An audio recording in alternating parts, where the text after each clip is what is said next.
Chapter 118. Where is it? Where is this monster? Snape moved his eyes around the area as they hovered on the flying carpet but could not see anything out of the ordinary. It came from the castle and then it moved that way. Nick pointed to the mountains.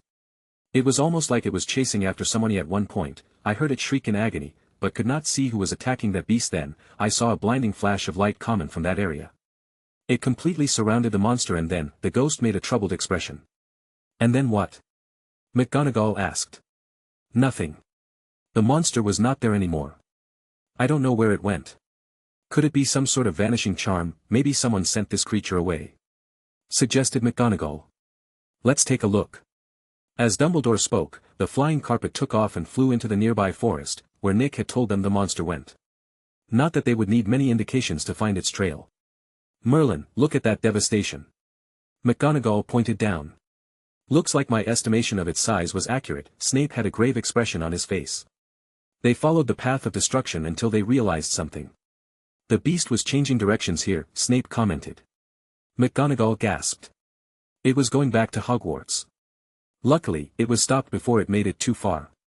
Dumbledore was staring at the area where the ghost was said to witness the flash of light. As he moved the carpet closer, they were able to get a better look. At the end of the beast's track, was a massive circular hole. They could still see light coming from the bottom. It's very hot in here. McGonagall got alarmed. Dumbledore made the flying carpet descend until it reached the bottom. Headmaster, don't get so close, it will burn the carpet, Snape warned. Albus, what is that? McGonagall pointed at the glowing substance. That's lava. He glanced around the hole. It was completely covered in a pitch-black rock. And this is all obsidian. The heat necessary to create something like this would be ridiculous. Snape had studied a bit of Muggle science. Not much, but at least enough to understand how obsidian is formed. Is this obsidian? I have read about it, but have never seen it in person. Is supposed to only exist near volcanoes. McGonagall said. Dumbledore performed some readings, trying to figure out the cause of this phenomenon. I can't detect any specific spells. The amount of magic concentrated in this single point is just too much. So this was made with magic, it wasn't made by a dragon or something, McGonagall said. Definitely magic. I can't tell if it was one wizard or many, but it was no dragon or any other magical creature, of that I'm sure. Dumbledore. Then, if this monster was hit by whatever this magic was, I think we can conclude that it's dead. Even if this creature was 10 times bigger than the one we saw at the chamber. Snape declared. I need to go back into the castle right now, Dumbledore said with urgency. Albus? What is it? Asked McGonagall. Someone has entered my office without permission. The headmaster said. How? That place is impossible to open without the password, Snape said. He knew well how secure that office was. Dumbledore made the carpet lift again into the sky and started to fly back into Hogwarts. You both have a lot of work to do. Dumbledore's eyes moved to meet theirs.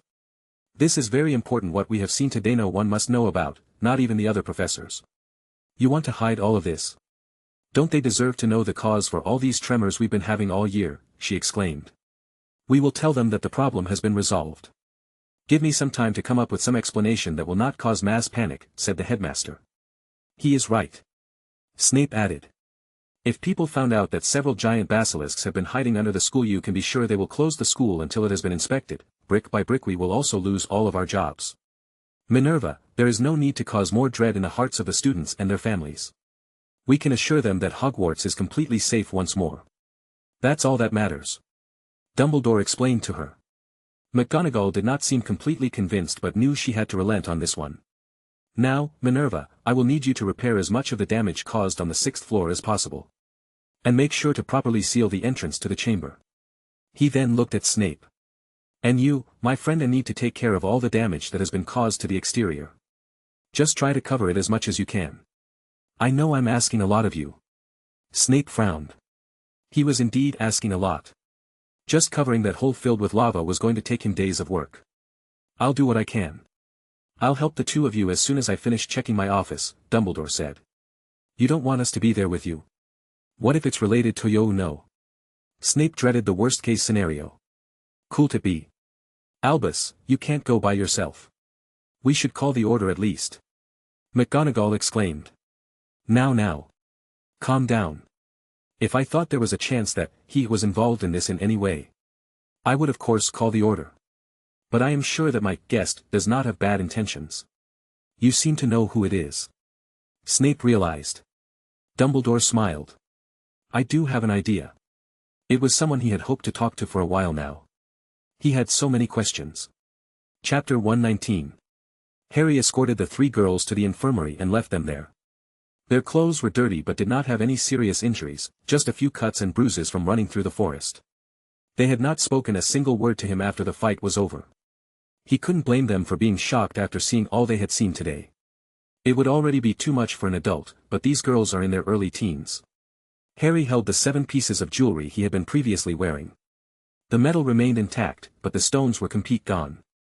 They crumbled into dust after finishing his spell. That shouldn't have happened. I'm sure I didn't make any serious mistakes during the creation of the magical alloy. The only conclusion he could reach was that there was some problem with the arc stones themselves. He wasn't knowledgeable enough to note if the stones he received were of high quality or not. But since they broke in such a way, he could only reach one conclusion. And I also lost both my wandsword a day. He already expected them to break. No wood would be able to sustain that, but not even the cores had remained behind.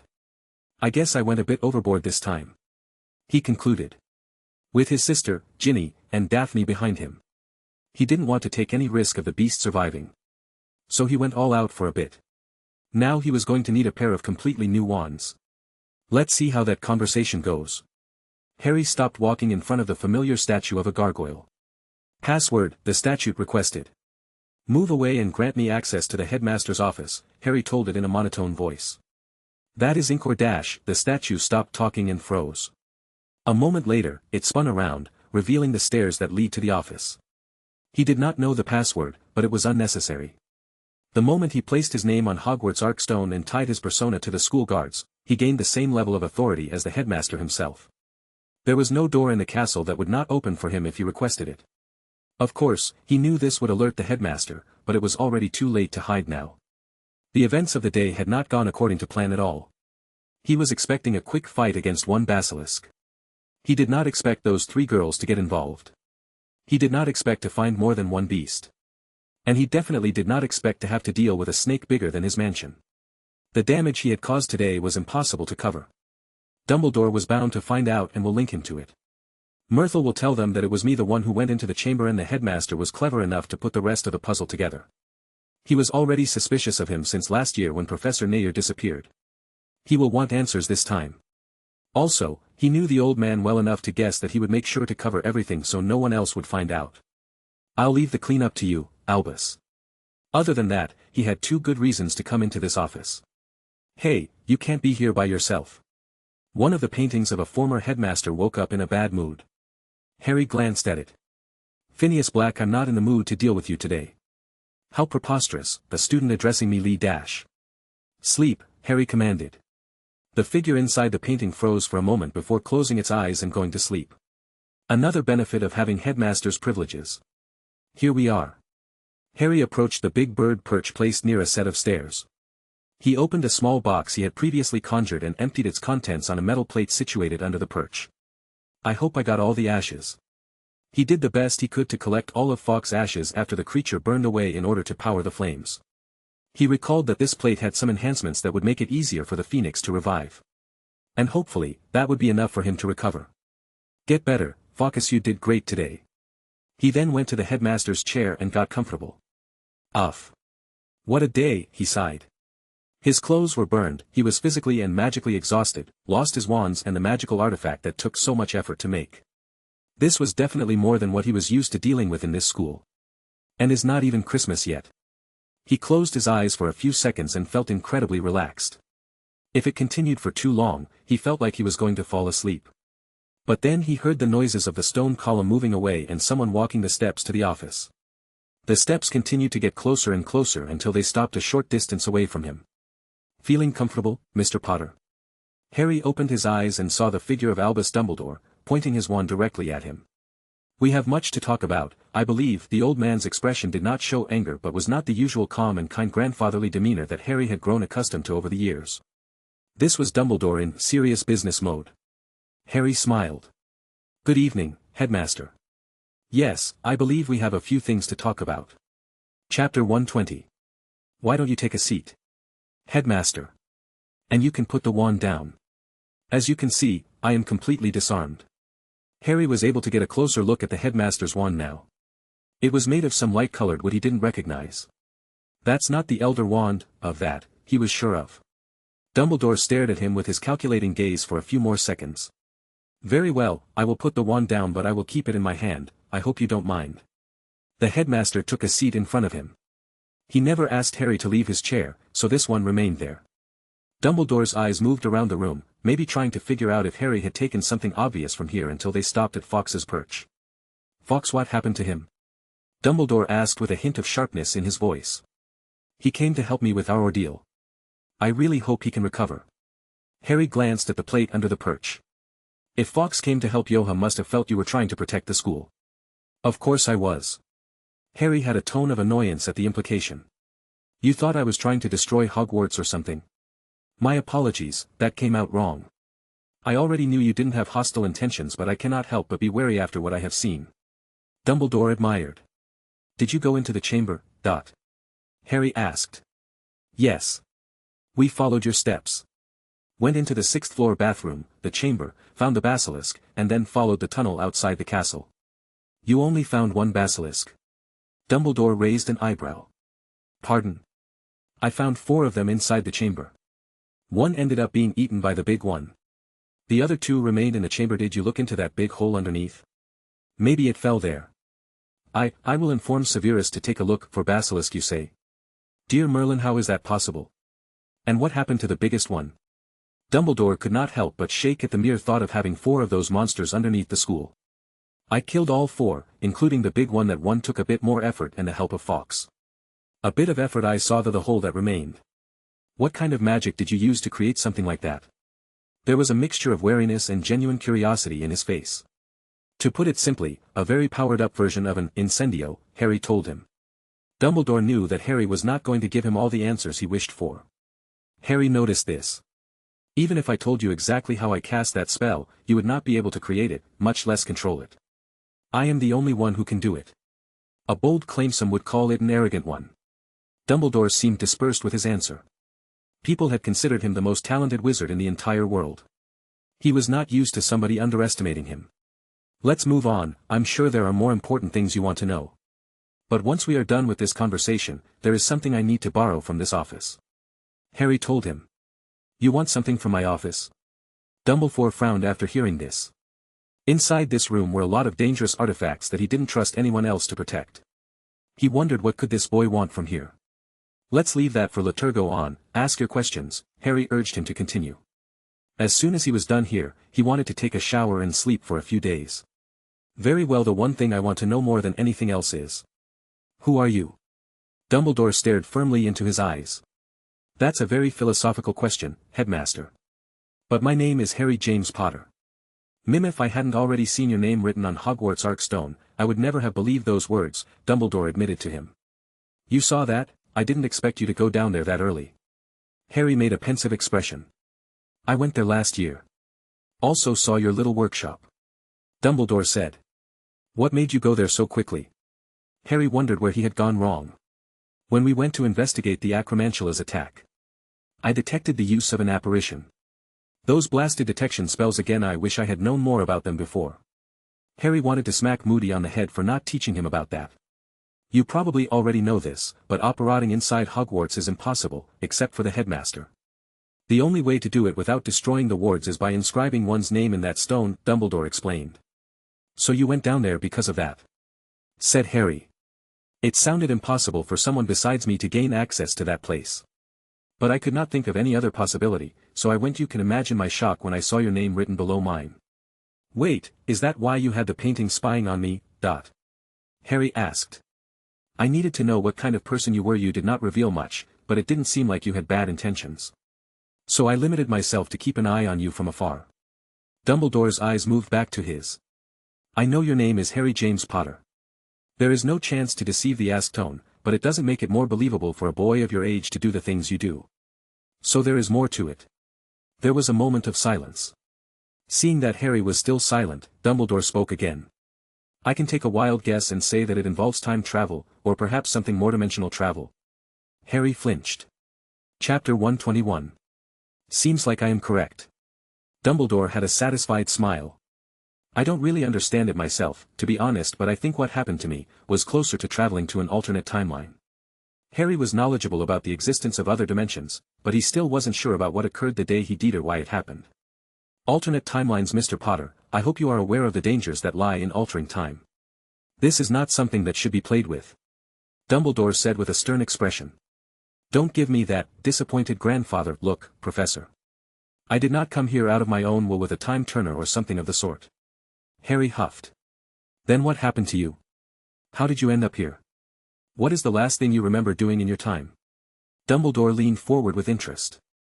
The last thing I remember, that would be dying, I suppose. Dying, you say, and then, what did you see? The headmaster stared at him with an intense glare. Then I woke up inside the body of a younger version of myself. Didn't you see anything in between? Harry shook his head. I see. Then, you claim to be an older version of Harry Potter who is inhabiting the body of the boy who belongs in this timeline. There was a mix of disappointment and something else in the old man's voice. You are making it sound like I came here and stole his body, Harry frowned. And then, what happened to the owner of that body? Is his mind still somewhere in there? Dumbledore pointed at his head with the wand. Harry negated it. When I awoke for the first time, I was in a hospital apparently. The previous me tried to attack our sister with a stolen wand, and the spell he was trying to cast ended backfiring really badly. For the faces the healer was making, I don't think he expected me to recover. So you think he died before you appeared here? Dumbledore clarified. I think that two souls cannot inhabit the same body, Harry stated. At least complete souls. He thought to himself. Thinking about the Horcrux that used to share his body. My theory is that when I died, for some reason, my soul did not go where it was supposed to go. Instead, I remained waiting until an opening appeared. That is an interesting theory, Mr. Potter. Dumbledore considered. I have read many theories about souls. But no one has been able to bring any solid evidence about any of them.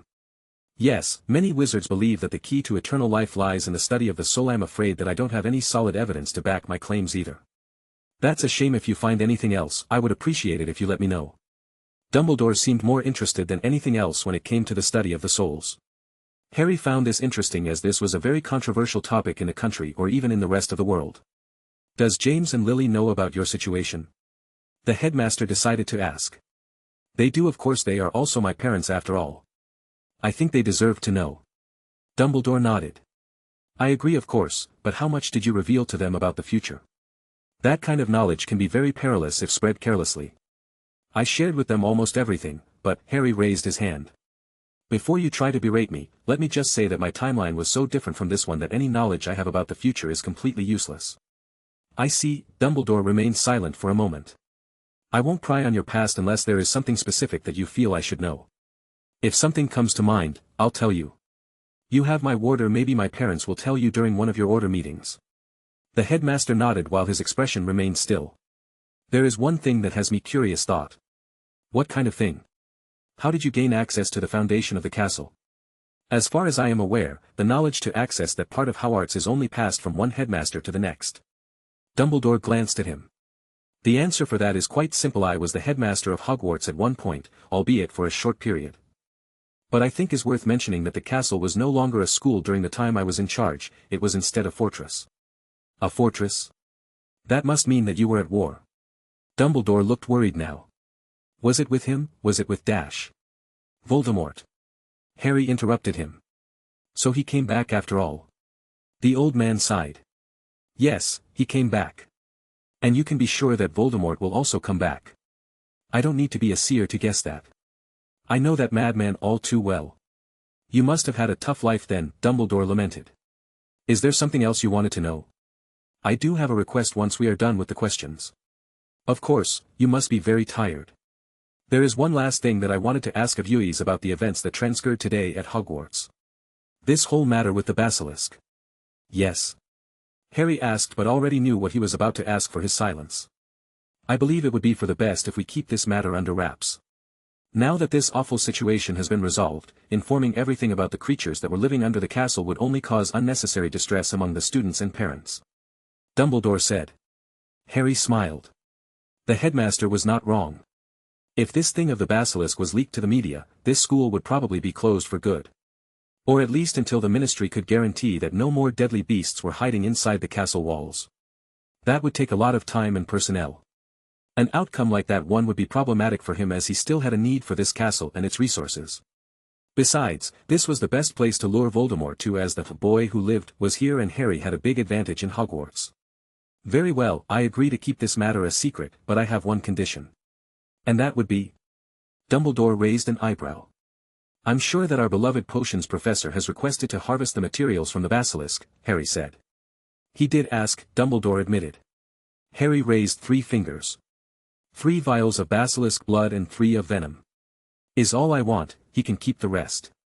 Since you were the one who killed, you do have the right to make that request, but may I know what are you planning to do with those ingredients? Basilisk venom is one of the deadliest substances in the world. Dumbledore did not seem pleased with his request but did not deny it either. Some personal experiments. But I can swear that I will not use them to bring any harm to any innocent person. Do you need a magical oath? The headmaster hesitated. That won't be necessary. I will trust you, Mr. Potter. I am glad to hear that now. As for my request I thought the ingredients were your request, Dumbledore pointed out. Then consider this my reward. You know, for saving the school and its students. Harry reminded him. Very well, what is it that you require? The old man asked. A rare book that can only be found in this library. Harry smiled. Chapter 122. When he went to sleep that night, he jokingly thought to himself that he was going to sleep for a couple of days at least, but he ended up waking up in the infirmary 4 days later, according to Madame Pomfrey. I must have been more exhausted than I thought. He wanted to leave, but the healer insisted on remaining for a few more hours at least. Not even 30 minutes had passed when he heard his sister and Ginny come inside the infirmary. No running in here, young ladies. Madame Pomfrey scolded them. Sorry. The 2 girls said in unison. Lyra saw him and hurried to his bed with long steps. Hey there, Harry was somewhat worried about how they were processing the events of the other day. He wished he had been awake to talk with them before.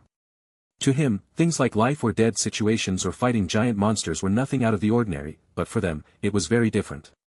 He didn't know if their attitude towards him was going to change. They could start to become more distant or even afraid of him. So Lyra, how are dash. He could not finish getting his words out when his jester jumped onto his lap and almost crushed him with a hug. She has been super worried for you, Ginny said with a warm smile. Oh no, I mean, we all were worried. You have been sleeping for a long time. 4 days. Not even Ron sleeps that long, hee. Lyra, Harry called. You are crushing my neck. Ah, sorry, Dot. She hurried to let go and then he saw her cleaning some tears using the sleeves of her robe.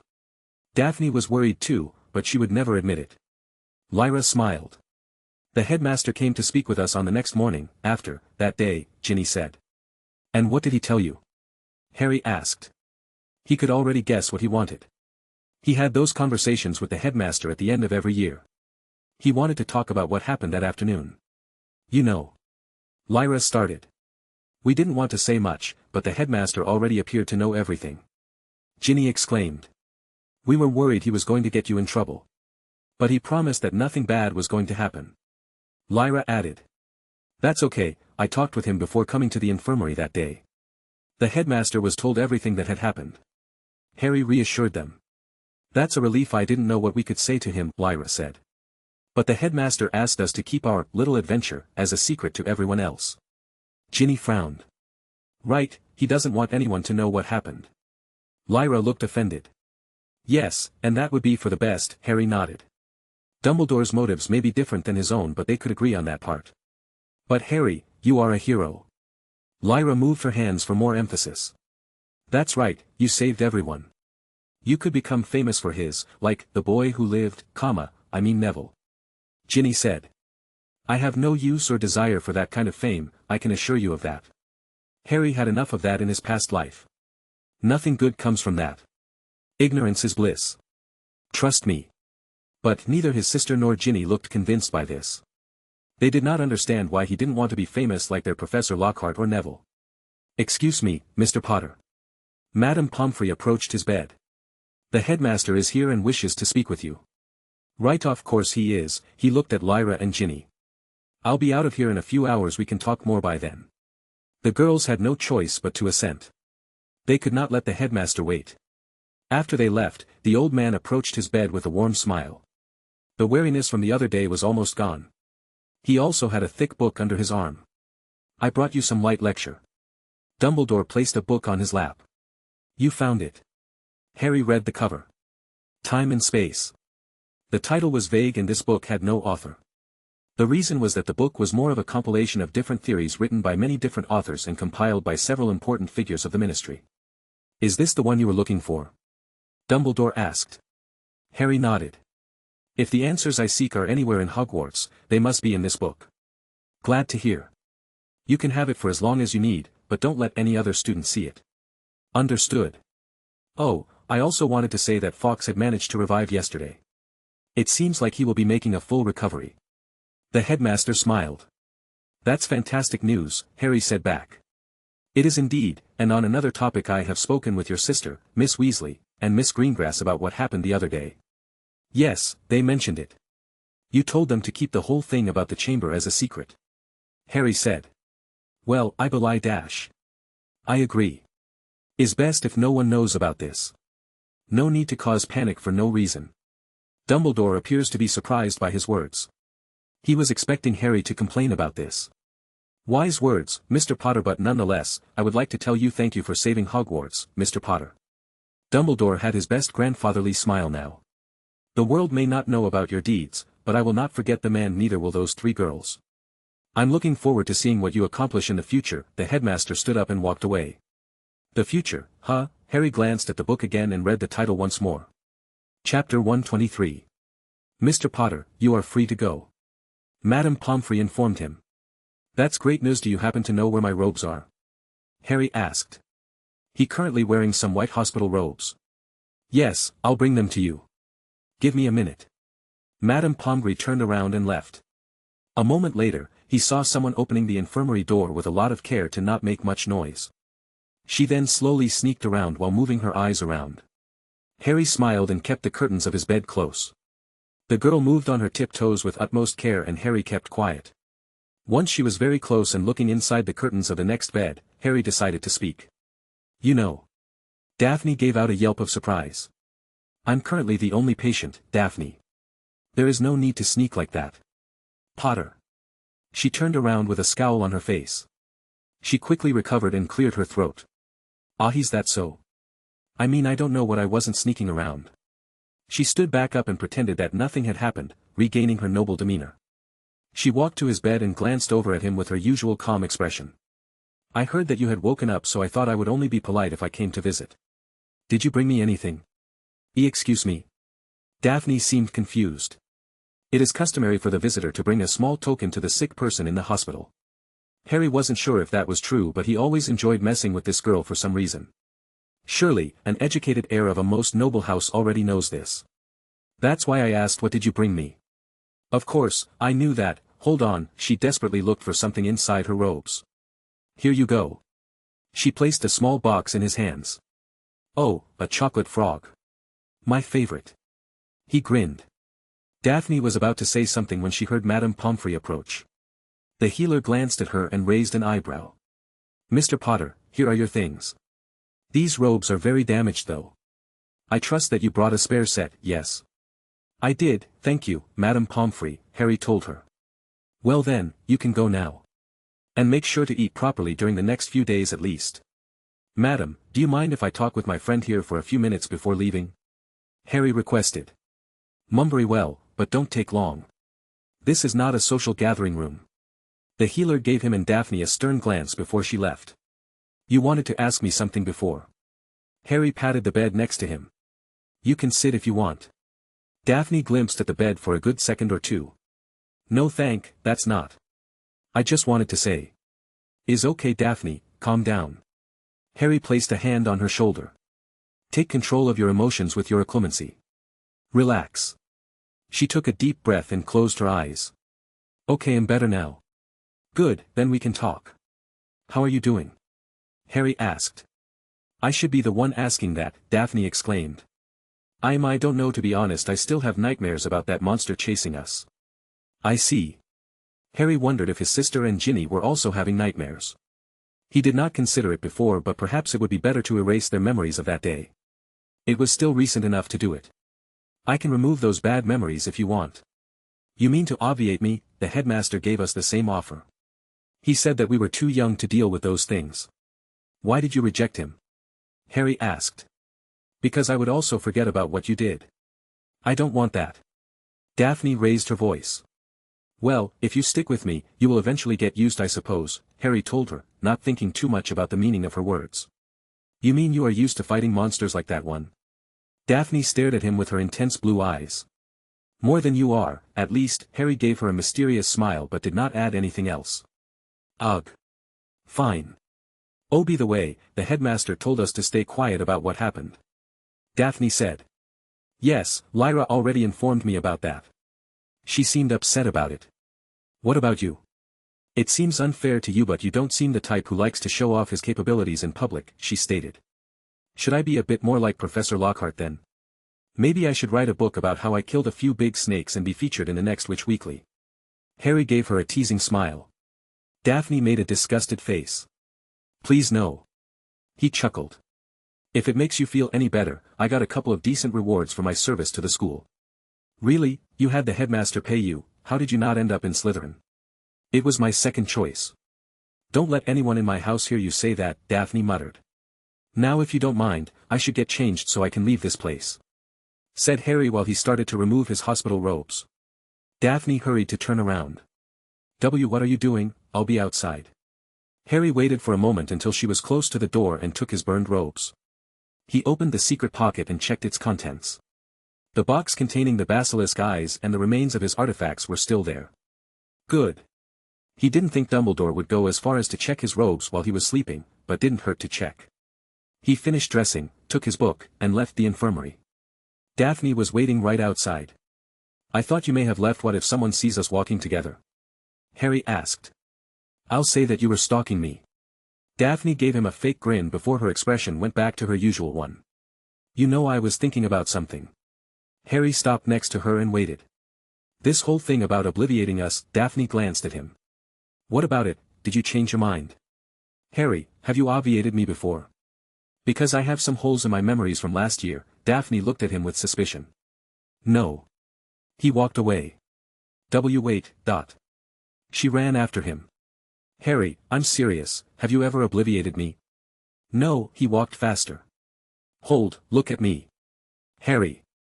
Chapter 124. December 5th.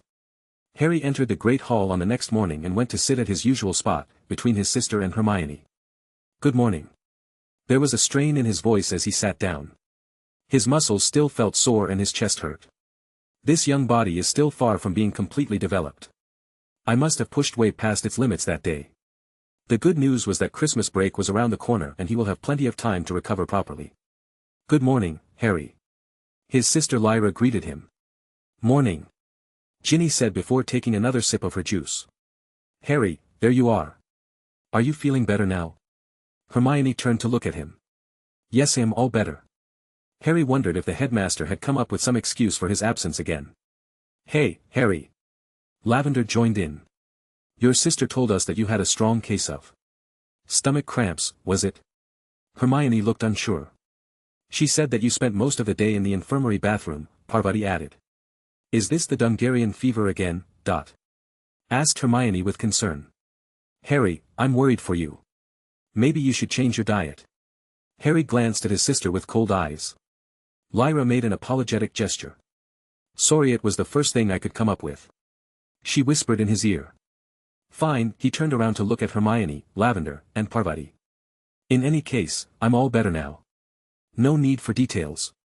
Harry, you are finally back. The captain of the Quidditch team came walking towards him from the other side of the table. Say, how are you feeling? I was told you were very sick. Yes, I am all fine now, Captain. Harry then realized why Oliver Wood was there. I missed a game, right? Oliver nodded with a sad smile. Against Hufflepuff, yes. We had to use the reserve seeker for that game. And how did it go? Seeing the face Oliver was making, Harry already had an idea. The captain scratched his head and shrugged. We lost. Derry actually played better than expected and even managed to stay on the broom the entire game, Booty have to admit that Cedric Diggory is an amazing seeker. He ended the game in only 20 minutes.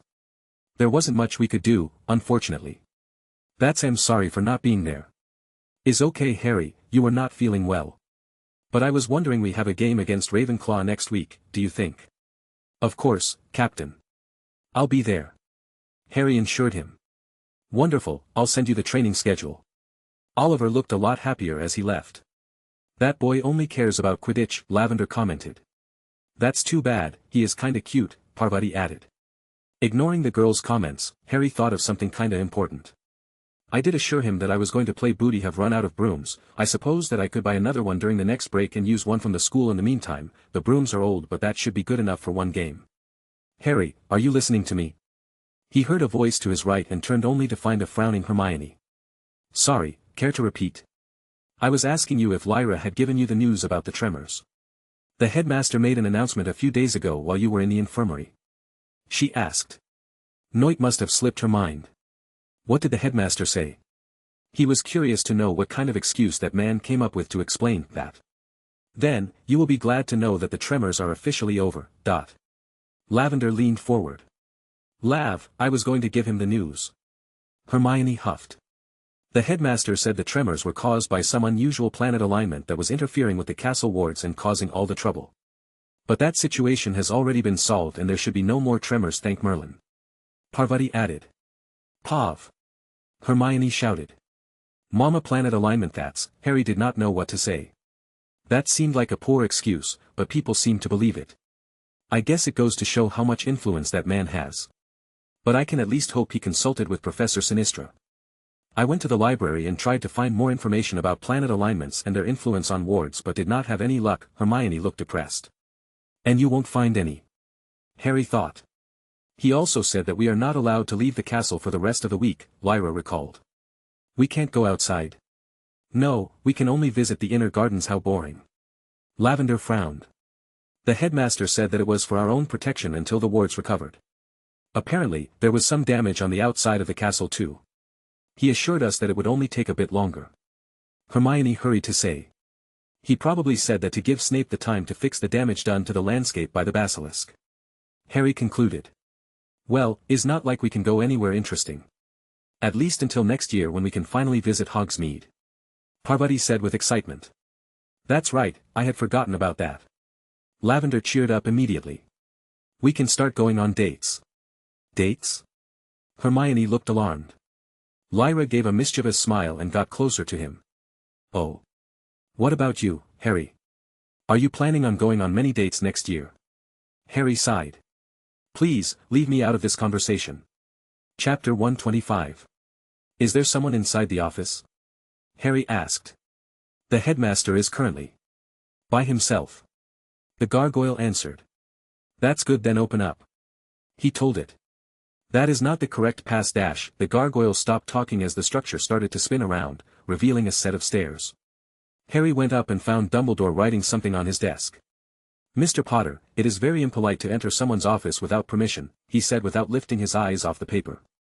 But I brought you lunch as compensation for my rudeness. Harry sat down in front of Dumbledore. There is something I need and, I forgot to ask the other day, Harry added.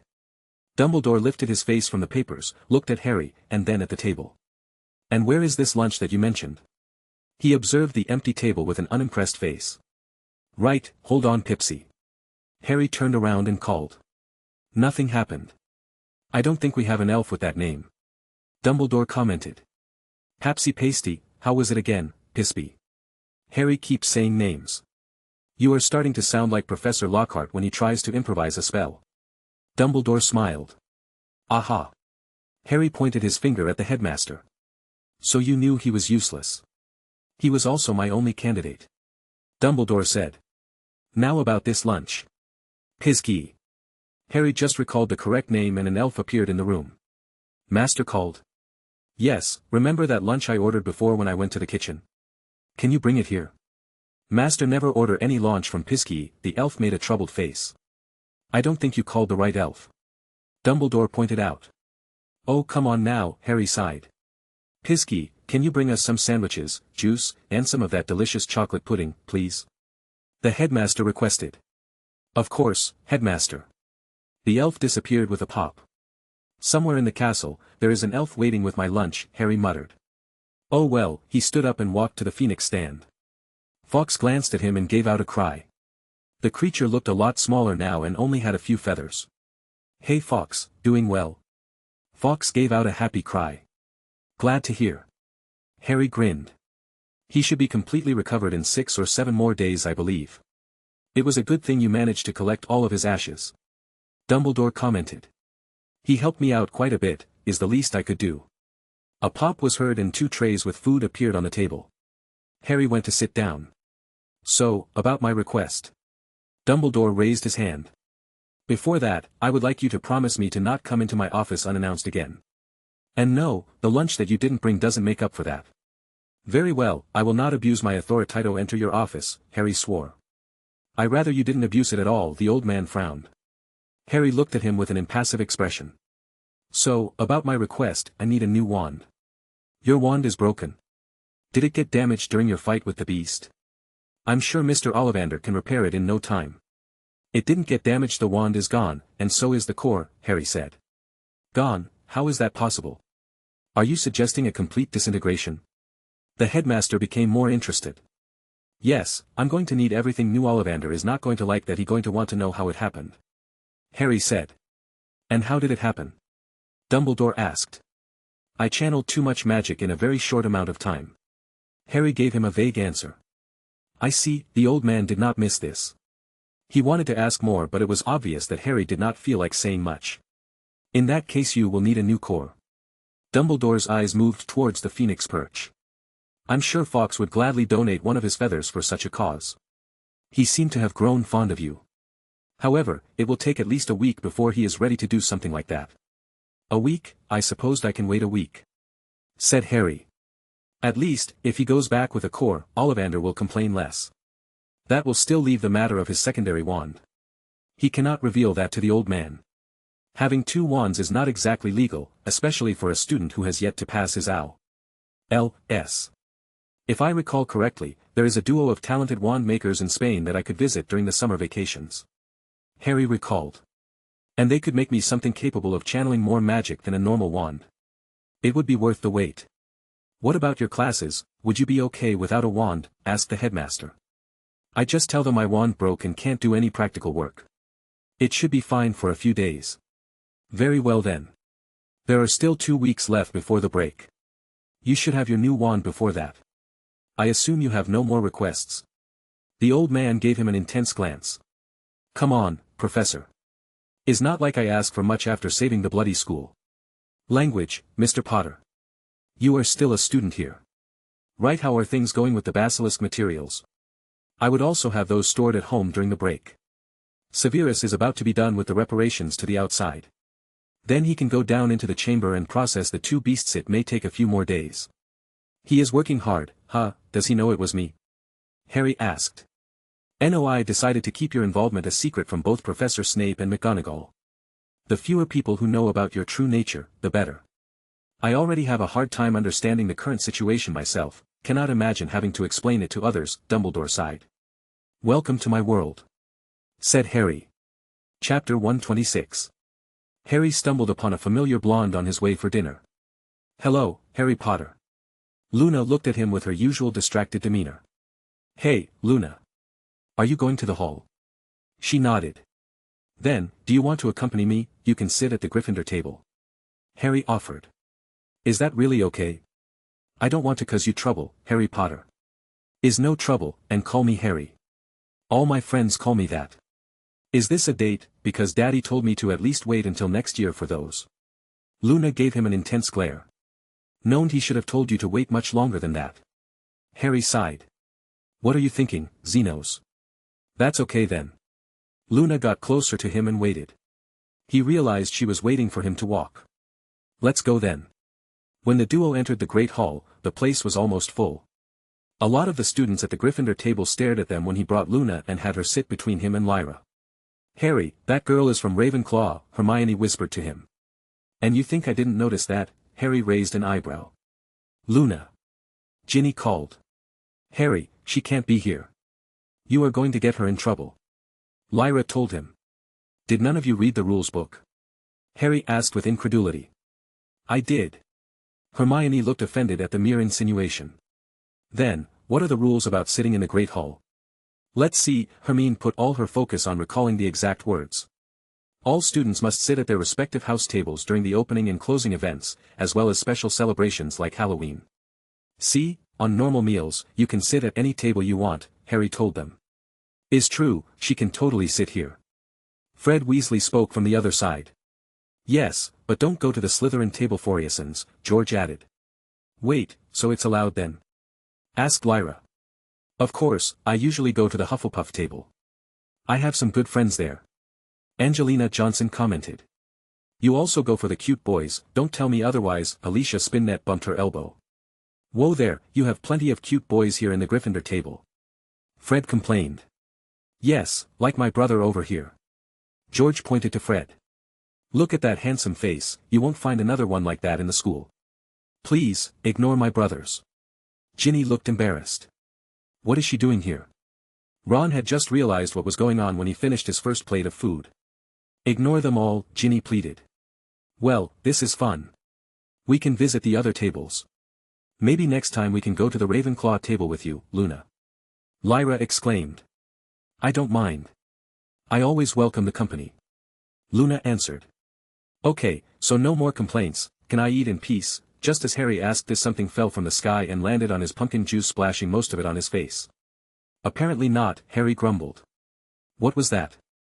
Hermione shouted. Something landed on your plate. Luna pointed. Thanks, Luna, Harry said.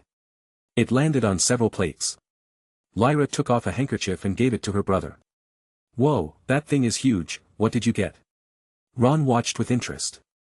After unceremoniously dropping its parcel, the owl landed on top of it and started at Harry. What, don't tell me you want a reward for your fantastic job, Harry stared at the owl with angry eyes. Don't be cruel, maybe as an old owl, Hermione grabbed a few pieces of meat from a nearby plate and handed them to the owl, who quickly took them in its mouth and flew away. I hope you choke, Harry gave it some last words before it parted and moved his attention to the parcel in question. As Ron pointed out, it was very big. Almost 80 inches, 2 meters, wide and covered with an expensive-looking velvet blanket. Are you going to open it here? Hermione asked. No, Harry said dryly. He had just wanted to eat in peace, and now he had to deal with this. Come on, you have to open it. I want to know what's inside. Ron shouted. That fabric looks like a good quality silk, Parvati said as she ran her fingers over its surface. This has to be something expensive, Lavender commented. Could it be from Mom and Dad? Lyra asked. That would make no sense. We are going home for Christmas in 2 weeks. If they wanted to give me a present, it could wait, said Harry. There is only one way to know. Ginny said. She was obviously very curious too. Fine, Harry went to rip the fabric to shreds when he was stopped by Parvati. Don't break it, you brute. Let me open it. She took his hands away and carefully removed the cloth, revealing a box made of some highly polished dark wood. What a beautiful box. Lyra pointed out. There is a mark on the top, Hermione said. Wait, that symbol. I know that one, Dot. Ron shouted. A beautifully decorated N was on top of the box, next to it was a white note. That's a nimbus, Fred observed. Not just any nimbus, look at the number, George added. The number 2001 can be seen next to the letter N. A 2001, it just came out today, Angelina exclaimed. Someone must really like you, Harry. Alicia whistled. The sender placed a note. Lavender pointed at the piece of paper. Harry took the note aside and opened the box. A brand new Nimbus 2001 was resting inside. Its wood was glistening and its runes were so shiny that it almost looked alive. Lots of "oh" and "ah" could be heard on the table. Harry, that's an incredibly expensive gift. Who sent you that? There was a hint of concern in Lyra's voice. Even at her age, she was taught that people who send you expensive things, is usually because they expect something big in return. What does the note say, Dot? Asked Ginny.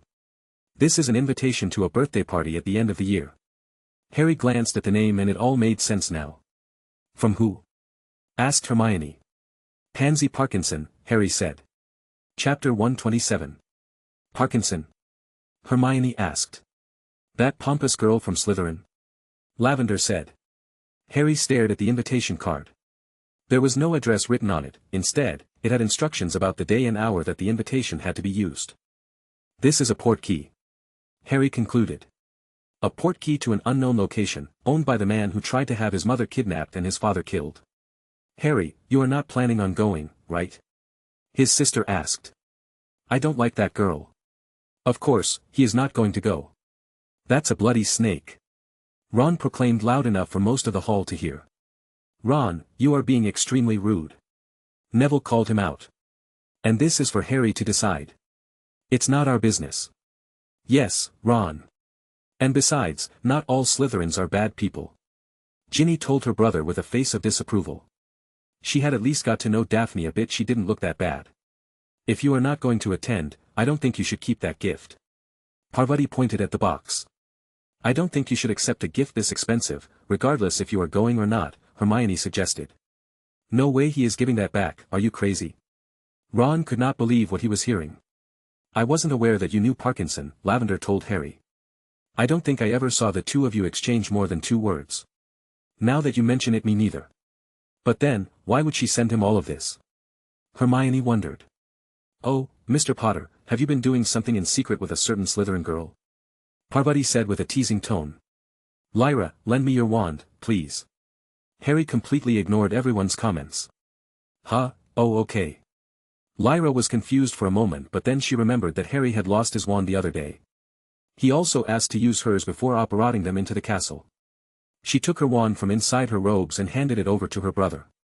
Just a year and a half ago, she could never have imagined doing something like this. But things have changed a lot since then, and she now had complete trust in Harry. Harry took Lyra's wand and molded his magic in order to create a mild connection with it. Reductio, he said as the wand tapped on the wooden box. The box shrank in size until it was no bigger than the case for his glasses. Harry stored the box, along with the invitation, inside his robes. He then pointed the wand at himself. Tergio. The juice remnants disappeared from his face and clothes, restoring them to a pristine condition. Finally, he returned the wand to Lyra while everyone at the table watched him with a dumbfounded expression. Whatever I do in respect to this invitation and the gift is for me to decide, and is no one else's business. Did I make myself clear? The seriousness in his voice and his expression got everyone nervous, and they all nodded at his question without thinking about it, feeling like they had just been scolded by one of their parents. Harry's countenance relaxed and returned to normal. Now, let's see Pepsi, what was the name of that elf? Harry's spilled cup was instantly replaced by a new one and a fresh plate with food appeared in front of him. Ah, wonderful. How efficient. Harry smiled. Now I can finally eat. On the next day, Harry was approached by 3 Slytherin girls after classes were over. Good evening, Mr. Potter. Do you always act so formal, Parkinson? It must be tedious. Harry glimpsed at the black-haired girl. Next to her were Daphne and Tracy. It is a small price to pay for being the heir of a powerful family. I'm sure you understand that. Pansy said with her usual haughty look. Not really, my family doesn't follow the old traditions. That's a shame, my father always says that without those traditions, we would be no different than the savage muggles, Pansy commented casually. Well, there is also our magic, but never mind that. What can I do for you 3 ladies today? To the point, very well. Pansy nodded. I wanted to make clear that there are no strings attached to the gift you received. Whether you decide to attend my party or not, the broom is yours to keep. Of course, I would be delighted if you attended, and my father has expressed interest in meeting the person who saved my life too. Lord Parkinson wants to meet me, Harry stated. He does. So it would be great if could attend, but is up to you. Pansy added. I'll be there. Harry's answer seemed to take the 3 girls by surprise, who didn't expect him to agree so quickly. Of course, none of them knew that he had an ulterior motive for this. But I must say this, did you have to deliver it in such a public way? Pansy grinned. I don't have to hide from anyone. Those who have a problem with my actions can take the complaints to my father. She glared around at the onlookers, and these were quick to look away. In any case, I'm glad to hear that you will come to my party. I will be seeing you there then. Goodbye, Mr. Potter. Goodbye, Parkinson. And you too, Greengrass and Davis, said Harry. The 2 other girls returned the courtesy. Potter, Tracy nodded. Ha, Potter. Daphne almost slipped. While the 3 of them left, Harry remained in the same place. There was a blond boy who had been closely listening to their entire conversation without taking his eyes off him. The boy waited for the 3 Slytherin girls to be far enough and came out from around a corner with an angry expression. Potter. Chapter 128. Potter, wait right there, the blond boy was filled with righteous fury. Yes. Harry responded calmly. Stay away from her. He shouted. Who are you? Shouldn't you at least introduce yourself before demanding things from others? Harry of course knew who this was, but they had never been introduced properly. You know me. I am Draco Malfoy. The blonde looked very offended at not being recognized immediately. Right, we are in the same year. And what did you want again? He asked with a tone of disinterest that seemed to elevate his anger. Stay away from my fiancée. How did I end up in the middle of some teenage drama, Harry wondered. Your fiancée, I assume it was one of the 3 girls that just approached me, yes, dot. He was doing it on purpose now. Yes, Pansy Parkinson. Stay away from her if you know what's better for you. She is mine. Draco screamed. Harry felt the eyes of many students who had remained behind to watch the spectacle. Okay, calm down. From what I understand, your engagement to Parkinson was concluded, am I wrong? Harry asked. So what, Lord Parkinson made a mistake. She was already contracted to marry me. He cannot change that now. She is mine. Draco shouted. The fact that you keep repeating that says otherwise. Booty have no interest in interfering in whatever this is. So leave me out of it. Harry requested politely. She gave you an expensive gift and invited you to her party. You expect me to believe that there is nothing there? You are obviously trying to woo her and climb the political ladder with a marriage between your houses. Draco approached. That is very specific. It seems like you are projecting, Mr. Malfoy. That's it, I challenge you to duel, for her. Draco pulled out his wand. Excuse me, Harry raised an eyebrow. I must have misheard you. A duel, Potter. You and I. When I win, you will swear to stay away from my pansy. What do you say? No. Harry said with an impassive gaze. You can't say no. What are you? A coward, dot. Draco was not expecting his denial. I have no interest in you or Th. He is no coward. Ron came running to his side after getting tired of watching. Harry is going to kick your ass, and I will be his second, the redhead boy said with conviction. Ron, stay out of Dash. Ron is right, well support you, Harry. Seamus interrupted him. We'll help you prepare if you need. Neville was trying to help. Humph, that's better. The duel will take place tomorrow after classes. In the dueling club you better not run away from this, Potter, or I'll make sure everyone knows your family is filled with cowards. Draco walked away with a satisfied smug. Sigh, why did you have to do that? Harry wanted to strangle Ron at this moment. Is going to be okay, Harry. Malfoy is all talk. Ron said. Yeah, I bet he doesn't know more than 3 spells, Seamus added. But be careful in case he summons that snake. Neville looked somewhat fearful after recalling that. Harry, is it true? Hermione approached him before dinner. Are you going to duel Malfoy? Are you really going to duel that prick so you can date Parkinson? Lavender asked. Is that what you heard? Harry asked. There are a lot of rumors circulating the halls right now. Said Lavender. Yes, and most of them were started by you. Parvati gave an accusatory glance. I can't help it, I'm a romantic. 2 men fighting for a woman is too much. Lavender made a dramatic pose. Is not 2 men and they are not fighting for Parkinson. Hermione exclaimed.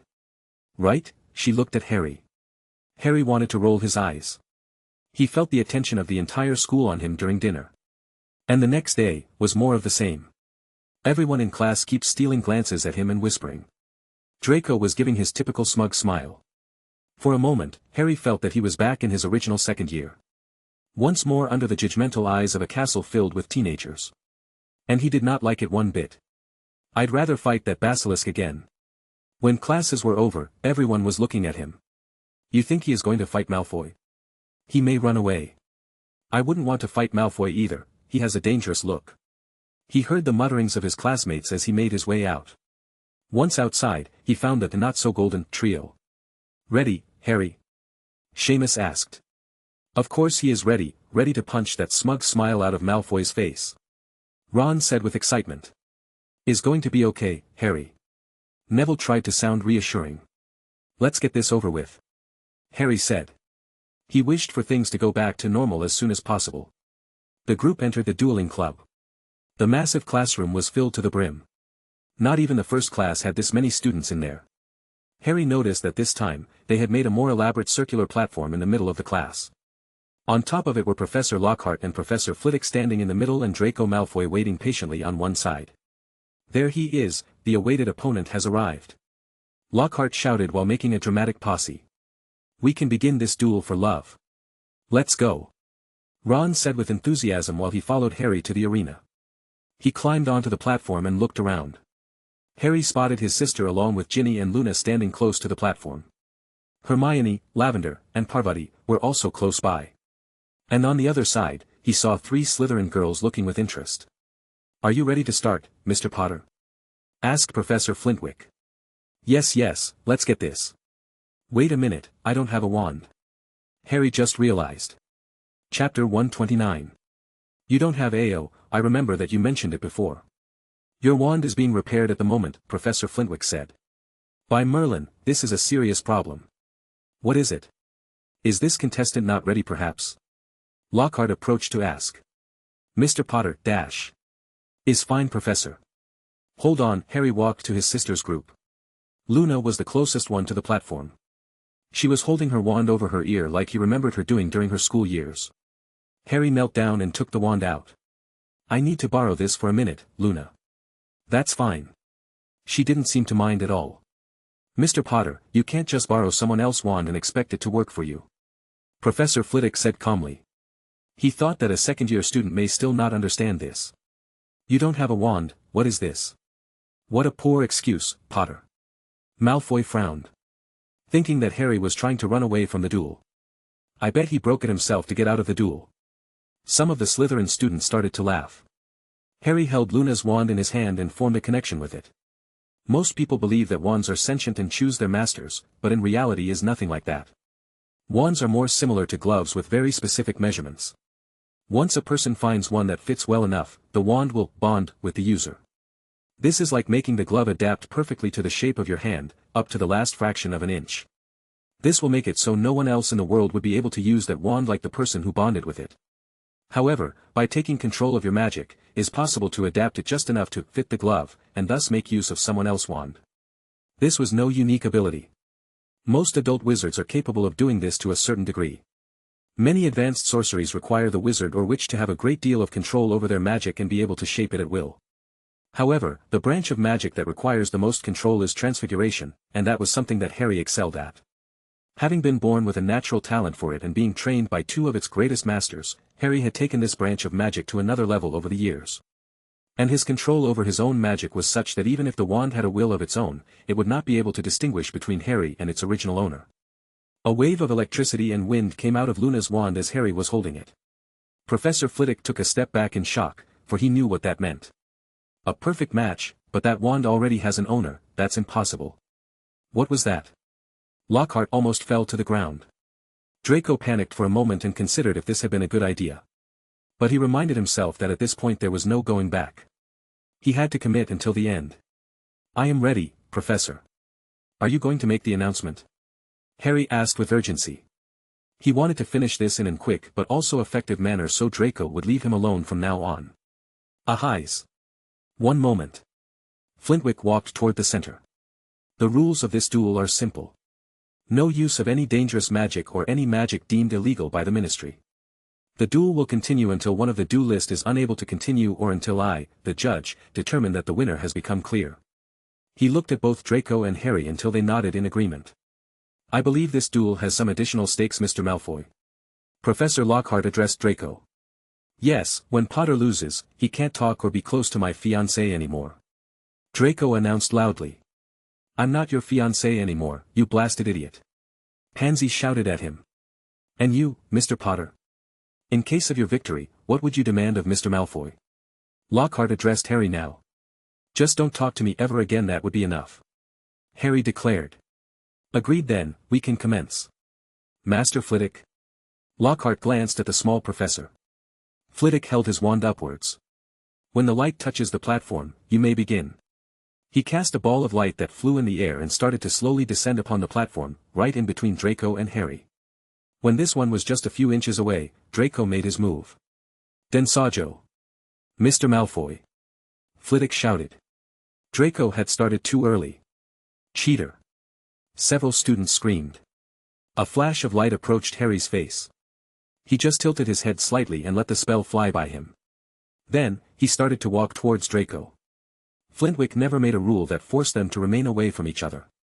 Draco saw Harry avoid his spell and frowned, but was not deterred. Sepensortia. Draco conjured a big green snake in between them. Harry did not stop walking. Depulso. With a flick of his wand, the snake went flying back at Draco before it had time to hiss. Draco screamed in fear as the snake started to wrap around him. It was a good thing he had learned to cancel the spell this time. Professor Snape made sure of it. The snake disappeared and Draco let out a breath of relief, but then realized that Harry was getting dangerously close to him. He didn't know what his opponent was planning and that made him worried. Stay away, Stupefy. A red light came out of the tip of his wand and he saw it impact on Harry's chest. He was about to grin and celebrate his victory when he heard a loud commotion of gasps and shouts. What is it? Chapter 130. The red spark of light was held in place at the tip of Harry's wand. From where Draco stood, it appeared Harry had suffered a clean hit, but he quickly realized that if Harry had been hit, the red light from the spell should have dissipated. What is this? Draco didn't understand how Harry was holding his spell in such a way. It was something he had never seen before. In fact, of all the people in the room, only the two professors and a few seventh-year students who came to watch were familiar with this technique. During seventh-year defense against the dark arts, students are taught about two defensive moves that one could perform during a fight. One was deflect, and the other was hold. To deflect, one must create a protective layer around a wand, like a miniature Protego charm, and use it to bash spells away.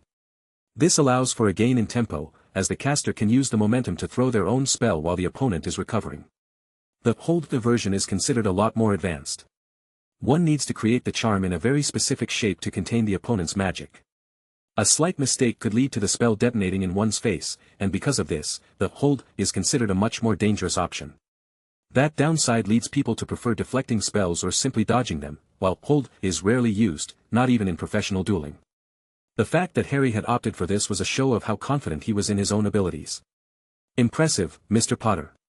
Professor Flitwick appeared delighted.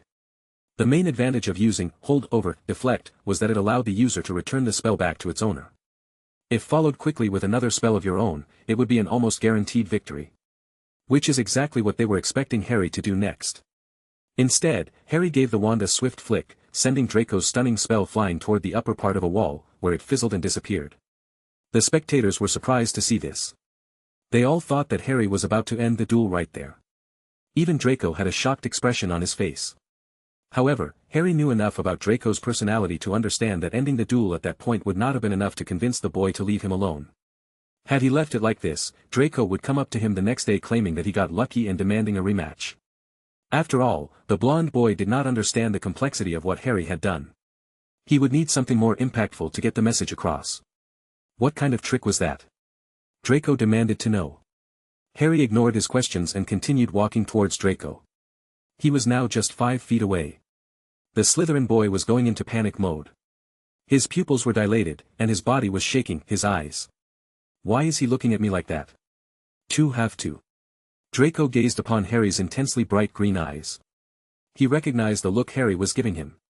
It was the same look that Draco gave to all those from inferior backgrounds than his own, a look of complete indifference. Something he reserved for those beneath his notice. Draco clenched his teeth as rage tried to replace his fear. I won't allow him to look at me like that. I am Draco Malfoy. Don't look down on me.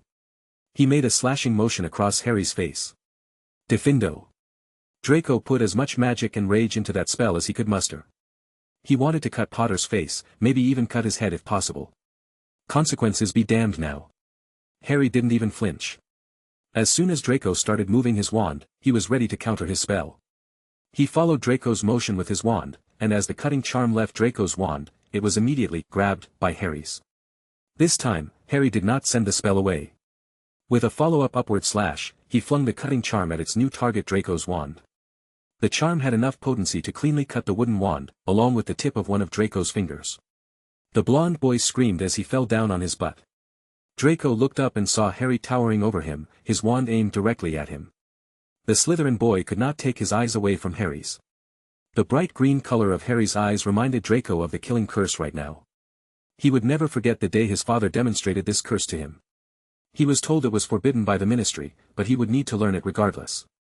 His father told him that this was a very important spell to know, along with the other two unforgivables, and that all proper wizards should have mastery over them.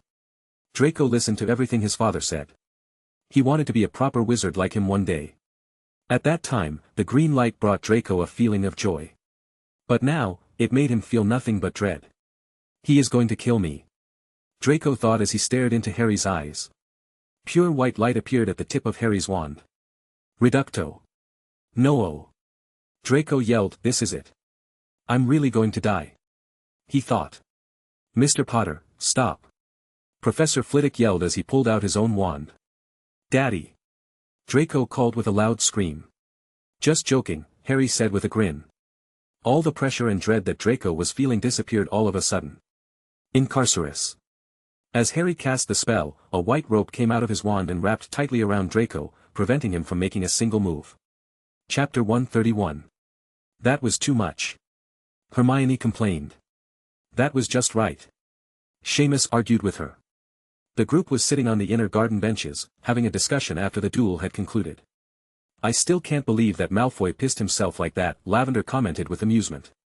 "Usually, I have to invent rumors like those." "That was not funny, Lav." Hermione looked upset at her friend. "That was hilarious." Ron, on the other hand, found the situation really amusing. "I don't mind that, but cutting his finger was a bit," Neville made a complicated expression. "That was an honest accident," said Harry. "Had he been holding the wand correctly, his finger would have been fine. I'm sure Madame Pomfrey fixed that in a minute." "Wouldn't worry too much about it," Parvati added. "Still, that's probably why Professor Flitwick banned you from the club." Lyra looked at her brother. "And gave you 2 months of detention," Ginny reminded him. "I have never seen Professor Flitwick that angry," Hermione commented. "Well, as long as he keeps his word and doesn't talk to me again, I'll consider it a small price to pay," said Harry. "You don't have to start your detention tomorrow, right?" Seamus asked. "No, the professor told me I have to start after the break." "Why? Please tell me you didn't forget." "There's a big Quidditch game tomorrow," Ron exclaimed. "You know, one you have to play," Seamus added. "Right," Harry muttered. "He totally forgot," Lyra said. "I didn't," said Harry. "He did forget about that." "I'll be there." "Try not to end it too fast. Ginny and I are going to watch you," Lyra said with excitement. "I'll do what I can," Harry said. "That's what we're afraid of," Ginny mustered. "And that's the end of the game. Harry Potter captured the snitch," Jordan announced. "Gryffindor wins against Ravenclaw, 150-0. How long was it?" the announcer asked the girl next to him. 90 seconds. "Bloody hell, that was fast." "Jordan, language." McGonagall scolded him before returning her eyes to the field. "This may be a problem." "On the Gryffindor stands." "So, was that a record?" Seamus asked. "No, according to Quidditch Through the Ages, Hogwarts edition, the fastest game ever played was 6 seconds, back in 1956. A player caught the snitch as it was making its initial flight up," Hermione answered. "Still, this was the fastest game I have ever seen," Ron said with excitement. "I feel a bit sorry for the other players, they didn't get to do anything," Neville commented. "Yes, especially the ones on Ravenclaw. Look at the face of their seeker." Lavender pointed. "That's Cho Chang. Yes, she looks about ready to murder Harry," Parvati added. "I'm glad Mom and Dad didn't come for this," Lyra said. "I'll just send them a letter and tell them that Harry won." "Doesn't Harry send them letters?" Ginny asked. "Harry only sends letters to Holly now," Lyra huffed. Ginny raised an eyebrow. "Are you jealous?" Harry opened the entrance to the foundations and went down the long set of stairs. He then walked through the chamber until he reached his little workshop. There was a lit cauldron with some silvery liquid inside. He peered over and observed its contents. "That seems about ready." This was a small batch of magicite that he had started a while ago with the remaining scraps he had. He opened a drawer and pulled out a handkerchief containing 4 small arc stones. This was all he had left from his initial purchase. It was not enough to replace his lost artifacts, but he had a different purpose for these. These will make for a nice present. It was almost the start of the Christmas break, and he had to make something for his sisters. Besides, there were not enough materials to replace his artifacts. And I want to find some better quality materials for my next ones. Since I have to make them again, may as well make a better version of them. He held Lyra's wand firmly in his hand. He had to borrow it again since he is still waiting for his replacement. According to Dumbledore, Fawkes was almost ready to produce a feather for him. Let's get to work. He gave the wand a flick, and a silvery liquid started to levitate out of the cauldron. There was a very small amount of the alloy, but it was enough to produce 2 rings and 1 pendant. Harry proceeded to embed the arkstones and engrave the runes. This time, he used a different runic array. These ones were not meant to be used as a magic storage but to power a single spell engraved on the metal. It was a simpler work compared to the previous one, and he only had to make 3 pieces, but he still put his full focus on the task. Once he was done, he placed the jewelry pieces on the table and examined them with care, making sure he didn't make any mistakes.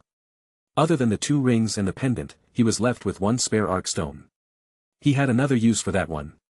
Okay, this is not bad. I think they are going to like it, Harry smiled. He placed the jewels in the individual boxes he had prepared and closed them. His eyes moved to the other side of the table. An old book was resting next to the corner of the table. The words, Time and Space, were written on its cover. This was the book he requested from Dumbledore. He had been planning on reading it before but did not have the time yet. Maybe I should take a look now, this may have some answers I have been waiting for after all.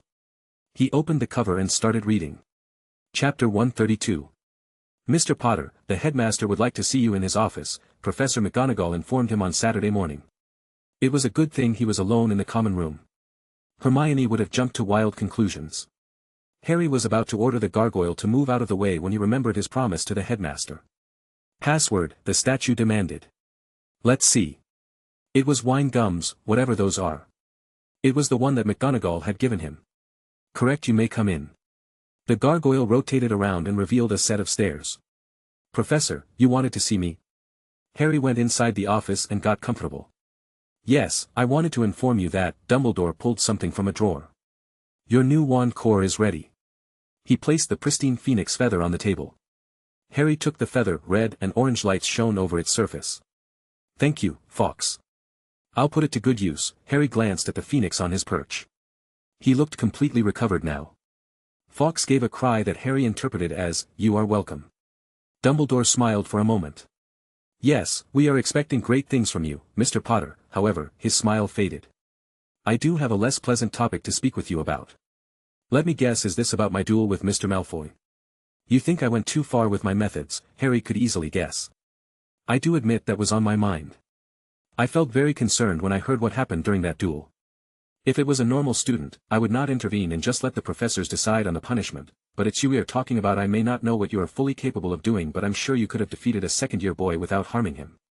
So you want to know why? It's simple, I wanted him away from me, and I know how stubborn he can be. A slap on the wrist would not be enough, I had to do something that would really scare him, Harry explained. I still don't understand what reason you have to. Is it perhaps something he did in your future? After all, his family alliances are well on his side. Let's just say I know what he is capable of. And no, I'm not judging him for what he did in my time. Otherwise, he would already be dead. Along with a dozen more students in the school. Dumbledore frowned deeply. He knew Harry was not giving an idle threat and he really meant his words. You shouldn't judge them for things they haven't done yet and they may never do. And I'm not. In fact, by keeping him away from me, I may be protecting him. But I would not hold my hopes up with that one. From what I have seen, this Draco Malfoy seems to be on a much darker path than the one I knew. Then let us hope that doesn't happen. As headmaster, I must believe that all my students are capable of accomplishing good things and making the world a better place. I think those lemon candies are affecting your head. Dumbledore didn't look pleased with his comment, but Harry ignored him. Now, can you take me to Diagon Alley? I have a wand maker to visit. I will open the Floo network for you. I trust you can manage by yourself. Dumbledore stood up, walked to the fireplace, and tapped on it. He then took some Floo powder and threw it inside. Leaky cauldron. Green flames erupted inside the fireplace. To return, just say, Hogwarts headmaster, I'll keep the way open until you come back. Very well. Harry stood up from the chair and walked into the flames. And Mr. Potter, I'll trust that you will behave yourself, Dumbledore said in a way that sounded more like a warning. Of course, I always behave. Harry disappeared into the flames. Are you looking forward to going back home? Ginny asked Lyra. The two of them, plus Luna, had stayed in the Great Hall after finishing their breakfast. Most students had left, so the hall was a nice place to hang out. To be honest, I do miss my home. I can't believe it's only been 3 months since we started school, Lyra admitted. I know what you mean, it has felt like a lot longer. A lot has happened. Ginny gave her a weary smile. Luna didn't know what they meant. The time had passed very fast for her, so she went back to enjoying her pudding. I'm looking forward to Mum's cooking. Not that there is anything bad with Hogwarts, but, Ginny said. Yeah, your mum is an amazing cook. Lyra then recalled something. Did you know that Harry can cook too? He does. Ginny looked incredulous. Totally, he makes some amazing breakfast. You and Luna have to come visit during the break. I'm sure that he'll wait. What is that? Lyra pointed up as something flew into the hall. A delivery owl. Someone is getting a present. How nice. Luna exclaimed. Lyra looked around, trying to guess where the owl was going. There were only around 4 or 5 groups of people left in the entire hall. The owl appeared to fly around in circles for a bit before deciding where it had to go. Wait. It's coming this way. Lyra said. The owl was flying straight at them. No way. Is something for us? Ginny said. The owl landed right in front of Ginny and dropped a small package in front of her. Huh. Is it for me? Ginny found it hard to believe. Her parents wouldn't send her a present now. She was going home in a week. Who could have sent me something? There is one way to find out, you know. Luna pointed out the obvious. She is right, open it up. Lyra said with excitement. Chapter 133. Harry appeared inside the leaky cauldron. It was still early in the morning, so few people were around. Welcome to. Tom stared at Harry with interest. Did you come alone, boy? Tom recognized the Hogwarts uniform. It wasn't that rare to have students coming by during the school year, but the young ones always came accompanied by a teacher. Yes, sir. I'm just going to Ollivander's, Harry answered. You look very young to go alone. Usually, they only let those who have passed their LS to travel by themselves, Tom pointed out. I am very mature for my age, so they let me go alone. But you can call Hogwarts headmaster through the flue if you like. Harry cleaned the soot from his clothes. Now if you'll excuse me, I have an old man to visit. Tom stared at him as he left but didn't say anything, then he glanced at the fireplace. The streets of Diagon Alley were very lively already. It was almost mid-December, so it was normal to see more people doing shopping than usual. Harry disregarded the stairs and made a beeline to Ollivander's. Today, he had no other business in the alley and wanted to get this done quickly. When he entered the shop, Ollivander was already attending to someone. A tall woman with long dark hair and elegant clothes. He could recognize the acromantula silk and gold threads on her tunic, indicating that this was probably a lady from a wealthy magical family. I don't know which one would be better. She seemed troubled about deciding something. Ollivander averted his gaze from her and looked at Harry. Welcome, young one. I will be with you in a moment. The woman turned around and looked at Harry. When he saw her face, Harry was surprised at how beautiful this woman was.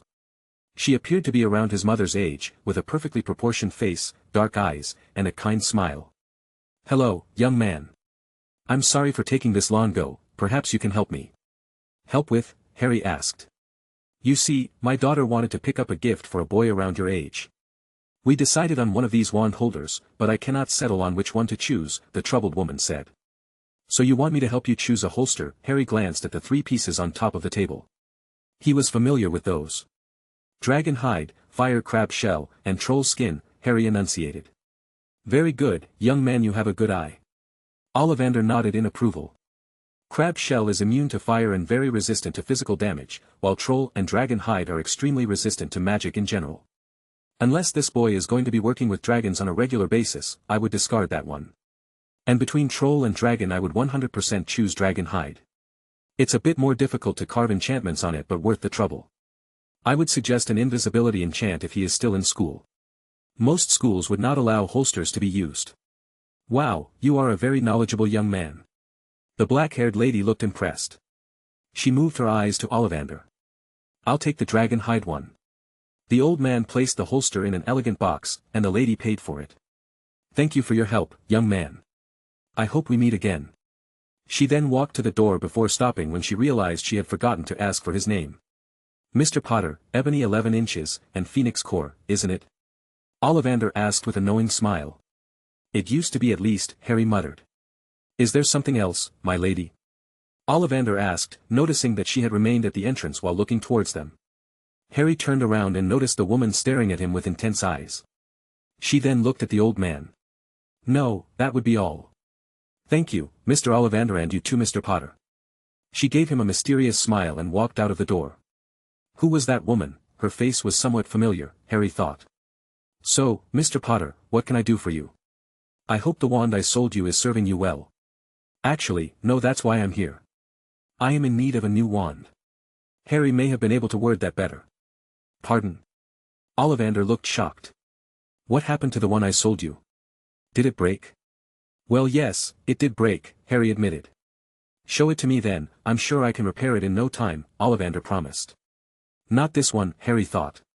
No, you see there is nothing left of the wand. It's all gone, including the core. The core is gone too, that's impossible. Phoenix feathers are one of the most resistant materials in the world, no magic performed by a young student could completely destroy it. Now tell me the truth, Mr. Potter. What happened to the wand? Did you misplace it? You want the truth? Fine, I activated a runic artifact that allowed me to channel through it the combined magical power equivalent of dozens of wizards and used this power to create a flame so hot that it burned the hydrogen from the atmosphere, manifesting something akin to a miniature sun or a small nuclear explosion. Then, I employed this flame to exterminate a basilisk half the size of Hogwarts. This amount of magic was too much for the wand and it turned into dust, core included. Ollivander stared at him for an entire minute before speaking again. I guess I am out of touch after all. I don't understand the jests of the current youth. No, that wasn't a J dash. Very well, Mr. Potter, I understand. I will make another wand, but only if you promise me to take better care of this one. Wands are not tools to abuse and throw away, they must be respected. Ollivander said with a stern expression. Harry gave up on arguing with this man. It was better this way. Sure, I promise. Chapter 134. Maybe I should open it in our room, said Ginny. No, open it here, Luna demanded. After all, she could not go into the Gryffindor common room. I can't wait that long, Ginny. Come on, exclaimed Lyra. Okay, fine. Stop shaking me. Ginny complained to her friend. She undid the package, revealing an elegant black box with intricate gold designs. So pretty. Lyra stared at the box in awe. It is, Ginny was surprised. Even if this box turned out to be empty, it would still be the fanciest present she had ever received in her life. There is a letter on top and... That seems familiar, Luna pointed at the top part of the box. Lyra and Ginny observed it up close and immediately recognized that symbol. It can't be the same one, right? Lyra asked. She had seen a symbol just like that one very recently. Nimbus, Ginny concluded. It was the same N that she saw on that box that Harry received. It seems like a small box for a broom though, Luna commented. Don't be silly, it can't be a broom. Maybe they also make other things, Lyra said. Let's see, Ginny opened the fancy box with care. Her hands were shaking with excitement, wondering what could be inside. Whoa! The three girls said in unison. The sight did not disappoint them. Inside the box, resting on a velvet cushion, was a golden chain. The metal was so well polished that it almost seemed to sparkle under the light. At the end of the chain was a miniature broom. I stand corrected, there was a broom inside after all, Luna admitted defeat. You think this is real gold? Ginny touched the chain. Lyra did the same. It does seem like it. She did not seem very impressed with the gold. After all, she already had several pieces of jewelry made of gold. She was more interested in the broom itself. Unlike the chain, the broom did not seem to be made of gold or any other metal. It looks like it's made of wood, Lyra pointed out. It seems a miniature of the same model as Harry got. I can even see the number, and I think there is something else written there, Ginny said. A perfect replica, Luna nodded. But don't try to ride it, she advised. I wasn't going to. It's a beautiful necklace, Ginny seemed delighted with the present. But I wonder who sent IHIATUS there, a note or something? No, but, wait. There is a paper here. Lyra pulled a piece of paper that was stuck to the inside of the lid. Don't leave us hanging, Ginny is about to explode, Luna exclaimed. I'm not. She huffed. But please, read the note. Let's see. Place the broom on the palm of your hand and say the magical word, Lyra said. What was that? Ginny asked in confusion. That's what the note says. Lyra showed it to Ginny and glanced at the miniature broom. That sounds like instructions, Ginny pointed out. And what happens next? Luna asked. It doesn't say what it does, but this magic word, I think I know it, Lyra said. Just try it then. Luna urged her. Okay. Ginny took the broom necklace out of the box and placed it in the palm of her hand. What was the word? Is written down here. I think it's better if you read it yourself, just in case. Lyra handed the note to Ginny. Ginny stared at the single word marked with a rectangle. Ingorgo. As soon as Ginny said the word, the small broom in her hand made a cracking noise and instantly grew in size, knocking several of the cups they had on the table. What? The girls became startled. This is a real broom. It must have some sort of enchantment to make it small, Lyra realized. Ginny stared at the broom in her hands. There was something written on the side of it. Nimbus 2001 for Ginny. Your name is engraved in everything. That's very impressive, Luna said. But if I remember correctly, first years are not allowed to have a broom in school. Lyra gasped. She is right, you need to hide it. If a professor sees it, they will take it away. Ginny hurried to hide the broom under the table and glanced around the hall to see if anyone had noticed. Luckily for them, the few groups in the hall were too busy in their own conversations to pay attention to what was going on elsewhere. Ginny sighed in relief. No one saw us, but how are we going to take it to our room? This is too big to hide. Let me see that paper again. Lyra took the paper and read it again. Here it is. There is a way to make it small again. How? Ginny said with urgency. Lyra showed her the paper and pointed at the lowest part. Another magical word had been marked with a rectangle. Reducio. As the words came out of Ginny's lips, the broom seemed to disappear for a moment. It worked. Ginny said with excitement as she raised her palm up and showed them the miniature broom, still attached to the gold chain. That's amazing. Lyra said. This is the best thing ever. Ginny exclaimed with joy. A very useful gift. I wish we knew who sent it, Luna said. The note doesn't say anything else. Ginny placed the broom back in its box and went back to examine the note. Other than the instruction to enlarge and reduce the broom, there was nothing there. But then, Ginny turned the paper around. There is something written on the back. The girls leaned in to see the text. An easy-to-hide broom for a sneaky witch. Chapter 135. The train came to a halt at its destination, and the students descended onto the station. Harry. He was promptly tackled by his little sister as soon as he stepped on solid ground. Harry placed down his luggage and hugged the young girl. Hello, Holly, I missed you too. And what about me? Lyra stood at their side with her fists clenched at her sides and an expression of displeasure.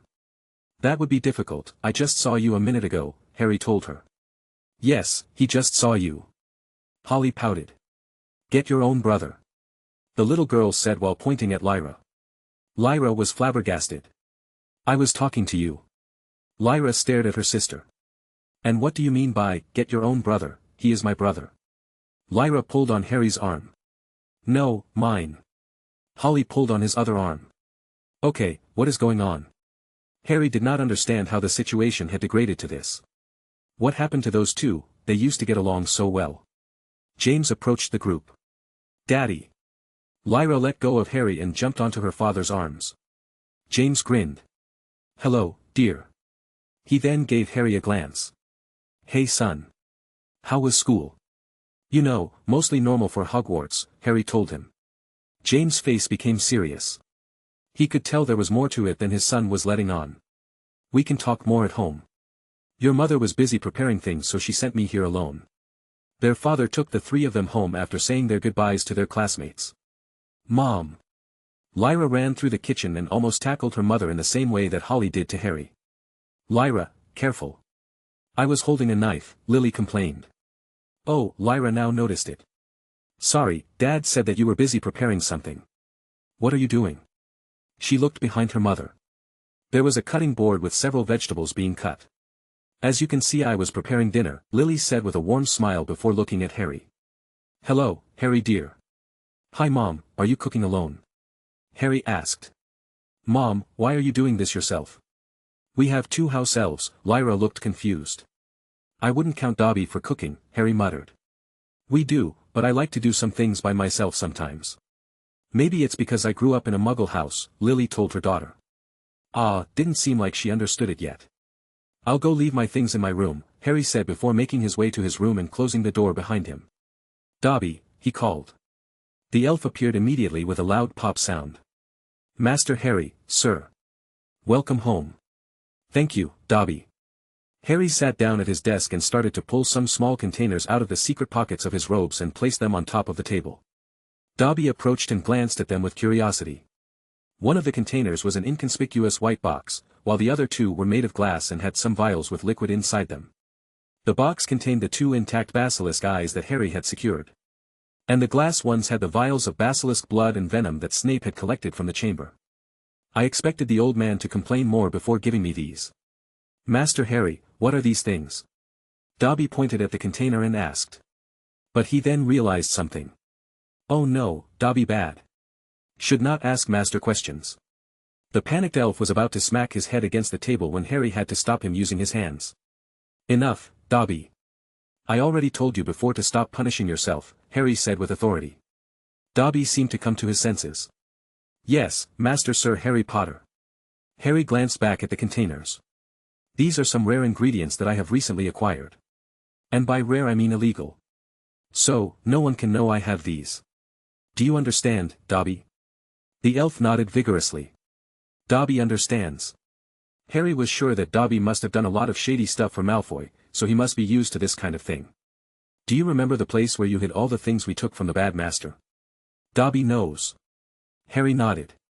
Good, I need you to take these 3 containers and, very carefully, bring them to that place.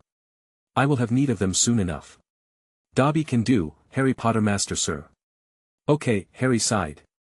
For some reason, Dobby still had difficulty in keeping his name consistent. Dobby took the containers with care and disappeared from his room. Harry lay on his bed and closed his eyes. He felt tired after the long journey home, especially after being forced into the same cabin as his sister, Ginny, Hermione, Lavender, and Parvati. That felt like a lot more than 6 hours. Maybe I can rest a bit before dinner. All of a sudden, he heard someone trying to open his door, followed by a series of loud bangs on it. Harry, let's play. Holly screamed. Never mind then, Harry sighed. Chapter 136. How was your first impression of Hogwarts? Did you like it? Lily asked Lyra during dinner. It was fun, I mean, for the most part. She kept stealing glances at Harry. How subtle, Harry thought. Yes, that business with the tremors was quite awful. It was lucky that no one got seriously hurt, said Lily. Dumbledore told us the matter has been resolved, said James. A planetary alignment was interfering with the wards, apparently, Lily said with a doubtful expression. Is that what truly happened? James looked at Harry and Lyra. Well, I mean, the headmaster said, and, I didn't see much, Lyra stammered the words. She was told to say nothing about the matter. No, that's not what truly happened, just a simple explanation the headmaster gave to the masses to calm them down. Harry decided to assist his sister since he knew his parents would want a better explanation. Harry? Lyra looked at him with confusion, thinking her brother wanted to keep everything secret like the headmaster. Oh. And what was the cause for all that trouble? Asked James. Just some big scary creature that was bumping around near the castle foundations and making it shake, Harry explained. Lyra raised an eyebrow at the simplified explanation.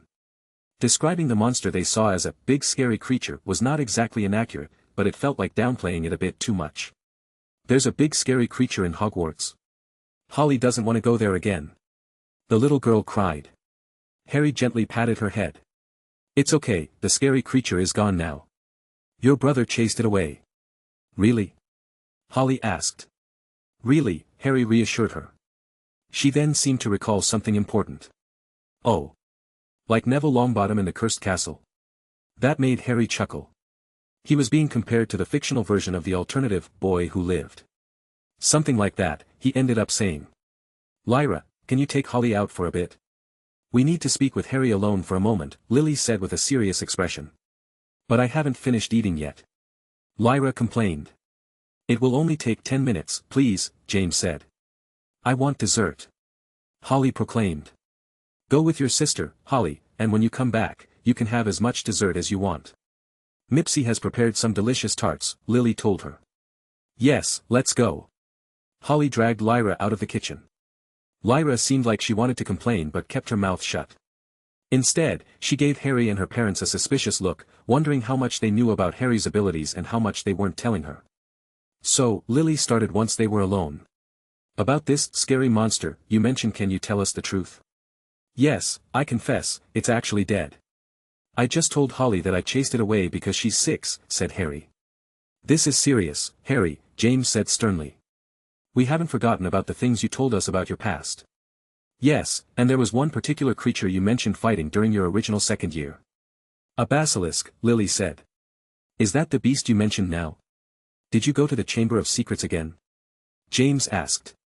Yes, I did, Harry admitted. You fought that basilisk alone, again? Lily exclaimed.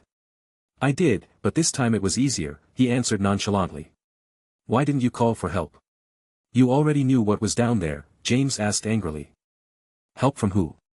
I was the most qualified to fight a giant basilisk. No one else had experience with something like that, but I did, Harry reasoned. They had no argument against that. Fine, but what about him? Was he also involved in this? James asked, referring to Voldemort. Of course, Harry knew he was talking about Voldemort. He told them about the cursed diary and how it was used to possess a student he didn't identify to open the chamber. No, this time, things were very different in that regard. That man had nothing to do with this. But then, who opened the chamber to awaken the basilisk, asked Lily. That's the thing, it awoke by itself and started to cause trouble. So I opened the chamber and went inside to deal with it. This time there was no diary or possessed student writing on the walls. It awoke by itself. How? James knew there was something else to this story. I still don't know for sure. It was true, he didn't understand it completely. What happened in that chamber still remains mostly a mystery to him. He had hoped to find some answers in the book that Dumbledore gave him, but he has only managed to read a small part of it so far. The book is actually a compilation of different people's work, all put together in one tome. There were chapters written during completely different eras, by people living in different places. It's an absolute mess as every part is written using a different language. He understood the parts in Latin and somewhat understood the parts in Old Gaelic, but the Sumerian and ancient hieroglyphics would give him a lot of trouble to translate. And that was the easy part. There were languages that he couldn't even identify. It was going to take him a while to translate everything and then study its contents. I'm looking into it. He finally said. His parents remained silent for a minute. There is something you are not telling us, said Lily. There are many things I'm not telling you. But you will have to trust that I have the best intentions to do so. Giving you random information that even I am not sure is correct will benefit no one, Harry told them. Very well. I can accept that, Lily nodded. On the other side of the kitchen door, unbeknownst to them, someone was listening to their entire conversation. Original second year, Harry had already fought that basilisk before. Who is that man? What diary are they talking about? Lyra heard most of what they said, but nothing made much sense to her right now. However, this confirmed her suspicions that something major had happened to her brother to make him change so much, and it wasn't just hitting his head very hard. And Mom and Dad know about it. Chapter 137. December 25th, early morning. Presents. Holly screamed while running down the stairs. Stop running. You're going to fall. Lily chased after her. Lyra sighed. When is she going to stop going crazy like that for presents? You were doing the same thing until just a few years ago, James teased her, and Harry chuckled. Lyra became visibly embarrassed at this. I did not, she replied. James laughed loudly. But you did. I remember you used to say, Daddy Daddy. Let's go. I want to open the presents, and then you would take off running, and your mother chased after you. She made a dissatisfied expression. That was all in the past, Daddy, I mean Dad. I am soon to be 12 years old and a Hogwarts student, so I'm almost a grown-up, she said smugly. Sure you are, dear, James said with a smile. Harry wondered what being a Hogwarts student had to do with anything. When he crossed the doorway into the living room, he spotted Holly already circling the Christmas tree, collecting every box with her name on it. By the time Lyra, James, and he arrived at the tree, Holly was struggling to carry away a pile of boxes. Let me help you with that. Harry knelt down, picked up the biggest boxes, and carried them to a nearby couch. Holly sat down and started tearing open the presents. He gave a sidelong glance to the tree, where his other sister was searching for her own presents with a face of pure joy. Harry, help. Holly seemed to be having trouble with one of the big boxes. Harry stayed with her and assisted her while she unveiled a good variety of presents, including clothes, toys, and books. Finally, she opened the smallest present of them all. After removing the wrapping paper, she revealed a simple-looking wooden box about the size of his fist. That one is from me, said Harry. He could have made a more beautiful box, but it was a conjured object, and like all conjured objects, it would only last for a short period of time before disappearing. From brother? Holly stared at him. This got the attention of the other family members, who were curious to see what he had gifted her. Go ahead, open the box. The present is inside, Harry told her. So pretty. Inside, there was a pendant made of silvery blue metal with a brilliant stone embedded in it. It had a circular shape, and around it were runic symbols. Attached to it was a simple chain made of the same metal. Oh. That must have cost you quite a few coins, said James. Lily and Lyra moved closer to take a better look at the object. Lyra's eyes widened as she recognized the design. Lily, on the other hand, stared at the pendant with curiosity. She did not recognize the stone or the metal it was made of. Its surface shone like silver, but it had a bluish tint to it that made it look like it was radiating with magic. Where did you get this? What is it made of? Are those runes? What do they do? She started bombarding him with questions. For a second, it reminded him of an old friend with bushy hair. I made it myself. It is made of a special alloy called magicite. Yes, those are runes. As for what they do, it may be better if I demonstrate it. It looks a lot like your earrings. Did you also make them? Lyra asked. Can you make some for me? Earrings? Asked James. Never mind that, Harry brushed their questions away. Magicite? I have never oh, I see. Lily stopped talking when she realized. If Harry had made it himself, it had to be something that he learned in his future, so she decided not to ask in front of her daughters. The rune cluster looks very intricate and well made, James said, impressed. He was not a master at runes, but in order to become an Auror, one needed to have at least an advanced knowledge of them. So you are skilled at writing runes too? Perhaps you could give your mother some tips, Lily whispered in his ear. I'm barely decent with that stuff, but sure, he replied. He could not call himself skilled at runes when he had met people like Hermione or Luna who could run laps around him in that field of magic. But he did have a lot of knowledge that didn't exist in this era, so it's not like he couldn't teach anything to his mother. And what does it do? Lyra asked. Does it shine? Exclaimed Holly. That it wouldn't be very impressive if it only did that, Harry glanced at Lyra. Why don't you bring yours, and I'll give you a demonstration. I got one too. Lyra asked excitedly. Yes, but they are a bit different, said Harry.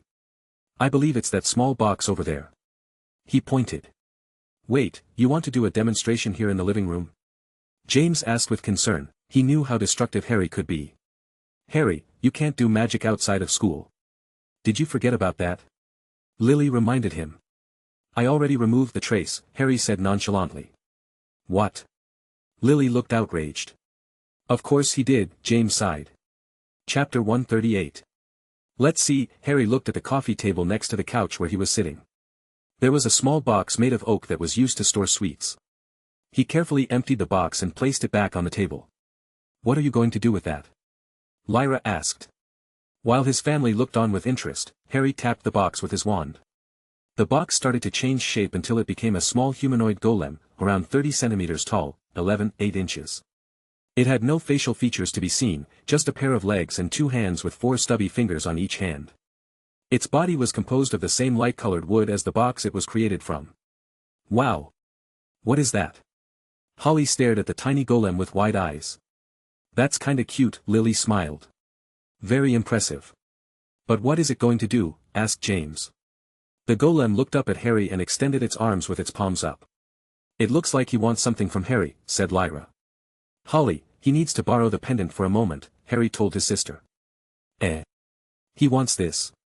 Holly held up the pendant and glanced at the golem. You want this? She asked it.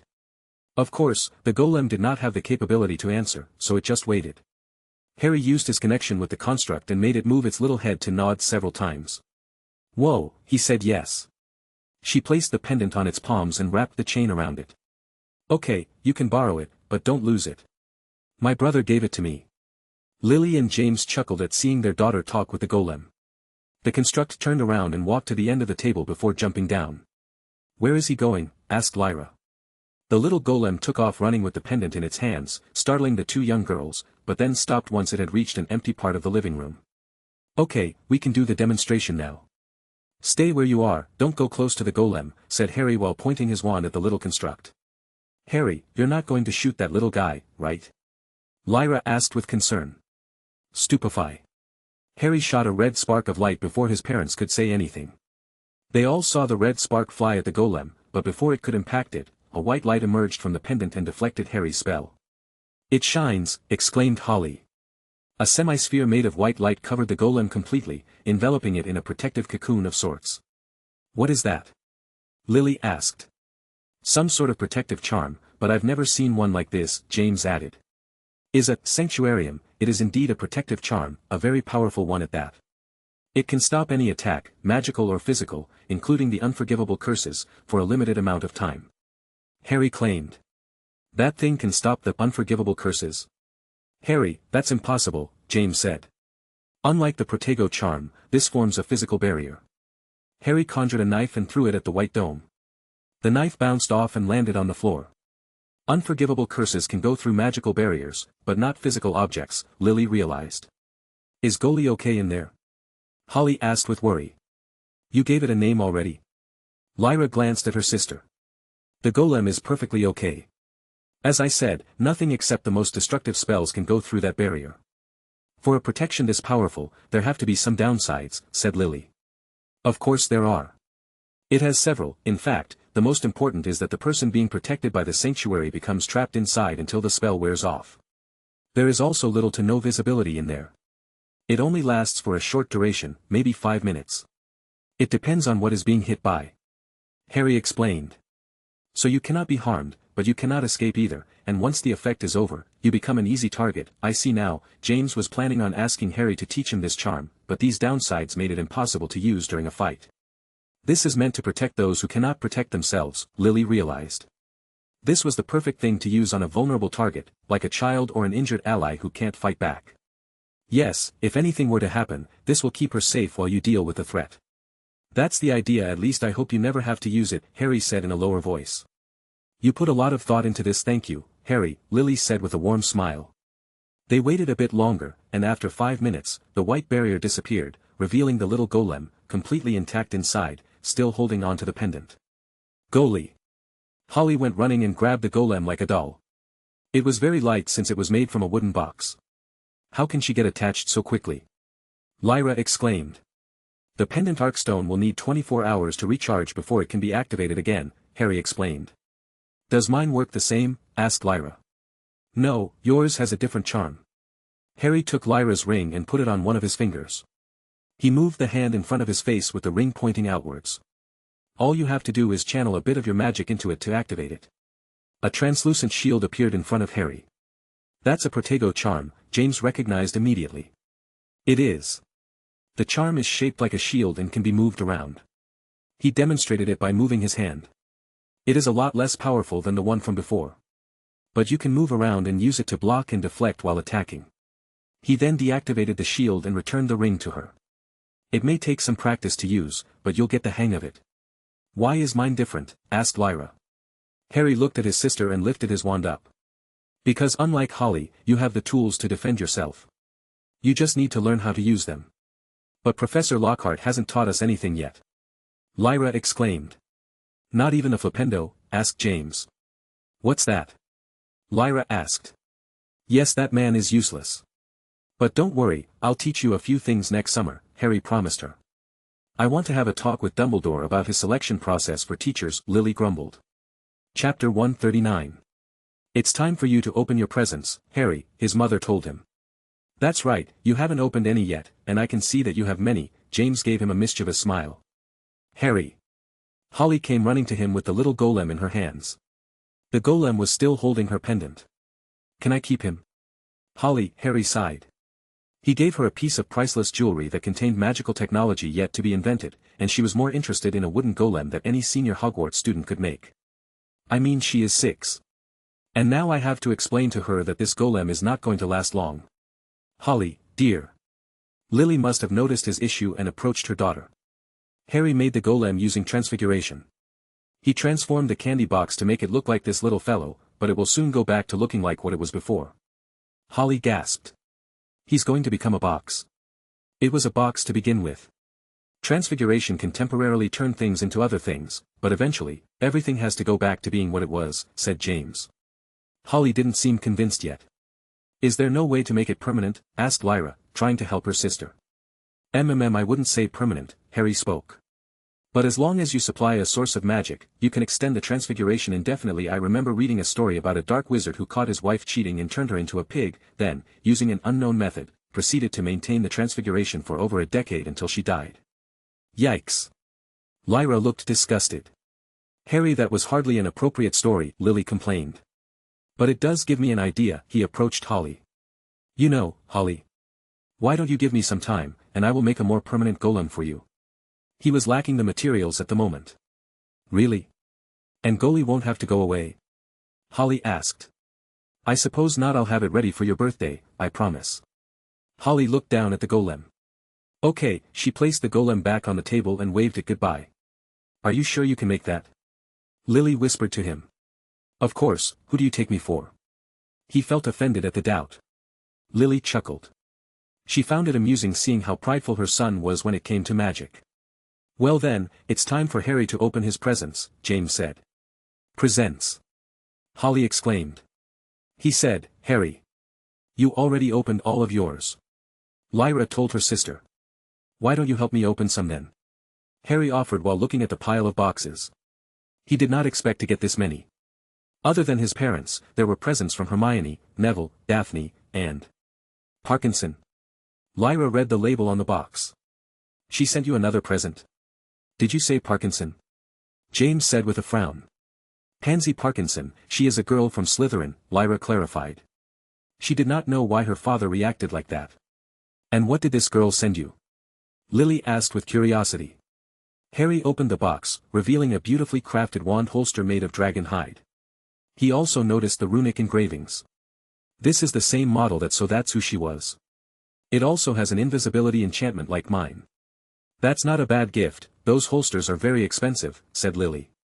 That's nothing compared to the Nimbus 2001 she gave him earlier this month, Lyra commented. What? James probably said it louder than he originally intended. Harry, why didn't you mention this? That girl gave you a new Nimbus? Harry, that's a very pricey gift, even for a wealthy family like theirs. Why would she do that? Asked Lily. We don't know either. Lyra exclaimed. He won't talk about it. She gave Harry a quick glance. Harry, you're not, like, with this girl, Lily muttered. Please stop, Harry groaned. It's nothing like that. I just saved her when she fell from the stands on the day of my first Quidditch game, and she said she owed me a great debt. That's all. That happened. Why didn't I hear of that? Lyra asked. Because I told no one, and I guess Slytherin girls don't like to gossip as much as Lavender. Harry opened the present that Daphne sent him. It was a very elegant black robe with silver decorations and made of acromantula silk. Oh, that's so nice. Lily got closer. Daphne has good taste. Wait, we're not done with the whole Parkinson stuff, James huffed. What does Dad have against the Parkinsons? Lyra asked her mother. Lily made a complicated expression. Well, let's just say that he and Lord Parkinson don't get along. That was quite an understatement. Lyra was not dumb, she knew there was more to it. Her father would not react so strongly otherwise. Yes, we don't get along, James coughed. That's a shame, Lyra glanced at the robes. So Harry is not going to attend Parkinson's party then? Because those robes would have been great for it. What? Shouted James. What party? Lily looked at her son. Right, about that there is a party in 3 days. Pansy's birthday and I have been invited, Harry admitted. When were you planning on telling us? Lily asked with disapproval in her eyes. Tomorrow? Harry said. He wasn't really planning on telling them until the last moment because he knew how his father was going to react. Harry, come to my studio. We need to talk. James looked furious. Something like that, Harry thought. Chapter 140. Very well. James sat at his desk. We can talk properly now. What are you plotting now? Plotting? Please, Dad, I thought you knew me better at this point. I don't engage in plots. I simply stumbled upon an opportunity by chance and made use of it. Harry settled into a comfortable chair in front of James. And this opportunity is the party Lyra mentioned? James didn't look pleased. It is. How can I say no when I have the chance to locate the lion's den? Not that I expect the party to be held at Parkinson's main manor, but at least one of his vacation houses. I thought we agreed that you would discuss things with me and your mother before taking action against those people. The order is active again, we are making progress. Harry sighed. As I said, I didn't plan for this. It's something that happened. Fine, let's move on from that. What do you intend to do at that party exactly? James inquired. You know, meet people, observe who's associated with Parkinson's, and gather some names. Perhaps I could discreetly explore the house during the party and see if I find anything of interest. Harry wished he still had the invisibility cloak, it would have been very useful for that. Wait, you were planning on going there alone? James realized Harry hadn't mentioned what he or Lily would be doing.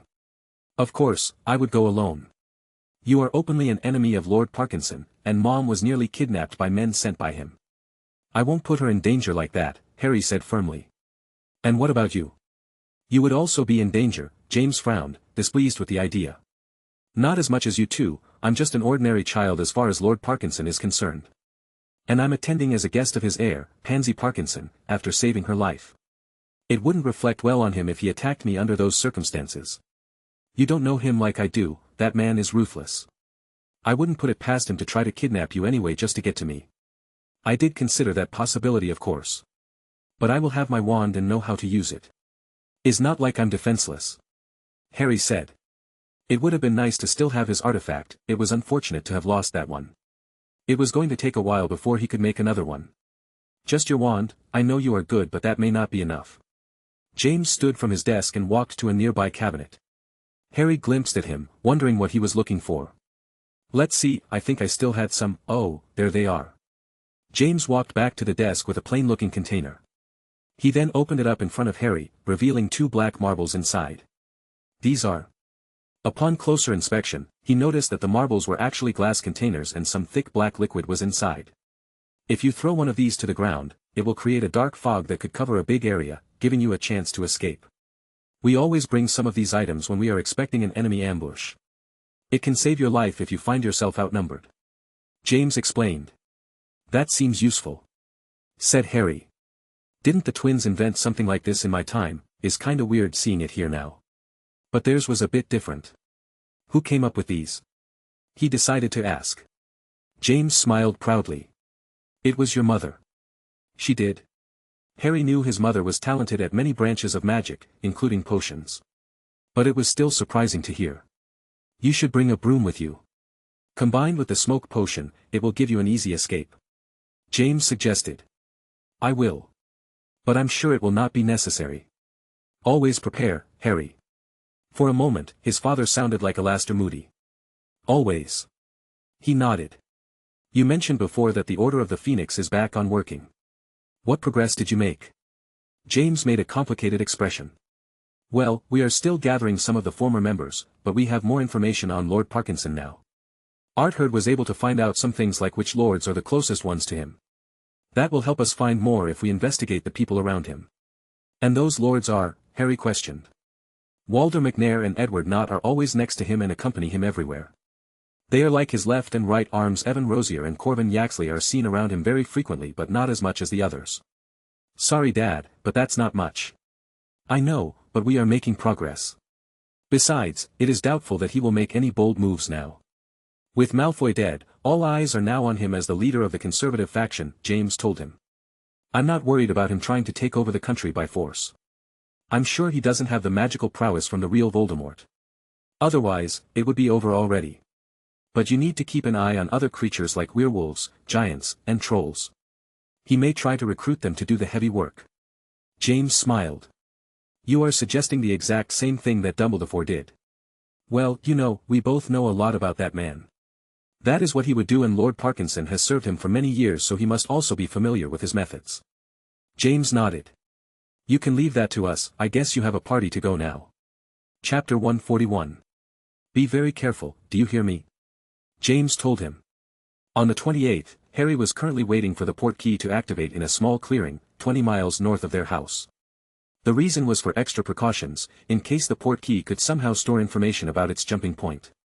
Harry was currently wearing the black and silver robes that Daphne had gifted him. The robes already came with several hidden pockets, but he had added a few more to store all his things. He was ready for battle.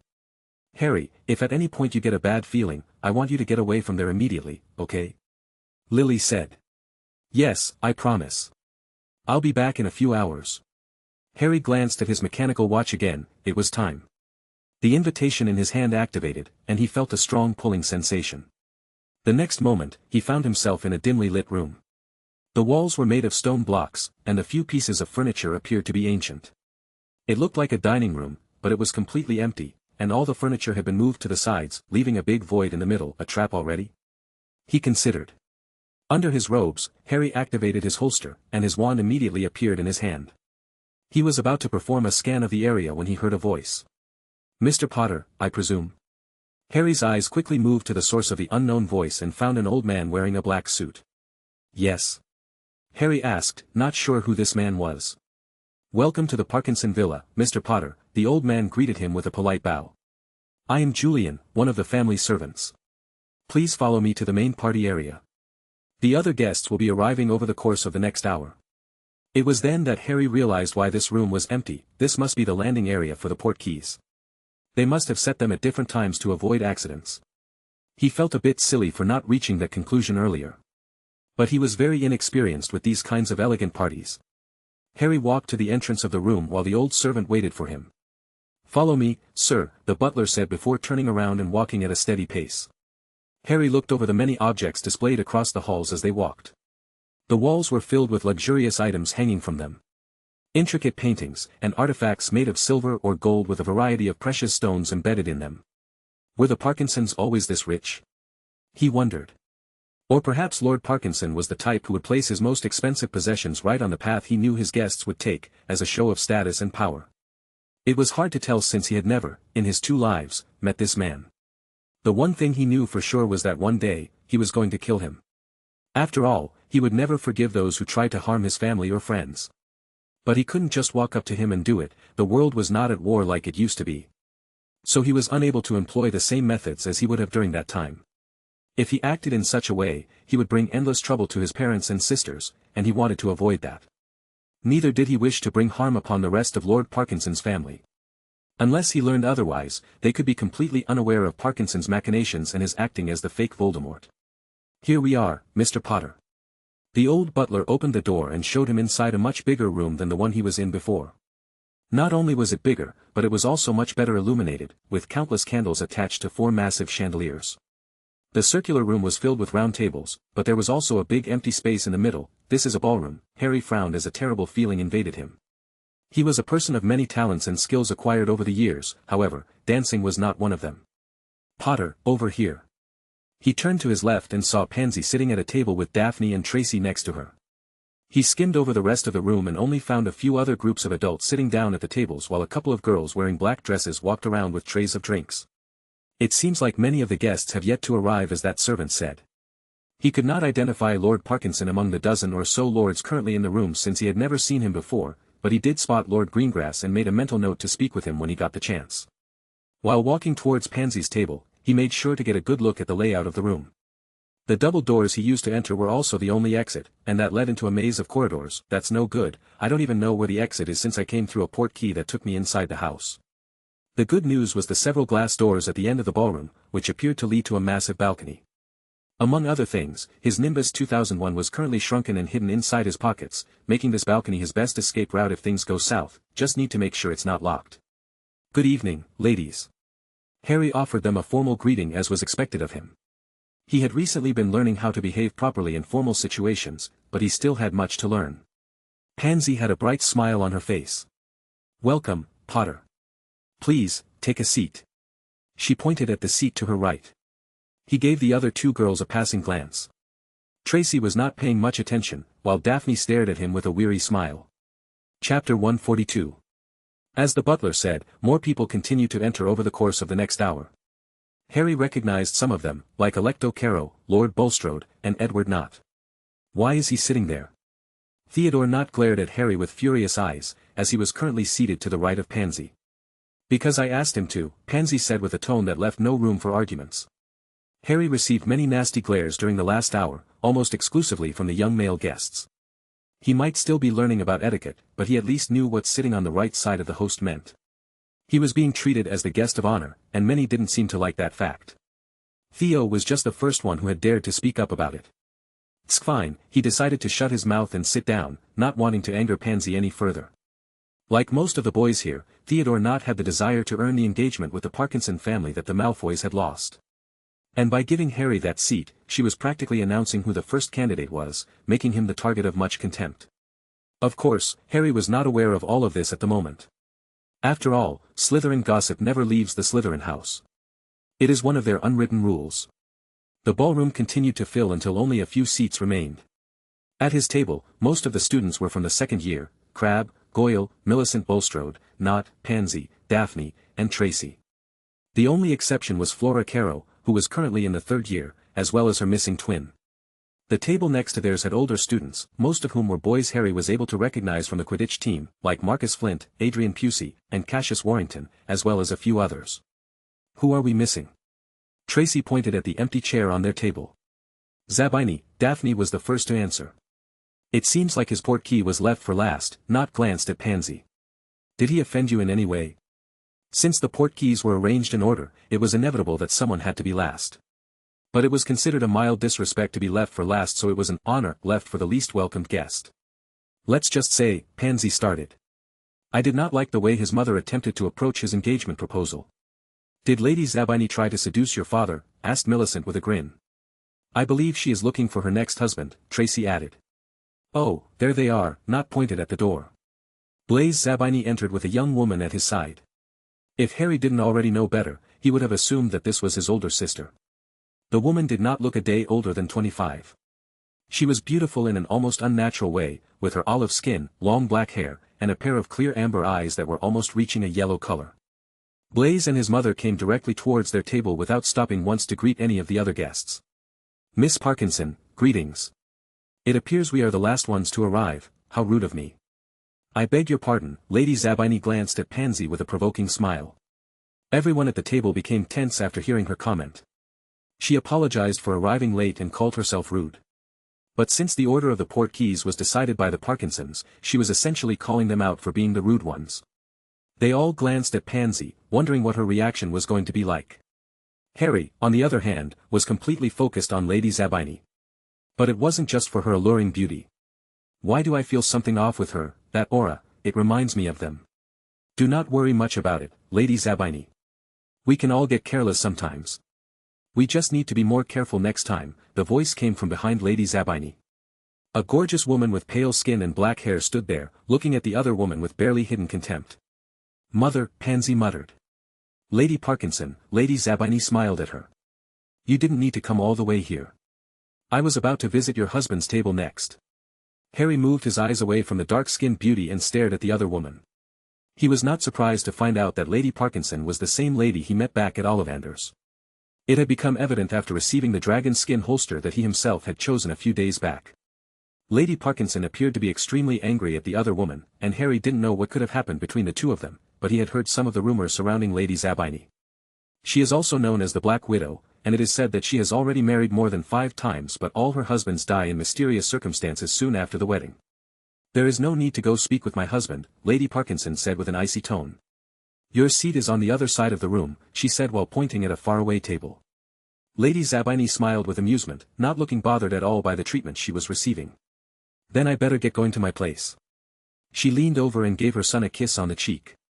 I'll see you later, dear. Have fun. She turned around and walked with elegance across the room, turning many heads to glance at her curves.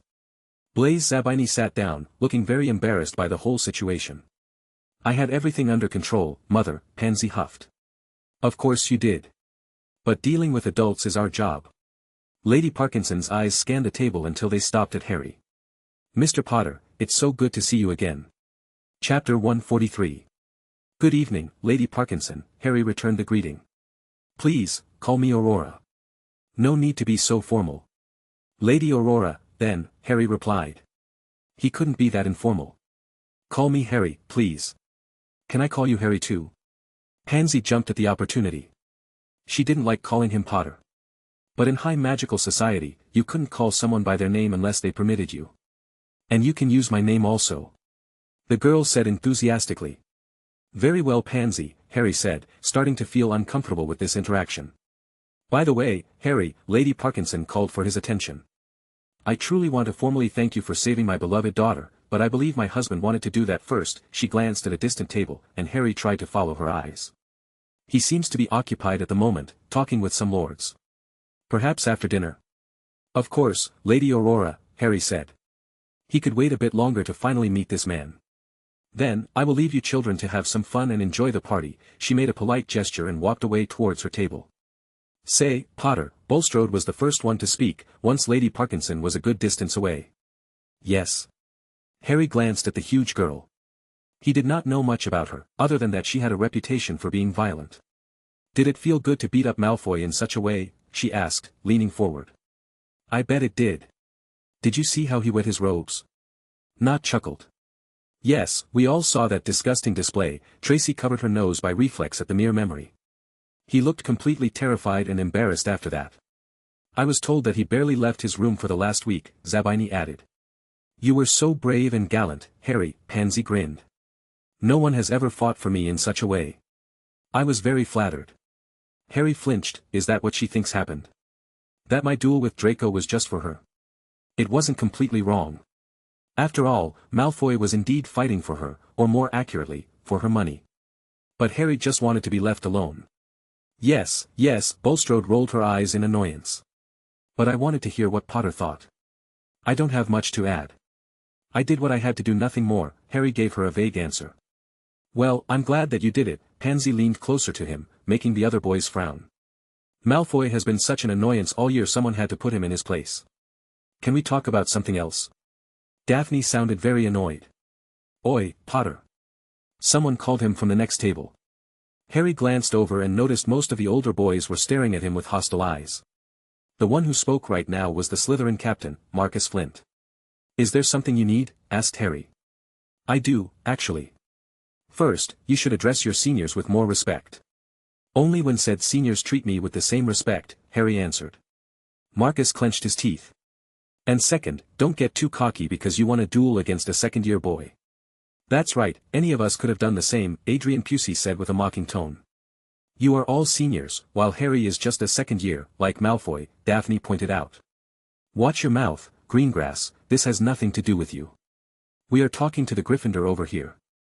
Cassius Warrington, the fifth-year chaser, told Daphne, his voice filled with spite. Lord Greengrass had recently rejected his second attempt at an engagement. "You are Warrington, right?" Harry's voice became colder. "That's right." Warrington glared at Harry. "I'll remember that." He made a mental reminder to keep an eye on this one. "You know, Potter," Marcus Flint spoke, and didn't dare to interrupt him now, so he had to remain quiet. "We would love to have a few friendly duels with you. We could exchange pointers and maybe give you some advice. Now I know you have been banned from that joke they called the dueling club, but we at Slytherin have our own private dueling arena in the dungeons. I could allow you to enter and participate. What do you say?" "That could be fun, Potter. We could show you what a real duel looks like." Adrian Pusey had a creepy smile on his face. "Not interested," Harry answered. At this point, he wasn't sure if all this animosity came because of their loss at Quidditch or because they were also after Pansy Parkinson and they considered him to be in the way. But it looked like a good opportunity to deal with a few Death Eater's new recruits. He knew that at least Warrington and Flint's fathers were some seriously nasty wizards. If this could drag them into a conflict, they may have something useful to say if I can get them alone, he considered. His reason for refusing Flint's challenge was that it would look strange if a second year suddenly accepted an offer like that so quickly. And it wasn't like they were going to give up. "Those guys have made the decision to come after me, let them come." "Not interested, you say?" Flint chuckled. He already expected him to say no. But they would find a way to make him accept. "That's enough, Flint," Pansy got annoyed. "Harry is my guest, and this is my party. If you can't behave." Flint raised his hands up. "My apologies, we'll be good. I promise." He said those words, but the anger behind his smile said otherwise. Chapter 144. Mr. Potter, Lord Parkinson came to their table after dinner, as Lady Aurora had told him. "Lord Parkinson," Harry greeted him back. This time he had to put an extra effort to avoid showing any contempt for the man in front of him. Lord Parkinson was a short man with a broad frame and a pudgy nose. He had short grey hair, showing his age, and dark eyes. He could not be called handsome by any stretch of the word. His daughter Pansy was very lucky to have inherited most of her looks from her mother, except for the nose. I finally have a chance to meet you, the one who saved my precious daughter. I cannot thank you enough, Mr. Potter, he said with a wide smile. By the way he was glancing at Harry, it was obvious that Lord Parkinson was talented at the mind arts because Harry could not feel an ounce of anger from the man. His words felt completely genuine, and he would have believed them if he didn't know better. No wonder he is so successful at politics. The man is a natural liar, Harry had to admit that much. As the Lord of House Parkinson, I want to formally thank you, Mr. Potter. And if there is anything that I can do for you, all you have to do is ask. Harry could feel the eyes of everyone in the ballroom staring at him, some with curiosity, while others with envy and rage. I will need to think about it and consult with my parents. Harry knew what everyone was expecting him to ask, and he couldn't straight up say that he had no intention to request any marriage proposal. That would be a great insult to the Parkinsons and a wasted opportunity. If everyone thought that he was going to take the great privilege of forming ties with the current most powerful conservative wizard family, they would become more desperate to make a move against him, like those boys from before. Yes, that would be a good idea. Talk with them. I'm saddened they couldn't attend today. Looking forward to speaking with James, Lord Parkinson did not lose the smile for a second as he spoke. Of course, he didn't mean a single word he said. If his parents had attended the party, he may have not been able to resist doing something. And he would never even consider marrying his daughter to him. It was all for show. Lord Parkinson turned to look at Pansy. My dear, come here and dance with your father, he said as he extended his hand. Pansy smiled and took his hand before being led to the center of the ballroom. It is customary for the daughter to have her first dance with her father, Daphne whispered to his ear. She must have guessed that Harry was a bit clueless about the many customs pureblood families had, as his own family didn't follow many traditions. Right, this reminds me of something, said Harry. He then got closer to Daphne. Do you mind dancing with me for a bit? Seriously? She was expecting to be asked that a lot tonight, but not by him. Let's just say that I don't really have that much practice in that field. I could use some help. Something the great Harry Potter doesn't know how to do. I thought that was impossible. Daphne pretended to be shocked. There are a lot of things I don't know, so, do you mind? He asked. I'll do what I can. She got nervous and said the last part loud enough to be heard by the entire table. What are you going to do? Tracy glanced at her with suspicion. Nothing. She was about to grab Harry's hand when she seemed to recall something. Harry, you have to offer me your hand, she whispered. He did as told and guided her to the center. There were already many couples dancing. You know the basics at least. One hand on my shoulder and another one on my waist, Daphne instructed him. Yes, I know this much. He still remembered the classes Professor McGonagall gave him during his 4th year. The last time he had a chance to use that knowledge was the day of his wedding. It's been so long, a lifetime ago. Harry. Daphne had to shake him off. Harry's mind came back to the present. Sorry, let's continue. He placed his hands in the correct spots, and they started to move. Your face was never mind. Daphne wasn't sure what he was thinking about, but her instincts told her that it was better to let it go. The two of them danced for a while. Harry gave a glance at the podium where the instruments were. All of them were moving by themselves, there was no musician playing. Hey, you're not that bad. I thought you didn't know how to dance, Daphne commented. I guess I remember things better than I thought, Harry said. Remember? It can't be that long since you were taught.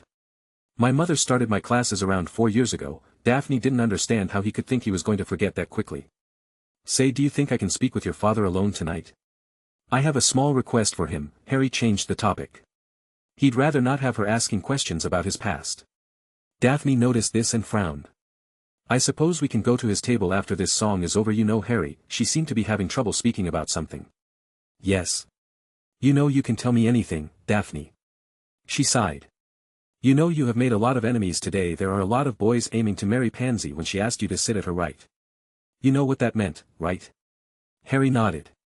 I do know, yes. She was letting them know that I was going first. Daphne looked a bit surprised. You knew, and you are okay with it? I mean, she likes you, Pansy. If you also, you can request it from Lord Parkinson. They owe you a great debt, so you know you can. Harry had never seen this girl stammer her words so badly. Would you calm down? He got his face closer to speak in her ear as he didn't want anyone to hear this. I have no intention to get engaged to Parkinson. I just want others to think that way. What? Why would you want that? Daphne exclaimed. I have my reasons I can't tell you right now. Daphne still didn't know anything about Lord Parkinson having become a pretender Dark Lord. I should inform the Greengrass family as soon as I can, that way they can be more careful around that man. But I can assure you that no one is getting engaged, not that Lord Parkinson would approve. He hates my family.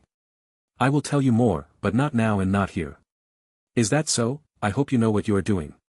Daphne had to look down to hide her smile. Chapter 145. After their dance was over, Harry and Daphne went to Lord Greengrass' table. Unfortunately, he was accompanied by 2 other lords he was not familiar with, and he could not just ask to talk in private.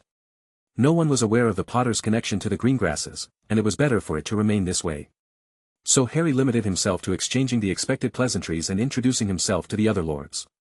Even after being told their names, he did not recognize them, so there was little chance that they were part of Voldemort's forces in his time. This didn't mean much.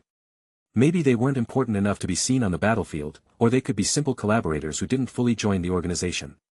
It is safe to assume that everyone at this party is either an ally of Lord Parkinson or, at the very least, a potential one.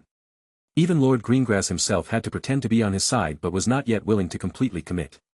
Harry had already prepared for this likely scenario. He waited for an opportunity and handed a small package to Lord Greengrass. This package contained a sample of the type of arc stone he required for his artifacts and a note detailing his request plus a long list of ingredients. Greengrass took it without looking at him or making any gesture and stored it inside his robes. He would have to wait until returning to Hogwarts to hear his reply, likely delivered by his daughter. There you are. All of the current occupants of the table turned their attention to the source of the noise. Pansy glanced at Harry with her intense dark eyes. I have been looking for you everywhere, Harry. I believe the lady wants to dance, Mr. Potter, Lord Greengrass said calmly. It would be rude to make her ask, he then added. Of course. Harry stood up and offered his hand to the girl, who happily took it with a wide grin on her face. Daphne, why don't you stay here for a bit? I have some things to discuss, Lord Greengrass said. Harry realized that he was probably trying to save her the trouble of being asked to dance by a lot of the boys here. She may not be as popular as Pansy, but there was no shortage of families who would like to get their hands on the Greengrass fortune and business. Harry guided Pansy to the center of the ballroom, and they started to dance, feeling a bit more confident after the practice with Daphne. Are you enjoying the party, Harry? The girl asked, feeling a bit nervous. You have a very nice house. But I assume you don't live here, do you come here often? He asked. She nodded. We have 2 other villas that we visit more often. This is just the 3rd time I have been in this one, I think. So they have 3 villas and 1 main house. Lord Parkinson chose the one they visit less often for this party. It could be a coincidence, or he didn't want to reveal the location of some of his more important homes to one or more of the guests. I noticed that you have a lot of servants but haven't seen any house elves working here, Harry commented. My father doesn't like house elves. He says they can't be trusted. Instead, we have those servants. Most of them are squibs, except for the chief butler who is a half-blood. No house elves for security and only 1 actual wizard noted. Harry noticed that she was starting to look bored and realized he could not just perform an interrogation. You have a lovely dress, he decided to comment. Her face immediately changed. Really? You like it? She had recovered her smile now. He felt a bit guilty for manipulating this young girl. But he had a good reason for doing so at least. They continued to dance for the full songs while Harry gave her a mixture of compliments and questions, trying to gain as much information as he could. In the end, all he could find out was that their main home was somewhere in the north of Scotland and the names of the closest lords to her family, the Knots and the Rosiers. Nothing crucial so far, but it did open the door for more opportunities in the nearby future. Eventually, they were interrupted by Pansy's mother, who came to scold her daughter for ignoring her other guests in favor of Harry. I have to go, Harry. She looked very apologetic when she said that. I completely understand, do not worry about me. Harry then noticed that one of the glass doors leading to the balcony was open. I think I will go take some fresh air, excuse me. As he approached the doors, he spotted the alluring figure of Lady Zabini outside. Chapter 146. Harry observed the beautiful olive-skinned woman from a distance as she conversed with some older gentleman. She smiled and laughed at whatever the old fellow was telling her while running her fingers along his arm in a very seductive manner. Then, she leaned forward and whispered something in his ear, and the man responded with something like, I'll be right back, before walking away with an expression of pure joy. Aren't you a bit young to be staring at me so much? Lady Zabini turned her yellow eyes toward him. Most boys his age would become embarrassed after being caught staring at a woman and would walk away. But Harry did something different. He didn't move his eyes away from her and walked closer. Lady Zabini furrowed her eyebrows at his behavior. Did the Potters fail to teach you basic manners? You should answer when an adult asks you a question. Harry stopped a few feet away from her. Lady Zabini observed his unusual behavior with a hint of curiosity. She had seen many adult men react like this in her presence. They would become enthralled by her beauty, unable to think clearly. At least, not with their heads on top of their shoulders. But her abilities had never worked on children this young before, and she was curious about why it seemed to be affecting this one. In truth, what Harry found interesting about this particular woman was not her physical appearance but her magic. From the first time he saw her, Harry could feel something trying to invade his mind. She was emanating something akin to a passive compulsion similar to the Vila allure but also different. This, by itself, was intriguing, but more importantly, he sensed that something else was mixed with her magic. Something that he was both familiar with and wary of. Harry was not the sensory type, so it took him a while to figure out what it was. But now, being very close to this woman, he finally solved the mystery. Are you just going to stare at me all night without saying anything? You're not going to charm many ladies like that, Lady Zabini said playfully. I see you must be a half-blood then, Harry deduced. Excuse me. The amusement vanished from her voice. I am very much a pure-blood. I wasn't talking about that nonsense. I was referring to your human blood. You aren't completely human, are you? What did you say? She now looked angry. Throughout her life, she had heard many rumors about herself. Like she was a master of mind arts and used that to brainwash men. Or that she used potions, or that she was a demoness and used her unnatural allure to seduce people and steal their souls. I don't know what rumors you've heard about me, but none of it is true. She was tired of all the talking behind her back.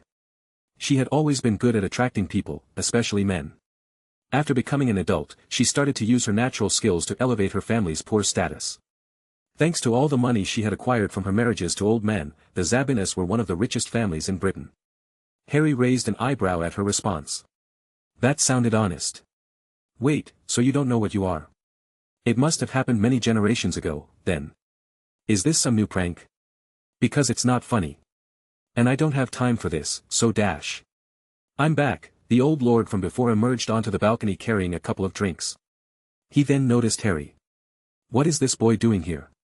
He is one of my son's classmates, and he was about to leave, isn't that right? She said to Harry in a harsh tone. Yes, I better go back inside. His curiosity had been satisfied, and he had no business with her. He had briefly considered killing her because of her demon blood. But it seemed that whatever pact her ancestors made with a demon happened so long ago that her demon blood was extremely diluted, and she was not even aware of this fact or that she was passively using a demonic lure to seduce men. If he had to guess, a distant ancestor of hers had managed to procreate with either a succubus or an incubus, and this was the result. Now that he knew this, she held no more interest for him. As long as she didn't provoke him, he had no reason to end her life. When Harry returned inside, he saw a few people at his table. The duo of Crabbe and Goyle were still there, eating sweets. They had not moved from there the entire time and barely said anything. Daphne was also there, sitting next to Bulstrode, and there was also an older boy standing next to them. Daphne didn't seem happy at all while speaking with this boy. They seemed to be arguing about something. Harry approached the table to see what all the fuss was about. He now recognized the boy. He was one of the Slytherin beaters, but he forgot his name. Come on, Greengrass, it's just one dance. It'll be fun, I promise. The boy leaned closer. I told you my feet are hurting. I don't feel like dancing with anyone now. Daphne had long lost her calm persona. It was the third time she rejected him, but he would not go away. The boy then smiled and leaned closer, putting a hand on Daphne's shoulder. Come on, just one diarg. The boy yelped in pain when he felt someone grabbing his arm and moving him away from Daphne. I believe the lady said no, very clearly. You should take the hint and move on. Let me go. The older boy glared at the person who grabbed his arm with such force that he could almost hear his bones crack. Potter?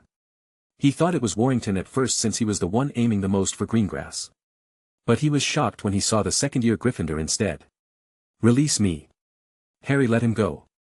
It's best if you leave now, he said calmly. The senior became enraged at being humiliated like this by a junior. He reached for his wand, aiming it at Harry's face. What do you think you're doing? Daphne yelled. This drew the attention of most of the room. The boy snapped out of it and realized what he was doing. If he cast a spell here, he would be forever banned from most events at the very least. What is this?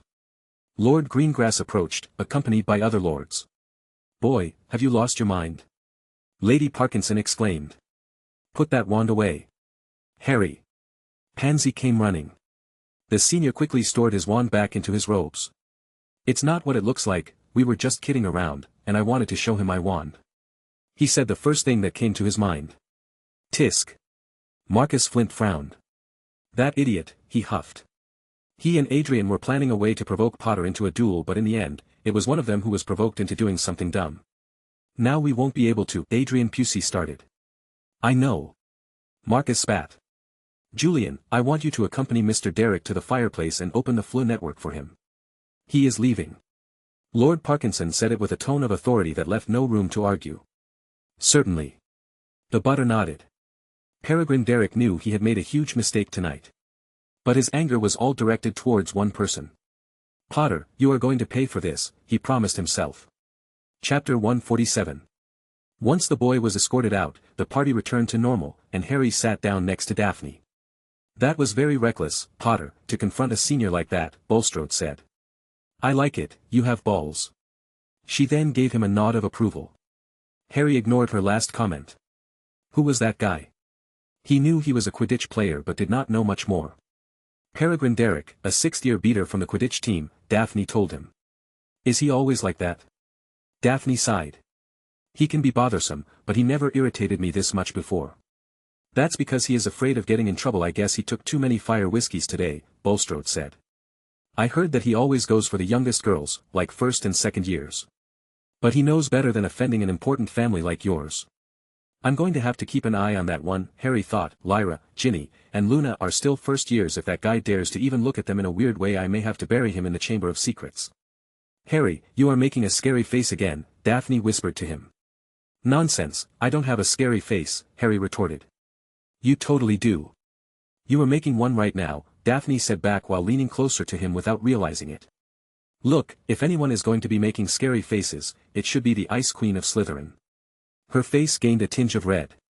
"No one actually calls me that." "And they shouldn't, you are far too emotional for that title," Harry told her. "That's your fault." She started to raise her voice. "You two are very close, huh? It seems like Pansy has competition." Bulstrode had been watching them interact with a face of amusement. Daphne was about to complain when more people returned to the table, forcing her to remain quiet. "I did not touch anything." Not huffed before sitting down. "You put your hands on my butt as we danced, don't try to deny it," an enraged Tracy pointed her finger at him. "Maybe he just wanted to check if there was something there. After all, it's hard to tell with those loose robes," Zabini chuckled. "Don't listen to him, it was an accident." Nott exclaimed. "Oh, Blaze, I saw your mother talking very passionately with Lord Williams. The first think you are getting a new dad soon," Bulstrode said jokingly. "What? Not that old fool." Blaze stood up and ran out. Pansy came back to the table looking exhausted after spending the last 2 hours dancing. The party came to a close without any other notable events. The older boys kept throwing nasty glances at Harry, but none of them tried anything after Derrick was kicked out of the party. Lord Parkinson came accompanied by his wife to say goodbye before he left. He sounded polite and respectful the entire time, and Harry could not detect an ounce of hostility toward him. Just goes to show how good he was at lying. The family remained together for the rest of the holiday, receiving only a brief visit from Ginny. Harry enjoyed every second he spent like this. And he was willing to face anything or anyone to keep them safe from harm. Upon returning to school, Daphne contacted him to inform that her father had accepted his request, but it would take time to find everything on his list and that it would be very expensive. Harry told her that money was not an issue. After all, he had several millions of galleons stored in a secret location. Courtesy of Lucius Malfoy, who was paranoid enough to keep most of his fortune at home. He was not in a hurry either. Most of those materials, he won't need them before starting his third year. And only a few were required for the next summer. He has requested a large number of things for several different projects, like creating a golem for Holly, restoring his broken artifacts, or completing the materials needed for his planned rituals. Time in Hogwarts passed quickly once he went back to his usual routines. The older Slytherin boys did not make any trouble for him. It's not what he expected, but it seems they were being patient about this. Later on, he found out that Lord Parkinson made a formal announcement informing the other lords that his daughter's engagement would not be decided until next year, putting all proposals on hold. Daphne kept him informed about other things too. Like how Malfoy had become completely isolated inside the Slytherin house. No one would talk to him unless it was to offer some mockery. His family's financial situation had gotten worse. There were rumors saying that Lady Malfoy had sold the ancestral home along with all their villas except for one, where they were living now. Draco looked miserable now, but Harry could not feel bad for him. That boy always had a dark heart and enjoyed the suffering of those he considered to be beneath him. For his part, Harry made good use of this peaceful time to train in the Room of Requirements and to work on translating the time book he acquired from Dumbledore. He continued to win every Quidditch game in the same manner as before, and the Gryffindor team was on its way to winning the Quidditch Cup. His method of playing did not make him very popular among the majority of the spectators who came to enjoy a nice game of Quidditch only for it to end after a few seconds. The other players were even more unhappy and had requested for the professors to take action. Harry had the feeling that next year, there were going to be a few new rules. Then, in May something happened that made Harry's blood boil and will start a great change in the Slytherin house. Chapter 148. Early May, just a few minutes before curfew. Harry was inside the Room of Requirements, finishing his routine training when a nearby painting spoke to him. "Sir, a young student is being attacked."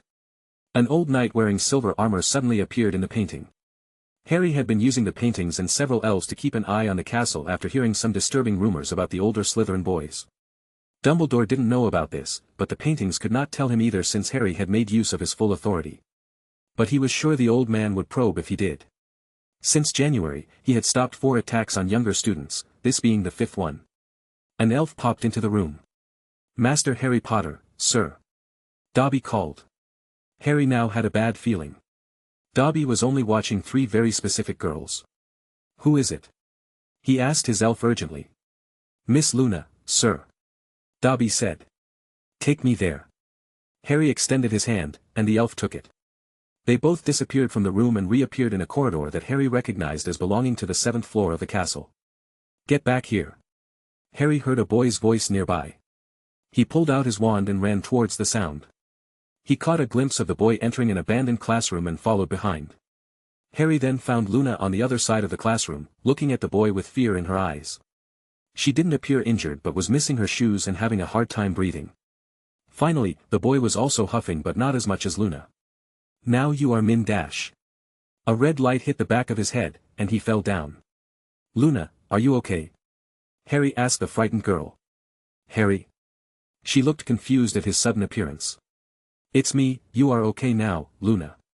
He approached the girl while giving the stunned boy a passing glance. Peregrine Derek.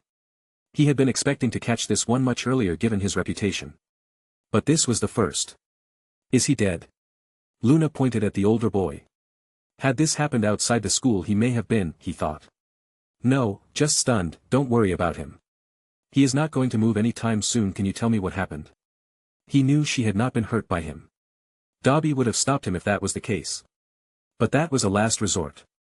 After all, a house elf attacking a student could lead to some unwanted investigation. And Dobby is technically a wanted elf after the Malfoys incident. "I went out to look for my shoes, they told me they saw them somewhere around here." Luna tried to explain. "They? The older girls, they told me where to find my shoes when they saw me looking for them. Then, that boy approached me. He had a lot of plimpies buzzing around him, and I didn't like it so I ran away, and he then started to chase me for some reason." "Do you think I did something wrong?" "No, you did well at running away from this guy. Okay, I think I understand the situation, let me deal with this now. I'm going to accompany you back to your common room." "It's already past curfew," said Harry. "What about my shoes?" She pointed at her naked feet. "Dobby, can you find them? They should be hanging somewhere nearby." "Yes, Harry Potter, Master Sir." They could not see the elf as he was currently hiding, so they just heard his voice. "Who's that?" Luna tilted her head to one side. "My elf. You can call him too if you are in some trouble. But he is not allowed to appear in front of other people," Harry explained. "Why not?" "It's a long story." A pair of red shoes appeared out of nowhere and floated in front of Luna. "My shoes." She took them with a smile on her face and put them on. Harry then escorted her to Ravenclaw Tower while the stunned body of Derek levitated behind them. "How long are you going to keep him like that?" Luna pointed at the older boy. "Just a bit longer, I need to take him somewhere." "Why?" Harry asked. Luna shrugged. It didn't seem like she was concerned for him and just asked out of curiosity. This girl was always hard to read for Harry. He could never tell what she was thinking. I want to enter. Luna walked to the statue guarding the tower and spoke to it. The statue came to life immediately. Then you have to answer this riddle, what I dash. Open. Harry interrupted the talking golem, he was not in the mood for riddles. This one immediately shut up, and the entrance opened. Whoa. I've never seen anyone answering a riddle so fast. He only said 2 words. Luna looked very impressed. Let's go. Harry walked inside. Luna didn't make a comment about him walking into her common room despite being a Gryffindor and followed him inside. There you are, I was about to go out and look for you. Professor Flitwick had been standing close to the entrance and rushed to her as soon as she entered. Mr. Potter, what are you doing here? Well, I am the one who found your missing student. And I also wanted to speak with you about something. I assume it's related to Miss Lovegood's disappearance, yes? The professor asked. When Harry nodded, he continued. Very well, then I will allow you to stay in Ravenclaw Tower for a bit. Come to my office, you too Miss Lovegood. Is the floating boy going to wait outside? Luna asked. Floating boy. Flitwick became confused. Chapter 149. Harry left the tower entrance, and it closed behind him. The conversation had left Professor Flitwick very riled up. He was truly not happy to find out about some of his ravens bullying a first-year student. Harry just limited himself to giving him the facts but didn't try to push things further. The main reason for this was that he knew the girls who did this and why they did it. Cho Chang and Marietta Edgecombe could be mean sometimes, but they were not evil either. Luna's encounter with Derek was just a coincidence and not something they had planned to happen, otherwise, Harry would have taken matters into his own hands instead of letting the professor decide their punishment. I will still be having a conversation with those two. After all, he was probably the reason for this sudden prank on Luna. Cho had been bitter with him all year for her losses at Quidditch. And she knew that Luna was a friend of his since they sat together often during meals.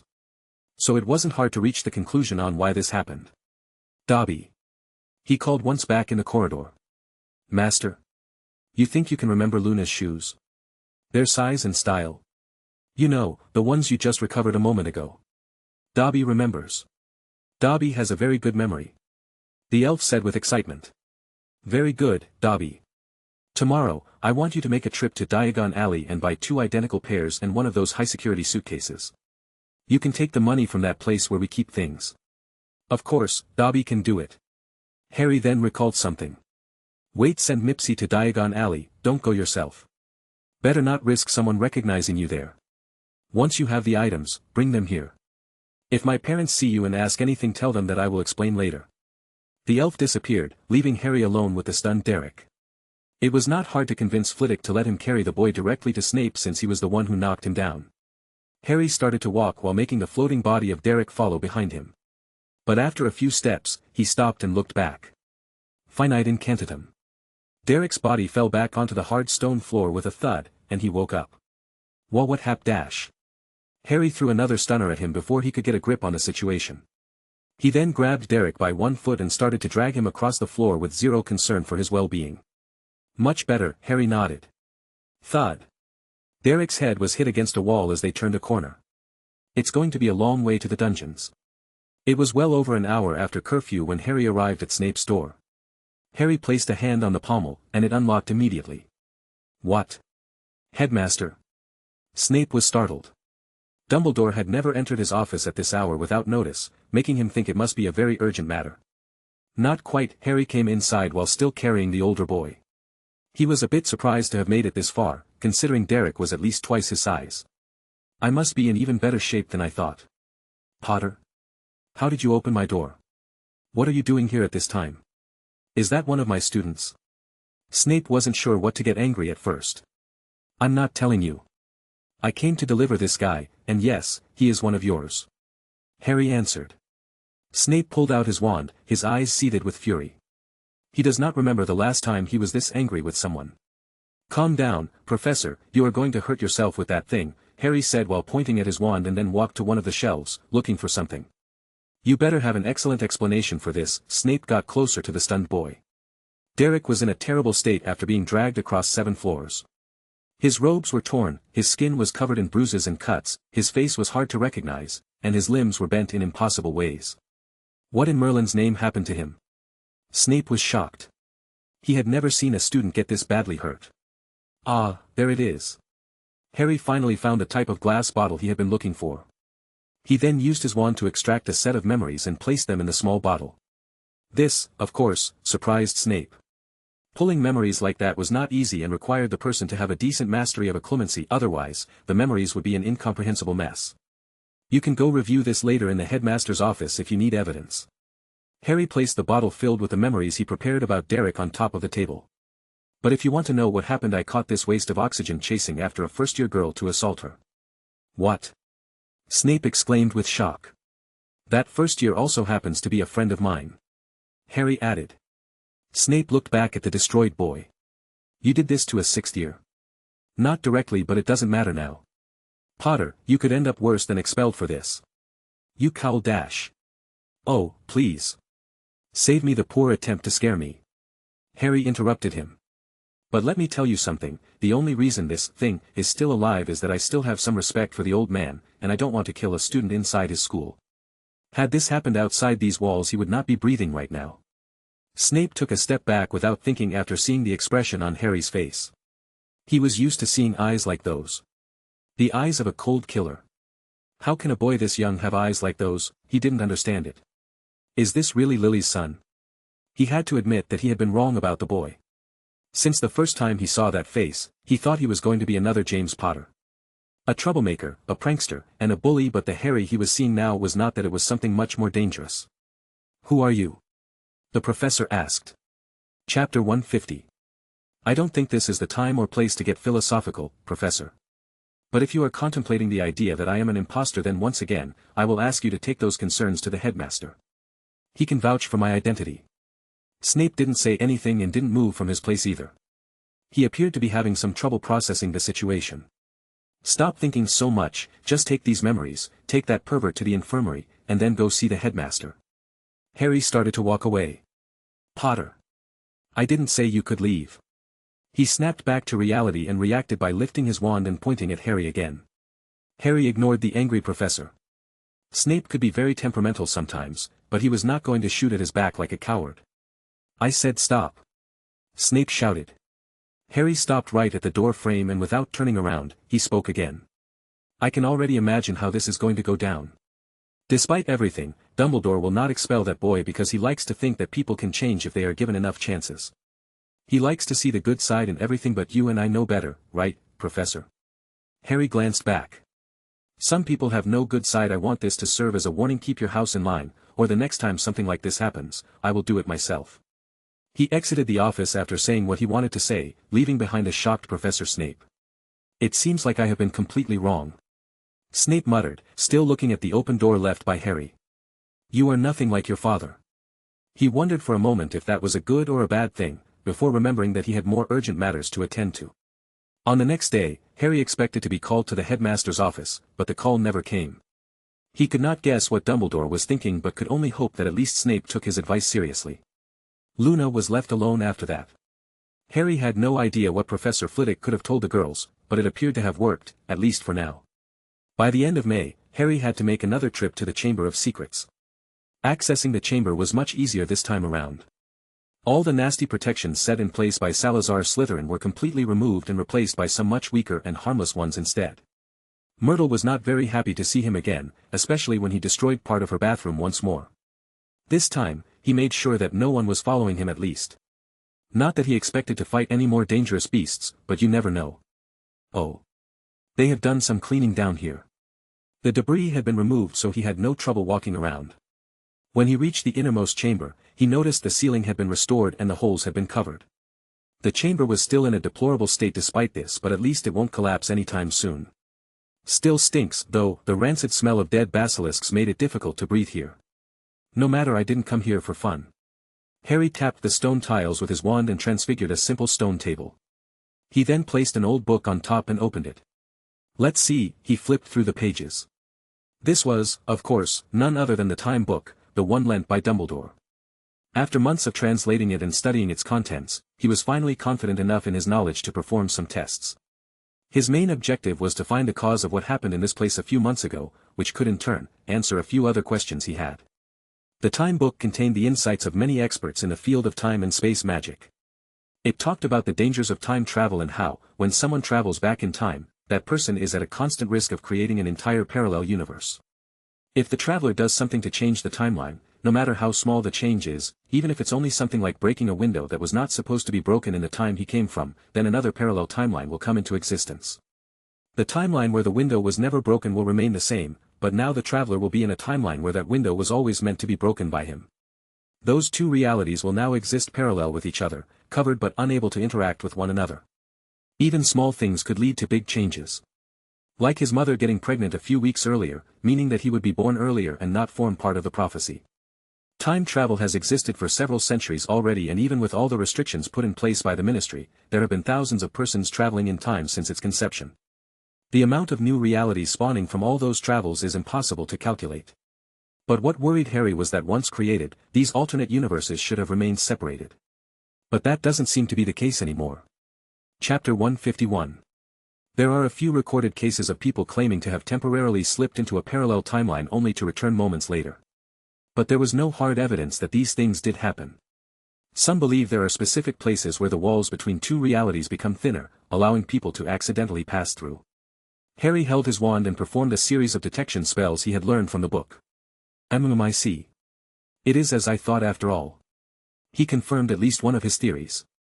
The intense magic of the chamber had made the space extremely chaotic and unstable. That would make it possible for the basilisks living here to appear in from different timelines. That explains why so many supposedly unique magical creatures ended up in the same place. Meaning that my theory about the Tgthegood ritual was not that far off. Countless basilisks became trapped inside this chamber and started to devour each other. The powerful ancient magic in this place must have acted as a Tgthegood jar. An unintended ritual, that's how that massive monster came to be. This was not someone's plot but just some cosmic accident. But why here though? Why did hundreds or even thousands of those basilisks all end up being locked in this particular reality and not somewhere else? Could it be because of me? He didn't want to sound arrogant, but he had experienced a lot of bizarre things lately. He saw an alternate version of himself back at Diagon Alley and an alternate Hermione on the train.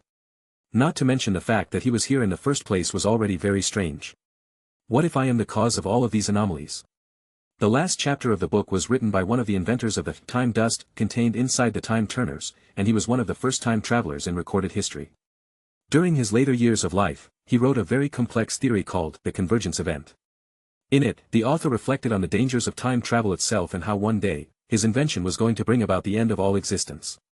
Maybe I should consult with someone else about this. Perhaps the headmaster could offer some useful insight on the what. All of a sudden, his vision became blurry. He took off his glasses and rubbed his eyes. When he opened them again, he was shocked to find the Chamber of Secrets completely changed. The damage was all gone, and all the snake statues were back in place, along with the water at the sides of the corridor. Even the statue of Salazar Slytherin at the end looked completely pristine. Ginny, please, wake up.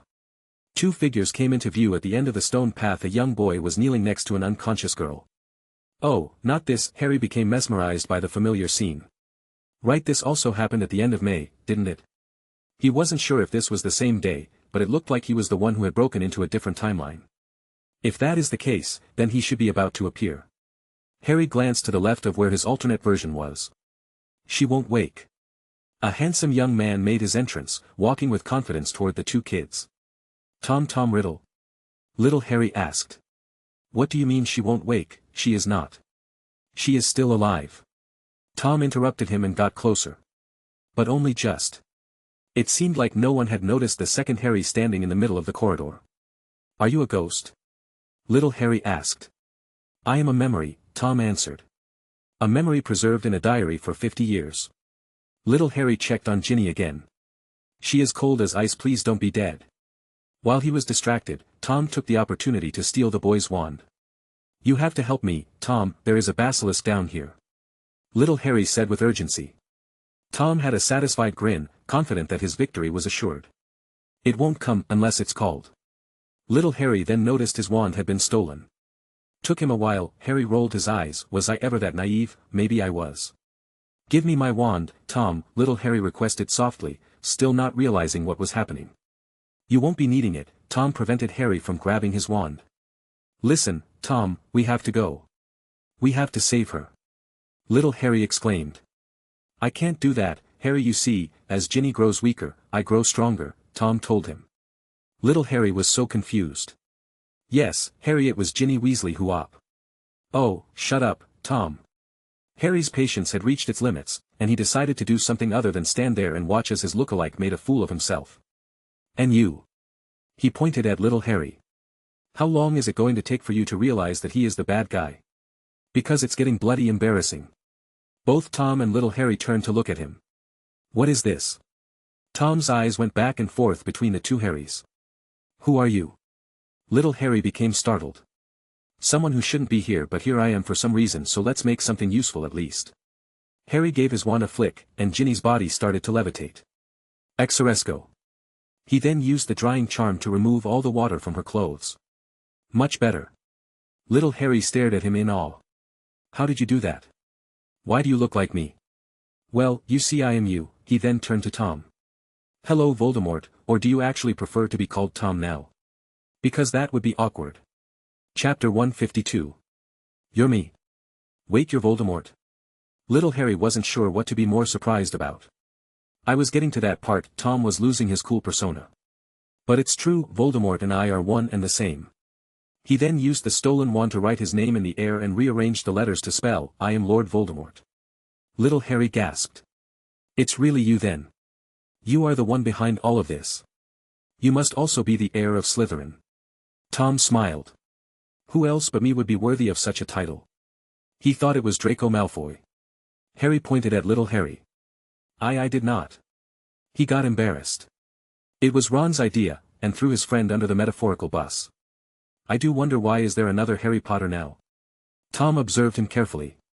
I could have guessed a time turner, but you two look too different to only be a few hours apart. A badly made polyjuice perhaps. Harry glanced at little Harry. Tom was not wrong. Despite being the same person, they were quite different.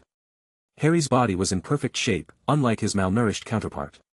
He wore new glasses made of enchanted silver instead of those old broken ones that Aunt Petunia found in the donation bin of the church.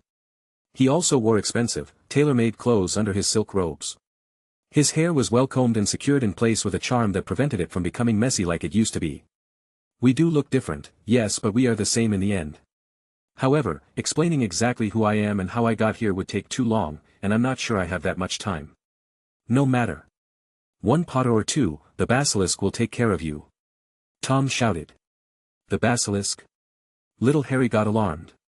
While Tom was busy speaking Parseltongue, Harry took the chance to move the levitating Ginny closer to him. The girl was still clutching on to the diary. I'll be taking that. He then pointed his wand at her and placed a sanctuary barrier. The protective cocoon enveloped her completely in a sphere of pure white light. What did you do to her?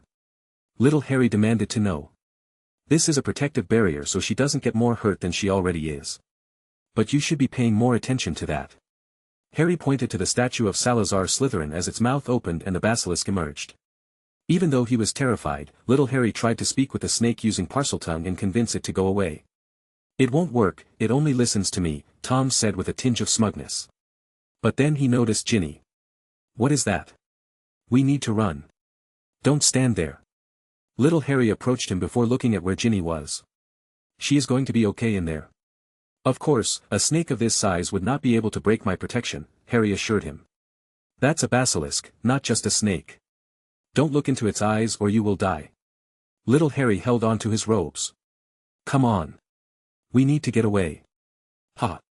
Yes, you better run, little Gryffindors. But you will never escape the Slytherin beast. This place will be your tomb. Tom looked very satisfied now. It's okay, Harry, he told the terrified child. You should have never been put in this situation. He felt some pity for this young version of himself, knowing firsthand how much pain he had gone through already and how much he still had left. The basilisk hissed angrily and continued to approach. Keep your eyes closed, no matter what you hear, everything will be fine, Harry told his counterpart with a calm voice. This time, he didn't need to use any amplification for his ears, he knew exactly where the basilisk was. Petra, his wand made contact with the cold stone. Tridicum haste. The 13 stone spears penetrated the beast's body with no mercy, starting from its head and moving their way across. Like the previous time, the spears continued to rise up, lifting the giant snake in the air, as if it were being prepared for a barbecue. Tom Riddle stared at the scene without being able to articulate a sound. He could never have imagined the basilisk being defeated so quickly. The young boy made it almost look easy. Just one spell and a 1,000-year-old basilisk was no more. You can open your eyes now. That thing is dead, Harry said.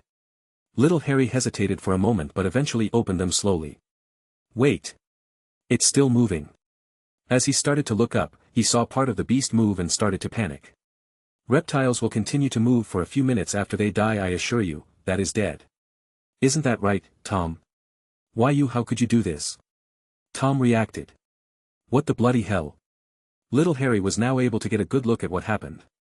How did you do that? Where did all those spikes come from? Harry gave him an intense look. Well, you know magic. Chapter 153. Basilisks are extremely resistant to magic, so you use transfiguration, Tom noted. Who are you really? I demand to know. Are you Albus Dumbledore? The professor? Little Harry stared at him with shock. I won't have a conversation with you, little fragment. Harry waved his wand at Tom. The latter immediately got on guard but was too slow. With one fluid motion, Harry chained 3 silent spells, starting with a Silencio, followed by an Expelliarmus, and ending with an Incarcerus. The holly wand flew in the air and landed in his hand as Tom fell down, covered in white chains. But as soon as he hit the floor, his body disappeared. He's gone. Little Harry exclaimed. No, the only way to get rid of him and save Ginny is to destroy this diary. Harry gave Little Harry the black book. Destroy it? Can we just burn it? The boy asked. With fiend fire, maybe, but normal fire will not damage a Horcrux. He mentioned that name on purpose, hoping that Dumbledore would later read these memories from Little Harry. May as well give them a heads up. Horwat? Little Harry had never heard that name before. Remember this because it's important. A Horcrux is a container with a piece of someone's soul. It allows you to extend your life, as long as the containers are not destroyed. Harry explained while walking towards the basilisk head. Once below it, he used a cutting charm to sever one of its fangs and allow it to fall. Before it touched the ground, Harry picked it up by the cut side. There are a few things that can destroy these containers. Fiend fire and basilisk venom are the easiest ones to use. He walked back to Little Harry. Put the book on the floor. Harry released the protection on Ginny. She remained there, floating in the air with her eyes closed. Is she going to be okay? Little Harry asked. She will be after we destroy that. Right now, her soul is being contained in there along with Tom Riddle's. Once we destroy the container, her soul will be set free. So you are going to stab the diary with that? Little Harry pointed at the giant fawn. No, you are going to do it. What? Little Harry was startled. He did not find the idea of holding a fawn with the deadliest venom in the world appealing. Just don't poke yourself with it and you'll be fine. Harry handed the fawn, and the boy took it with utmost care. But wait a moment, I'll tell you when to stab it, Harry instructed. What are you going to do? Little Harry asked when he saw his other version waving his wand around. She'll be quiet for a moment, I need to focus, I'm not very good with this. Little Harry was now even more curious. After seeing him kill the basilisk like it was nothing, he wondered what kind of magical feat could be considered difficult for him. Chunks of rock came flying by themselves and started to circle above Harry. They then clumped together and started to melt into one and deform as if they were made of clay. The new material became darker in color and shrank in size until it was no bigger than a tennis ball. What is that black thing? Little Harry asked, but received no answer. Harry then changed the shape of the material until it formed a small flask. Finally, he manifested a series of runes in the air. Little Harry was surprised as he found this to be similar to the magic performed by Tom moments ago when he spelled his name. The runes also started with an orange color, but as Harry placed them onto the black container, they changed color and became pure white. After placing the last rune, Harry examined the still floating container before taking it with his left hand. This should work, he sighed in relief. As usual, he found it very stressful to work with runes. Just one tiny mistake could change the intended effect into something catastrophic. So you just made a flask? Little Harry could not hide his disappointment. He was expecting something much more impressive. It's a very special flask, trust me. Now, I want you to dash. Stop. Tom Riddle appeared again. His calm expression was now gone, replaced by panic. You can't do that. If you destroy that diary, you will also kill the girl. Little Harry gasped in shock and moved his eyes to look at Harry, hoping for an explanation. Of course, he is going to tell you that he doesn't want to die. He will tell you anything to prevent you from destroying that diary, Harry explained. Don't listen to him. He's been lying to you the whole time. He's an imposter. He wants to betray you. Tom shouted. Seeing little Harry hesitate, he spoke again. That's Voldemort. Are you really going to trust anything he says? Ah, little Harry realized. He gave him a nod and lifted the Fong in the air. No, stop. Tom tried to stop him but couldn't do much before the Fong made contact with the diary. Ah! Tom screamed with agony as grey smoke came out of the place where little Harry had buried the Fong. The smoke quickly divided itself into two, one white and one black. The white smoke went inside Ginny while the black smoke started to dissipate. No, you are not leaving. Harry activated the runes on his flask. They shone brightly, and an intense wind vortex formed at the mouth of the black vial. All the black smoke was quickly driven into the container, and once it was all inside, the entrance transformed and sealed itself, preventing any of it from escaping. Got most of it. Harry grinned. He did not plan for this, but when he saw the diary again, he realized that he had to try it. Now he had in his power a fragment of Voldemort's soul. A surprising gain, he thought. As the white smoke returned to her, Ginny seemed to come back to life and started making noises and moving. Ginny! Little Harry forgot about everything else going on and ran to her side. Catch her, I'm going to release the levitation charm I put on her. She is waking up. With the girl in his arms, little Harry felt a wave of relief washing over him. Here, this is yours. Harry returned the holly wand to the boy. Thanks, little Harry stared at him. Are you really me? Harry chuckled. Why is it so hard to believe? Magic can make the impossible possible. Then would I also be able to do all those things you did? Like, all that magic? The boy asked. Sure, but you will have to work hard. This means more study and less messing around with Ron. Little Harry flinched at that moment. Can you teach me? I want to learn. Harry felt his vision becoming blurry. I don't think I have time for that, but you have great teachers to learn from at Hogwarts, except for Snape and Lockhart. Wait. Little Harry saw him fading away. His vision became dark. That girl you are holding, you better take care of her and good luck. He was going to need it. Chapter 154. June 30th. The entire school was gathered in a great hall for the last feast of the year. Dumbledore walked to the podium to make his announcements, and for a moment, he exchanged a glance with Harry. They had recently had a conversation that left the old man very worried. Harry decided that he had to share his findings with someone else since he didn't know enough about space and temporal anomalies to fix this by himself.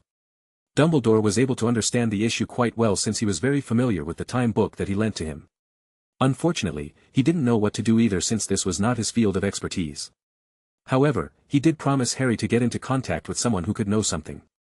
Nicholas Flamel was still alive in this timeline and was the wisest man that Dumbledore knew, so he may have something useful to say. At this point, Harry didn't have any better ideas, so he could only wait for an answer on that regard. One more year has come to an end, Dumbledore started his speech. This has been quite an interesting year. We had a bit of a shaky start, but we recovered from it. The students chuckled, completely ignorant of how close they were to being crushed by a snake almost as big as their school. Only a few knew about that. Professors McGonagall and Snape were not smiling at all. But the only ones who had the complete story were the headmaster, Harry, and the three young girls who decided to follow him that afternoon. After that, came the House Cup announcement, and to no one's surprise, it was given to Slytherin. Dumbledore could not give Harry any points for his service of protecting the school since no one was supposed to know about that or his involvement in it. And to be fair, Harry himself could not care any less about who gets to display that cup in their common room for the next year. Then it was time for the Quidditch Cup, and this one, of course, went to Gryffindor. They only lost one game in the entire year, the one that Harry missed, and then proceeded to win every game in less than 60 seconds. Oliver Wood went to pick up the Champions Cup, and you could tell that he had mixed feelings about it since other than Harry, the team had barely done anything. This had earned Harry a mixture of praise and resent during the year and made him question if he even wanted to play the next. The second year had finally come to an end, and it was time to return home. Harry had to admit that despite his previous experiences, this one was particularly exhausting. Harry. Holly jumped at him as soon as he came out of the train. She had grown big enough so he didn't have to kneel as much to hug her. His little sister would soon be 7 years old. Just 4 more years and she will be attending Hogwarts. I'm back, Holly, Harry greeted her. I'm here too, you know. Lyra huffed. She was upset by the fact that Holly would always greet her brother first and then forget about her. Hi. Holly waved at Lyra without letting Harry go. You little, Lyra sighed before turning her attention to her brother. Harry, help me with this thing. It's too heavy, Lyra exclaimed while dragging her suitcase. I'll help you with that, their mother waved her wand and applied a weightless charm to the case. Thanks, Mom. I missed you so much. Lyra went to greet Lily. Lily. Molly Weasley approached them while the rest of the family followed behind. Molly, it's been so long, Lily went to speak with her while their children did the same. Hey. Ginny waved at Lyra. Lyra greeted her, and she glanced at Holly. Hello, Holly. She got closer to the little girl who was still clutching onto Harry's robes. Hi, Holly waved with her free hand. Can I have a hug? Ginny knelt next to her and opened her arms. No, I'm busy. Holly hid behind Harry. Holly, don't be rude. Just let go of Harry already, Lyra scolded her. No. Holly stuck her tongue out. She is getting worse, Lyra sighed. It's fine, Ginny brushed it off. She really loves her big brother, huh? Well, you were just the same with Bill, Percy commented. I was not. Ginny then seemed to recall something. Right. Bill is coming home for 3 weeks this summer, you have to come visit, Lyra. He is going to teach me a cool spell he made. Sure. Lyra grinned. But remember that, Lyra whispered something into her ear. I know, I'll be there, Ginny chuckled. Do you think I can bring Luna? I'll have to ask him, but I'm sure it will be fine, Lyra answered. Ron was getting impatient, so he decided to say something too. Well, I also have plans for the summer. He huffed. I'm going to spend a week with my friend Neville, you know the boy who lived. He made sure his sister heard him clearly. Ginny turned around and looked at him directly. Have fun, Ron. Heh, Ron was surprised by the lack of reaction. Normally, she would have pestered him with questions or demanded to come too. Ronnie, it's not nice to brag like that, Fred said. Yes, it makes you sound like one of those pompous rich kids, added George. And it doesn't suit you at all, Fred chuckled. I'm not bragging. Ron complained. Yes, that was very uncouth, Ron. As the younger brother of a soon-to-be head boy, you should learn to be more humble, like me, for example, Percy bragged. Yes, you tell him Mr. Soon-to-be head boy, Fred added. What's going on here? Can't you kids keep it down for 5 minutes? Molly shouted. Chapter 155. The return home was very much welcomed. After a rough year, Harry was looking forward to a peaceful summer. He made mental notes of the things he had to do during the summer. He had to retrieve some of the materials he ordered from Lord Greengrass and start working on that golem he promised Holly. Harry also wanted to make a trip to the south of Spain. There were a couple of crafters he wanted to meet there. And he had also promised his sister and Ginny that he was going to teach them a few spells. Lyra had asked him if it was okay for Luna to also attend, and he had no problem with that. It actually saved him some trouble as he had been waiting for an excuse to speak with Luna's father. The first week passed in a breeze, but then, one early morning, the Potters received an emergency call through the Flynn network from the Greengrass family. They want to speak with you, son, his father urged him toward the fireplace. Harry. He heard Daphne's voice coming out of the flames, and he had never heard her this alarmed before. Was she attacked? Or maybe her family, he tried to think what could have happened to put her in this state. What's wrong, Daphne, he asked. Is Astoria? My sister is dying. Daphne cried. The curse, he asked, but why now? She seemed stable enough when I last saw her, something must have triggered it. My father thinks so, Harry, please, there has to be something you can do, right? She sounded desperate. Daphne, what do you think my son can do? He is no healer, and I'm sure your father has already called the best, James said. Harry thought for a moment, there may be something I can do, but I didn't want to use that again, but if I don't do anything, Astoria is going to die. Harry, Daphne called in between sobs. Keep the flue open, I'll be there in 10 minutes, Harry stood up and started to walk away. Harry, wait. What can you do? Asked James. Harry, Lily placed a hand on his shoulder. Is there really something you can do for that girl? There may be, was all he could say. Lily could tell that whatever her son was about to do, it wasn't something he was happy about. As long as it won't harm you, I don't care what you do. Your mother will always be on your side. Harry stared at his mother with a complicated expression. Mom, I. Go, Harry. You shouldn't make a crying girl wait. We can talk later, Lily told him. Harry then left the living room without saying anything else and hurried to his room. Why did you tell him that? James asked. I don't know, I had the feeling he needed to hear those words, Lily told her husband. You can call it motherly instinct. An instinct yes, I also wonder what had him so troubled. Last year he didn't bat an eye after using an unforgivable curse. It makes me worried what kind of magic will make him hesitate, James said. Dobby, he called with an urgent tone after closing the door. The elf immediately appeared. Master? He felt Harry's distress. I'm fine, there are a few items I need you to retrieve, and you will need to hurry, we don't have much time. Harry and his elf appeared in bursts of green flames and found themselves in a massive dining room. It was the first time he visited the Greengrass estate, but he had no time for a tour. He immediately found Daphne sitting on a nearby chair. Her face was a mess, she seemed to have been crying for hours. Harry, she stood up as she saw him appear and ran to embrace him. This behavior was so out of character for Daphne that it took him completely off guard. He wrapped one arm around her and realized how much she was trembling. Daphne, it's going to be okay. I'm here now. He held her for almost a minute until she appeared to calm down a bit before speaking. Take me to your sister, said Harry. Can you save her? Daphne stared directly into his eyes. You called me here because you thought I could help her, Harry pointed out. I don't know, after seeing what you did that day, that power, I thought that if anyone could save her, it was you. She looked down, feeling a bit self-conscious. Harry placed a hand on her head. Then I better not disappoint you. You can really save her? Daphne exclaimed. I'll need to see her first, and for that you have to let me go. Harry pointed at her arms as she was still holding onto him in a tight hug. Ah! Daphne yelped and released him immediately. This way. She started walking at a fast pace. Let's go, Dobby. Harry followed her closely. Today, you will be my assistant. Yes, Master Sir. Dobby ran after Harry while carrying a metallic box in his arms. The group reached a pair of wooden doors almost 3 meters tall. Daphne opened one of the doors and went inside. Harry followed and found Lord and Lady Greengrass sitting next to a king-size bed. A small girl lay motionless on top of the bed. Harry could not help but frown when he saw her. She looked so much worse than the last time he saw her. Her pale skin was almost transparent, and she was so thin that you could see her bones. Let's hope I can make it in time. It looks like she only has a few hours left at most, Harry thought. Mr. Potter. What are you doing here?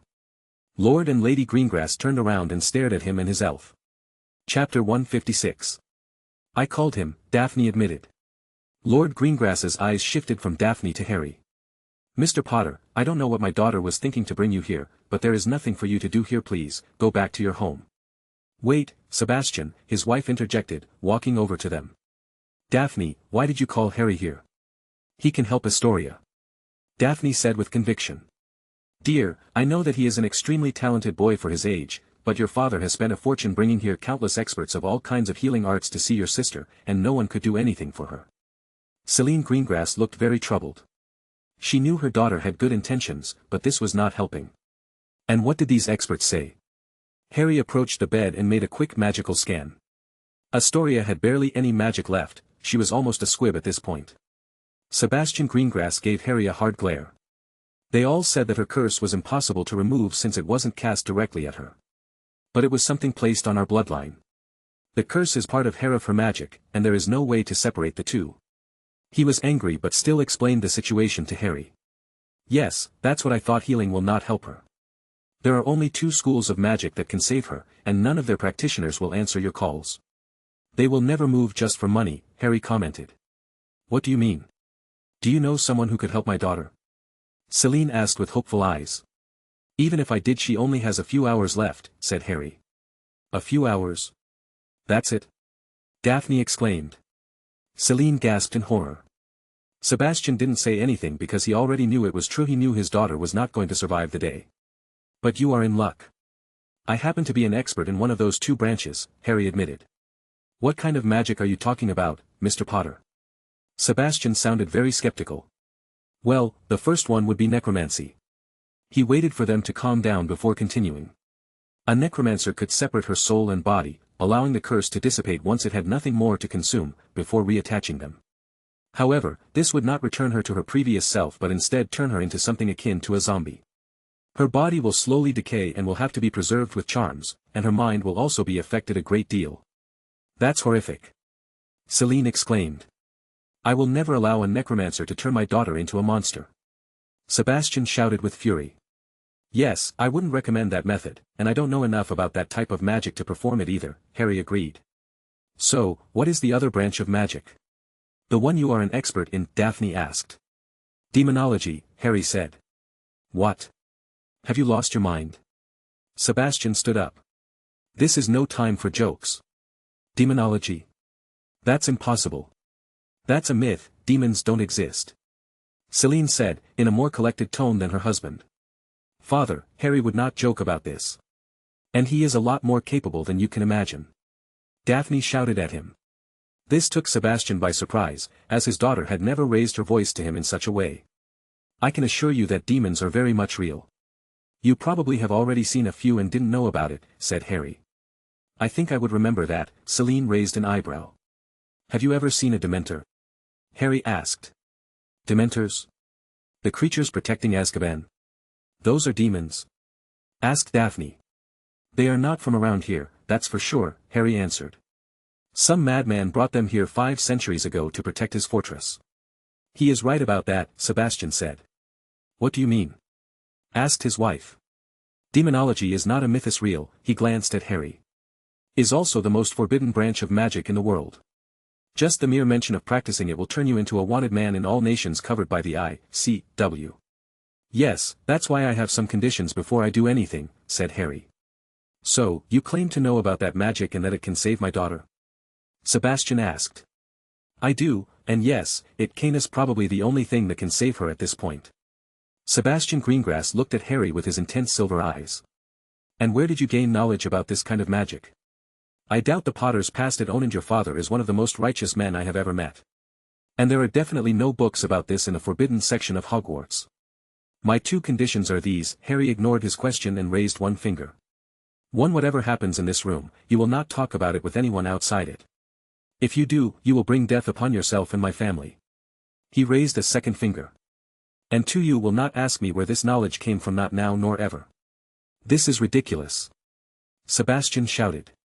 It was very rare for him to lose his calm demeanor, but this story about a 13-year-old child who could summon demons to save his dying daughter was too much. If you cannot agree to my 2 conditions, then I won't be able to help you, Harry told him. Father, please let Harry help, Daphne pleaded. Dear, have tried everything.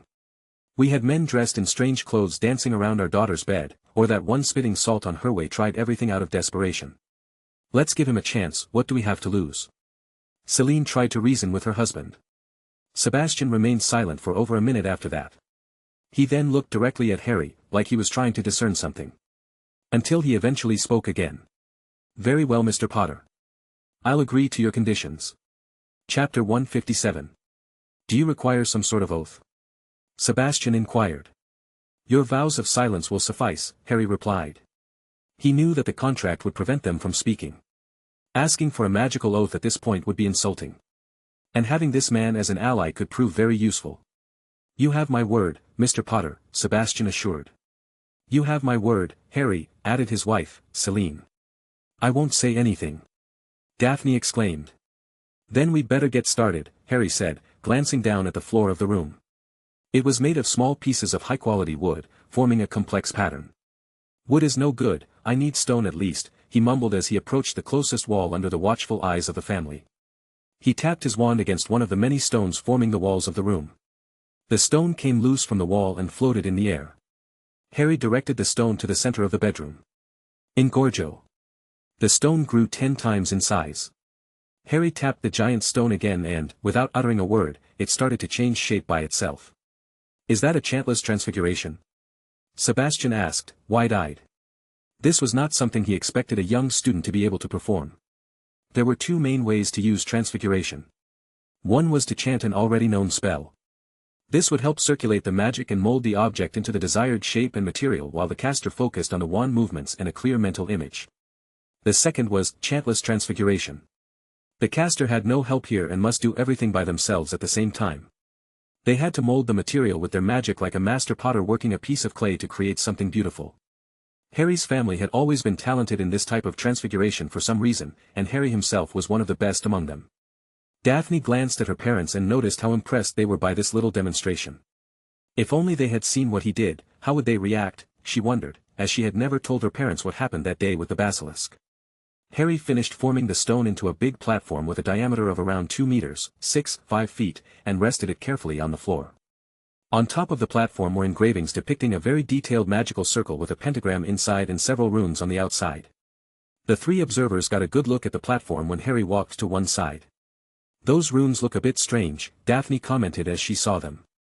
She had reverently started learning about runes and planned to apply for the class in her third year. The runes Harry had carved looked familiar but also different from the ones she had studied. "These are the original Norse runes," her mother explained to her. Celine had studied runes after graduating from Hogwarts for several years. If she hadn't gotten married so young, she would have become a teacher of runes at some point. Our current rune system used these ones as a basis for its creation. "So, these runes are outdated then?" Daphne asked. She did not understand why Harry was using them instead of newer ones. "They are old but not outdated," Harry told her. "These runes can convey the calling in a much more concise way than modern runes can. It sends a clearer idea to them." "Calling?" Daphne asked. "Of course. Just opening a door will not be enough. The Nether is immense, more than you can imagine. It could take years before a demon showed up, and it would likely be the wrong kind. We need a very specific demon." It dawned upon Sebastian the reality of the situation. "You are planning on letting a real demon into my house?" he exclaimed. "Yes, what did you think I was going to do?" asked Harry. Sebastian did not know what to answer to that. He hadn't thought about what Harry was actually going to do, but he could not admit that. "Is it safe? Isn't the demon going to attack us?" Celine asked with worry. "You are not going to bring a Dementor here, right?" Daphne looked concerned. Harry raised an eyebrow. "Why would I bring a Dementor? I'm trying to save your sister. As far as the demon attacking us, there is little chance of that happening. They usually honor their deals, unless something happens. In a way, they are more trustworthy than humans. And besides, the one I'm calling is one of the weak ones. I won't let it hurt anyone. Now, let me work in peace. I need to focus." He turned around to look at Dobby. "Put the box on the floor and open it." The elf did as told while Harry removed his robes, leaving himself wearing only a dark shirt and some black pants. Then, he removed those too, revealing a light-colored shirt that he normally wears to sleep. "Why are you Daphne stopped her question when she saw Harry pull a big ceremonial knife from the metallic box. "Dobby, remember what we talked about before?" Harry took out a round potion now. The liquid inside was extremely bright, almost as if it could be used as a source of light. "Yes, Master." Dobby took the shining potion in his hands. Lastly, Harry took one last flask out of the box. This one was dark in color and had many white runes carved on its surface. He then walked to the center of the room and stood in front of the stone platform he had just created. "We are ready to start now." Chapter 158. Harry carefully positioned a small vial at the precise center of the intricate pentagram etched onto the stone platform. "What exactly is that vial for?" Sebastian inquired, his curiosity piqued as he examined it closely. Despite his extensive experience as a potion master, he found himself unable to identify its contents. "It's not a potion. This vial contains a fragment of a soul," Harry explained matter-of-factly. "A soul?" Celine's expression twisted with horror. "There's a soul inside that thing?" Daphne's voice trembled with unease. "To be precise, it's merely a fragment," Harry clarified, his brow furrowing in concentration. He intended to utilize this fragment of Voldemort's soul to attempt to locate the other Horcruxes, should they also exist in this reality. However, Harry had doubts about the efficacy of this plan. Given that this fragment originated from a different timeline, it might have no connection whatsoever to the fragments present in this world. Nevertheless, he felt compelled to try. At least that was the plan, but now he had to use it. He could not let that girl die when he had a method to save her, even if it cost him an opportunity. "So, you intend to use that to lure the demon here?" Sebastian deduced. "There are few offerings more enticing to demons than human souls. Even a fragment is considered a delicacy. To demons, human souls are akin to the most exquisite feast imaginable," Harry explained solemnly. "May I dare ask whose soul this is?" Sebastian inquired cautiously. "Let's just say it belonged to a deeply malevolent individual, deserving of such a fate, and worse," Harry replied cryptically, stopping further inquiries. For a moment, he wondered how would they react if they knew who this soul belonged to. Without waiting for further questioning, Harry drew a deep cut across his left wrist with a swift, practiced motion. Crimson blood welled up and cascaded onto the stone surface. "Harry!" Daphne cried out in alarm, moving to intervene, but she was held back by her mother's firm grip. "Let him, Daphne. He seems to know what he is doing." Celine was somewhat taken aback by seeing Harry cut himself without making a sound of complaint. He didn't even flinch. She whispered. Harry dropped the knife and stopped the bleeding with a potion when he was starting to feel dizzy. His blood flooded the crevices on the stone platform, forming the figure of a magical circle with a pentagram inside. Deitzen Dezut. Harry started to speak in an ancient tongue. Prezio ordained de. What language is that? Daphne whispered, her voice barely audible amidst the charged atmosphere. Shoo, be quiet. Don't interrupt him now. Her father cut her off. He may not know anything about demonology, but he had a feeling that something very bad could occur if he was interrupted at this point. As Harry's blood began to bubble and froth as if boiling, the runes inscribed on the stone platform shimmered with an ominous red glow.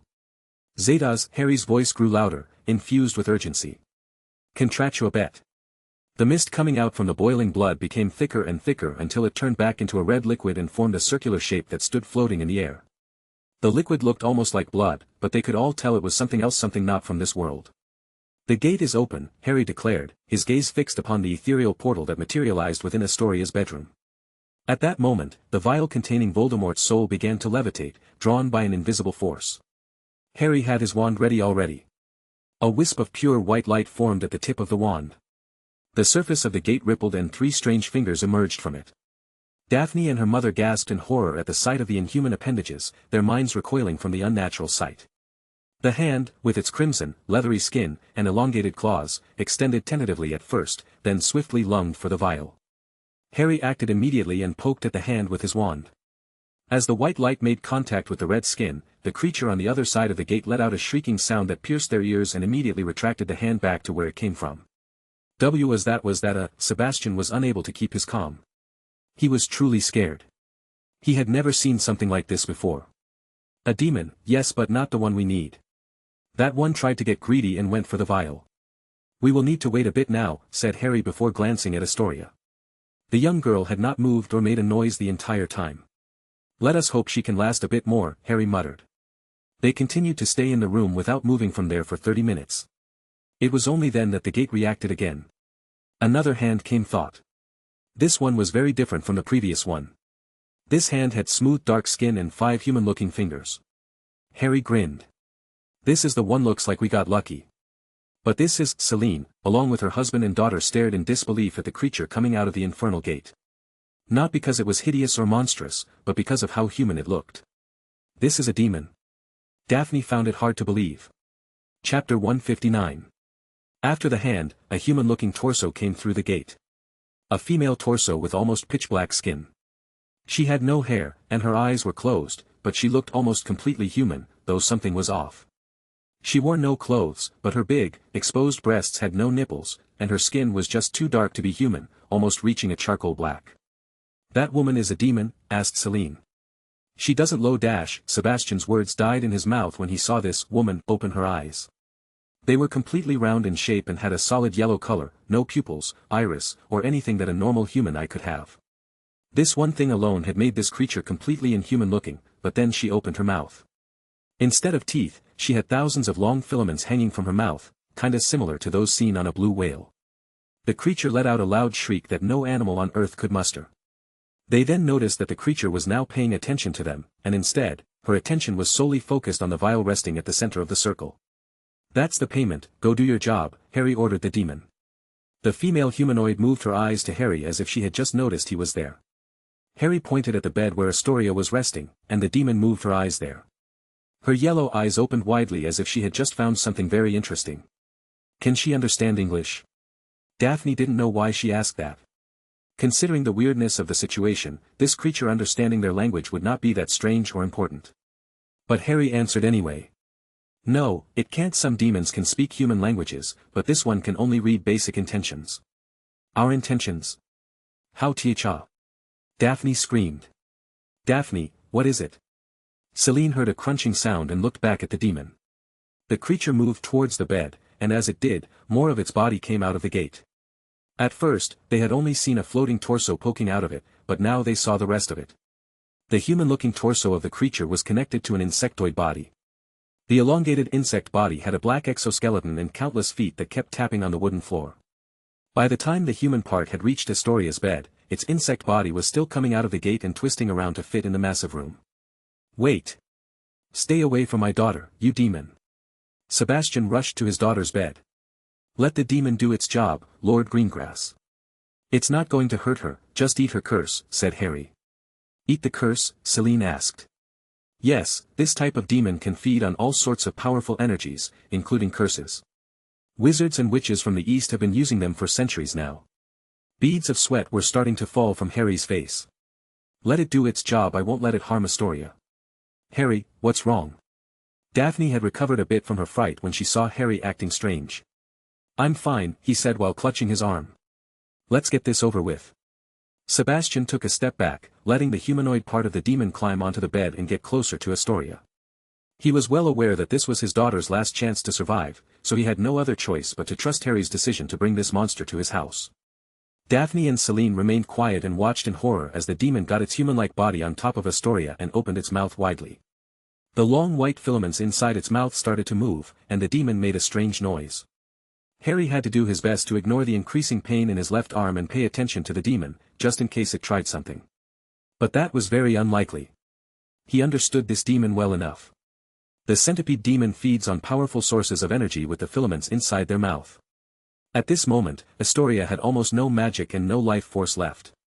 The most notable source of energy in her was her curse, so that's what the demon would feed on. As far as the demon was concerned, Astoria's magic was just some breadcrumbs thrown to one side while her curse was a luxurious delicious meal that it could not resist eating. "What?" Sebastian exclaimed when he saw something purple coming out of Astoria's mouth and entering the demon. "Is that the curse?"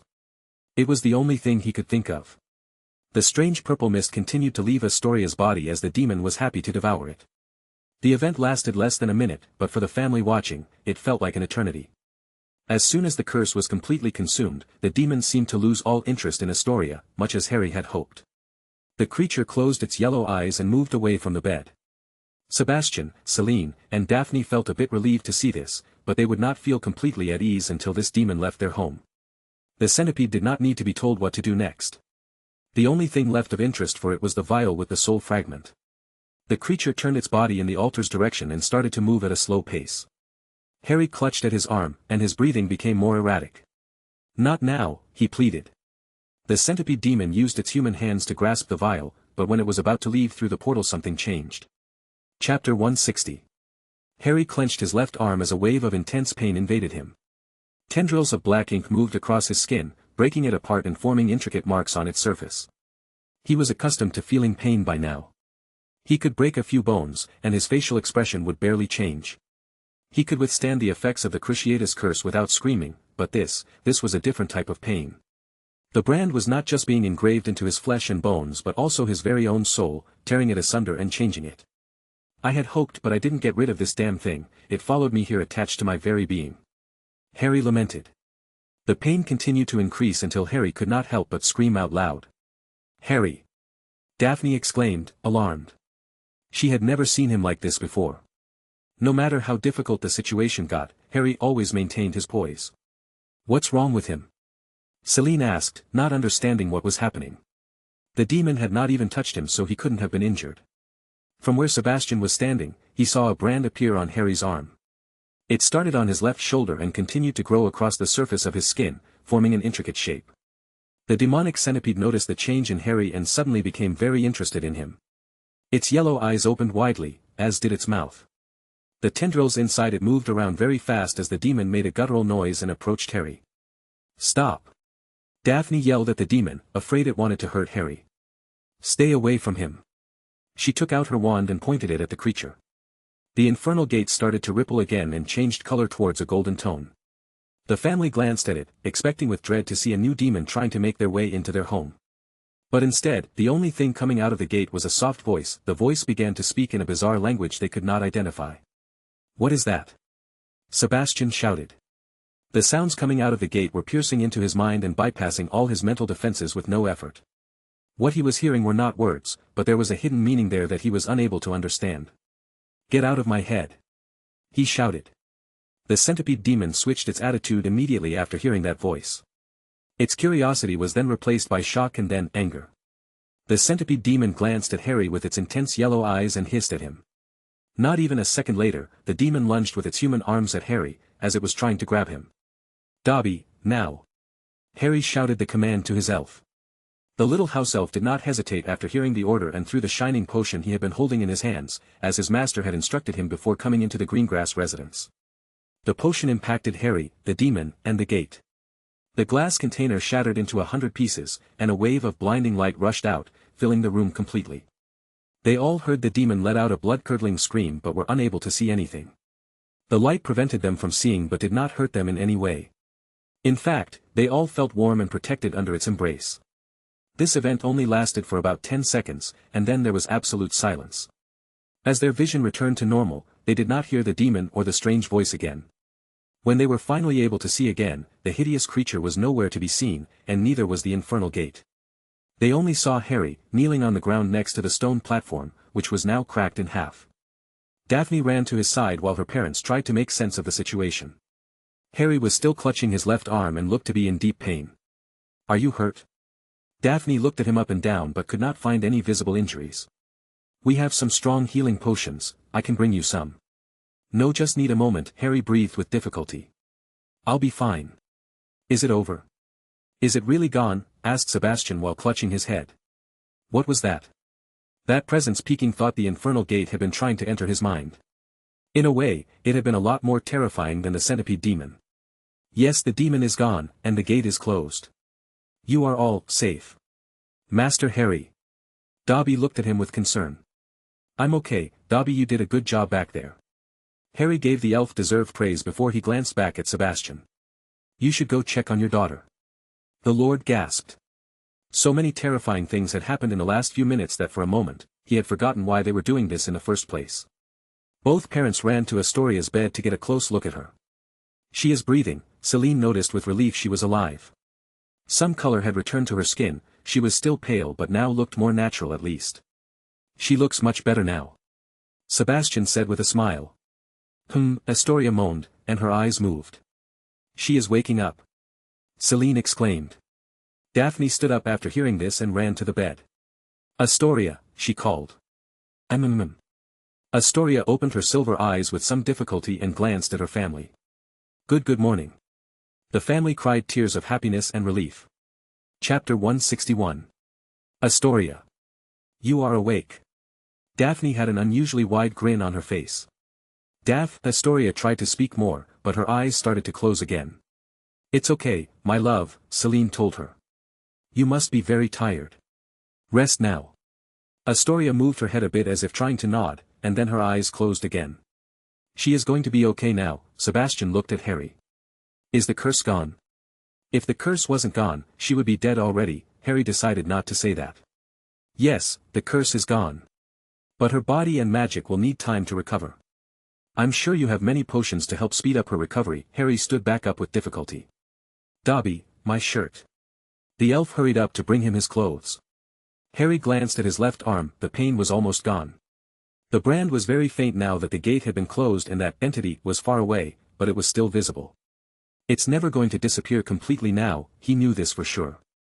Harry had hoped that after waking up in a different timeline with a different body, he would not have to worry about this brand again, but he was wrong. "It must be attached to my soul. In that case, it will follow me always." He had already considered this possibility but now he had the confirmation. No use complaining now, he told himself in a whisper while putting his shirt back on. "Mr. Potter," Sebastian approached him. "I believe you can call me Harry at this point. We can drop the formalities a bit after this," he told the Lord. Sebastian nodded in agreement. "Harry, you saved my daughter. My family owes you a great debt." Harry noted how Lord Greengrass had worded that. The debt was to him, and not to his family. He was leaving the Potters out of this matter because Harry had told him to keep silent about what happened on this day. "I'm sure there will come a time when you can repay that debt. For now, I'll just ask you to remain silent about everything you saw here today." "That includes the rest of my family," Harry told the Lord. He had no plans of demanding anything outrageous from this family.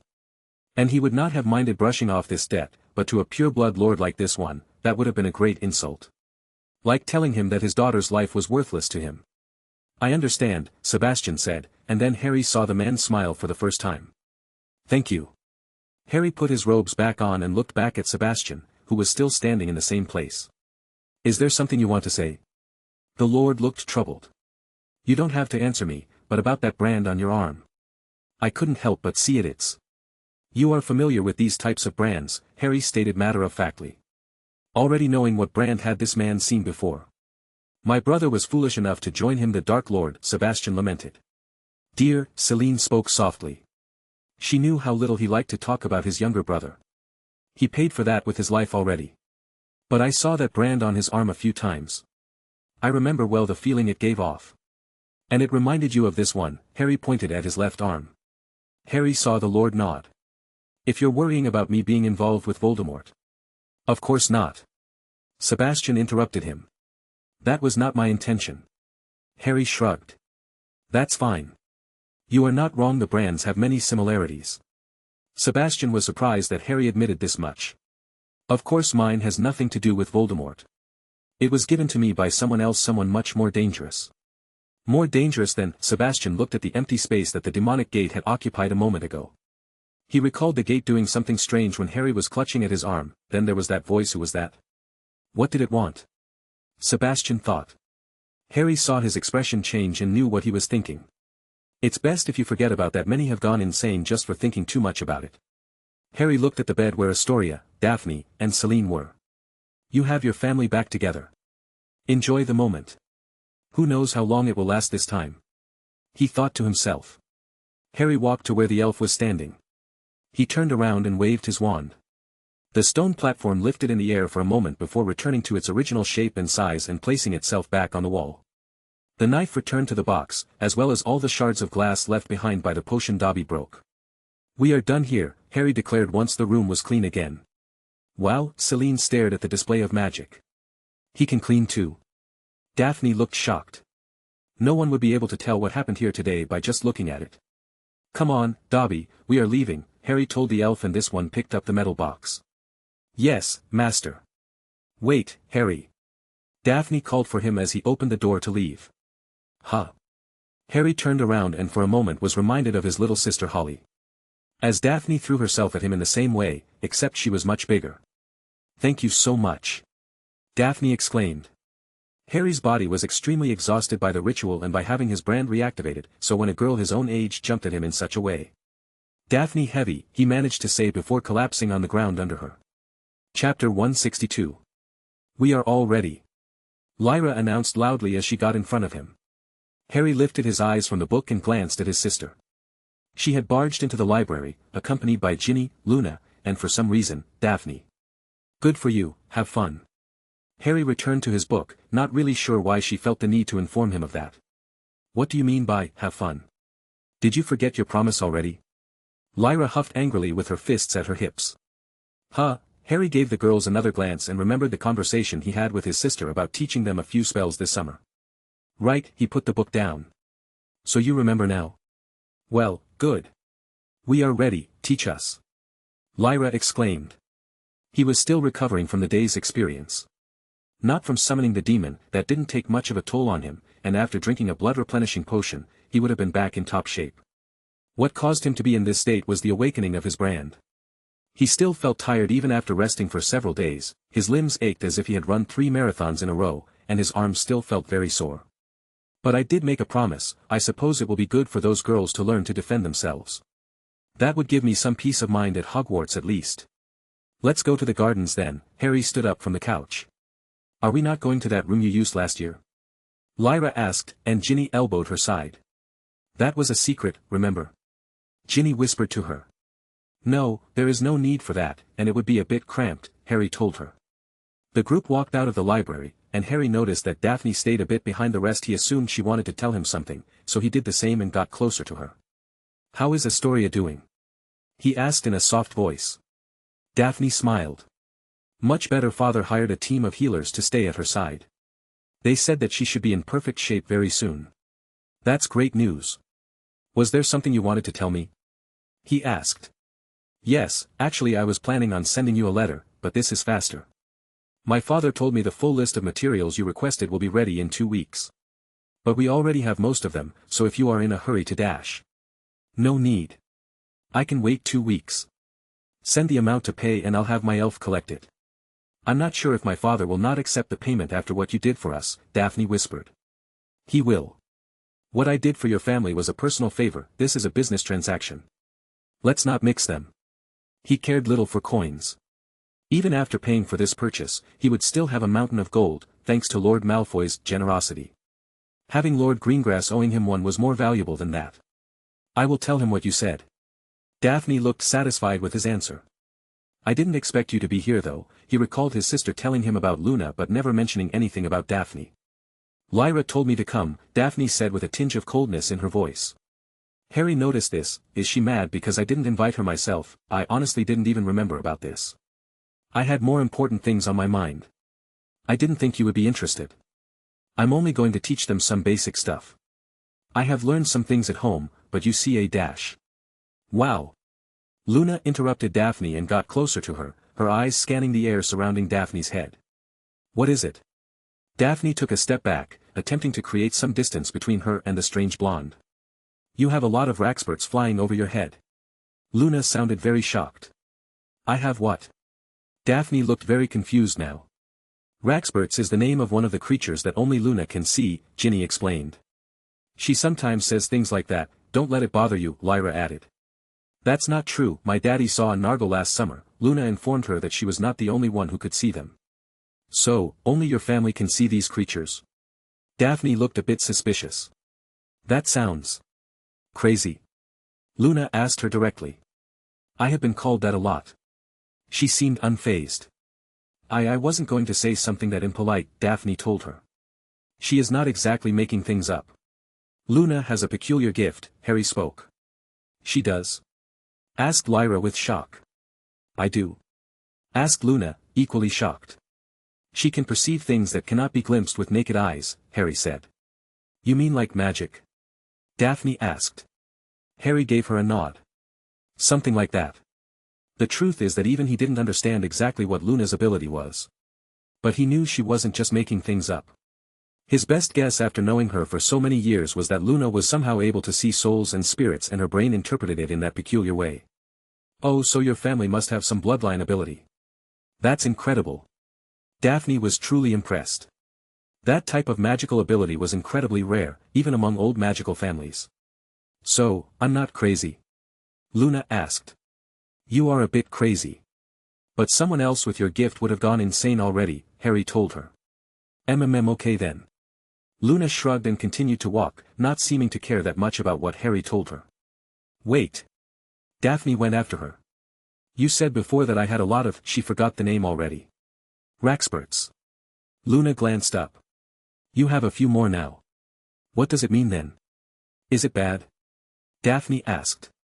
Now that she knew Luna's ability was the real deal, she was getting worried.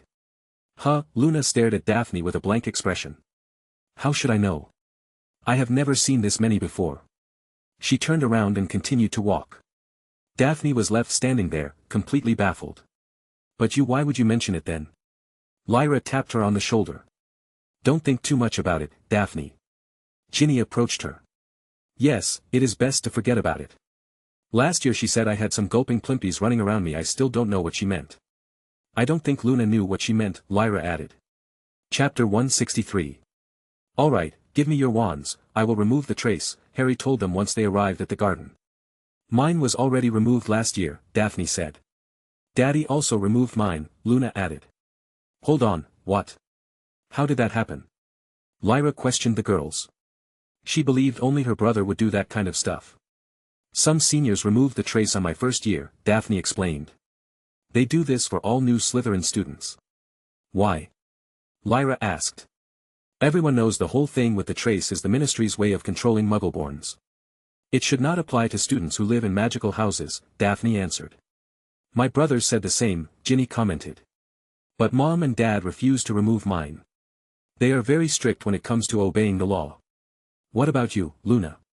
Lyra asked. I have to do a lot of cleaning around the house, so Daddy removed the trace of my wand so I didn't have to borrow his anymore, Luna told her. Lyra glanced at Harry with a frown. You could have removed mine last year. To do what, exactly? Harry sighed. Just give me your wand, I'll remove it now. Once everything was ready, Harry walked to the middle of the garden. There was a big and almost empty space there, with only a giant apple tree. Harry tapped one of the branches, and it started to grow in length. The branch slithered over the grassy ground like a snake and formed more branches as it passed. From these branches, humanoid figures started to form. "What are those for?" asked Lyra. "These are going to serve as your targets," Harry said as the figures finished transforming into very simple wooden golems. Their feet were still attached to the main tree branch, making it easier for Harry to repair them. "Wow, I could barely transform that toothpick," Ginny looked impressed. "What defensive spells have you learned already?" "We can go from there," Harry asked them. Luna shrugged. Lyra scratched her head. Ginny glanced at her friends with a troubled expression. "Nothing." Harry was not expecting much, considering their only defense teacher had been Lockhart, but this, he did not even teach you one spell. "Oh, he did teach us one." Ginny got excited. "Ginny, don't," Lyra became embarrassed. "Yeah, you know, the charm to make our teeth shiny when we smile," Ginny explained. That's not a defense spell, Ginny," Harry pointed out. "Ah no, but it was the only spell we learned from him, I think," Ginny said while looking down. "That's it?" Harry asked. "To be fair, he didn't teach us a single spell to us second years. Unless you want to count the one he assured us would serve to chase out a werewolf, but it sounded so ridiculous," Daphne frowned. "Mom was very angry when I told her about him, and she went straight to talk with the headmaster," Lyra commented. "What did she say to the headmaster?" Ginny asked. "I don't know, she never told me. But she looked a lot happier when she came back," Lyra said. "Fine," Harry started. "Let's just start from the beginning." He walked some distance away from the dummies and stood next to the girls. "I'll show you how to use the disarming charm." Harry made a circular motion with his wand, followed by a stabbing one. His movements were slow but fluid. Expelliarmus. From the tip of his wand, a flash of light came out and clashed against the hand of the target dummy, destroying it completely. "Oh, so that's what you meant by disarm," Luna nodded like she understood something. "Okay, you girls try it now," Harry told them. Lyra, Ginny, and Luna started trying to replicate what he did. Expelliarmus. Lyra made a correct motion, but her aim was a bit off, and missed the dummy's hand. Luna hit the dummy on its shoulder and removed the entire arm. "Luna, aim for the hand, that's where the wand usually is," Harry told her. "But I'm trying to disarm him," she complained. "Never mind," he turned his attention to Ginny. Her movements were good, but she was also missing the target. "It doesn't go where I want it to go," Ginny pouted. He found her reaction very amusing. "Haven't seen her do that in a very long time." "Let me see it again," he instructed her. Ginny performed another disarming charm, but her aim was off once more. "I see," he got closer. "You are ending the spell too soon. The end of the motion also serves as your aiming tool. You have to get the timing right." He got behind the girl and grabbed her wand hand. "Har!" Ginny's face became as red as her hair. "Let me show you." His hand made contact with her wand and formed a gentle connection. Harry then moved Ginny's arm and formed the charm. Expelliarmus. Ginny felt his magic course through her hand, and then the wand it shone brightly until a spark of light came out and hit the training dummy on its hand. "There, that is the correct timing. You just need to practice it. Ginny, are you listening?" He noticed that the girl was staring at the ground and not paying attention. "Why yes," she hurried to say. "Okay then." He let her go and took a step back. "You can also practice with a stick so you don't exhaust yourself." Silencio. The head of the training dummy went flying. Harry glanced back and saw Daphne clenching her wand. "Daphne, I think you poured a bit too much magic into that one," Harry told her. Chapter 164. "It seems like you kids could use a break," Lily said as she entered the garden, carrying a tray of sweets. Their house elf, Mipsy, followed behind her with some tea. They placed the trays on the biggest stone table near the entrance. "Thanks, Mom." Lyra hurried over and sat down. "I'm so hungry." "That's good, but don't fill yourself with sweets," Lily observed as the rest of them arrived and sat down. "Oh, you made my favorite." "Thank you, Mipsy," said Harry. "You are most welcome, Master," the elf replied. "How is the practice going?" Lily asked. "Is going great, right, Ginny?" Lyra exclaimed. "Ginny? Are you okay?" Lily noticed the girl wasn't answering and grew worried. I mean yes. It's great." Ginny glanced at Harry for a second before looking down again. Lily raised an eyebrow. Is that so?" "Wow. Ginny has a lot of raxperts around her head now," Luna said while staring at the red-headed girl. "Leave my raxperts alone, Luna," Ginny exclaimed. "But they are distracting me," Luna complained. "What?" Lily wasn't sure she wanted to know, but she asked anyway. It's one of Luna's creatures that only she can see, Lyra explained. Aha, Lily didn't know what to say to that. She was not familiar with the Lovegood family. She only knew they lived close to the Weasleys and that Lord Lovegood was a bit eccentric. She decided to avoid the topic and looked at Daphne. The blonde girl was sipping her tea with the manners expected from a pure-blood princess, but Lily noticed she had not touched any of the sweets. Are you not hungry, Daphne? If there's anything specific you like, Mipsy can prepare it for you. It's not that, Lady Potter, I'm on a bit of a diet. Daphne looked a bit embarrassed to admit it. Diet, but you are already so thin. Lily noticed the girl stealing glances at her son. I see, she looked at Harry with suspicion. Harry noticed this and returned the stare. What? He asked. Aren't you a popular one? Lily teased. Harry had been focusing on his dessert and had no idea what his mother was talking about. So he turned to his left and asked Luna. What did I miss? A lot of Raxburts, I think, Luna answered while digging into her cake. Why did I ask her of all people, he wondered. And what has Harry been teaching you? Lily asked them. The disarming charm, Lyra answered. Expelliarmus? That's a very useful one. Lily looked at Harry. Good choice, son. At least now we know one defensive spell, Lyra huffed. Yes, your first-year teacher was truly disappointing, Lily said. But worry not. I made sure to solve that problem already. You mean the day you went to talk with the headmaster? Lyra asked. How did you solve it? What did you tell him? Asked Harry. I just mentioned that I didn't like his way of choosing professors. Harry had the feeling that his mother did more than just mention it. And, what then? Lyra pushed her mother to continue. I can't say more, but the problem is solved. You can trust your mother, Lily assured them. Why can't you say more? Lyra asked. Are we getting a good professor next year? Ginny asked. It's a surprise. That's all I will say. Lily ended the conversation there. Fine. Lyra huffed. We should get back to our practice now. I think I am close to mastering the disarming charm. You still can't hit the target though, Luna reminded her. Neither can Ginny.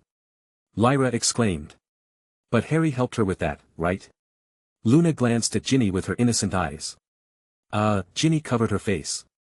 You have to help me with my aim first. Daphne grabbed Harry's hand and started to drag him away. Your aim? Harry asked her. You were doing quite well before. You just need to put less power on your spell. No, it was definitely off. Daphne insisted. Lyra was surprised to see her act in such a way. What's with Daphne today? She never behaves like that. Lily chuckled.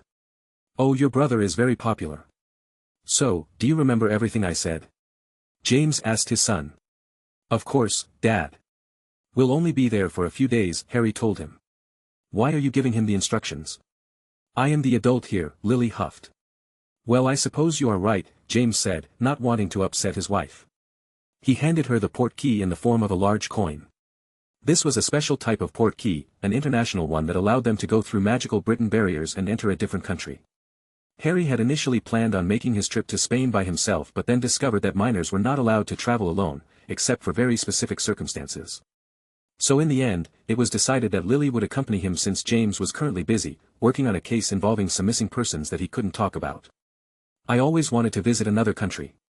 Lily looked excited about the trip, even if they weren't exactly vacations. Your father never takes me anywhere. Oi. James complained. I'm joking, James.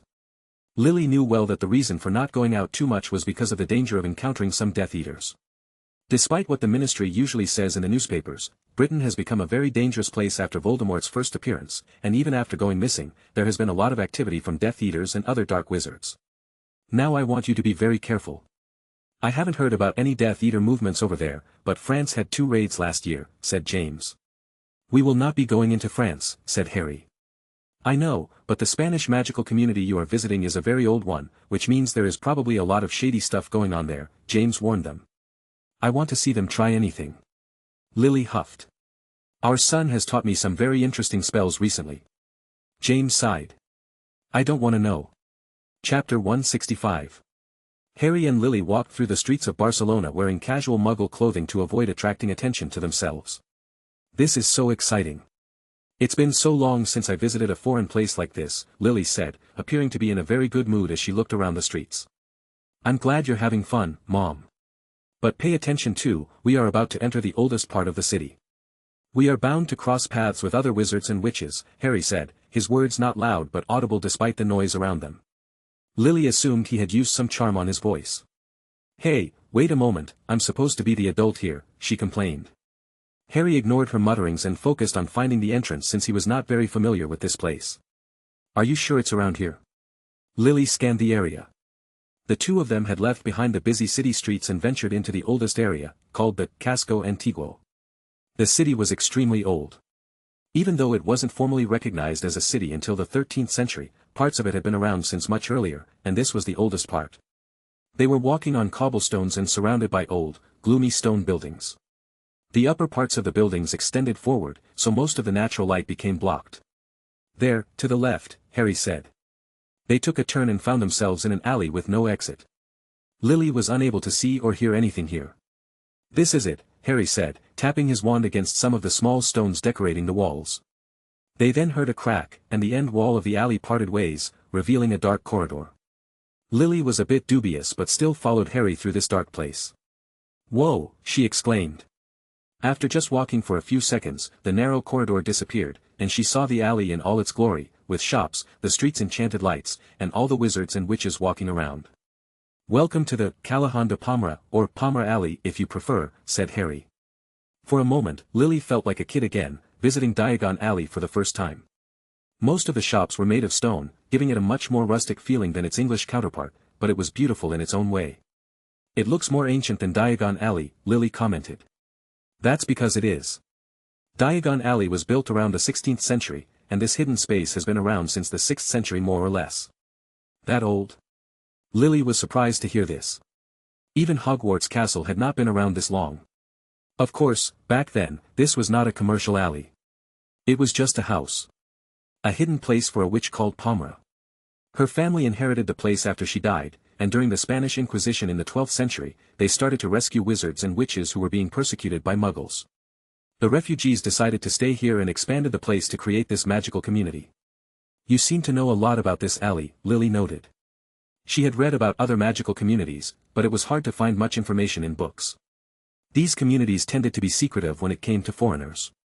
I've only been here a couple of times you know my past, but the two old men we are going to visit, well, let's just say that they love to talk. I only remember a fraction of everything they told me, Harry explained. Lily smiled. There are a lot of interesting shops around here, we should look around and bring back some things for the girls. There will be time for shopping later. The item I need takes time to create, so we should order it first. You still haven't told us what this item you need is, Lily pointed out. Her son had this terrible habit of feeding them information bit by bit. She wondered where he learned that from. You'll see very soon, he answered. Ugh, Lily groaned. They continued walking for a bit longer until Harry stopped before a corner. To their left was a narrow corridor with almost no light. It reminded her very much of Nocturne Alley. Harry, don't tell me T-dash. Señorita, no se meta ahi. Lady, don't go in there. An old lady approached them. Ese lugar es peligroso, es mejor no ir ahi mucho menos con un niño. That place is very dangerous, it's better not to go there, much less with a child. She glanced at Harry. Hold on, Lily couldn't understand a word that woman was saying. Right, there was a translation charm, how was it, she muttered. Son ingleses. Are you British? The lady asked. Sí, Harry answered. Oh, el pequeño me entiende. Oh, the little one understands me. The lady smiled at Harry. Solo vamos a visitar los hermanos Velázquez. Tenemos un negocio con ellos. We are just going to visit the Velázquez brothers. We have some business with them. Harry told her. Esos viejos chiflados. Those crazy old men. The old lady frowned. Sí, esos dos. Yes, those two. Harry already knew they had a bad reputation around here since they were a very eccentric duo. Ahora te entiendo. Aha, now I understand you. Said Lily with confidence. Bueno es tienen que ir allí, no los voy a detener, pero es segurance de salir del Callahan antes de que se haga de noche. Well, if you have to go there, I'm not going to stop you, but make sure to get out of the alley before nighttime. The lady sighed and left them alone. We should get going, we are going to attract attention if we stay in this corner, Harry told his mother. Mira, Harry. Estoy hablando español. Look, Harry. I'm speaking Spanish. Lily had a smug smile on her face. That's great, Mom. But the Velasquez brothers can speak English quite well, so you won't need that charm, Harry informed her. K. Lily exclaimed. Chapter 166. Lily followed behind Harry as they passed by many shady-looking shops, most of them closed. She only spotted a few people peeking through their windows as they walked by. This place will get very lively at night, but for now, it's mostly closed. Unless they see us as easy targets, they won't come out, said Harry. Easy targets? Lily inquired. Ah, here it is. Harry took a turn to the right and into an even narrower passage. Lily's shoulders were almost touching the walls as she passed, and someone bigger than her would have to walk sideways to get through. Why would anyone have a business here, she wondered. After getting past the narrow passage, the area opened up a lot. What in Merlin's name? She was not expecting to see this. In the middle of a maze of stone brick buildings was a circular garden with a wooden fence and a fountain. At the center of the garden were two stone houses built against each other. It looked like if you were to remove one, the other one would crumble. The one on the right is the shop, come on. Harry stepped forward and opened the wooden gate. Lily took a closer look and noticed the wood had started to rot, and the garden was filled with growth, while the fountain looked like it hadn't seen water in centuries. This looks abandoned, she commented. I doubt they care at this point, Harry told her. Lily looked at the two houses. They were very similar, but the one on the left was in much worse shape and could collapse at any moment. She was surprised for this place to even exist here. For what she had heard, this alley was even more dangerous than Nocturne Alley, and yet this little house was allowed to take up all this space when everyone else had small shops and houses, crammed against each other. She then stopped when she heard something crack beneath her feet. At first, she thought it was just a branch, but then she noticed its peculiar shape. Wait, isn't this? Oh, that's a broken wand, Harry said casually. I'm sure there are plenty around this garden. You mean? Lily looked around the place, but it was hard to distinguish anything with so many overgrown plants. This is the best location in the alley, no, the best in the city and many miles around it. I'm sure that many had wanted to take this spot for themselves, Harry told his surprised mother. You are saying the shop owners killed them? Of course. How else are they going to keep this location for so long? Harry pointed at a stone plaque on top of the door before knocking. Lily looked up at the plaque. It had the letters DCLXV carved on the stone. 665, is that the year this was built? Many shops in Diagon Alley also had plaques with the year they started their business. But you said before this alley didn't exist until the 12th century, Lily recalled. The door opened by itself. Let's go. Harry stepped inside, and Lily followed behind him. She was pleasantly surprised to find that the interior was well kept and clean. It also looked much bigger inside compared to the small stone house she had seen. Bienvenidos. NK Podemos servers. Two elderly men wearing simple brown robes stood a few steps away from them. I need a staff. A good one, said Harry. Oh, British. I see. A staff, he says. The two of them looked at each other. Hello. Lily greeted the men. Wait, a staff. What do you need that for? You have a perfectly good wand already. Lily was confused. She, of course, knew about staves and other kinds of foci, but Britain only allowed wands to be used, so you would not see them there. Oh, what a wonderful young witch. Beautiful. Absolutely delightful. The two old men stared at Lily. Thanks. Lily didn't know how to react to that. Would you stop staring at my mother so much? Harry was getting annoyed. Forgive us. It's been so long since we have seen a young beautiful damsel like her. See, Harry. Your mother is still young and beautiful, even after 3 children. Lily had a smug smile on her face now. Let's get to business, Harry sighed. I need something that would allow me to channel a large amount of magic without disintegrating, Harry said.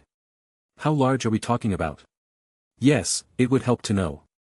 About 5 grand sorceries. Harry answered. The two old men went pale. 5? Nonsense. He is speaking nonsense. Grand sorceries? Lily asked. She knew sorceries, but nothing that could be called grand. Big spells, usually cast by groups of wizards or witches working together, Harry answered. And 5, Lily said. Harry had estimated that the unnamed magic he used against the colossal basilisk was around that level. If he could acquire a magical foci that would not break after activating his jewel array, he would be gaining an important weapon. He didn't know if that was possible. The staff he wielded in the past was incredibly good, but even those would break. He never had another chance to ask this duo for another one before this country was destroyed. "So you can't do it?" he asked. "Did we say that? Nothing is impossible for us." They huffed. "But not of wood, that's for sure." "Yes, it would need to be made of that particular metal. Do we have any left?" "I think so, we made one kind of similar 3 centuries ago, remember? The one for the Syrian prince with the harem of virgin witches? That one, what happened to him?" "I think he blew himself up." "And his harem?" "Them too." "What a shame. A shame indeed. Can we focus?" Harry interrupted their rambling. "Did they say 3 centuries ago?" Lily was barely following what they were saying, but she understood that. "It can be done. It will be expensive though." "That's fine by me. What do you want?" Harry asked, already knowing that these two were not going to ask for money. But he had a bad feeling when they glanced at his mother. Chapter 167. How expensive are we talking about? Lily was somewhat worried. She had brought with her a small bag of galleons but wasn't sure if that would be enough. She could only hope that Harry had come prepared. "Here." Harry pulled something out of a pocket and enlarged it until it became clear it was a leather bag. Then he handed it to the old men duo. They opened the bag and inspected its contents. Oh, not bad. Lots of good stuff in here. He had filled the bag with many rare materials that he assumed these craftsmen would find useful. He had spent a fortune on that, and he even included the heart of a nundu. "Yes, this will do quite nicely," one of the men said. Harry was about to breathe a sigh of relief when the other one spoke. "For half the payment, that is." "Just half?" Harry could not believe what he was hearing. These two were not so greedy in his previous life. Lily didn't know what Harry had put inside that bag, but seeing how surprised he was, it must have been very valuable. "If that is not enough, I have some galleons with me. How much W-?" "No, no my dear. We have no interest in your coins. Or use for them. We only accept rare materials as payments." "Rare materials?" She had none of that on her. Never meet anyone who would not accept galleons as payment. "Normally, yes. But perhaps there is something else you can offer us," the two of them said while staring intensely at Lily. All of a sudden, the temperature in the room dropped drastically. "Be very careful with what you say next," Harry's voice sounded cold and threatening. "Ho ho, how dangerous." "Dangerous indeed." The two old men moved their eyes to him. "Harry?" Lily glanced at her son. "Is that his magic lashing out? But why does it feel so cold?" "Calm down, young lord, we would never ask for something inappropriate from a married woman. We merely ask for a kiss. On the cheek. From this beauty. Wait, that's all you want?" Lily was confused. The temperature went back to normal, but Harry was still looking at them with a displeased expression. "That's all we ask. You have our word." "I mean okay then." Lily approached them and gave each of them a quick kiss on their cheeks. "Ah, how wonderful. Such soft lips." The two men appeared to be delighted by such a small gesture. "Will you make the staff for my son now?" She had no idea why Harry needed something like that, but it seemed to be important to him, so she wanted to help him. "Yes, that was more than enough, young girl. You made these two old men very happy," the two said with wide grins on their faces. "And had we asked for anything more? That young lord was ready to tear us apart." They peeked at him. "You can be sure of that," Harry told them without skipping a beat. They requested anything more than that, he was ready to forget about the staff and teach these two old fossils a lesson, despite knowing they would not have been easy opponents. The two craftsmen have been around for a tremendous amount of time and Harry was sure they had a lot of hidden tricks. "So, you have received your full payment?" he told them. "Indeed, the young lord seems to be in a hurry, so we can get started right now." The youngest are always in a hurry. "I wonder why you have the most time." The duo started to walk out of the room and signaled for Harry and Lily to follow them. They were led to a massively big basement, much bigger than the rest of the house altogether. The basement appeared to be separated into several sections and was filled with all sorts of tools. It became evident that this was their main workshop where they performed their craft. "Over here, young lord. Move your hand over those containers and let us know if you feel anything unusual." They pointed to a large number of glass-looking containers stored on some wooden shelves. Are you trying to find the best core for him? Lily asked. She was at least aware of this part of the process for custom-made wands. Indeed, but it's not just one. Yes, wands need one core, but staves use two. However, I believe in this case. Yes, we will need 3. 3 cores. Lily said with shock. To channel the amount of magic the young lord has requested. We will not ask questions on how he plans to accomplish that. Harry. Lily looked at her son, waiting for an answer. Do you trust me? Harry asked. Of course. Lily did not hesitate. I will show you everything when it's ready, trust me until then. It would take too long to tell her about his artifacts, and this was definitely not the place or time for that. Lily stared at her son for a few seconds. Okay. I'll wait then. Go choose your cores, son. Harry hovered his hand over the glass boxes until he felt some sort of connection with their contents. This one, he called, and continued to move under the careful watch of the 2 craftsmen. This one, he called another one. And this one. He finally stopped. Let's see. Interesting. The duo started to write some notes. What materials did he choose? Asked Lily with curiosity. This is going to be our most difficult work to date. I think that too, brother. They looked at the names of the materials again. Unicorn horn, thestral hair, and our last phoenix feather. Life, death and resurrection. Chapter 168. They were told to come back 3 days later to pick up the finished artifact. Returning to England would have been quite a hassle since it would require them to acquire another international port key, so Lily and Harry decided to spend the time here in the city. For the next few days, mother and son spent their free time walking around Barcelona while doing some tourism and shopping, both in the Muggle part and Palmer Alley. On the afternoon of the 3rd day, it was time to go back and visit the shop. The dark alley was a bit more lively than the last time they visited. They saw several suspicious-looking individuals who stared at them as they walked but took no action against them. Should I be worried? Lily asked her son, not liking the way they were looking at them. Harry smiled. You should always be worried. But they don't seem to wish us harm. For now at least, he thought. Welcome. Welcome indeed. The old twins appeared to be in a good mood as they ushered them into the house. I take it that it was a success? Harry asked. Of course. A great success. They proclaimed loudly. That's wonderful to hear, Lily said, relieved that the trip was worth it, at least for her son. She had plenty of fun just visiting a new place. Come. This way. The 2 old men guided them to a nearby table where something was covered with a piece of red fabric. Lily and Harry stood before the table and waited for the 2 men to continue. Allow me the honors. One of the twins pulled the piece of fabric away, revealing their creation. Our greatest masterpiece to date, the other one added. Oh. A smile appeared on Harry's face. That's a staff. Lily said, shocked. She had never seen a magical staff before since they were not allowed in England, but this was not what she was expecting. The most shocking part to her was that it appeared to be made of metal. I thought staffs were made of wood, like wands. Normally, that would be the case. To accomplish the requirements of the young lord, we had to resort to something more durable. No wood would have been able to channel so much magic through it. Only goblin steel had enough reliability while still being capable of acting as a conductor for the cores. The 2 old men explained. Goblin steel? Lily exclaimed. Isn't the forging of that material a huge secret for them? The goblins can rest assured. We don't know how to create the alloy. But we do know how to shape an already made one while keeping all its properties intact. That's incredible. Lily stared at the artifact. May I? Asked Harry. Of course, young lord. It is yours after all.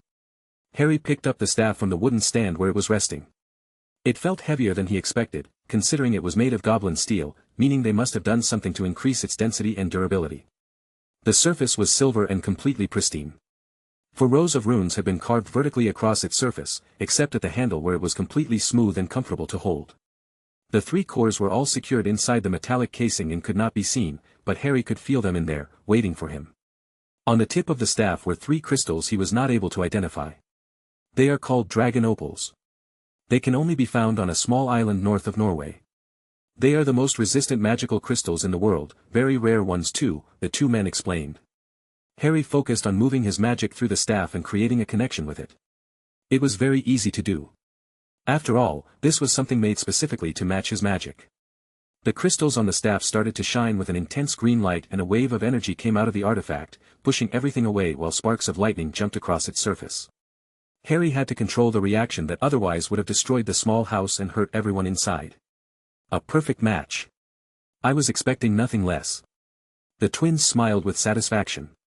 Amazing. Lily stared in awe at her son. Despite hearing stories about his accomplishments in his past life, she always had a hard time picturing him doing these things. For her, Harry was still her little boy, but seeing him like this now, his eyes brimming with barely contained power, his magic engulfing the room with such intensity that she had a hard time breathing, she could see it now, he really is something else. Things calmed down after a bit, and Harry placed the staff back on its stand. You two have created something impressive, thank you, Harry told them. Ha! It was our pleasure, young lord. Yes, we should celebrate now. I will go fetch the good wine. I think we should get going. It's close to becoming dark already, Lily said with a slight worry. She had been told by several people never to go into the alley at night time. Here it is, one of the twins said with excitement in his voice after coming back with a dark bottle. Our last Chateau Lafite 1787. Lily stared at the bottle for a moment. Of course, one glass won't hurt. Chapter 169. Ah. And then what happened? Lily asked. After drinking half a bottle of wine worth a small fortune, she was listening with rapt attention to a story being told by the old twins. Harry, on the other hand, had to content himself with a glass of water since he was not technically old enough to drink alcohol, and that was the only thing these two old guys had in the house. Ho ho, it's nice to have a young beauty listening to our old stories. Yes, how long has it been since our last visitor? You know, if you moved your business to the main street, you too would have no lack of clients. She didn't understand why such incredible craftsmen had their shop in such a hidden place. My dear, that is just not possible. Indeed, this shop cannot be moved from here, and neither can these two old men. We will remain here until our time is up. The two had a sad expression on their faces as they spoke. But why is that? Lily asked. The shop cannot be moved because it's on top of a focal point, Harry explained. The young lord knows. That is correct. The quality of our work would not be the same in a different location. This is the best spot in the city. By focal point, you mean a place where magic is more concentrated, right? Lily asked. Yes, Harry answered. Magic is everywhere, but it doesn't just sit in place, instead, it flows like a massive river. Sometimes, two or more of those rivers will meet at the same location. Yes, I know about that. Most wizard family homes are located in places like those, and Hogwarts is supposed to be on top of a massive one, Lily commented. Correct, my dear. Our craft requires being close to one of these high magical density points. Magical communities always thrive if they are built at the center of one of those focal points. People also call them convergence points. Harry's expression changed when he heard that word. Not because he was unaware of that concept, but hearing that word out loud reminded him of something. A convergence point, that's the same way the time book referred to the points where the wall between two realities was at its weakest and it was then possible to cross, like what happened to me at the end of the year. Now that he thought about it, those two concepts may have some correlation. Hogwarts, Diagon Alley, and the train station were the places where he had been a witness of a convergence taking place, and those are also focal points with high magical density, especially Hogwarts. Am I overthinking things? Or could they be related? Unaware of his internal musings, his mother continued the conversation with the old twins. So that's why you chose this spot. Very clever. But I assume a lot of people would also want to be here, right? Wait. As soon as she asked that question, she recalled all the broken wands in the front garden. Many have wanted our space, yes. Many have tried and failed. They chuckled. But we didn't choose this place. Yes, Lady Pomera had good senses. The old men said. Lady Pomera, you mean the witch who first came here? Lily asked, still remembering clearly the story Harry told her. Yes, she was a wonderful witch. Indeed, she allowed us to build our house right next to hers. You mean your ancestors? Because she lived here like 1500 years ago. Lily was confused. The two old men smiled. Lady Pomera took these two foolish old men into her house after we escaped from Rome. It's been so long, we went by a different name back then, but we still remember her like it was yesterday. That's impossible. You can't be that old, right? Lily thought that maybe she had misheard them because of the wine and turned to look at Harry. There are many ways to extend one's life, but they always come with a heavy price, Harry said. Wise words, young lord. And a heavy price we have paid. A myriad of emotions were concealed in their words. Do you regret it? Harry asked. No, the two of them said at the same time. Then it was worth the price. Harry nodded. Lily felt that she was missing something important. Thank you for your kind words, young lord, the two of them said. Lily wanted to ask why they kept calling her son, young lord.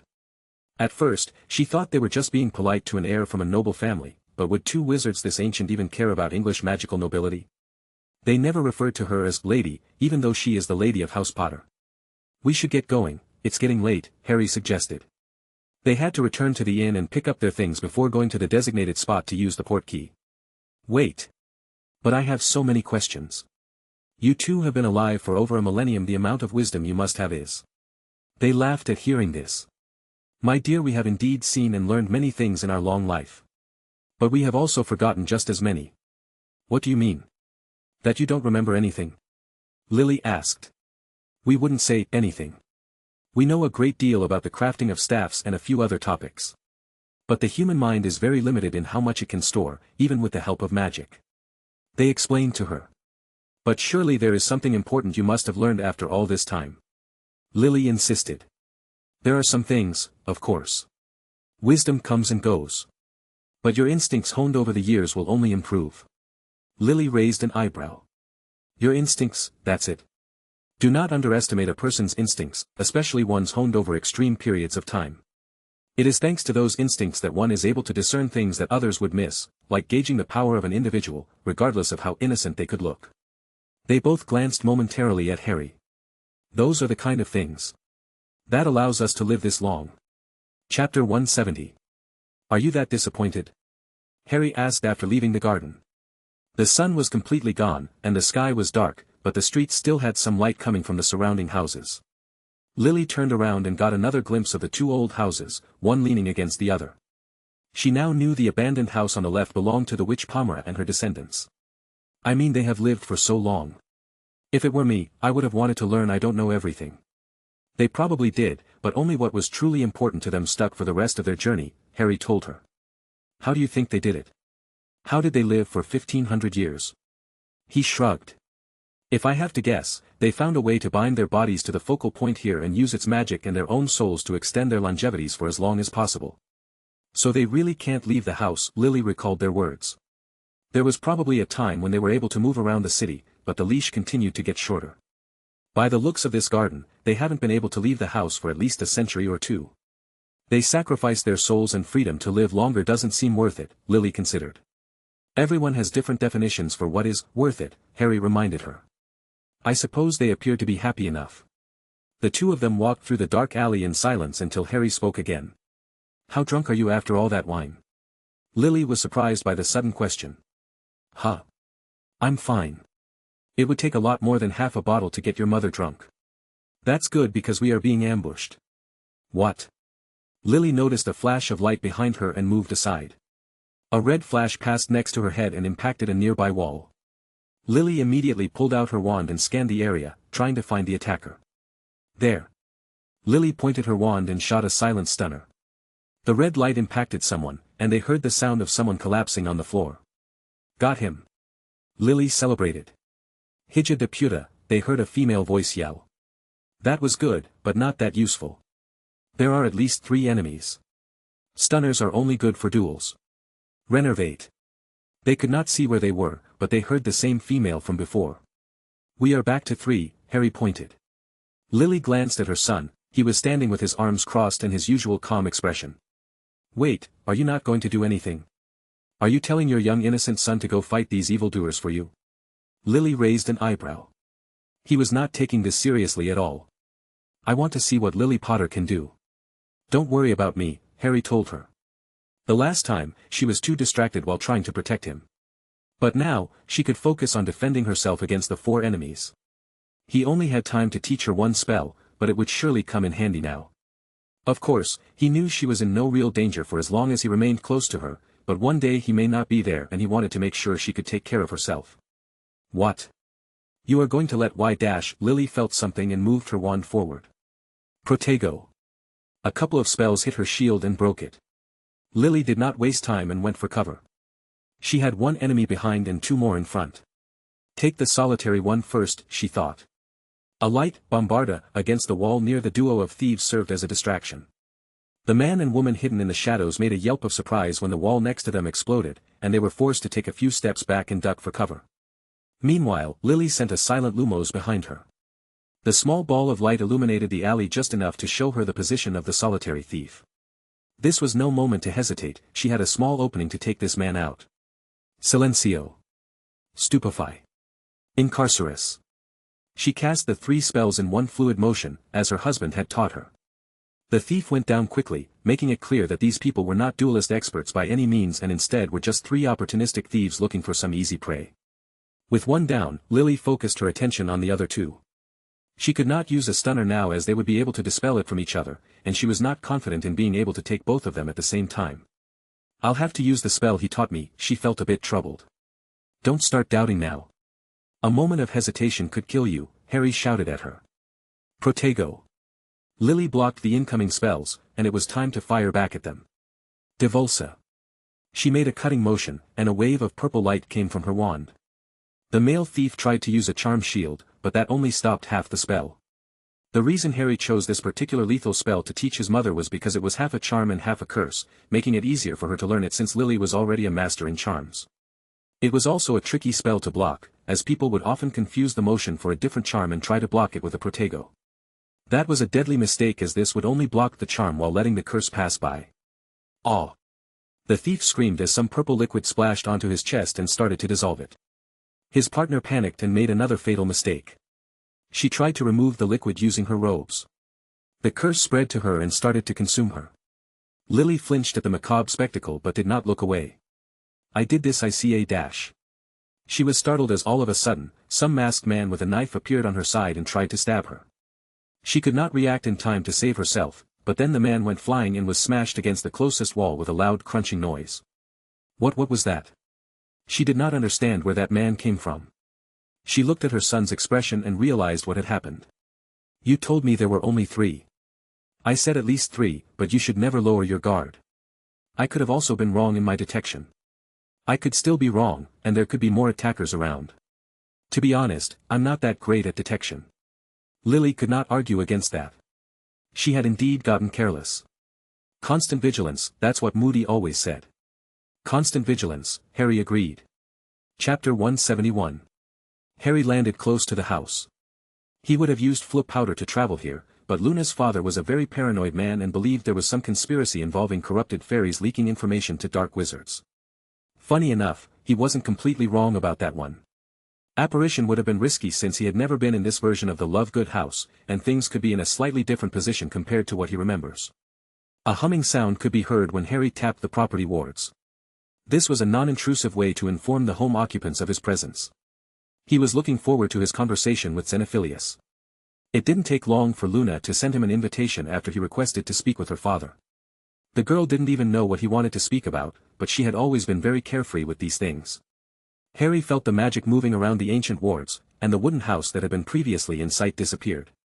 It was then replaced by the real Lovegood house as it came into view a short distance away.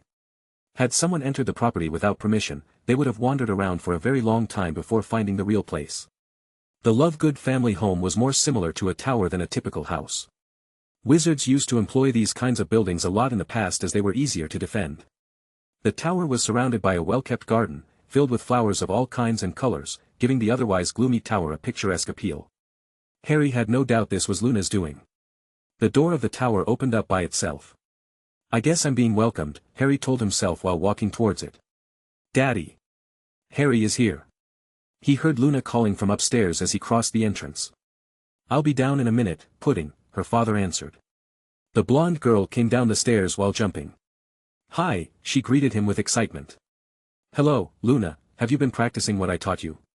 Yes, I have already disarmed all the scarecrows in the field, Luna explained. Poor scarecrows, Harry lamented. Lyra told me to visit your home tomorrow, she commented. Yes.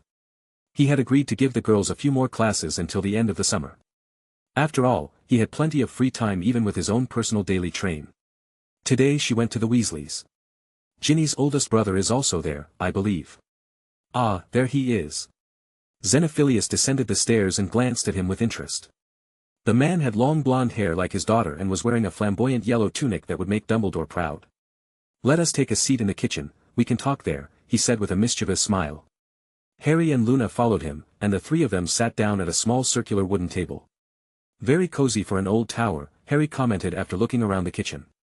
"Right?" Xenophilius grinned. "It's all thanks to my Luna. I don't know what I would do without her." His expression changed to a very serious one as he looked directly into Harry's eyes. "So Mr. Potter, I know why you are here." Harry raised an eyebrow. Did he sense the item in my bag? Maybe I didn't give him enough credit, but why do I feel so much tension in the air? "Mr. Lovegood, I dash. Allow me to speak first." Xenophilius raised a hand to interrupt him. "I know you are here to request the hand of my lovely daughter in marriage, but let me tell you something first." What? He knew the man was peculiar, but he was not expecting this. Why are all purebloods so obsessed with marriage? In his previous life, he had grown away from the magical world, and even after entering Hogwarts, he never got involved in politics, so he was not used to these things. "Don't you think for a second that it will be that easy? I will not give you my precious Luna." He slammed his palm on the table with fury. "No, that's not what I dash." "Very well." Xenophilius interrupted him again. "Your tenacity has won me over. You may marry my beloved Luna, but I have two conditions, and they are not negotiable. Like I'm trying to say that is not what I dash. Condition 1. Xenophilius raised one finger in the air. You must treat her like she is the most important thing in the world, because she is. He raised another finger. And 2. You must move to live here. This tower would crumble in a week with my daughter. Harry looked at the girl in question. Can you reason with your father, please? Huh? Luna was staring at the ceiling with misty eyes. Sorry, I think I saw a Crumblehornet Snorlax passing by. You weren't listening at all, Harry sighed. Did I miss something important? That happens a lot, Luna told him. Wait, don't tell me. Xenophilius gave him a suspicious look. You want to taste the milk without buying the cow? Cow. Luna became confused. Daddy, don't be silly. We don't have any cows here. I'm going to stop you right there. He did not like where this conversation was going, so he put his bag on the table and opened it up. I came to talk about this. He pulled his invisibility cloak out. A cloak. Wow, it's so pretty. Luna commented. What is this? Zeno got closer to inspect the item. Why did you bring me a wait a minute? He saw the symbol inscribed near the neck area of the cloak, and his demeanor completely changed. Can it be? He said with shock. I have looked for them for so long. Is this really? Chapter 172. Yes, this is the Cloak of Invisibility. It has been passed down through my family for many generations, Harry explained. The Potters had it, of course, I should have known. The Potters and the Peverils were very close in the past, Zeno said. Yes, I heard that too, Harry nodded. Incredible, this is a real halo. But Zeno ran his fingers through the fabric and noticed the obvious issue. It stopped working a year ago, Harry confirmed his suspicions. This can't be possible. Zeno picked up the cloak and examined it further. Are you sure it's not a fake one? Luna asked. Her face was uncharacteristically serious. Even a high-quality invisibility cloak doesn't last more than a few years. This one has been in my family for several centuries and was working perfectly until last year when it suddenly lost all its power and became a normal cloak. This is a real halo, one of the three. I would bet my life on that claim, Harry answered. I do not doubt your word, Mr. Potter. But you said this cloak lost its power. That is just not possible, Zeno told him. Well, that's what happened, Harry said. You are aware of the source of this power, yes? He nodded. Of course. I know what the tale said. These three artifacts were crafted by Death himself. Is more than just a tale. I have spent a very long time researching them, trying to find them. And I have learned much about them and where they came from. Their power originates from Death, yes, and thus can never be exhausted or disappear for as long as Death exists. Why did it stop working then? Do you have any theories? Asked Harry. If its power didn't vanish, that must mean it went somewhere else, Zeno said. It went somewhere else, Harry muttered. If you could find the other two, perhaps we could learn more, Zeno suggested. Harry thought about it. I may be able to get my hands on the wand. You know where the Wand of Power is? Zeno didn't expect him already to know where the second artifact was located. I do, but I have good reason to believe it had also lost its power. I'll try to get it, Harry told him. I could pay a visit to Riddle Manor at some point to see if the stone is still there, but that is very unlikely. Would you mind leaving the cloak with me? I would love to study it further, Zeno requested. If that helps, I don't mind. But take good care of it. Even without its power, it is still a family relic, Harry said. Of course, Mr. Potter. Zeno appeared to be very excited at the prospect of studying one of the legendary hallows. Just call me Harry, no need for Mr. Oh, in that case, you must also address me by name. Mr. Lovegood is just too long and formal. You may call me Xenophilius Louis Gruffith III. Harry raised an eyebrow. Can I just call you Zeno? He shrugged. If you prefer it. Once you marry my daughter you can call me father. What? He thought they were done with that. I'm getting married to Harry. This was new for Luna. No, hold on. Oh no, Ginny and Lyra are going to be very disappointed, Luna said with a sad tone. Wait, what? Harry shouted. On the next day, Ginny and Luna came to the Potter Manor for another defense practice session with Harry. So is it not true? Lyra leaned closer as she asked him for the third time. How many times do I have to tell you? No one is getting married. Harry was beginning to lose his patience. Ginny glanced at Luna. What did your father say? Oh, he offered my hand to him, but Harry said he had to think about it, Luna explained.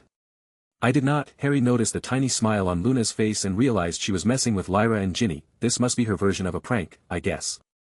Forget about that, you have better things to occupy your minds on, Harry told them.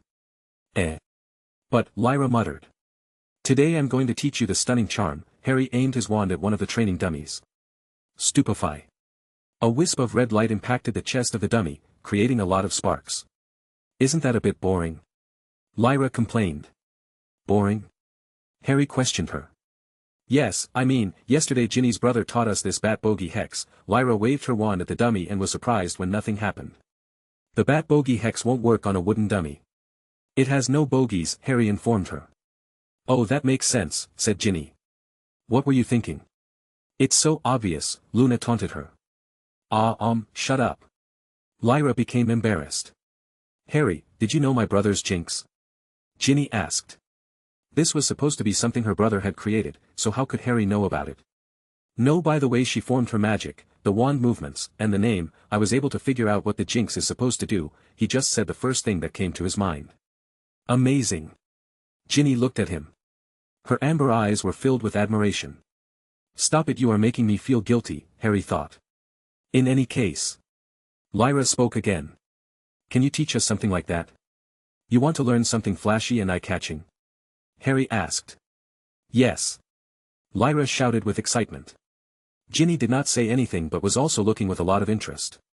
Okay, pay attention, I will only show it to you once. Lyra got closer and opened her eyes wide open.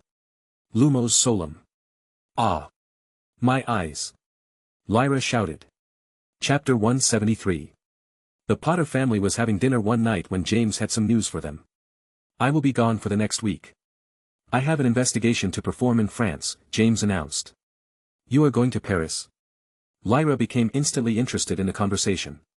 Is this about that case of missing people you were working on? Harry asked. Yes, it's still that same case, James replied. Those missing persons must be very important, then, Harry pointed out. The ministry would never try this hard if the victims were from an average wizarding family. They are, yes, James confirmed. Who are they? Someone we know? Lyra inquired. Harry observed his mother's expression, and by the faces she was making, she knew. I cannot talk about an investigation in progress, James said. But you told Mom, Harry countered. Two did not, James muttered. Oh, come on. You can trust us, we won't tell anyone. Lyra exclaimed. You are terrible at keeping secrets. You always end up saying something, James reminded her. If an important pureblood family has disappeared, the ministry won't be able to keep it a secret for too long anyway. People always talk, Harry remarked. He is right, James. When the boy fails to show up at school, they will know that something has happened, Lily added. The boy? Lyra asked. James sighed in defeat. Fine, but better keep your mouths shut about this. If people find out, let it be by someone else. Seats the Malfoys. They have been missing since the end of June. Draco is missing? Harry was not expecting that. James nodded. And his mother too. Any suspects? Harry inquired. We already questioned the most obvious ones. But we have nothing to link them with the disappearance. The usual ones. He is likely referring to Lord Parkinson, the current Dark Lord, and his closest associates. But if they are not involved in their disappearance, there is another individual that could be responsible for this. That would be Voldemort. Harry thought about it for a moment. By the look his father was giving him, he had reached the same conclusion. And what are you going to do in France? Lyra wanted to know. The Malfoys have 2 properties in France. We may be able to find something if we search them. Be careful, you don't know what you could find, Harry warned him. If Voldemort was actually involved in this, things could become dangerous. I'm always careful, son, James grinned with confidence. And I will have Mad-Eye Moody with me, as well as a few other competent Aurors. We will be fine. Harry didn't leave the house much during the next week. For the next practice, Daphne had brought with her the full list of materials he requested from her father. There was still a month left before Holly's birthday, and he had a promise to keep. He had to craft a golem for her. Harry taught Luna, Ginny, and Daphne how to use the silencing charm, while Daphne began to practice the Incarcerus conjuration. This was considered a very advanced spell, but Daphne showed an impressive amount of talent. Once she masters her arsenal and learns to chain spells one after another, she will be a force to reckon with. Ginny, do you have a minute? Harry approached the redhead. Yes. Yes. Of course. Ginny did her best to hide her nervousness. She didn't have many chances to speak with him alone. What is it? There has been something I have been meaning to tell you for a while but haven't found the chance. Ah, really? She stammered her words and looked down to hide her embarrassment. Yes, how do I say this? How do you feel, Abu Dash? Yes. She hurried to say. Ginny. I haven't asked you the question yet. Harry looked confused. Ah. Sorry. It's okay. So, what I wanted to ask you, how do you feel about becoming a seeker for the Quidditch team? Wait, seeker. Now it was Ginny's turn to be confused. I haven't told anyone yet. But I'm planning on quitting the team, Harry explained. What? Why? You are the best seeker the team ever had, she asked. There is no way to say this without sounding arrogant, but playing at Hogwarts is boring for me. There is no challenge. And I'm sure my teammates resent me for winning the games too quickly and not giving them the chance to play that much. You did finish all the games very quickly, that's true. Ginny assented. But, you want me to take your place? I don't think that. Yes, I have only seen you fly a couple of times, but I can already tell that you have a lot of talent, Harry said. Ginny was taken aback by the sudden praise. I don't know. I am aware that you and Lyra wanted to play as chasers. But there won't be an opening in that position for at least 2 more years. And playing as a seeker would allow you to improve your flying skills. Ginny nodded. She could not argue with what he was saying, and she knew it was a great opportunity, but she didn't feel prepared to take on such a role right now. We still have a bit over a month before classes start. I could teach you a few things. Ginny's interest peaked at hearing this. You want to give some personal training? Yes, Harry nodded. Just you and me?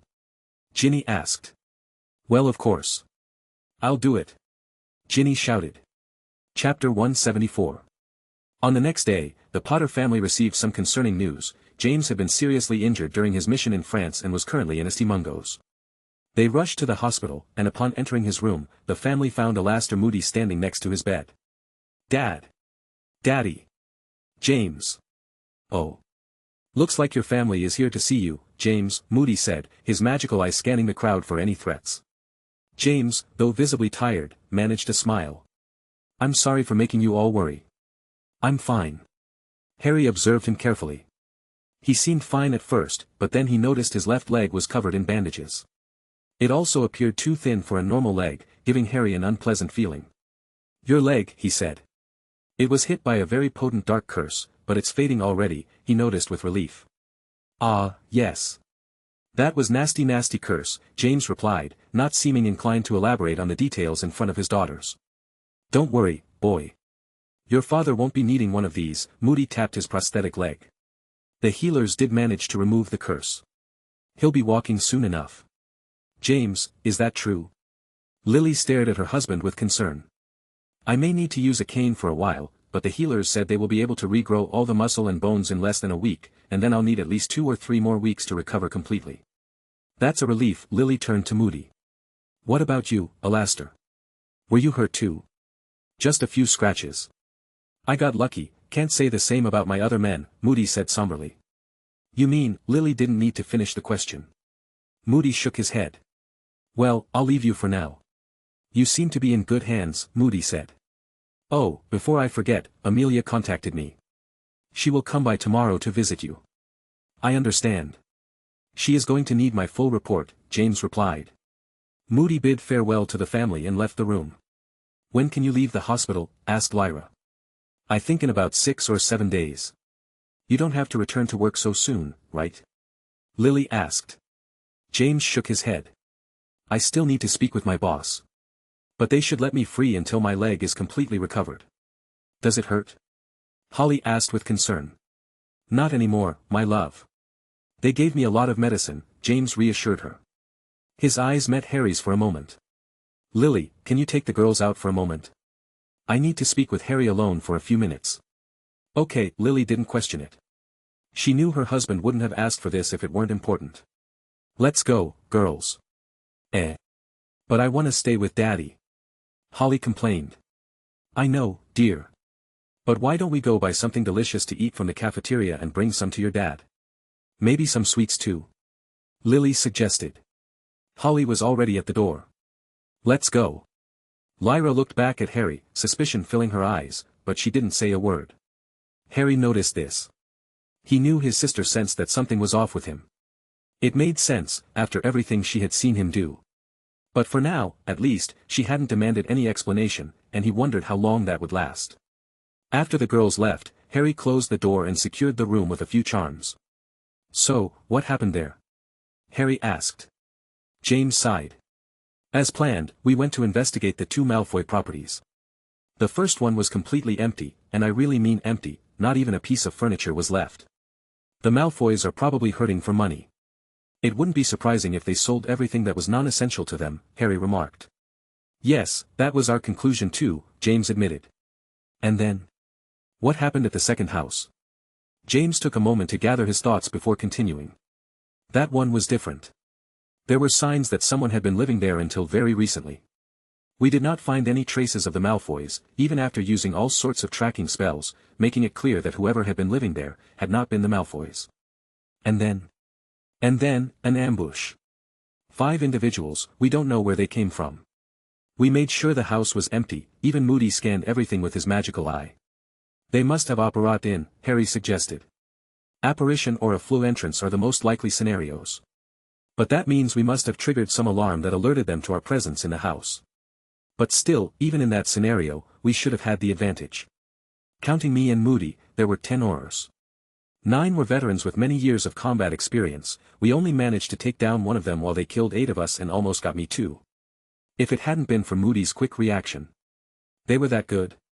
Harry understood the Death Eater organization quite well. During its early years, that group was composed of lords, ladies, and their pure-blood descendants. They were all from wealthy families and, as expected, they were not the best fighters. Few of them could have defeated a veteran Auror. Had it not been for Voldemort himself, they would not have gotten very far in their initial rebellion. Of course, that changed during the Third War when demons came into play, but that was not applicable here. We underestimated them, I'll admit that much. Were they really Death Eaters? Harry asked. What did they look like? Did you manage to identify any of them? James shook his head. They wore black tunics and pure white masks. All the masks looked exactly the same, a simple skull with some brand on the forehead. We were only able to kill one of them, but they took the body away. The description could fit the Death Eaters. But their masks were all different though. They liked to be unique in their own way, Harry commented. Yes, I noticed that too. These were different, and they were much stronger than the typical Death Eater, James said. Can you show me your memory of the event? Perhaps I can find something else, Harry requested. I was just going to ask you that, James grinned. He lay back on his bed and looked directly at Harry. Go ahead, I have lowered my defenses. His wand appeared in his hand. Legilimency. Harry's vision changed as he delved into his mind, and he found himself in a poorly lit living room. He was seeing things from his father's perspective. Moody was just a few feet away, looking around incessantly. 5 more Aurors were in the room, rummaging through drawers and cabinets. Another Auror entered the room to give a report, and that's when things went awry. Moody yelled at the aura next to the door to take cover, but it was too late. A flash of green light hit him on the side, and he fell down. 5 individuals with black cloaks entered and started attacking them. The auras fired back while using the furniture as cover. Spells flew all over the place, but Harry noticed that 2 of the masked individuals never cast any spells. They didn't even hold wands in their hands. Instead, they wielded knives. The 3 who did use magic were extremely skilled. They didn't just use the killing curse and hope for the best, they combined it with many other support spells to disable their opponents and use the environment to their advantage. They also served as cover for the knife users. When the auras hid behind the furniture and stopped shooting, the knife-wielding Death Eaters jumped into action. They moved at an impossible speed, leaving behind a shadowy residue. They leaped through the air and climbed walls to avoid the aura spells before attacking them with their knives. One of Moody's curses hit one of the wand-wielding Death Eaters, killing them on the spot. At this point, only Moody and James were left. James faced off against one of the knife users and was stabbed in the leg during the struggle. Harry paid attention to the weapon now that it was up close. The blade was completely black and had a clear baleful aura around it. James managed to push the attacker away with a depulso before being stabbed again. Moody grabbed him, and they escaped by breaking one of the windows and mounting onto Moody's broom. Harry's vision returned to the present as he looked at his father. That was close. James nodded solemnly. Yes, very close. I don't want Lily or the girls to know how close it was. Did you know you were almost killed by a vampire with a cursed blade? Harry asked. James didn't seem surprised to hear this. So it was a vampire, I didn't know for sure. I knew it wasn't a normal human. But Moody has more experience with them and told me. Uncle Remus mentioned some strange vampire activity last year. Harry recalled hearing that but didn't think much of it at the time. Yes, we also received some reports of the sort over the past year or so. It seems like he had successfully recruited a few vampire clans into his ranks. Voldemort. James looked genuinely worried now. You're going to have to be extra careful for now. We don't know what else he has or what he has been doing for the past 10 years. It's obvious that he has not been idle. Voldemort has spent the last decade preparing for his return. Chapter 175. The last month of the summer went by quickly. While their father enjoyed his vacation relaxing at home, Harry finished the golem he had promised his sister, Holly, for her birthday. It was made of wood, stood 20 centimeters tall, 7-8 inches, and had a high-quality arcstone to act as a renewable source of power. The construct was only able to follow simple commands, so it didn't have much practical use, but Holly loved it nonetheless. She called it Woody and had it running all around the house. On the last week of the summer, just one day before their trip to Diagon Alley, Harry had made plans with Ginny to give her one last class before it was time for Hogwarts. When he entered the garden, Harry was surprised to find his sister and Ginny having a heated argument. Why are you being like this? Ginny asked. You know why. Why have you spent so much time with him? Lyra demanded to know. I already told you everything. Ginny sounded frustrated. I don't keep secrets from you. You think I didn't notice? You haven't mentioned Neville or the boy who lived in months. Lyra said back. That has nothing to do with anything, Ginny replied. Yes, it does. You got over Neville, and now you're going after Harry. Well, you can't have him. Lyra huffed. What? Ginny was taken aback by her friend's reaction. She was then going to say something, but Lyra stormed away. Lyra. Ginny called for her but was ignored. She stood there in shock, not sure what she should do next. Lyra can be very temperamental sometimes, said Harry, startling Ginny in the process. Harry, were you listening to our conversation? She asked. I wasn't trying to pry, but you two were being quite loud, Harry told her. Right about what Lyra said, Ginny became very embarrassed. Don't worry about it, Harry reassured her. I'll go talk to Lyra. Why don't you wait here for a bit? We have our class afterward. Are you sure it's a good idea? That was the main reason she got mad. Ginny appeared to be conflicted. Of course. It's our last practice, we can't waste it, Harry insisted. Ginny assented. Okay, I'll wait then. Will you tell Lyra that I never wanted to do anything to upset her? Harry gave her a thumbs up. Leave it to me. He found that Lyra was inside her room thanks to a couple of point-meat spells. She had locked the door. Alohomora. Hey, what are you doing? She shouted when she saw the door opening. What if I was changing? Nothing I haven't seen before, Harry told her nonchalantly. Don't remind me of that. She complained while her cheeks became somewhat red. What are you doing here? I came to talk to you, about that silly argument you had with Ginny, Harry told her. Lyra's eyes opened widely. You heard that? I heard some of it. What was that about anyway? I was just giving her some flying lessons so she could take my place as Seeker next year. I'm sure she told you about it. I know, Lyra admitted. But Ginny, she never mind. She wants to take me away. Harry asked. Lyra became embarrassed at being reminded what she said, but then she nodded. Do you have any idea how silly that sounds? Harry asked. Lyra did not answer and instead continued to look down at her bed. I'm your brother, Lyra, and no one will take me away from my family. She lifted her gaze and stared at him. Then why did you trust her with your secret instead of me? It wasn't much of a secret. I just told Ginny because it was relevant to her, but that's not the secret you really want to talk about, is it? Well, Lyra appeared to be hesitant to speak about this. Go on, you can tell me anything, you know that, Harry reassured her. I overheard a conversation you had with Mom and Dad last Christmas. I see, and what did you hear? He asked, unsure about what conversation she had heard. I didn't understand much, but there was something about your original second year, a diary, and I think you said that you had fought the basilisk before. What was all that? I don't understand, Lyra questioned. Ah, now he could recall the conversation she was referring to. No wonder she is so confused. No one would understand that out of context. Harry sat on the bed and took a deep breath.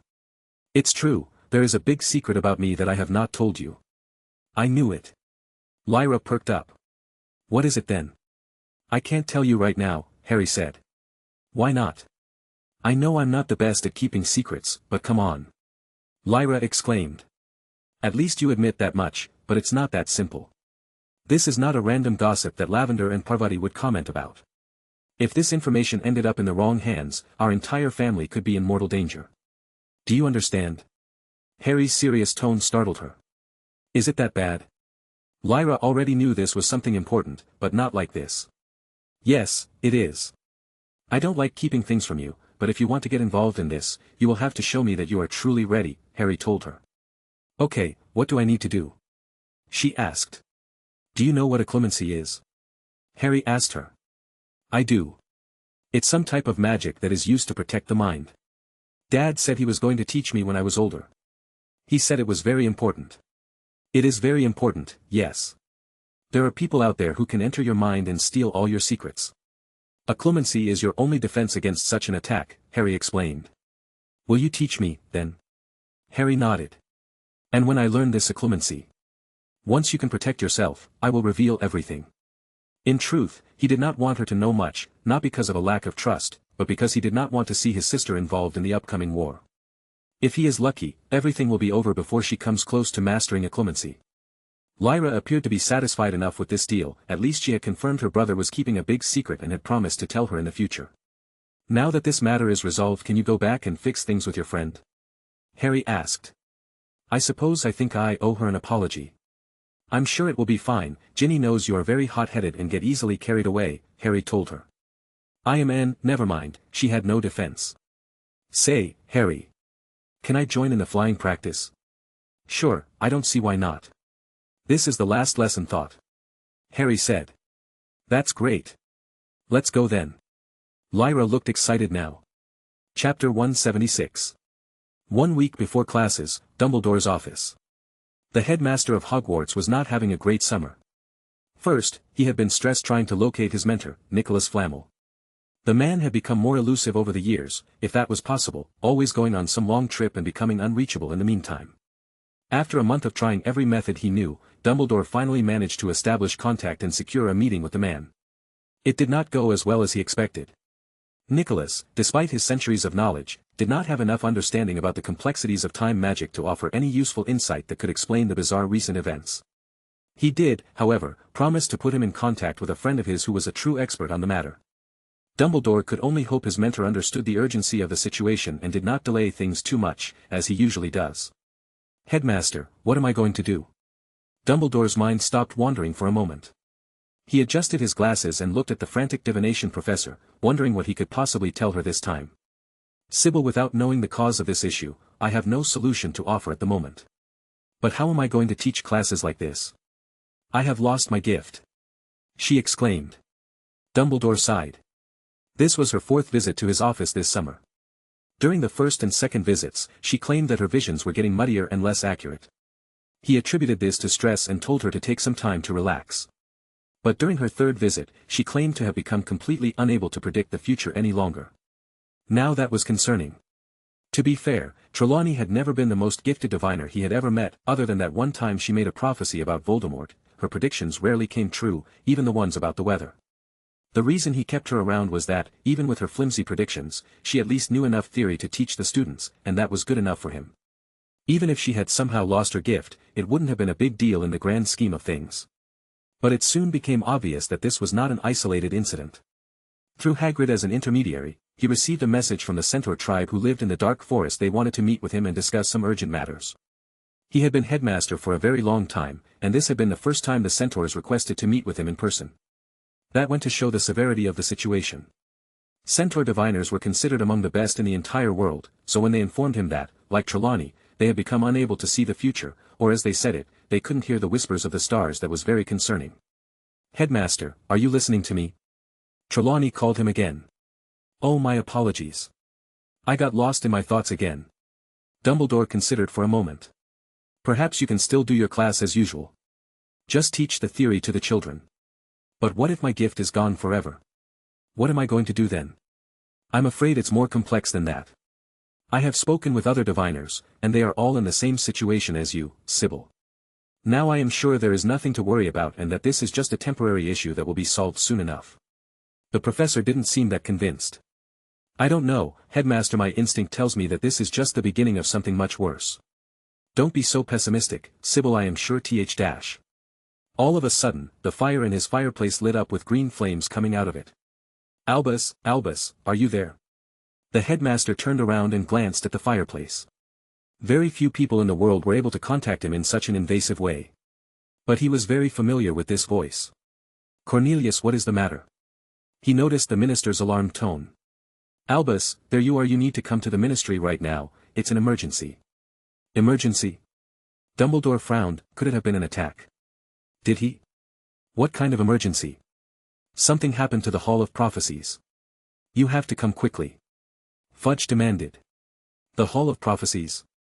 Dumbledore glanced at his side where Sybil was still sitting. "This has to be related to this divination issue."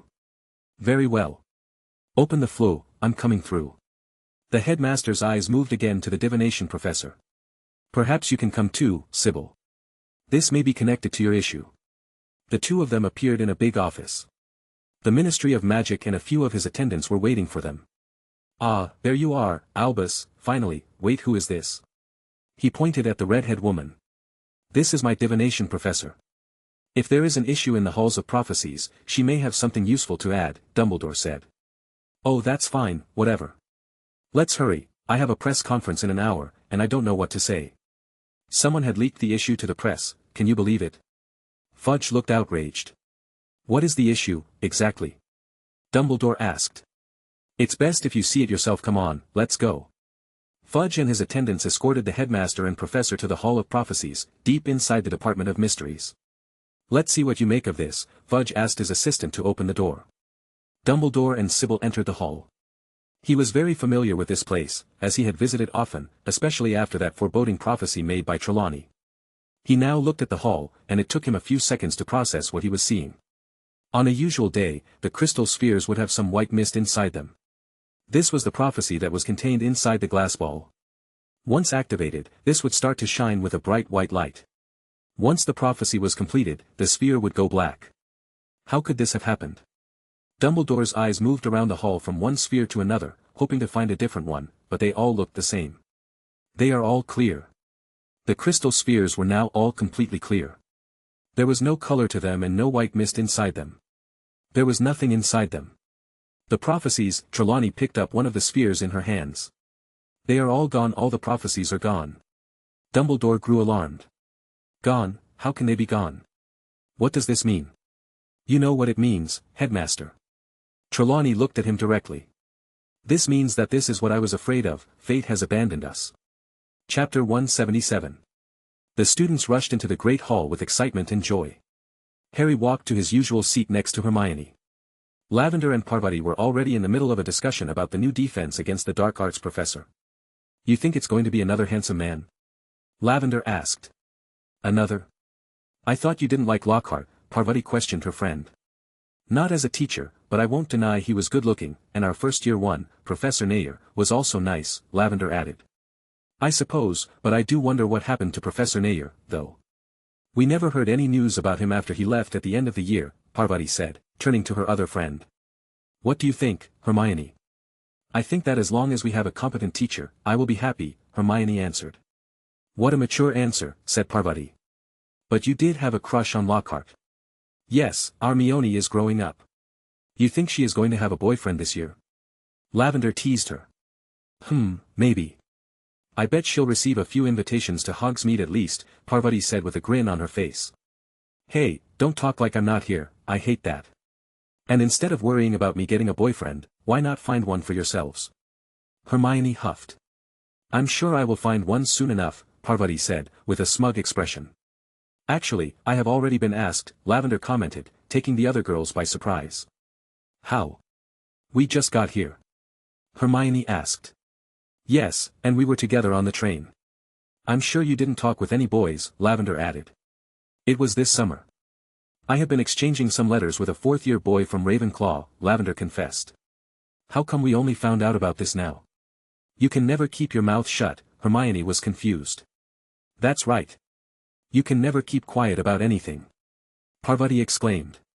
Well, I don't gossip about myself, hee, Lavender chuckled.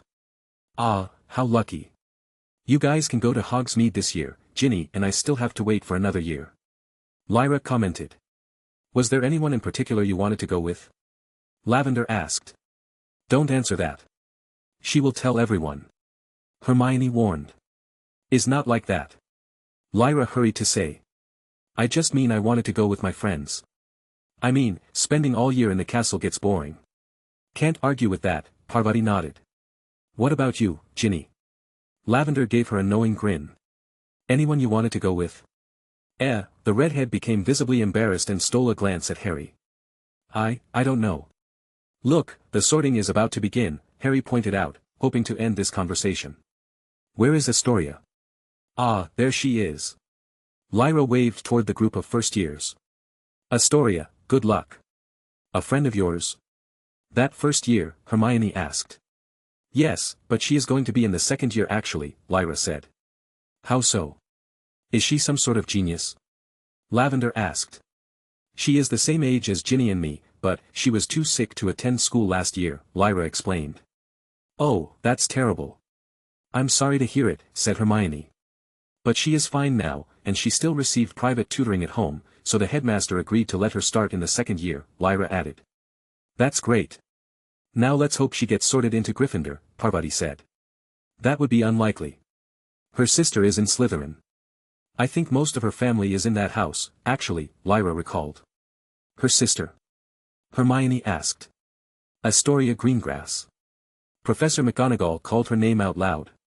Wait, Greengrass? Lavender exclaimed. She is the sister of Daphne Greengrass. The Ice Queen? Parvati asked.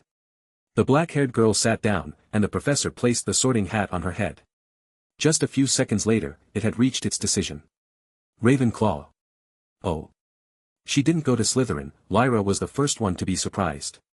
Looks like Luna is going to have some company this year. Ginny knew that Luna did not get along with the other Ravenclaw girls her age, so she hoped that she would become friends with Astoria at least. Those two together, I wonder if they will get along. They are both strange in their own ways, Lyra commented. At the Slytherin table, Daphne was watching with interest as her sister was sorted. Oh, that's too bad, she didn't get sorted here, Tracy said. My mother went to that house. I'm sure she will be fine there, Daphne said calmly, keeping her emotions in check. When Ravenclaw was announced, she felt a mix of sadness and relief. She would have liked to have her sister in her house, but on the other hand, it was probably best to stay clear from here. It had become obvious to her almost immediately after sitting down that the mood in the Slytherin house felt very tense this year. Something was definitely different. Daphne was yet to find out for sure, but it may have something to do with what Harry had told her at the end of the summer. Her eyes moved to Pansy Parkinson for a moment. The girl had been unusually quiet since she entered the train, something must have happened near the end of the summer, she concluded. They both talked in July, and she appeared to be her usual self. Welcome to another year at Hogwarts. The headmaster climbed onto the podium and announced loudly once the sorting was over. Now I would like to say a few words before we are all too busy with our excellent feast. The crowd of students waited patiently. After all, the food was not going to appear until he was done with what he wanted to say. Harry glanced over the professor's table and noticed 3 empty seats. What's that about? First, I would like to announce that our Care of Magical Creatures teacher has decided to retire after many years of service. He wanted to keep his remaining limbs intact. Wait, what did he say? Hermione asked. Fortunately, I'm delighted to announce that his place will be taken by none other than our beloved groundskeeper, Rubeus Hagrid. Everyone clapped as the half-giant approached the professor's table and took his seat. I guess some things never change, Harry thought. He was happy for his old friend and hoped that this would go better for him than the previous times since there was no Draco to mess with his class. Second, I am saddened to announce that this year, we will have no divination class. The murmurs in the hall started to get loud, and the headmaster had to quiet them. Now, nothing has happened to Professor Trelawney, you can all rest at ease. She is fine and in good health. We had some other issues that I cannot comment on at the moment, but in any case, this year, Hogwarts will have one less elective class. No divination. Oh no, I was looking forward to that class, Hermione lamented. You would have hated it, Harry thought. Lastly, I would like to introduce a new addition to our staff. Dumbledore smiled and gave a signal to someone who was waiting outside their view. The person then walked in. What? Lyra stood up all of a sudden. I knew it, Harry muttered. Lyra. That's, Ginny exclaimed. The red-haired woman walked next to Dumbledore and waited. I'm pleased to welcome Professor Lily Potter, who kindly consented to fill the position of Defense Against the Dark Arts teacher. Good luck, Professor. Chapter 178. Mr. Potter, stay for a moment, please. Of course, Professor, Harry replied. Hermione smiled, while Lavender and Parvati chuckled. Once all the students had left, Harry approached the professor's table. What can I do for you, Professor Potter? Lily gave him a pouting face. Call me Mom when we are alone. I'd better get used to calling you Professor, lest my tongue slip, Harry retorted. You are no fun. I wish you had reacted more like Lyra. Do you know how hard it had been to keep it a secret? Lily complained. I can only imagine. Was there something in particular you wanted to discuss? I have an appointment with someone. Lily raised an eyebrow. An appointment? Do you mean a date? It's only the second day. Just how popular are you? It's not a date, Harry grumbled. And who is this appointment with? She asked. That is private, Harry looked away. Fine. I won't meddle in your personal life too much. But there was something I wanted to ask you. And that is? How did I do? Lily exclaimed. I mean, for my first class. Better than the previous Defense Against the Dark Arts professor, Harry told her. Well, that's not a great compliment, Lily replied. You asked for my opinion, not a compliment. It's just the first class. You did a good job, Harry added. Perhaps you can help me a bit with the list of spells I have to teach. Maybe there is something you could think of adding, Lily requested. That's fine, but we could have done this during the summer if you didn't insist on keeping it a secret. That would have ruined the surprise. And, how did Holly take it? Harry asked. Well, not great. But it's not like she is staying alone. Mipsy is with her, and I had Dumbledore connect the Flu network to my office so I can go back home every day. I can also bring Holly for Hogsmeade weekends. I bet she is going to love that. Lily said with excitement. Yes, I think she will, he agreed. The poor girl barely leaves the house. Going out a bit will be good for her. Well then, that's it for now. I won't keep you from your appointment any longer, Lily gave him a wink. Harry wanted to roll his eyes. As soon as he took the last turn, Harry spotted the 2 girls waiting for him in the corridor. He approached slowly to avoid making any noise. Astoria turned her head once he was a few feet away. Good senses, Harry thought. But she did not alert her sister of his presence. Harry stopped right next to Daphne and placed an invisible hand on her shoulder. Sorry for the delay. Daphne let out a loud shriek as she jumped in the air. Why do you always do that? Harry removed his invisibility charm. You need to pay more attention. Your sister was able to detect me, but you didn't. He would never admit that he enjoyed seeing her reaction. Daphne glanced at her sister. Why didn't you say anything? Astoria shrugged. We should go inside. Daphne's shrieks are bound to attract some attention to this place. Harry unlocked the door to their usual meeting room and went inside. I did not shriek. Daphne complained. Loud, Astoria frowned. He locked the door once the two girls were inside. They got comfortable on one of the couches, and Harry sat in front. I was surprised that you contacted me so soon. Did something happen? Well, something did happen, but this meeting wasn't for me. Daphne tapped her sister's shoulder. Go on. Astoria looked directly at Harry for a couple of seconds before she bowed slightly. Thank you. For saving me. Oh, you are welcome, Astoria, Harry nodded politely. He was not expecting this girl to thank him at all. In fact, he was wondering how much she even knew, but could not ask in front of her. How are you feeling? Good, Astoria said. She talks a lot more now, Daphne smiled. Yes, I have noticed it, Harry grinned. She will become more talkative as time passes, but let's just hope it doesn't reach Lavender's level. They conversed for a bit longer and had one of the elves bring some dinner for them. Harry then offered to accompany them to their respective common rooms. After leaving Astoria at the Ravenclaw Tower, Daphne and Harry were left alone. I felt there was something else you wanted to discuss, he told the blonde girl. There is, but, she looked around. They were in the middle of a hallway. It was completely empty as most of the school was currently eating at the Great Hall, but you never knew. Harry took her hand. Here. He led her through a nearby door and closed it behind them before applying a privacy charm. Harry. Wait. Daphne exclaimed. What? I put a privacy charm, so no one can hear us here. That's not the problem. She now shouted. I know it's small, but... That's not the problem either. She shouted again. Then what is th-? Harry, this is a broom closet. Daphne screamed as her cheeks gained a reddish tint. Chapter 179. I am well aware this is a broom closet, Daphne. The girl was about to say something when he spoke again. And I also know what these are typically used for, well, other than storing brooms that no one uses. But we are not under any obligation to snog, you know. We can just talk. I wasn't thinking about that. She totally was. It's still very inappropriate. My apologies if the room I chose is not to your liking, princess, but if we waste time going back to the room we were in before, we may run out of time to be outside. I know, Butarg, fine. She grunted and crossed her arms but did not complain again. Let me start then, said Harry. How much does Astoria know about what happened that day? Daphne's face changed to her usual serious one. She knows it was you who removed the curse, but she is unaware of the method you used. And she did not question how I knew a way to remove a curse no one else could. Not at all, Daphne answered as if it was obvious. There is something I don't understand, she started. And that is? I thought her black hair was caused by the curse, like her muted emotions, but now that it has been removed I thought it was going to change. No, that won't change. That's because a small part of the curse remains and will always remain with her. That part cannot be removed, as it is part of her very own being. What do you mean? Is she going to get sick again? Daphne said, her voice filled with concern. I understand your worries, but there is no need. What the demon did was basically eliminate the harmful part of the curse, leaving only behind the part that triggers her physical changes, since that part could not be removed nor reversed. You can be at ease. Her life is not at risk, and her emotions will improve over time. But if part of the curse is still in her, what about, the future? Her children? Harry asked, and Daphne nodded. As I said, the remnants of the curse in her are not harmful. The only thing she can pass on to her descendants would be her black hair. That's such a relief. Daphne sighed.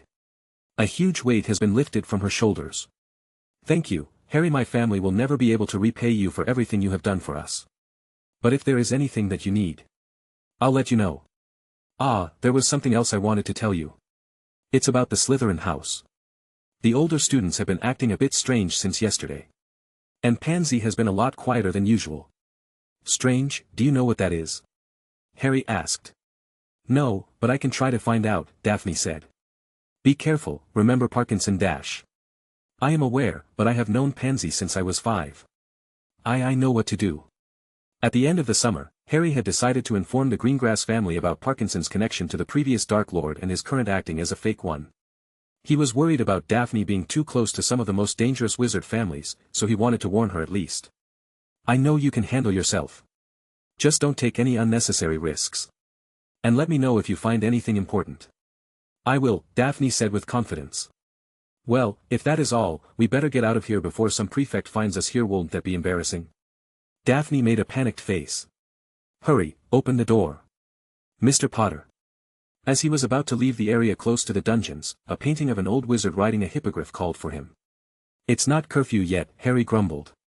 Of course, you are not in trouble, Mr. Potter. I merely wanted to relay a message from the headmaster.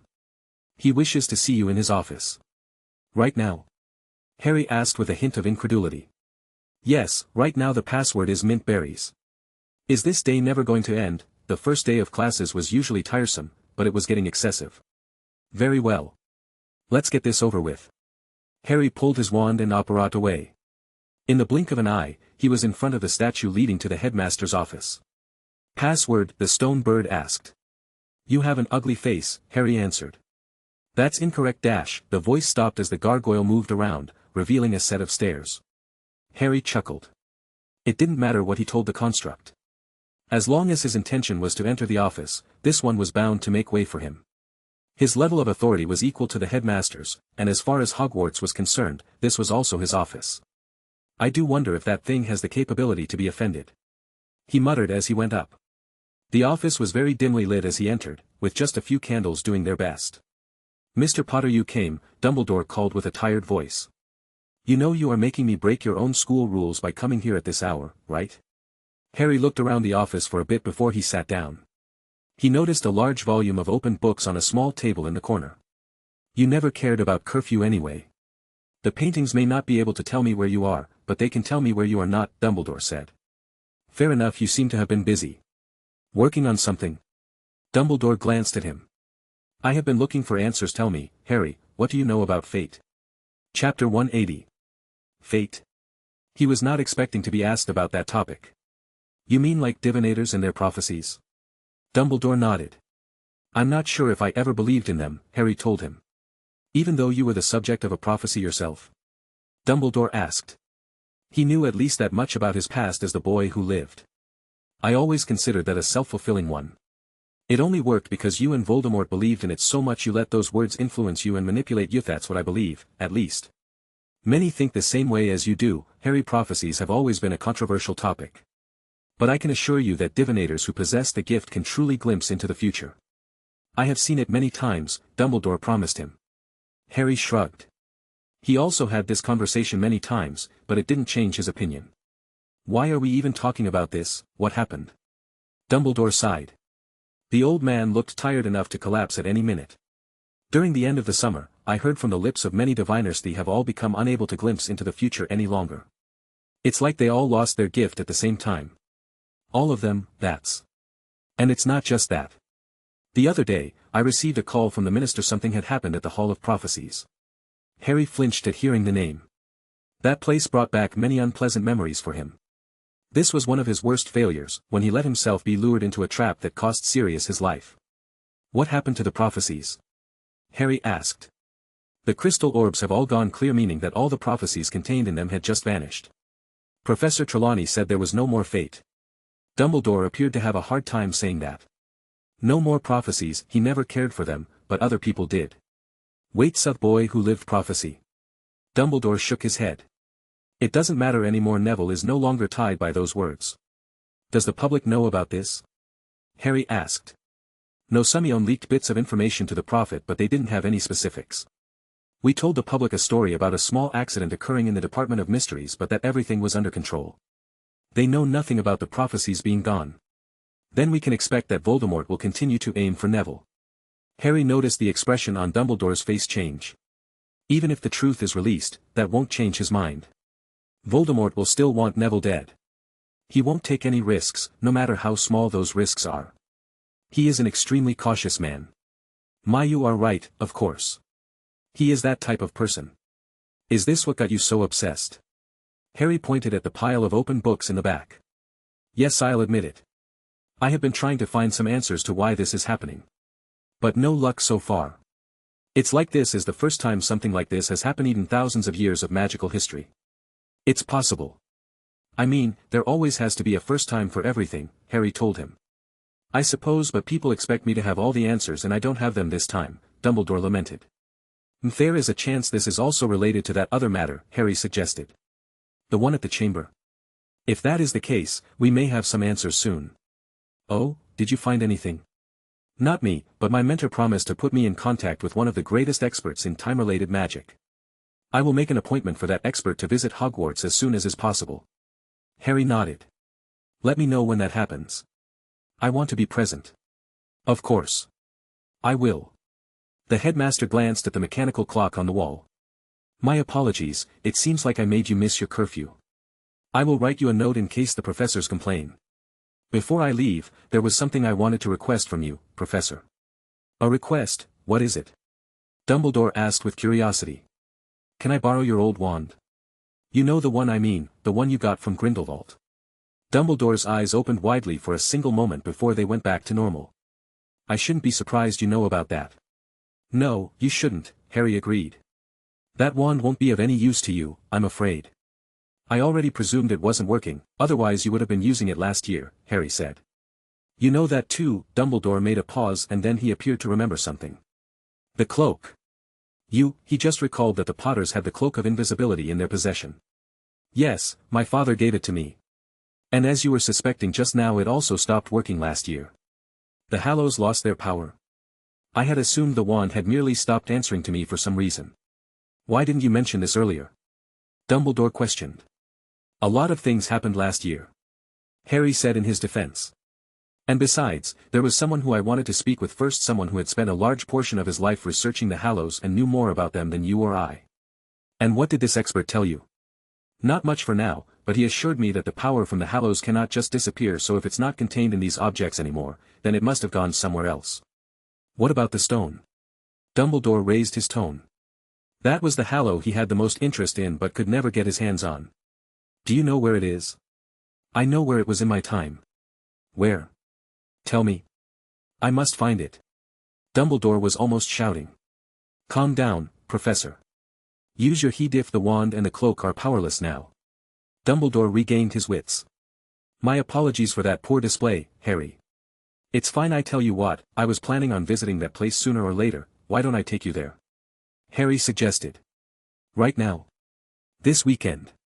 Right now you need some rest. You won't be of much use as you are right now.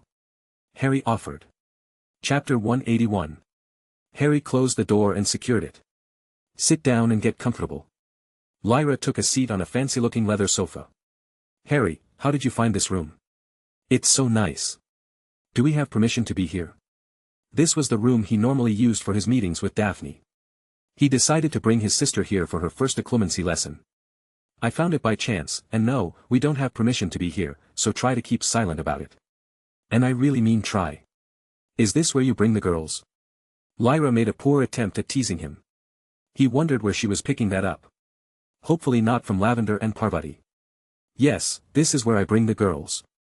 Several times last year, in fact, he answered. What? Lyra became shocked all of a sudden. You are joking, right? Harry sat down in front of her. Of course, who do you take me for? Although, technically, he did not lie, as he has been here with Daphne many times. That was not funny. Lyra complained. She wanted to make fun of her brother, not the other way around. You asked first, now let's not waste time. We only have 2 hours before dinner. Why did I have to come alone? It would be more fun with Ginny, Luna, and Astoria here. It would take too long to teach a group. He already tried that with Hermione, Daphne, and Tracy. It was exhausting. Once you learn enough, you can teach your friends. But I would not worry about Astoria. She probably already knows quite a bit. Okay, so what do I do? Lyra leaned forward with interest. Harry put 2 fingers on her forehead and gently pushed her back. Rest your body in a comfortable position and look directly at me. Lyra did as told. Now what? Now relax, I'm going to enter your mind using legilimency. She opened her eyes widely. What? You are going to enter my mind? Calm down, I'm not going to poke around or view your memories. However, I will be able to read your thoughts, so try to keep your mind clear of anything. That's easy for you to say. Lyra's cheeks became red. If you feel uncomfortable with this, we can ask Mom to teach you, but we will probably have to wait until next summer. Or I could get you a book about occlumency, but learning by yourself will be much slower and a bit dangerous, so I don't recommend it. No. I'll do it. To trust you. Lyra said the last part with conviction. Very well, then lay down and relax, stare into my eyes. Harry pointed his wand at her and whispered. Legilimens. As soon as he entered her mind, he found himself in a blank space filled with countless bubbles scattered all over. This was how unorganized minds typically looked. Each bubble contained a memory, and some were bigger than others. The sizes of the bubbles indicated how important that memory was for Lyra, and this also made it easier for her to remember them. A memory of something unimportant like what you had for breakfast would have a tiny bubble that would get lost in a sea of bubbles after a few days. He had promised Lyra not to peek into her memories, so he tried to avoid staring at any particular bubble for too long. But some of the bubbles started to move and jump in front of him. A memory of Lyra taking a shower this morning, changing clothes, or one of her and Ginny having an intimate conversation about female hygiene late at night in their room. Harry wanted to sigh but could not do it in this place. He was also unable to close his eyes or cover his ears since he had none of those things here. Lyra, you fool. He knew well why this was happening. She was actively trying to avoid thinking about any moments she considered embarrassing. But this was a foolish endeavor. The more you try to avoid thinking about something in particular, the more your mind will focus on those very same thoughts. But he could not leave yet, or this would be all for naught. The objective of this intrusion is to force her mind to defend itself. From the moment he invaded her mind, Lyra was instinctively working on expelling him from this place. To accomplish this, she would be forced to create some primitive mental defenses. This method is even more effective if the invader is actively trying to cause harm to the other person, increasing the urge to expel the unwanted intruder. Of course, he would not do that to his sister as he knew well how terrible that felt. Just standing here will be enough for now. He then started to feel a force trying to push him away. It was very weak still, but it was just the start. Her defenses had begun to form. He left Lyra's mind and opened his eyes. We will be stopping here for today. Lyra returned to her senses and also opened her eyes. Wait, that's it. I thought we had 2 hours. It's been almost 2 hours already. Harry pointed at the clock on the wall. Whoa. That felt like minutes, Lyra exclaimed. Yes, well, time feels different while you delve deep into your mind. How did it go? I don't feel like I did anything, Lyra said. You didn't do anything directly, but your mind has already started to form defenses. It's going to take a few more classes like this one before the defenses are formed enough for you to gain control. We have to do this again then. At least 3 more times. We can meet once a week, Harry suggested. She then looked like she recalled something important. Harry. Yes. He had an idea of what she wanted to ask. You didn't see anything when you were in there, you didn't see anything bad, right? Lyra asked, clearly embarrassed. Don't worry. I saw nothing. He had no choice but to lie there. Chapter 182. Space distorted as 2 robed figures appeared into existence out of nowhere. Harry looked around the place. He had taken a small risk by operating to a place he had never been before. At least in the technical sense. Harry, are you sure it's here? Dumbledore frowned as he stared at the numerous graves surrounding them. It was the safest place to apparate to. No one visits the cemetery at this late hour, and the house is close by, Harry explained. I understand well, I'll let you lead the way then, Dumbledore said to him. It was already almost midnight on a Saturday when they agreed to make the trip to the Gaunt Manor. Yes, if I remember correctly, the house should be on that hill over, huh? He kept staring at the distant hill, where the house should have been, but he saw nothing. That's strange. Is there a problem? The old man asked after seeing Harry's confused expression. The house is not where it should be, Harry muttered. Perhaps they built it somewhere else in this timeline. Perhaps we have put too much trust in the memories from your past. Harry looked around the cemetery, trying to find a specific statue. I don't think so, he walked to it after finding what he was looking for. This is? Dumbledore asked, unsure what made this grave special. Here lies Tom Riddle Sr., Voldemort's Muggle father. His father. Dumbledore stared at the inscriptions on the stone.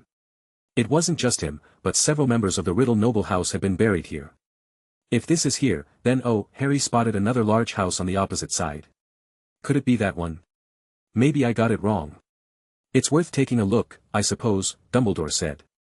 The 2 of them walked to the house. It was very old and made of wood, but was still holding strong by the looks of it. There should be no more members of the family left, but, Harry started. It appears that someone has been maintaining this garden, Dumbledore pointed his thoughts out loud. Should we knock? Harry asked. His wand was already in his hand. He was sure that Voldemort himself was not here. Even without his scar, he would be able to feel a wizard that powerful if he was this close. But some of his associates could be here, one never knew. Dumbledore was also on guard, trying to spot any movement inside the house. It was completely dark, and any light inside the house would have stood out, but magic allowed us to hide many things. Both of them turned around when they heard someone approach. "Hey, who goes there?" The voice sounded like it belonged to an elderly male, and it didn't seem to have intentions of hiding his presence. "Forgive us, good sir, for our late visit. Are you perhaps the owner of this house?" Dumbledore spoke first with his polite tone. His wand, however, was still firmly in his hand, ready to be used at any moment. The man finally came into sight. An elderly man with humble clothing, carrying an old oil lamp in one hand and a rusted shotgun in the other. "You are looking for the owner, at this hour? But if you mean the riddles, you are too late." He got the lamp closer to them so he could see their faces better.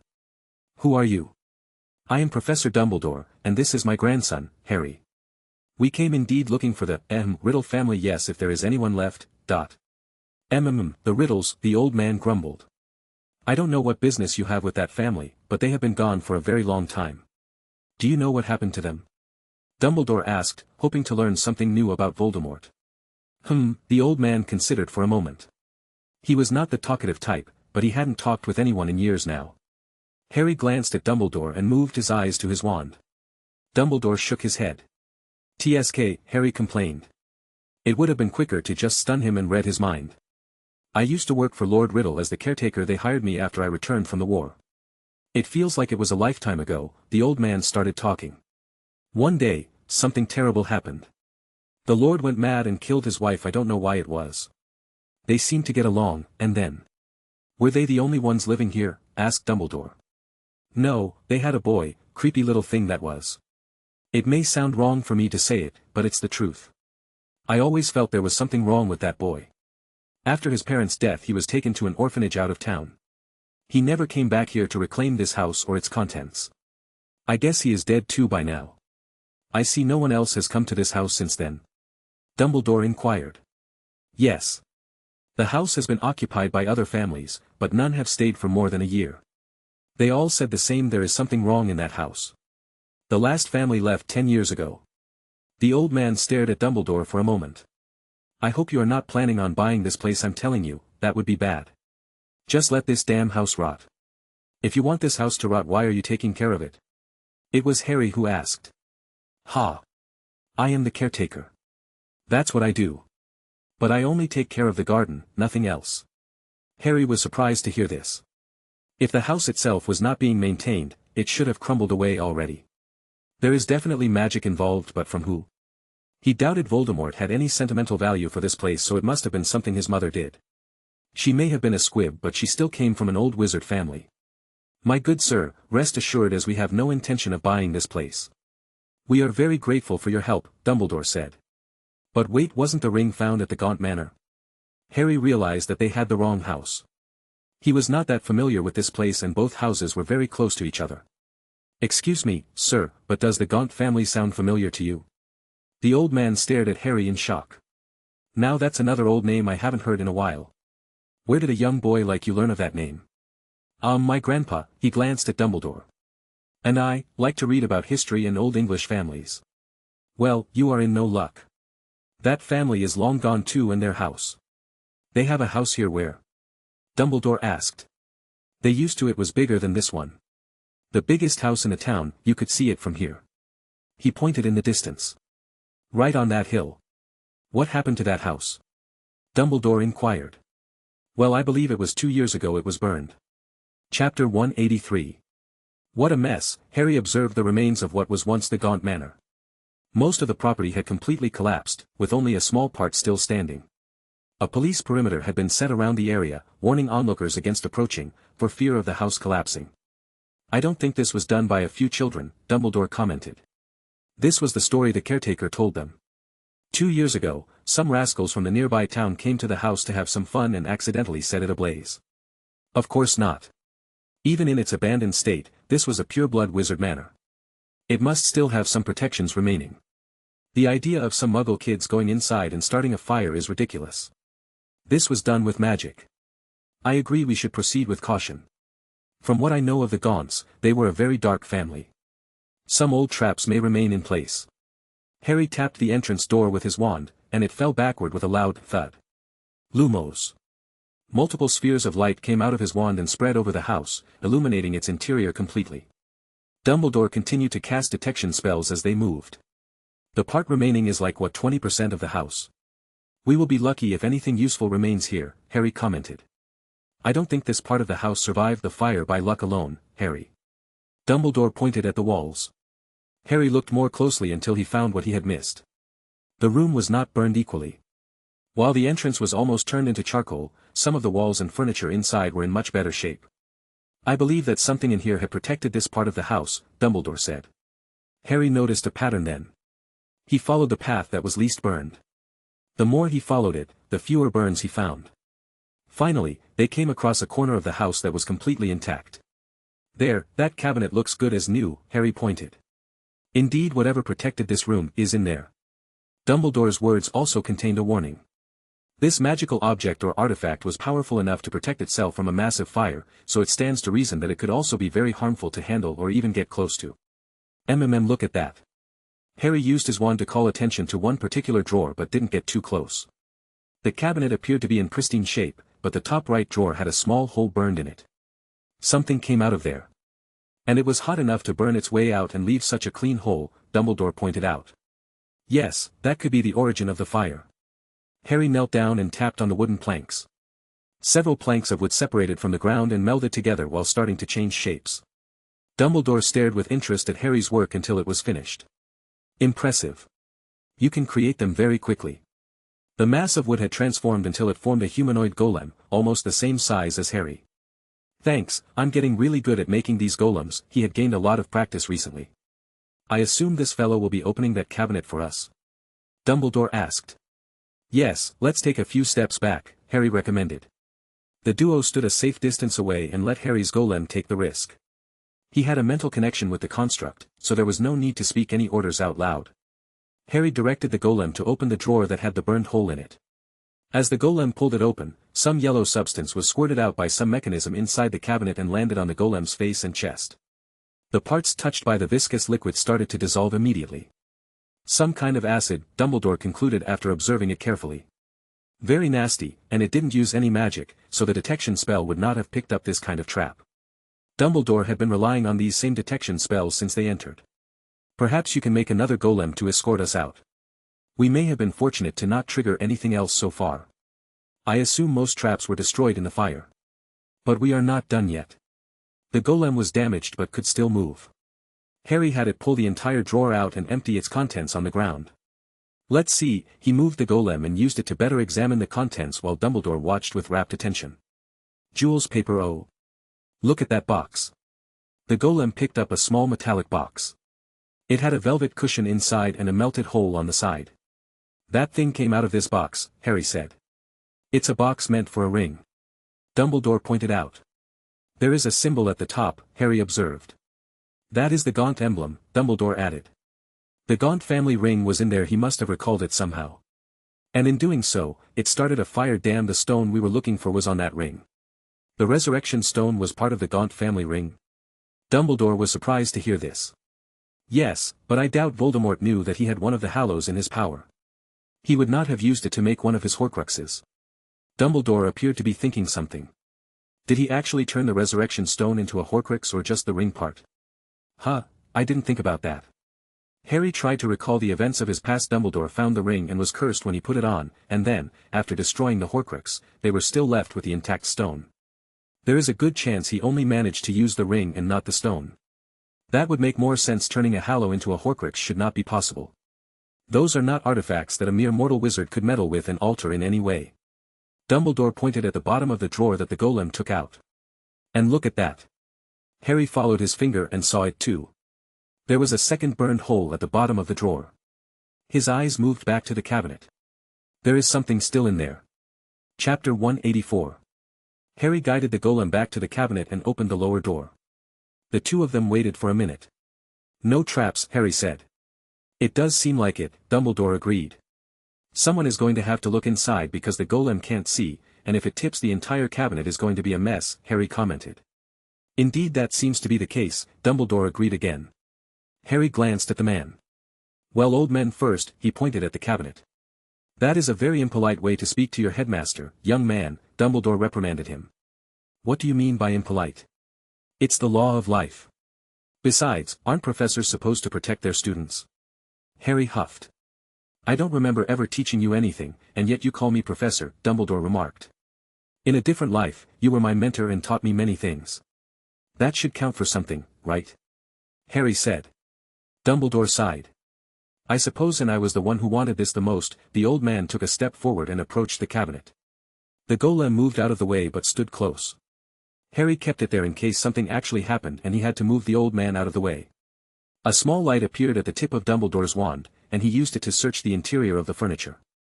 Most things here have been burned to an unrecognizable state. What fell from the drawer must have been extremely hot. If there is something that is not burnt, that's probably the thing we are looking for, Harry commented.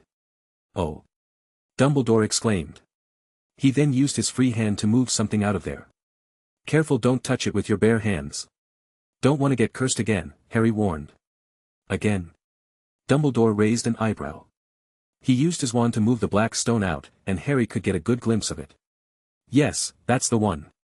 The resurrection stone. Dumbledore stared intensely at the octagonal black stone. Let the golem grab it first, Harry advised. There is no need. A curse that could be placed into something like this would not be triggered unless a living being held it, Dumbledore said without hesitation, and immediately grabbed the stone. If you feel anything wrong, let me know. I'll cut your hand, Harry told the headmaster. I don't think there will be a need for that. I don't feel anything in this stone. Dumbledore didn't take his eyes off the artifact. Well, that's good. Harry noticed the way Dumbledore was staring at the stone. If you are going to use it, go ahead. But don't get your hopes up. He looked back at Harry for a moment. You knew about it? Harry shrugged. You once told me a few things about your sister. Your brother told me the rest of the story. I see. Dumbledore held the stone firmly in his hand and whispered a name. Ariana. Harry waited for several minutes and watched as the old man called the name of his sister many times. But there was no answer. Sorry, but I already told you. The Hallows are not working any longer. It does appear to be the case. I spent so long looking for this stone. I just wanted to apologize, Dumbledore said with a sad tone. I'm sure you'll have your chance to speak with her again one day, Harry tried to cheer him up. Yes, you may be right. The headmaster stood up and walked to Harry. He extended his hand and handed the stone to him. I think it's best if you keep this. It was not meant for me. On Monday morning, all students were having breakfast at the Great Hall. Harry could not help but overhear a conversation the two biggest gossips in Hogwarts were having. Maybe he just got sick, Parvati said. I heard he wasn't even on the train here. And no one saw him during the summer either. Lavender exclaimed. Still, he started classes a bit later this year, Hermione frowned. She may not like the boy, but she didn't like the idea of something bad happening to one of the students. I'm telling you, he's disappeared. Draco Malfoy has vanished.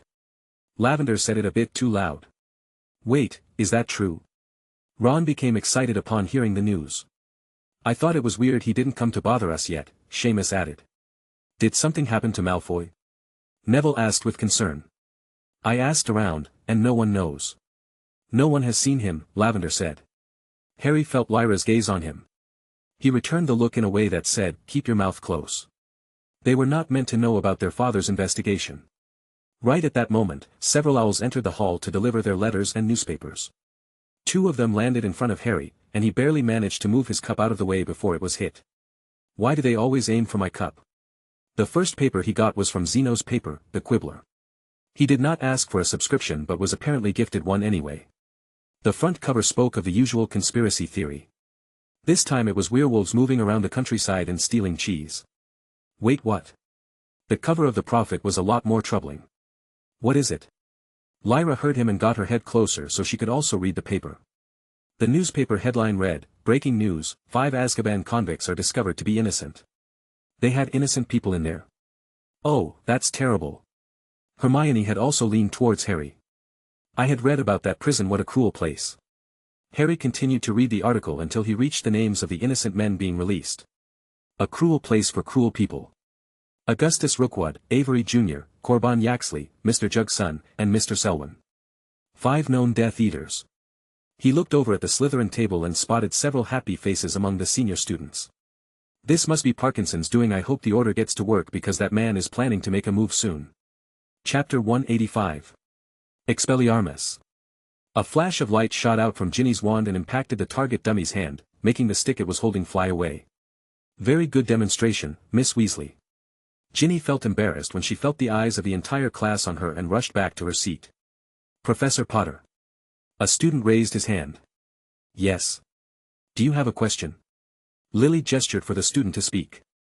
I thought the disarming charm was supposed to be taught in our 4th year. Why are we studying it now? Lily nodded. That's true, but it is a very important spell to learn early, so I decided to teach it now. It is also a crucial part of your defense L.S. Having 2 extra years to master it will do you good. Yes, shut up, Tommy. We want to learn it. A girl from Gryffindor shouted at him.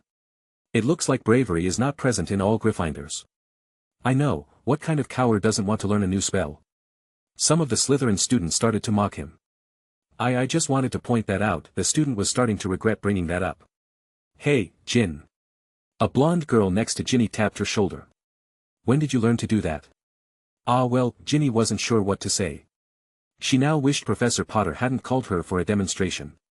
My brother taught us during our last summer, Lyra commented from Ginny's left side. Lyra. Ginny gave her a shut up gesture. They were not supposed to talk about that. Performing magic outside Hogwarts was against the rules, after all. Lyra finally realized this and looked troubled now. Did I say that? No, what I meant is we read it in a book. Yep, that's what happened. The blonde girl chuckled. She knew that Lyra was terrible at keeping secrets. It's okay, I won't tell anyone. She leaned onto Ginny's table so she could whisper. So your brother Harry gave you some private lessons, how lucky. Of course. My brother is a genius. Lyra bragged. He is also very cute. Too bad we can't go to Hogsmeade until next year. I would drag him away with me otherwise. Anna. You can't. Ginny raised her voice a bit too much. Why do you care, Gin? I thought you were going after Longbottom. The blonde girl gasped. Don't tell me you changed teams. What? That's none of your business, Anna. Ginny was getting annoyed. The girl threw Ginny a suspicious glance before moving her eyes to Lyra. You know, speaking of your brother. I heard this morning that he quit the Quidditch team. Is that true? You heard that already? Lyra was surprised. That only happened the day before, and she only knew about it because she accompanied Ginny for her seeker test. I don't think they want people to know until the next game at the end of the week. That is going to be difficult. I heard it from Lavender. Anna made a complicated expression. The entire school will know by the end of the day then, Ginny commented. But why? He had to be the best seeker we ever had. Anna asked. He had his reasons. Ginny hurried up to say before Lyra opened her mouth and said something she shouldn't. And do you know who the replacement is going to be? She asked. Lyra's eyes moved to Ginny, but before anyone could say anything else, something hit Ginny's desk, where the 3 girls were leaning over to talk. A series of bright sparks shot out, making a lot of noise and startling the girls. Were you 3 listening to anything I was saying? A very annoyed Lily Potter was staring at them. I'm sorry, Professor Potter. Ginny and Anna said together. Sorry, Mom. Lyra added. Lily's frown deepened. It is Professor Potter, or just Professor when we are in class. How many times do I have to remind you of that, Lyra? Sorry, Professor. That would be 5 points from Gryffindor for talking in class and not paying attention, Lily said with a stern tone. But Professor. Lyra wanted to complain. This is not FA-. Ginny covered her friend's mouth before she could make things worse. Do I need to add a detention? Lily asked. The 3 girls shook their heads very quickly. Good, I am going to call you one by one, and you will try the disarming charm on the dummy. Lily glanced at the girls. Since you are not listening to my explanation, I am going to assume you already know all about it. Let's start with you, Lyra. Come to the front and show the class how it's done. Lyra groaned. We really made your mother mad today, Ginny commented as she and Lyra walked through the halls once classes were over. I can barely recognize her when she is in professor mode. She is such a sweet mom at home. Well, at least she is sweet at home. Consider yourself lucky. I don't want to imagine having my mother as a teacher. Ginny got goosebumps at the mere thought. They went through another set of stairs and finally arrived at the last floor of the castle. Puff, why did they have to put the Ravenclaw tower so high up? Lyra felt exhausted already. Maybe next time we can just meet at the hall. Ginny added. They had promised to meet with Astoria and Luna to hang out after classes. Are those? Lyra squinted her eyes when she spotted a group of people ahead. 2 girls with Ravenclaw uniforms were cornered by 2 older boys with green robes. Ginny gasped. Those are Luna and Astoria. They are in trouble. Hurry, Ginny. Lyra took off running. Chapter 186. Hey! Leave them alone, Lyra shouted, her wand already pointed at the 2 boys. Oh, we have some heroes. Graham Montage was a tall boy with black hair. He towered over the 4 girls in an intimidating manner. Look, 2 Gryffindors. Peregrine Derek was much shorter than his friend but still had a very thick and muscular frame with short blonde hair. He did a lot of physical training due to his position as a beater on the Slytherin team. The scars on his face twisted around when he smiled at the girls. There was not an ounce of kindness in that smile, just cruelty and lust. Creepy, Lyra made a disgusted expression. What did you say? Derek shouted. Ha! She got you there. Montage chuckled. He then looked directly at Lyra and Ginny. We have some business with the blonde one over here. He pointed at Luna. It's best if you get lost. Derek got closer to Luna. Yeah, this blonde bitch and I have some unfinished business from last year. Ah, Luna pointed at him. You are the floating boy.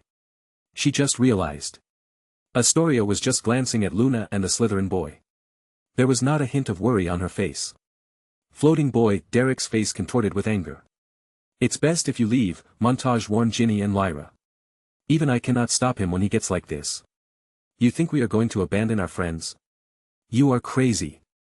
Lyra pointed her wand at the 2 boys. Stay away from them, I know how to fight. I'm warning you. She shouted, her hand trembling uncontrollably. A cruel smile crept onto Derek's face. Maybe we can have some fun after I'm done with the Ravenclaws. I like redheads with a temper. He licked his lips while staring at Lyra up and down. Wait, that redhead with green eyes, doesn't she remind you of someone? Montage told him. Huh? Oh, you are right, those eyes, Derek exclaimed. Oi, redhead, what's your name? Don't answer him. Ginny told her. 2 redheads with temper then, Derek's grin became more accentuated. I'm not going to tell you anything. Just go away, Lyra frowned. Ha. That's fine. I know you're a Potter. Those green eyes can't lie, Derek clenched his teeth. You must be related to that hot new teacher. Montage chuckled. Ah yes, every boy in Slytherin wants to give her a good fuck, ha ha ha. Derek laughed. Don't talk about my mother like that. Lyra aimed her wand at Derek. Stupefy. The expression on the boy changed immediately when he saw the red spark approach. Protego. He created a small shield and used it to deflect the spell away. Incarcerus. White ropes came out of his wand and wrapped around Lyra, who did not have time to react. Harry had taught them how to use a few spells against a target dummy, but they had never dueled against another human who would fire back at them. She didn't even think of using the protective ring that Harry had given her. Unlike the one he gave Holly, this one had to be manually activated. Lyra let out a yelp as she fell down and lost her wand. Ginny acted immediately. Expelliarmus. Her aim was good, but Derek saw it coming and moved out of the way, answering with another Incarcerus that hit Ginny. Luna, who was in front of the other boy, also pulled her wand from her ear and aimed it well. Expelliarmus. Ah! Montage yelled in pain and grasped at his right arm, letting his wand fall. What the bloody hell was that? You almost broke my arm. That was not what I was trying to do, Luna lamented before Montage pushed her violently against the wall. The hit made Luna lose her balance and fall while Montage took his wand back. Fuck, that hurt. He complained. You okay, Graham? Derek asked.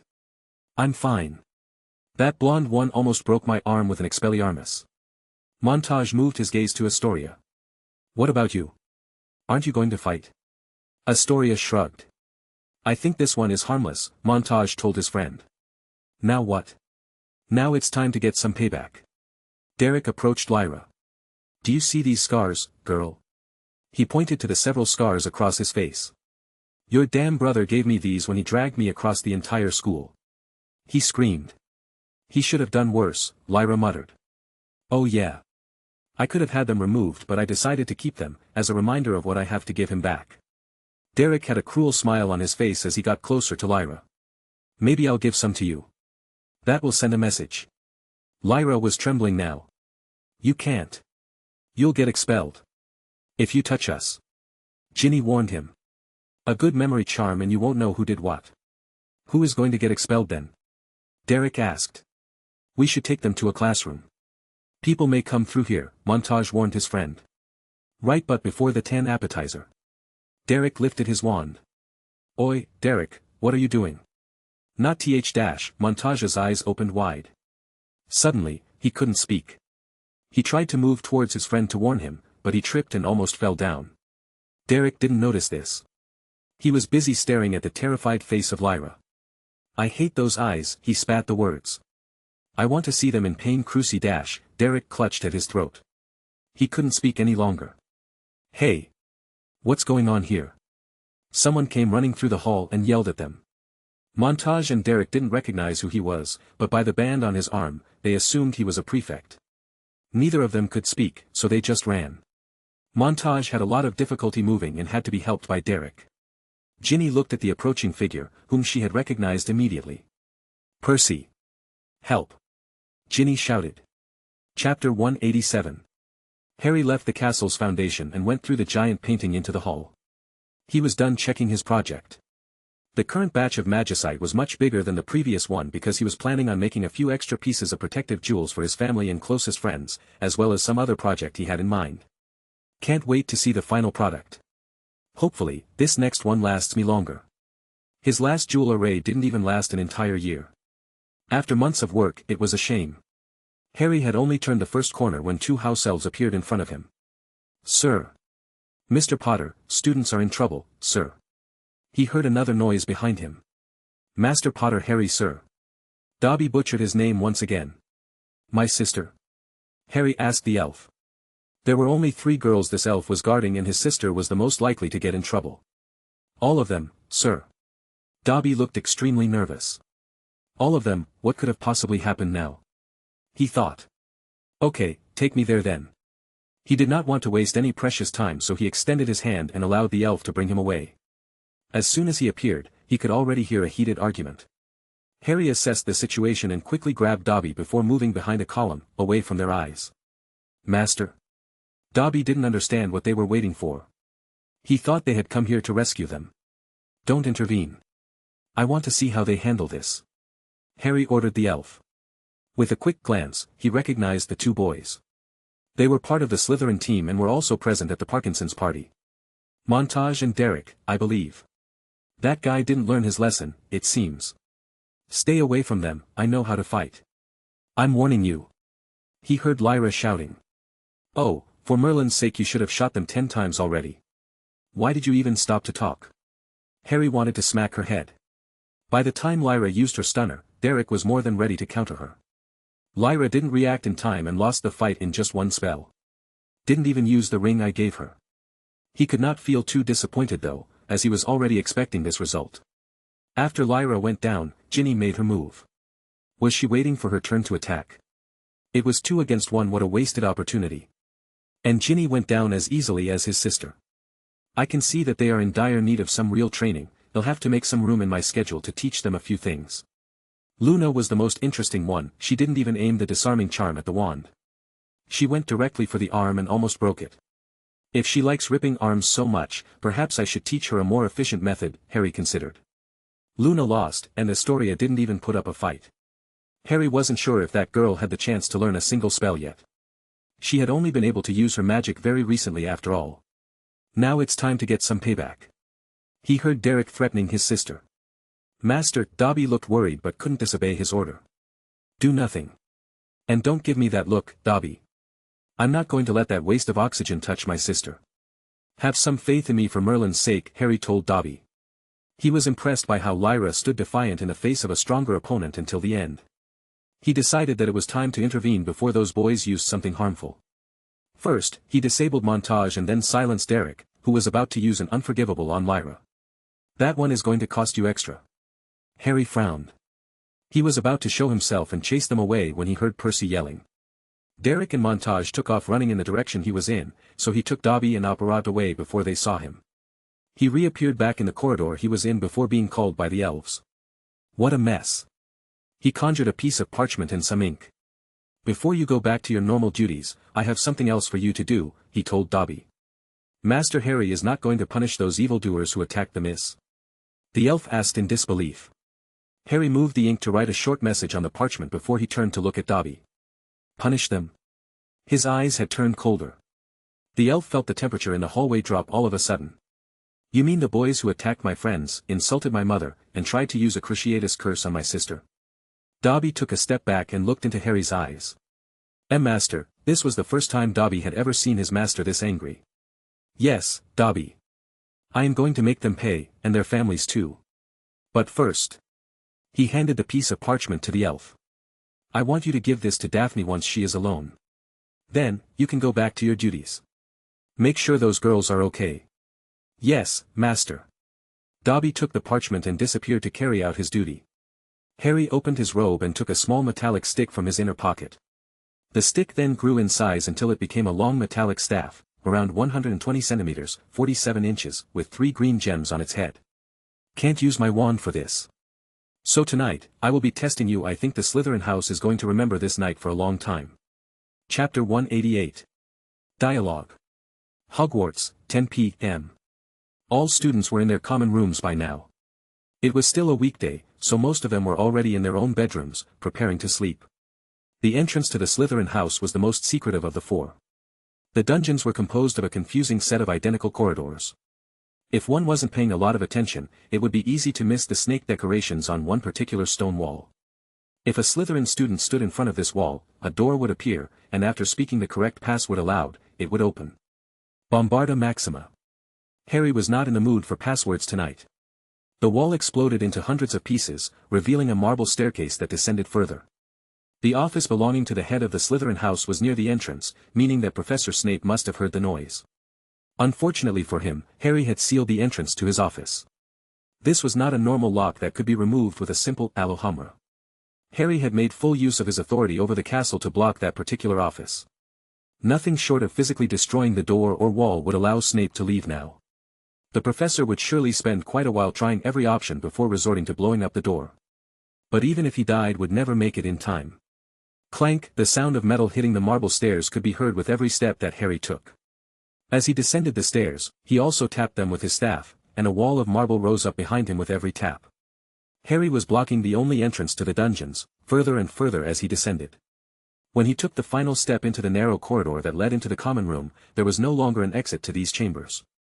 Only Albus Dumbledore, with his authority to use apparition inside the castle, would be able to intervene in time now. Placing a sleeping draught in his nightly tea was surprisingly easy. All he had to do was go into the kitchen and tamper with the tea before the elf delivered it.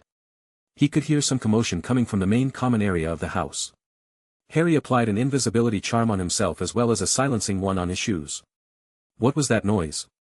It sounded like something broke. Should we go take a look? Why don't you go check? I'm sure Professor Snape will take care of it if there is something to take care of. Are you scared, Patrick? Harry noticed someone approaching the entrance, so he waited there. Fine. I'll go by myself. A boy appeared into the dark corridor Harry was standing in. He looked like a 6th or 7th year student that he was not familiar with. He's not one of them. He waited until the boy had taken a few steps away from the entrance before stunning him. Harry came here looking for specific people and had no interest in anyone else. Inside the common room, he counted 9 persons, 7 boys, and 2 girls. All of them appeared to be seniors, from 5th to 7th year. Several members of the Slytherin Quidditch team were present. Marcus Flint, Adrian Pusey, Lucian Bowl, and Peregrine Derrick. He did not know the other ones, but most of his targets were there at least. I can look for Montage later, I better take care of wait, he heard someone coming from the bedroom stairs. It looks like today is my lucky day after all, Harry thought when he recognized the figure of Montage walking into the room. He appeared to have a problem walking as he was limping a bit. Still hurts? Derek said with a mocking tone. Shut up. Montage made his way to one of the couches and sat down. What happened to your leg? One of the girls asked. Nothing, I just tripped this morning, Montage answered in a bad mood. He could not tell his friends that he got hurt while harassing a bunch of second-year girls. They would mock him endlessly. We have a game against Gryffindor in 2 days, Marcus Flint reminded him. I'll be fine by tomorrow. This is nothing, Montage huffed, hoping to end the questioning. That's odd. You were fine after classes. Then you took off with Derek to do Merlin knows what, Lucian Bowl commented. He was also in 5th year like Derek and Montage. Flint gave Montage and Derek a suspicious look. But before he could say anything, someone else spoke. What is Patrick doing? He should be back by now, a 7th year blonde girl said. That is true, Adrian Pusey glanced at the entrance. Should we go take a look? Maybe something did happen. What could have happened? He just went to the corridor, Bowles said. What are you guys talking about? Montage asked. We heard some weird noises a few minutes ago. Patrick went to check the corridor, Derek answered. Strange noises? Montage raised an eyebrow. Fine, I'll go. Adrian, come with me, Marcus Flint said. As the captain of the team, he was used to taking charge of the situation. Carol, do you think something happened to him? The 7th year girl asked her friend. When she got no answer, she got closer and touched her shoulder. Carol, are you listening? As she pushed her a bit, her friend fell to one side, but her body remained rigid like it was made of stone. Carol!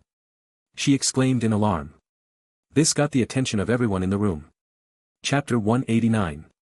Harry kept himself in the dimly lit areas of the common room. The invisibility charm was far from perfect, and they would immediately spot him if he walked into the light. While they talked, he moved behind a sofa and used a petrifying curse on one of the girls. This one was not as strong as the one used by the basilisk, and the affected person would return to normal after a few hours. However, in the meantime, it will be extremely difficult to reverse. This made it a better choice over a stunner, with the downside that it took longer to cast, and you had to be very close to the target. Carol, her friend exclaimed. What's wrong? Flint asked. He and Pusey were close to the door when they heard.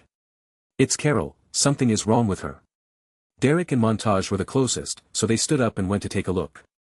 She is not unconscious, Derek noticed her eyes were still open.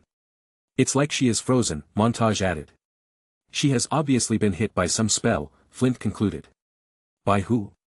We are the only ones here. The girl said. That looks like petrification, said Pusey when he got closer. Derek turned to the 3 boys sitting on a nearby couch. Did you guys see anything? When he got no answer, Derek became annoyed. This is not the time for jokes. I'm talking to you 3. Wait. Upon closer inspection, Pusey noticed that they had been afflicted by the same thing as the other girl. They are also petrified. What is going on? Is someone attacking us? Bowles started to panic. Of course, someone is attacking us, you bloody idiot.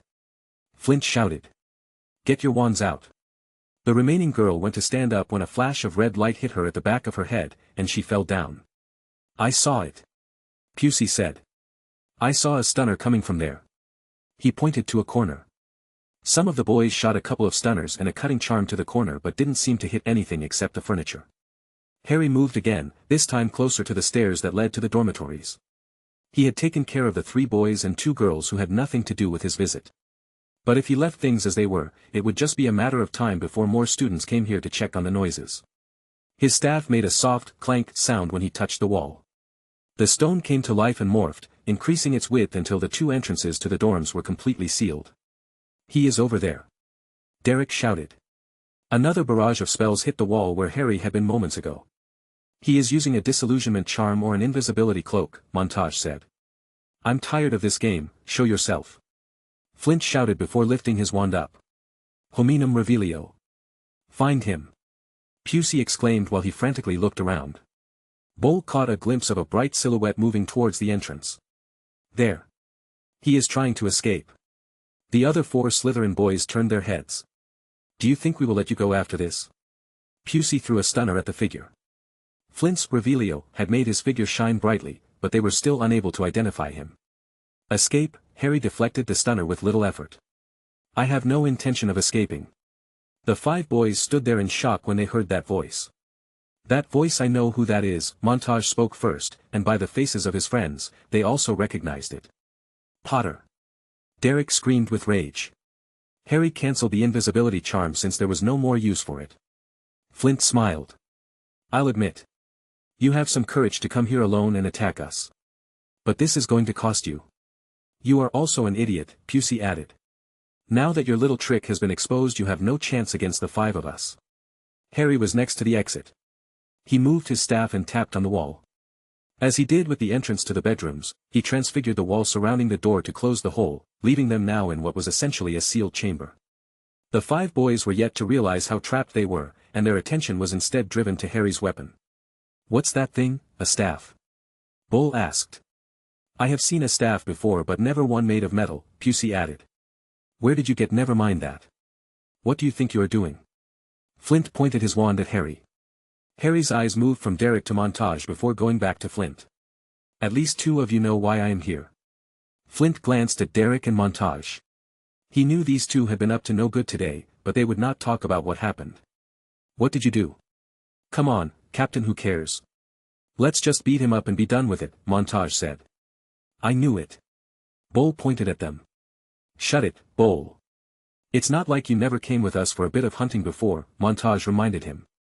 "Hunting?" Flint's eyes went from Derek to Harry. "I see," he could already guess what happened to get Potter this angry. They went after his sister. Not that he cared, but this went against his orders. "See these scars, Potter?" Derek pointed at his face. "After I'm done with you, not even that bitch of a mother you have will recognize you." Flint sighed.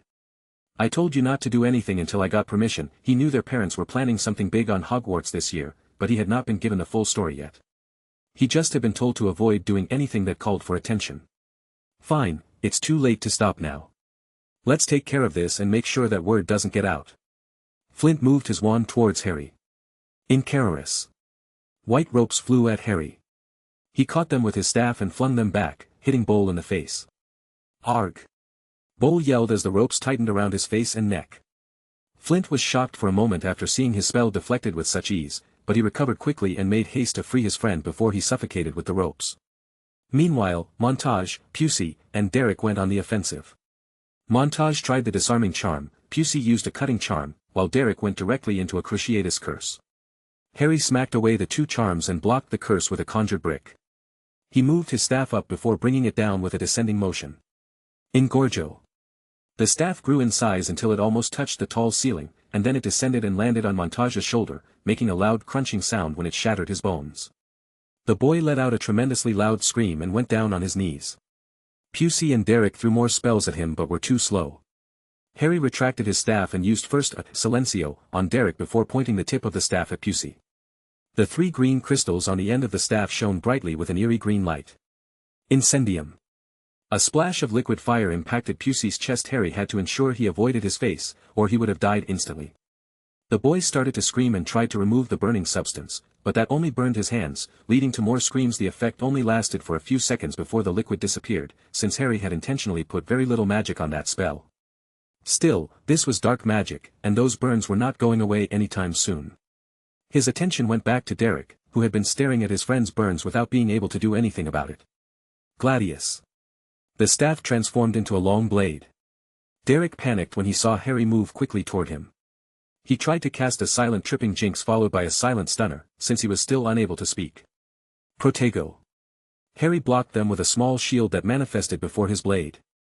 Once he was in front of Derek, he made an upward slashing motion that left a deep diagonal cut on the boy, from his calf all the way to his shoulder. Derek screamed when he saw blood pouring out and felt a burning, painful sensation on his body. Flint was done freeing Pusey. It had only taken him 10 seconds at most, but 3 of his friends were already grievously injured. Only then did he understand how bad of a situation they were in. They had seriously underestimated Harry. Chapter 190. Potter, stop this. Flint saw Montage, Pusey, and Derek lying on the ground. Derek had a lot of blood on his chest, and Pusey was badly burned and moaning in pain. It quickly became evident that Harry was not playing around. This was not a simple school duel. He had never fought anyone for real before and could not help but be scared. This is too much. We have to take them to the infirmary. Lucian Bowl stood back up and saw what Harry had done. His eyes opened wide. You are going to be expelled for this. Our parents will make sure. You are talking like Malfoy now, Harry smiled at the memory. It had been a while since he heard the blonde boy's catchphrase, and he kind of missed it. Anyways, let's continue. The staff reverted to its normal shape. Lucian, help me. Flint told his friend. He realized that talking was not going to help them. They both aimed their wands at Harry. Lucian Bowl used a blood-boiling curse while Flint tried a bone-breaking curse aimed at his chest. These were some of the most dangerous curses they had learned. Only Derek was able to cast the Cruciatus, something he was very proud of. Clank, Harry's staff hit the ground once more. A wall of stone appeared in front of Harry. Several cracks appeared on its surface when the spells hit it. Harry tapped the wall with his staff. Depulso. The wall exploded into 100 fragments of debris that shot at Pusey and Flint like bullets. The boys screamed as their flesh was ripped apart and their bones shattered. A moment later, they were both lying on the floor, their bodies shaking while they made painful noises. Harry saw Montage staring at him with absolute terror in his eyes. When Harry approached him, the boy scrambled backward as fast as he could. Please, I'm sorry. He had lost his wand, and his shoulder hurt so badly that he could barely think. Which hand did you use to push my friend Luna? Was it left or right? Harry asked as he walked toward him. Montage hit his back against a wall and could not go any further. What? He could barely remember what happened that afternoon any longer. Harry brought the pointy end of the metallic staff onto Montage's leg with full force, piercing it. Montage screamed. The blonde girl you attacked this afternoon, was it left or right? Harry asked again. What? Oh. Harry pierced his other leg. Say, what, again, and I'm taking both. To think it was right. Montage finally said. Harry used his feet to expose Montage's right arm. Defindo. With a quick slashing motion of his staff, the arm was cleanly cut at the shoulder. Montage's eyes opened so wide that it almost looked like they were about to fall out when he saw what happened to his arm, and then he passed out from the shock. Tiscu lost consciousness just from that. Harry hurried to cast a fire spell and seal his wound before he bled out. He then tapped the severed limb with the staff. This one turned into dust and disappeared. One left, he said as he walked to Derek. He was the only one who remained alert at this point. The terrified boy was not able to see everything that happened, but he had been hearing all the screams his friends had given. Potter. Stop this. He shouted. You are going to Azkaban for this. A good memory charm and you won't know who did what. Who is going to get in trouble then? Harry returned the words he told his sister. Besides is just a few cuts and broken bones. A few days in the hospital, and they'll be fine. Harry glanced at Montage. Well, the missing arm is a different story. But forget about them, now is your turn. Potter, I'm Dash. Let me stop you right there, Harry interrupted him. Don't bother apologizing or begging me, I take no joy in those things. Let's get this over with. What else do you want to do? I'm already hurt, don't you see? Derek shouted. Of the four of you, you are by far the worst. Harry got closer. Assaulting children is something I will never be able to ignore. What are why dash? Derek froze when he saw Harry's cold eyes. Are you going to deny it to my face? Harry asked. Those were mud bloods. I never defiled a pure-blood girl. Derek said in his defense. And you think that makes it okay? Why do I bother talking to you? Harry pointed his staff between Derek's legs. No, the boy ignored his pain and tried to crawl away from Harry. Incarcerus. White ropes came out of his staff and secured Derek in place. Harry kicked him to turn him on his back and put a foot on top to keep him from moving again. Keep wriggling around, and this may just kill you. He aimed the tip of his staff at Derek's crotch. Hexalvo horribilis. A sickly yellow orb dropped down and hit his pants. Despite being smaller than a fingernail, the moment it touched the fabric of his pants, it started to spread and dissolve everything it touched, making a sizzling noise and creating an unpleasant yellow smoke. Harry had to use a silencing charm on Derek as his screams were getting too loud. Still, his expression of agony was enough to convey his situation. Harry vanished the acid curse after it had done its job. He pulled some healing potions out of his tunic and started to administer them to the boys. If they died in the school, it would create more problems than necessary. And he needed them alive, for now the bait had been set. Chapter 191. The next morning, the castle was in disarray. Classes had been cancelled for the day. The professors were seen walking around frantically, over a dozen Aurors had entered the castle, and the entire Slytherin house was missing. The students assembled in the Great Hall were staring with curiosity at the empty Slytherin table. What do you think happened? Neville asked. Who knows, Professor McGonagall would only say that there was some incident at the Slytherin house, Seamus answered. Maybe the snakes started fighting among themselves. We can only hope it was really bad. Ron smirked. Ron, that's not nice. Hermione gave him a disapproving look. Don't give me that. Ron snapped. 2 of those snakes attacked my sister yesterday. Why should I care if something happened to them? Hermione lowered her head, not having an answer for that. By now, they all knew about the 4 second-year girls who were attacked by 2 Slytherin seniors. And they were apparently saved by the head boy. Maybe some senior students went to teach those 2 a lesson, Parvati suggested. That would not explain why the entire house is missing, Lavender said. And besides, we don't even know their names, right? She glanced at Lyra. No, we don't know their names, Lyra admitted. I'm sure at least one of them is on the Quidditch team, Ginny added. And we did give their description to Professor McGonagall. Harry, Lyra tugged on his robes. He looked at his sister. Do you know something? She got closer and whispered. Harry stroked her hair. Don't worry about it. Lyra had a worried expression. She was convinced that whatever happened, her brother was somewhat involved. Now she was just worried he was going to be in trouble with the school. Attention, please.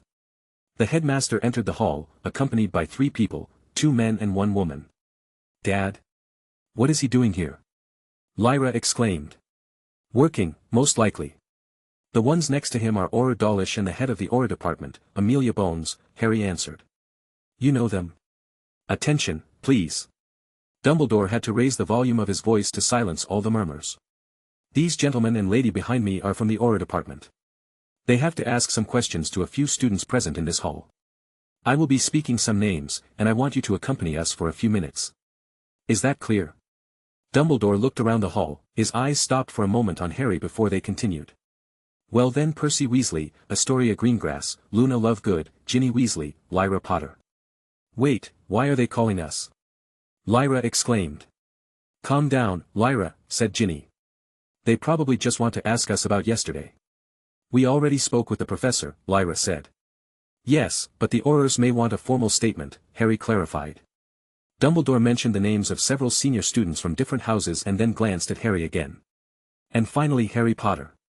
The group was escorted to a corridor to the left of the Great Hall, where most of the professors, as well as several Aurors, were waiting. Harry saw his mother among the professors and a few familiar Aurors like Shacklebolt. Percy, along with Lyra and the other girls, was led into an empty classroom by Madame Bones. Is it okay if I go with them? Lily asked. Madame Bones gave her a warm smile. Of course, Lily. I just want to get an official statement from them. It will be quick. Lily looked back at Harry for a moment before going into the classroom. Dawlish, I would like to speak with my son alone for a minute, James told the other Auror next to him. That's fine, James. But don't take long. Dawlish went to address the other students. You boys sit there, we will be calling you one by one. Harry saw the headmaster and Snape waiting next to an open door, waiting for the students to come in. This way, James led him to what looked like an unused office. He closed the door behind him and placed several security charms. You really made a mess this time, son, James said. It was hard to tell by his tone if he was angry or just frustrated. How are you so sure it was me? Harry asked. James raised an eyebrow. Weren't you? Of course I was, but I doubt you have much evidence of that. Harry shrugged. This is serious, Harry. 4 boys are in the hospital. James snapped. I'm usually serious, but to make your statement more accurate, 4 Death Eater recruits are in the hospital, 2 of them attacked your daughter yesterday, and one of them tried to use the Cruciatus curse on her. What did you say? The Cruciatus? James was taken aback. He already knew of the attack but had not heard anything about an unforgivable curse being used. She probably didn't notice it. It was a good thing I was there to stop him. You were there? James exclaimed. Harry gave him an impassive glare. Of course I was. I have an eye on everything that happens in this castle now. Hogwarts is not as safe as Dumbledore likes to say. But don't tell her that I don't want Lyra to think her brother will always be there to save her. If you were there, why didn't you intervene sooner? They could have been hurt. James asked. I told you. She has to learn how to fend for herself. Because one day, there may be no one there to help her. Harry, she is only 12, James stated. So, I had to learn that lesson when I was 11. Chapter 192. I don't think we should stay here much longer, they may start to think I'm suspicious, Harry suggested. They already suspect you, especially Snape, James said. To be fair, Snape always suspects me of being guilty of everything, Harry felt the need to point out. But the real question is, can they prove anything? James sat down and thought for a second. They briefly questioned the boys before being taken to St. Mungo's, and they were unable to remember the person who attacked them. There were clear signs of obliviation being used. And the other students present, they were all knocked out before seeing anything useful. See? I did a much better job this time. He didn't even use apparition since now he knew they could detect that. Instead, he used a secret passage to leave the dungeons. What about your wand? His father asked. Clean. Since I didn't use it. Don't underestimate Miss Bones and Dawlish. They are good at detecting lies, even without magical means. Anything else? Yes, I would like to know why you did this. You said they were Death Eater recruits, so was that the reason? Or was it revenge because they attacked your sister? That's part of it, yes, Harry admitted. What is the rest then? What other motives could you have? Harry grinned. You should see the results soon enough. Probably in a month or two. Just tell me. I already have Dumbledore for keeping secrets, James shouted. Sorry, I can't. It's not like I don't want to tell you, but doing so may ruin things. Now, let's stop the questioning here, Harry stood up. Best not make them wait too long. Snape is probably already fuming. He always is, James sighed. He was then led into a classroom with Dumbledore, Snape, McGonagall, and Auror Dawlish waiting for him. For the most part, the Auror conducted the interrogation, with only Snape interrupting a few times to accuse Harry of something. They questioned him for 15 minutes with his father present and then tested his wand. With no clear evidence of any wrongdoing, they had no choice but to let him go. Both Dumbledore and Snape knew it had been him, although for different reasons. Dumbledore knew he was the only one capable of moving around the castle without his knowledge. And the only one with the magical prowess to fight against a group of seniors alone and win. Despite tampering with their memories, Marcus Flint and the rest will eventually realize the identity of their attacker, and so will their parents. With no hard evidence, they could not openly accuse him of anything, so they will have to resort to other means. At last, that was what he was counting on. That same afternoon, he was discreetly called to the headmaster's office. Dumbledore had apparently not been satisfied with his explanation after all. As Harry went inside, he was welcomed by a frown face. You look grumpy today, Professor, Harry pointed out before taking a seat. I expected Professor Snape to be here too. He wanted to, it was hard to convince him to leave, Dumbledore admitted. Harry, you are in a very unique position. Because of this, I have overlooked many things. I never said anything when you destroyed Hogwarts property, but, this time, I have 4 grievously wounded students in St. Mungo's. You do, Harry nodded. Dumbledore was not amused. I remained mostly quiet during the morning interrogation because I trusted that you must have a very good reason for this. But I would like to hear it from you. I did have a good reason, Harry told him. The headmaster frowned again. Elaborate a bit more, please. I find the approach of your Order of the Phoenix a bit too passive. I'm trying to push things a bit. Push things, you say? Dumbledore asked. You need to give me a more clear answer. Harry chuckled. You have no idea how funny that is, coming from you. He leaned onto the desk. But I will give you a more clear answer, I'm starting a private war with Lord Parkinson and his followers. What? Harry, that's preposterous. Didn't James tell you to leave things to the Order? He did, and until now, I have left the Order to approach things in your own way. But we are running out of time. What makes you think that? Dumbledore asked. The Order has been keeping an eye on his movements better than me, so you must have also noticed things starting to change this year. Just one look at the Slytherin house and you can see it. You have many sons and daughters of Death Eaters members and potential members or allies, and they are all acting off. Dumbledore remained silent for a minute. You are right about that. Lord Parkinson has been moving a lot for the past months. He has been creating many new alliances with other members of the Wisengamot, and also, his most trusted allies have been taking trips to different parts of the country or even outside. They are trying to find reinforcements. Giants, trolls, vampires, werewolves, I would keep an eye on those. We already are, so far, we have seen nothing suspicious, Dumbledore answered. I believe that Lord Parkinson is preparing to take over the country this year. But he knows he is not Voldemort. Without some powerful allies, he doesn't have the military strength to take over by force. This means he will try to do so by political means. Do you know how to stop that? Harry asked. Well, unless we find out exactly what he is trying to do, no. But I don't understand. How is crippling those boys going to matter in wait, Dumbledore appeared to finally realize something. You are trying to start a blood feud with those families. Chapter 193. Don't worry about the noise. Daphne asked. Harry yawned and got more comfortable on the couch. Sorry, what are we talking about again? I didn't get much sleep last night. Dumbledore had kept him in his office for hours after finding out what he wanted to do. Mostly, he was trying to convince him to give up that plan, but it was too late for that anyway. The pieces were already moving. On the next day, things went mostly back to normal. The headmaster informed the school about the Slytherin students being attacked by a mysterious individual and that the Aura department was working on the case. "I'm talking about that note you sent me," Daphne shouted. The blonde girl had almost dragged him away after classes were over. "I thought of giving you a heads up, so you won't worry." Harry glanced at her. "Didn't seem to work. You look very unsettled." "Of course, I am. I can't forget about those screams. I think like half the Slytherin students are going to end up with nightmares." "Yes, those guys were too loud, you know. I can obliviate." "Don't even suggest it," Daphne shouted.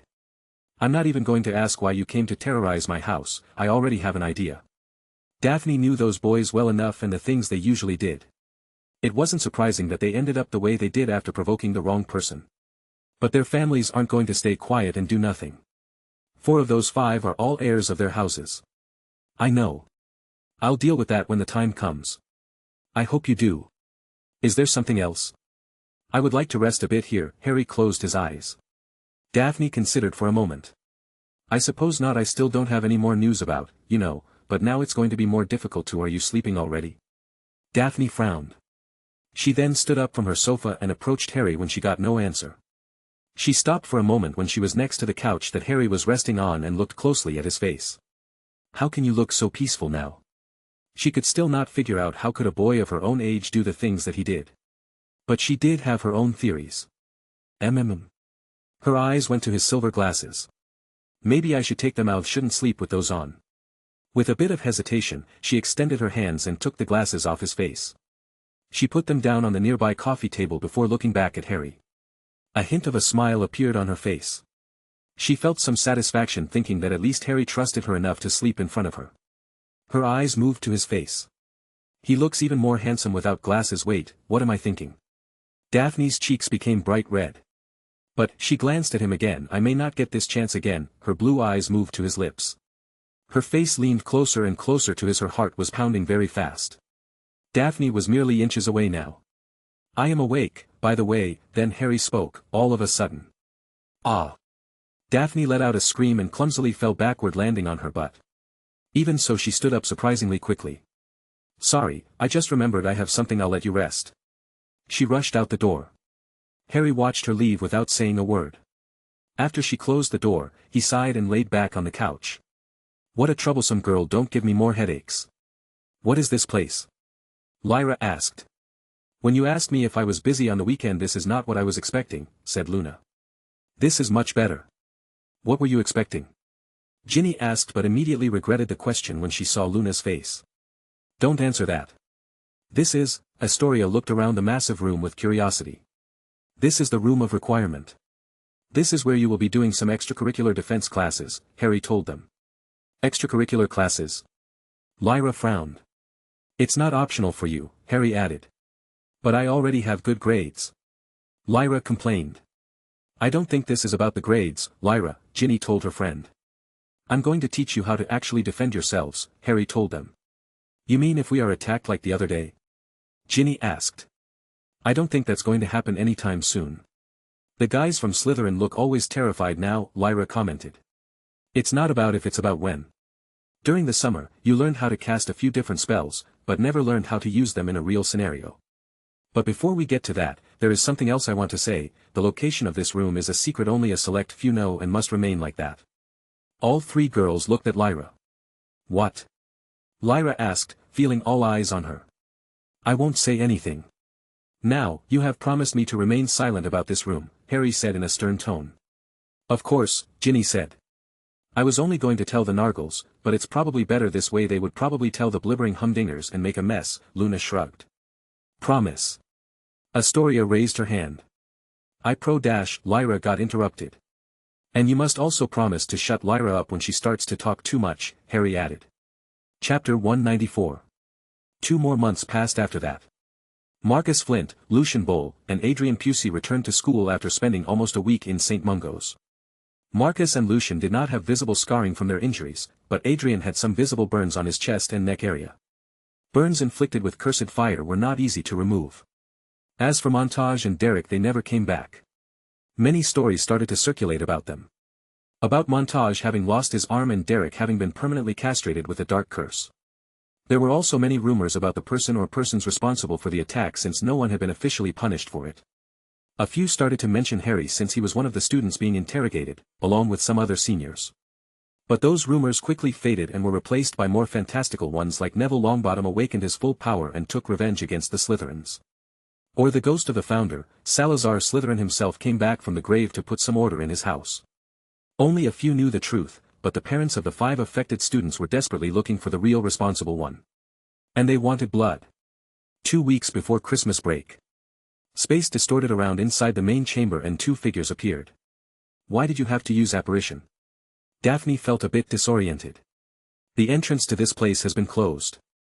This is the fastest way to access it, Harry answered. Daphne got her bearings back and looked around. She then screamed. Maybe I should have warned you. Harry realized his mistake. This is the Chamber of Secrets. Daphne screamed again. Terrible memories of their last year resurfaced in her mind. Ah! There are no more snakes here, and the professors even fixed the floor and walls. It's quite safe, Harry assured her and hoped she would stop screaming so loudly. It took her a minute, but she finally calmed down a bit. When you asked me if I was free on the weekend, I thought we were going to Hogsmeade, Daphne muttered. Yes, I'm sorry for the misunderstanding. I even put on a new dress and now I am in a humid chamber that smells of death, she added. Again, very sorry. But hey, you look very stunning. He gave her a thumbs up. Ah, really? That appeared to cheer her up a bit. Yes, but now we must get down to business. I don't know how long this will take. Harry started to walk to the end of the chamber where his young self had once battled the basilisk with the sword of Gryffindor. You still haven't told me why we are here. Daphne hurried to follow him. I have been making the preparations since we came back to Hogwarts, but for this last part, I need a bit of help. He stopped in front of the large circle that had been drawn onto the stone floor. Daphne saw it and got goosebumps. You are not going to summon another one of those things, right? Huh? Oh, right. I understand the confusion. No, this has nothing to do with demons. This is a circle for a different kind of ritual, Harry pointed out. A ritual? She knew a bit about rituals. But only what she had read in books. I thought no one used them anymore. Since the ministry declared them all illegal. Harry opened a leather bag and started taking out several boxes, glass vials, and other containers before placing them carefully on the ground, close to the circle. They are, technically not legal, that's true. But you are doing one anyway. Why am I not surprised? She then seemed to recall something else. Wait, aren't rituals like extremely dangerous? And don't you need to make sacrifices for them to work? That's why they were made illegal. Well, I suppose they are. But everything has a price. All the magic we use comes with some price, and the more powerful ones have bigger prices. That's very vague, Daphne frowned. She felt like Harry was doing it on purpose to avoid telling her more. I want to know what this ritual does and what the price is. Remember what you told me on our first week? You said that your family owes me a great favor and that you would do anything to repay it. Her frown deepened. I don't think those were my exact words, but yes. Are you going to ask me to help you and not ask questions? Harry shrugged. To sum things up, I'm going to perform 2 rituals, one to enhance my muscles and bones.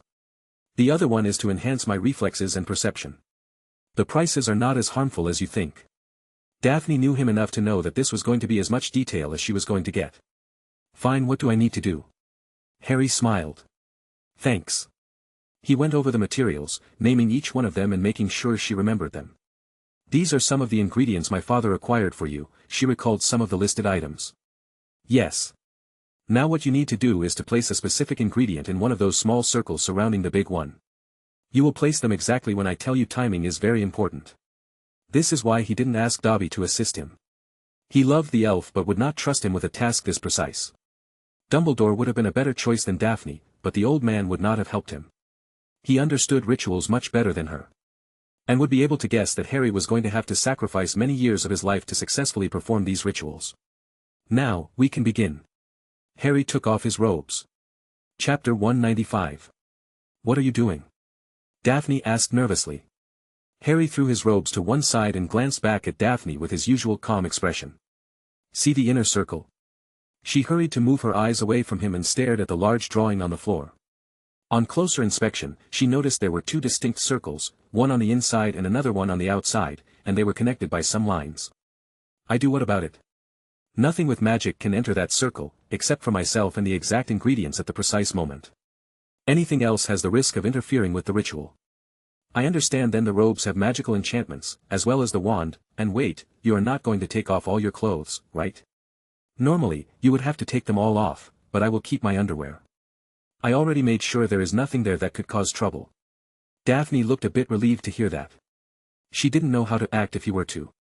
So what do I do exactly? After being done undressing, Harry walked to the center of the circle and sat down. Take a good look at the ingredients displayed there.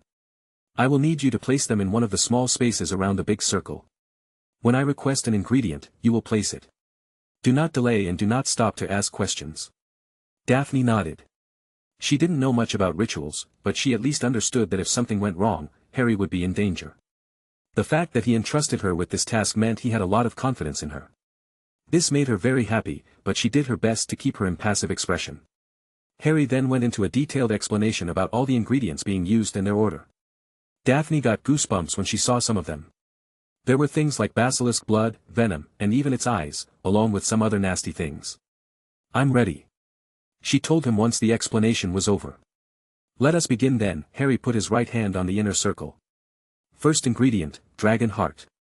Daphne followed his instructions and continued to pick ingredients and place them at the correct spots on the large circle. These rare and expensive ingredients would then dissolve and fuse into the magical circle that Harry was sitting on top of. Some visible changes started to occur in Harry as more ingredients were processed.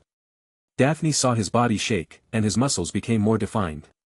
She still kept her full focus on the ritual. 3 more ingredients, she thought after emptying a vial containing several phoenix tears. That ingredient alone was worth more than half her wardrobe. Where did he get the money for all of this? She could already guess that neither of his parents knew about what he was doing right now. They would never have approved of Harry doing something so dangerous. 2 more ingredients.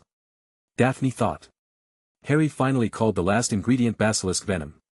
Daphne was well aware that she could not ask any questions right now, so she trusted that Harry knew what he was doing, and then very carefully, she emptied the vial containing one of the most deadly substances into the magical circle. All that was left now was to wait. The inner circle gained a soft glow, and after that everything went very quiet for several unnerving minutes. Harry had his eyes closed and appeared to be completely focused on something. Daphne did not dare to speak now for fear of distracting him and causing him harm. Instead, she directed her eyes to Harry's left shoulder. She recalled the markings that appeared on that day at her house when Harry came to save her sister. Those strange marks were still there, and she could swear they looked bigger now. They were completely black like ink and covered his shoulder and most of his left arm. What is that? Over the next 10 minutes, Harry's muscles contracted and grew, becoming more defined. He even appeared to become slightly taller. Then he opened his eyes. It's done, he said in a tired voice. The process was very exhausting. Did it work? Are you okay? Daphne asked with concern.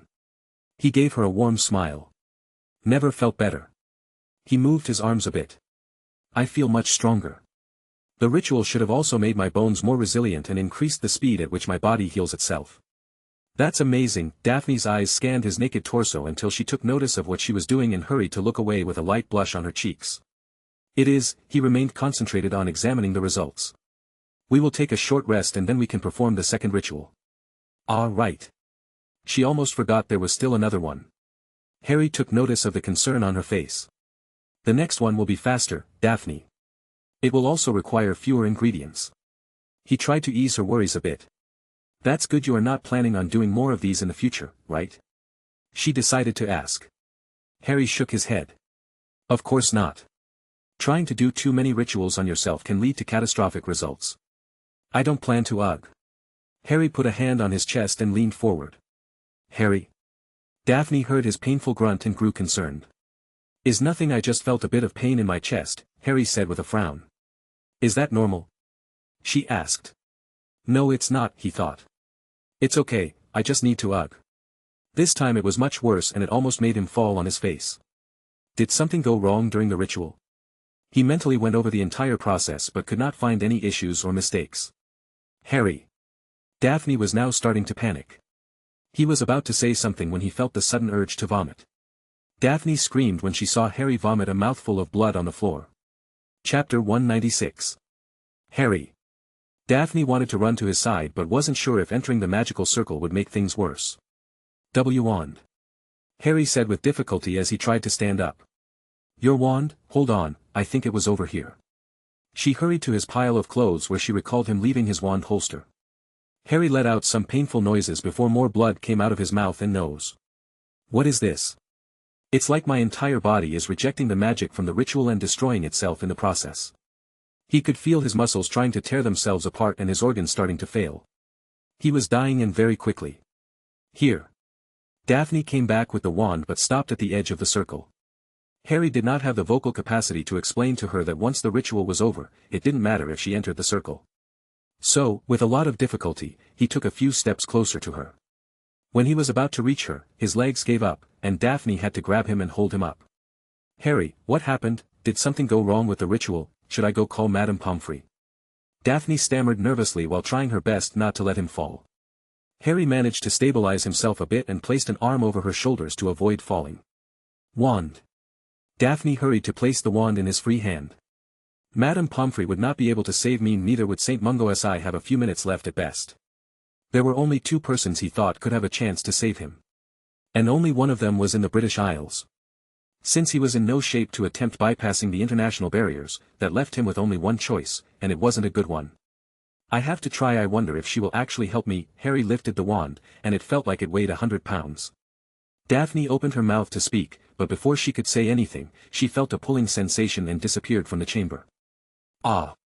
She felt dizzy for a moment and closed her eyes. Tea there. Erg! Harry grunted.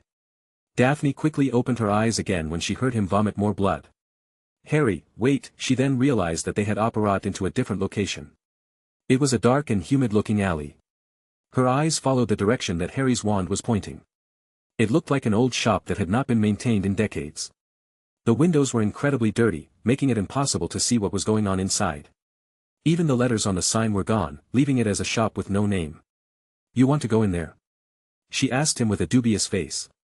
She did not understand why they didn't go to the hospital if he was able to use apparition from the chamber. Hurry. Harry urged her to go. As much as she wanted to question his decision, Daphne knew that he was in no shape to answer. She had made full use of her limited physical strength to help Harry to the door. He tapped it with his wand, and it opened immediately, revealing the interior of the shop. She was a bit surprised to find that it looked clean. At least the parts she could see under the limited light of a dozen candles or so. We have customers today, welcome. A cheerful voice could be heard as soon as they put a foot inside. Help. Daphne immediately called. The owner of the voice came into view now. It was a tall middle-aged woman with average looks, black hair, and black eyes. She wore a simple-looking violet dress and several pieces of jewelry on her wrists and neck. She stared at Daphne and Harry with mild interest. I don't usually get customers this young. Please, he needs help. Daphne begged the woman. After all, whoever this was, Harry appeared convinced that she could help him. The woman raised an eyebrow. Does this look like a hospital to you, little girl? But her eyes went back to Harry. If this woman was not a healer, then why did they come here? M.O. Harry clenched his teeth and tried to ignore as much of the pain as he could. He had very little time, and now he had to convince this difficult woman to save him. He could only think of one way to accomplish that. M.O. The woman asked. Her eyes gained a slight shine as she gazed at Harry. Morgana. Harry finally said. Her expression immediately changed from mild curiosity to anger. A large wooden staff appeared in her hand and was pointed at Harry. Where did you learn that name? Harry's answer came in the form of vomiting more blood on her shop's floor. He was completely pale now. Daphne looked at this woman. My lady, please. If you can't save him, he is going to. Tears fell across her face. Harry lifted his face and looked at the older woman. Morgana packed ritual. He then collapsed. Harry. Daphne cried. The woman walked to one of the shelves and took a flask before walking next to Harry.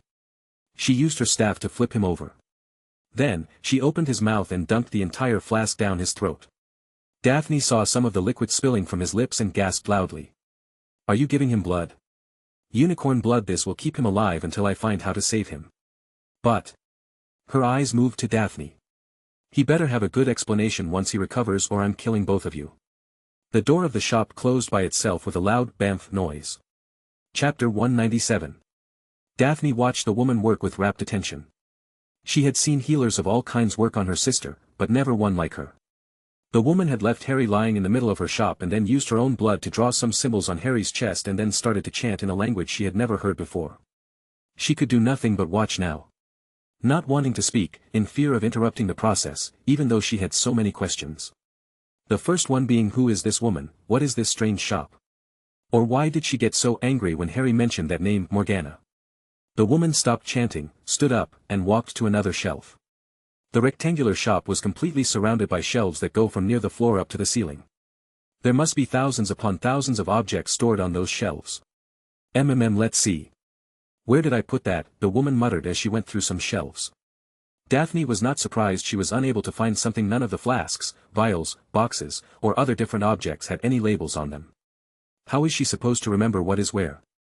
Is Harry going to be okay? Daphne decided to take this chance and ask. He might if he survives. What comes next? The woman said. What comes next? Ah, here it is. She took a large box out of the shelf. It didn't look that big at first, but as she pulled it, the box grew in size until it almost hit her entire upper body as she was holding it. She then walked back to Harry's side and placed the box down.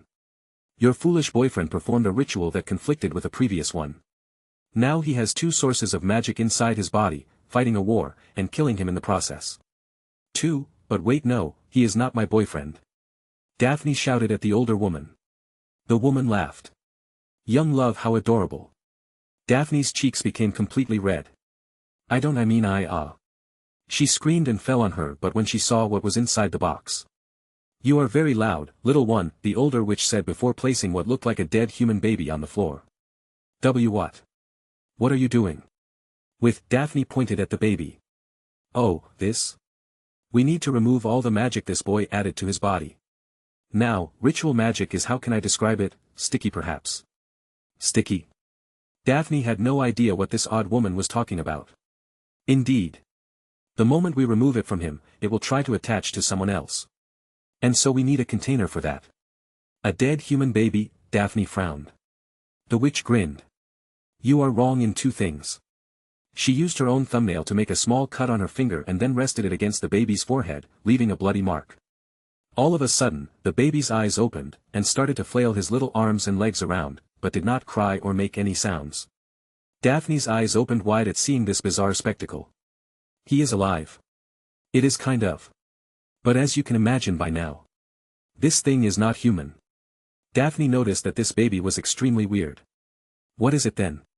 A homunculus, an artificial living thing. Created by alchemy. I got it from an old friend for a good price. Homunculus. Daphne repeated. She looked at the baby with disbelief. There was an uncanny feeling while staring at it.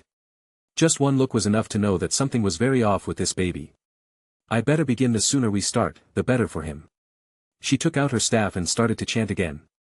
The blood circle on Harry's chest started to make noises. It was sizzling as if the blood was boiling. Then, some red smoke started to come out of Harry's body and converged above the circle. The smoke then turned into a thick liquid as the witch continued to chant. It's all out. Several beads of sweat covered her forehead. The red liquid hovered gently over Harry's stomach for several seconds before it started to move on its own. Is that the magic from the ritual? Why is it moving so much? Daphne asked. That liquid gave her a terrible feeling. I told you it was sticky. It will now try to attach itself to someone else. The thick liquid started to grow in size. Small tentacles appeared on its surface and moved around. Let's get you a new home. She gave her staff a flick, and the bead of liquid went toward the homunculus's body. As soon as it landed on the baby's face, it moved around and entered through its mouth and nose.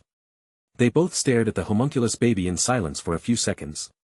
Daphne looked horrified at the spectacle while the witch just appeared to be mildly interested. That thing was inside Harry's body? Daphne asked. Nasty, huh? That's ritual magic for you, and this one appeared to be special. The witch pointed at the baby.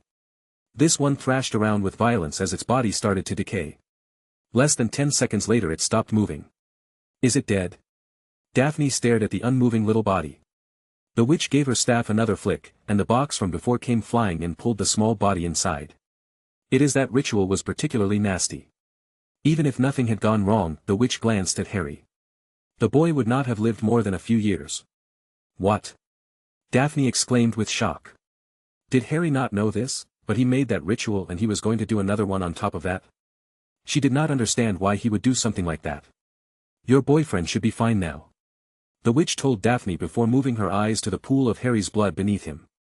Go check on him. Daphne did not need to be told twice. Chapter 198. Harry Potter and all its characters belong to J.K. Rowling. Harry opened his eyes and found himself on the cold floor of the shop. You couldn't even put me on a bed. The witch scoffed. You just woke up and already complaining. Beds are for guests, and I don't remember inviting you into my shop. Harry, how are you feeling? Daphne was kneeling at his side. He tried to stand up a bit, and it felt like he was being stabbed by a dozen knives. I feel better, thanks. Harry's eyes moved around the room until they landed back on the older witch. At least bring me some robes, don't be so stingy. The woman's frown appeared to deepen. I care not for your comfort. I still have to decide if you are going to leave this place alive. Now tell me who are you and how do you know my name? She pointed her staff at him. At least she is still temperamental as I remember, he wasn't sure if that was a good thing. I am Harry Potter, he answered. Never heard of you, the witch responded. And I have not interacted with the House of Potter in a very long time. I am sure none of them had learned of my identity or about my pact. She added. I wasn't done, Harry huffed. As for how I know your old name or about the pact you were forced to sign by that crazy old man, you told me yourself. Oh, did I? Morgana didn't seem too fazed by his revelation. So you are claiming to be either the reincarnation of an old foe of mine, or someone who tampered with the laws of time and space. Is that what you are saying? Harry? Daphne turned to him, unsure if she was supposed to hear this conversation. He looked at her with a soft smile and patted her head gently. It's fine for you to learn some things. You deserve that much, and unlike my sister, you have proven capable of keeping a secret. Daphne felt incredibly happy to hear this but did her best to keep her composure and just nodded. Harry glanced back at Morgana, who never took her eyes off him after he woke up. There is some truth in both statements, I suppose. He took notice of her increasingly displeased expression. But I will explain it better. When I said, I am Harry Potter, I didn't just mean in this timeline.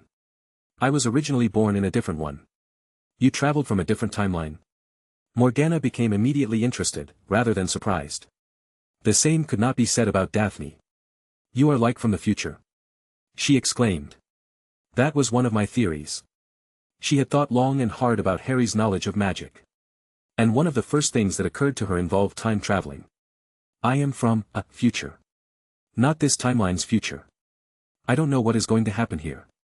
The world where I used to live was very different from this one, too different to make anything else than some educated guesses. And so in this timeline where you came from, you met a different version of me and I revealed some of my secrets like the name I left behind. Is that what you are saying? Morgana asked. You did before you died, Harry commented casually. Daphne became worried about how this witch was going to react, but much to her surprise she laughed. Yes, that does seem like the only scenario where I would reveal something like that. You have your answer then. Can I have some robes now? Harry requested again. He could have conjured them himself, but he was trying to gauge this old witch's disposition. Morgana stared into his eyes. As absurd as your story is, I don't feel any deceit from you. And I have heard much crazier ones. She turned around and walked behind the counter at the end of the shop before pulling out some simple black robes. She then threw them at Harry and turned her attention to Daphne. What is your name? It's Daphne Greengrass, madam. She was not sure what to call her. Harry referred to her as Morgana, but she seemed to dislike that name. Madam Yafel will do, Miss Greengrass. From now on, you and Mr. Potter are my clients and are welcome into my shop. She handed Daphne a paper card. Hold this, and you will always be able to find my shop in Diagon Alley. Daphne looked at the card she was now holding. It was made of white cardboard and said, Madam Yafel, Magical Artifacts in purple letters. It looked like a simple business card, perhaps a bit too simple. Mr. Potter, do you know the reason you almost died today? Madam Yafel asked him. Harry frowned. He still hadn't been able to figure that out. Do you know the reason? I'm sure there were no flaws in the ritual. Ritual magic is already flawed enough, but that was not what went wrong. You already had the effect of a ritual inside your body and these conflicted with the one you did today. Your body paid the price of that conflict. The effects of another ritual, he did not know what to think of that. He never performed any rituals in this life, and the previous owner of this body didn't even know how to hold a wand. He looked at his hands. If it's not a ritual, then what is inside this body? By your reaction you don't know what I'm talking about, the witch observed. Well, this is none of my business, but you should figure that out before doing more reckless magic on yourself. I will. He needed to find out what happened. As proven by today's events, having unknown effects on his body can only end up in catastrophe. Now all that is left is the matter of payment. Morgana glanced at him. You already took my blood. Harry had not missed the fact that the pool of blood beneath him had disappeared. Ah, is true. Where did all the blood go? Daphne had been focusing completely on Harry and had missed that. That should give you at least a century or two, Harry told her. Aren't you a bit overconfident? Very well. But that would only cover my work. You still need to pay for the loss of my precious homunculus and the robes. Let's say 10,000 for the homunculus and 50 for the robes. That's so expensive. Daphne exclaimed. She may not know the price of that weird baby, but with that amount of money, one could buy a large number of rare ingredients. And 50 galleons for those ugly black robes was just robbery. The witch chuckled. If you can't pay, we can reach a different agreement. If you give the method you use to travel through timelines, we can call it even. I will send my house elf with the money in a few days, Harry told her. He didn't take her request seriously at all. Madame Yafel shrugged. She already expected that. Even if Harry knew how to do that, a method to travel through timelines like that was not something that could be bought with mere coins. Harry adjusted the robes and looked at Daphne. Do you have my wand? She nodded and brought it to him. We should return to the castle before it gets too late. Or they will question our absence. Come visit again, my customers are always welcome. The witch said with a smile. Chapter 199. When they left the shop, Daphne turned around and stared at the front with confusion. The previously old and dirty shop was no more. Instead, she saw a beautiful place with pristine paint, clean windows, and flower beds on the sides of the door. The sign was now in perfect condition, and she could read the name of the shop with no problems. The letters were exactly the same as the ones written on the card she was given. This is what the shop actually looks like. What you saw before was merely an illusion designed to keep curious people away, Harry explained to her. Who is this Madame Yafel? Everything about her feels very strange, Daphne asked. You probably have read about her, Harry told her. I have read about her. Is she that important? She looked back at the sign of the shop. It's backward, Harry added. Backwards Yafel, she gasped. Harry, that can't be. She is not real, just an old tale. Careful, don't say that to her face, she may kill you. That woman is the most dangerous blood witch I know, and, he pointed at the card. Don't lose that. She gives them to very few people. That old witch must have seen something in you. Really? Daphne glanced down at the small card in her hands before placing it in her inner pocket. Say, Harry, can I ask you something? She looked a bit hesitant. I figured you would have some questions after learning of my origins. Go ahead. He put a privacy charm around them just in case. In your other life, did you know me? Or well, the other me? No, not really. We were in the same year, so I recall seeing you a few times when I was in Hogwarts, but we never talked. You are the only Daphne Greengrass that I know. I see. She felt somewhat relieved to hear that. She would not need to compare herself with another version of her own persona. Anything else? Harry asked. Yes, but it's not a question. Daphne turned serious. Then, before Harry could respond, she interrupted him with a loud slap. He could have avoided it, but he felt a bit curious about why she did that. What? She pointed at him. What were you thinking with that ritual? Oh, that. I didn't know it was going to affect me in such a way. I still don't understand exactly what happened. Even after being told that he already had the effects of a different ritual in him, this was something he would have to research. I'm not talking about that. She snapped. Madame Yafel told me even if everything had gone right, that ritual would have killed you in a few years. And you were planning on doing a second one? Why? Ah, now she realizes why she was upset. I suppose it's difficult to understand from your perspective. But how do I explain this? In my old life, I made some very grave mistakes that ended up costing a lot of lives. I don't know why I got this second chance, but I am not willing to repeat those mistakes, no matter the cost. And you would sacrifice your life to? What? To save the world. That's very Gryffindor of you, Daphne scoffed. The world? He raised an eyebrow. You are very mistaken. I'm not so pure, not anymore. I'm just trying to save a few people who are important to me, but who will likely die if I don't give it my best. She calmed down a bit. Can you at least promise me you won't perform any more rituals? Sure, I can promise you that. He had no plan to do them anyway. Not until he knew exactly what had happened. He may be reckless but not suicidal. That will do for now, she told him. Let us return. Harry offered Daphne his hand. Daphne smiled before taking it, and they both vanished from the alley. Off. Harry collapsed on the couch of the meeting room after leaving Daphne at the entrance of the dungeons. His entire body was hurting, but he did not want to worry that girl any further, so he tried his best to hide it. Arg. But now he was alone. Dobby. The elf appeared immediately with a loud pop.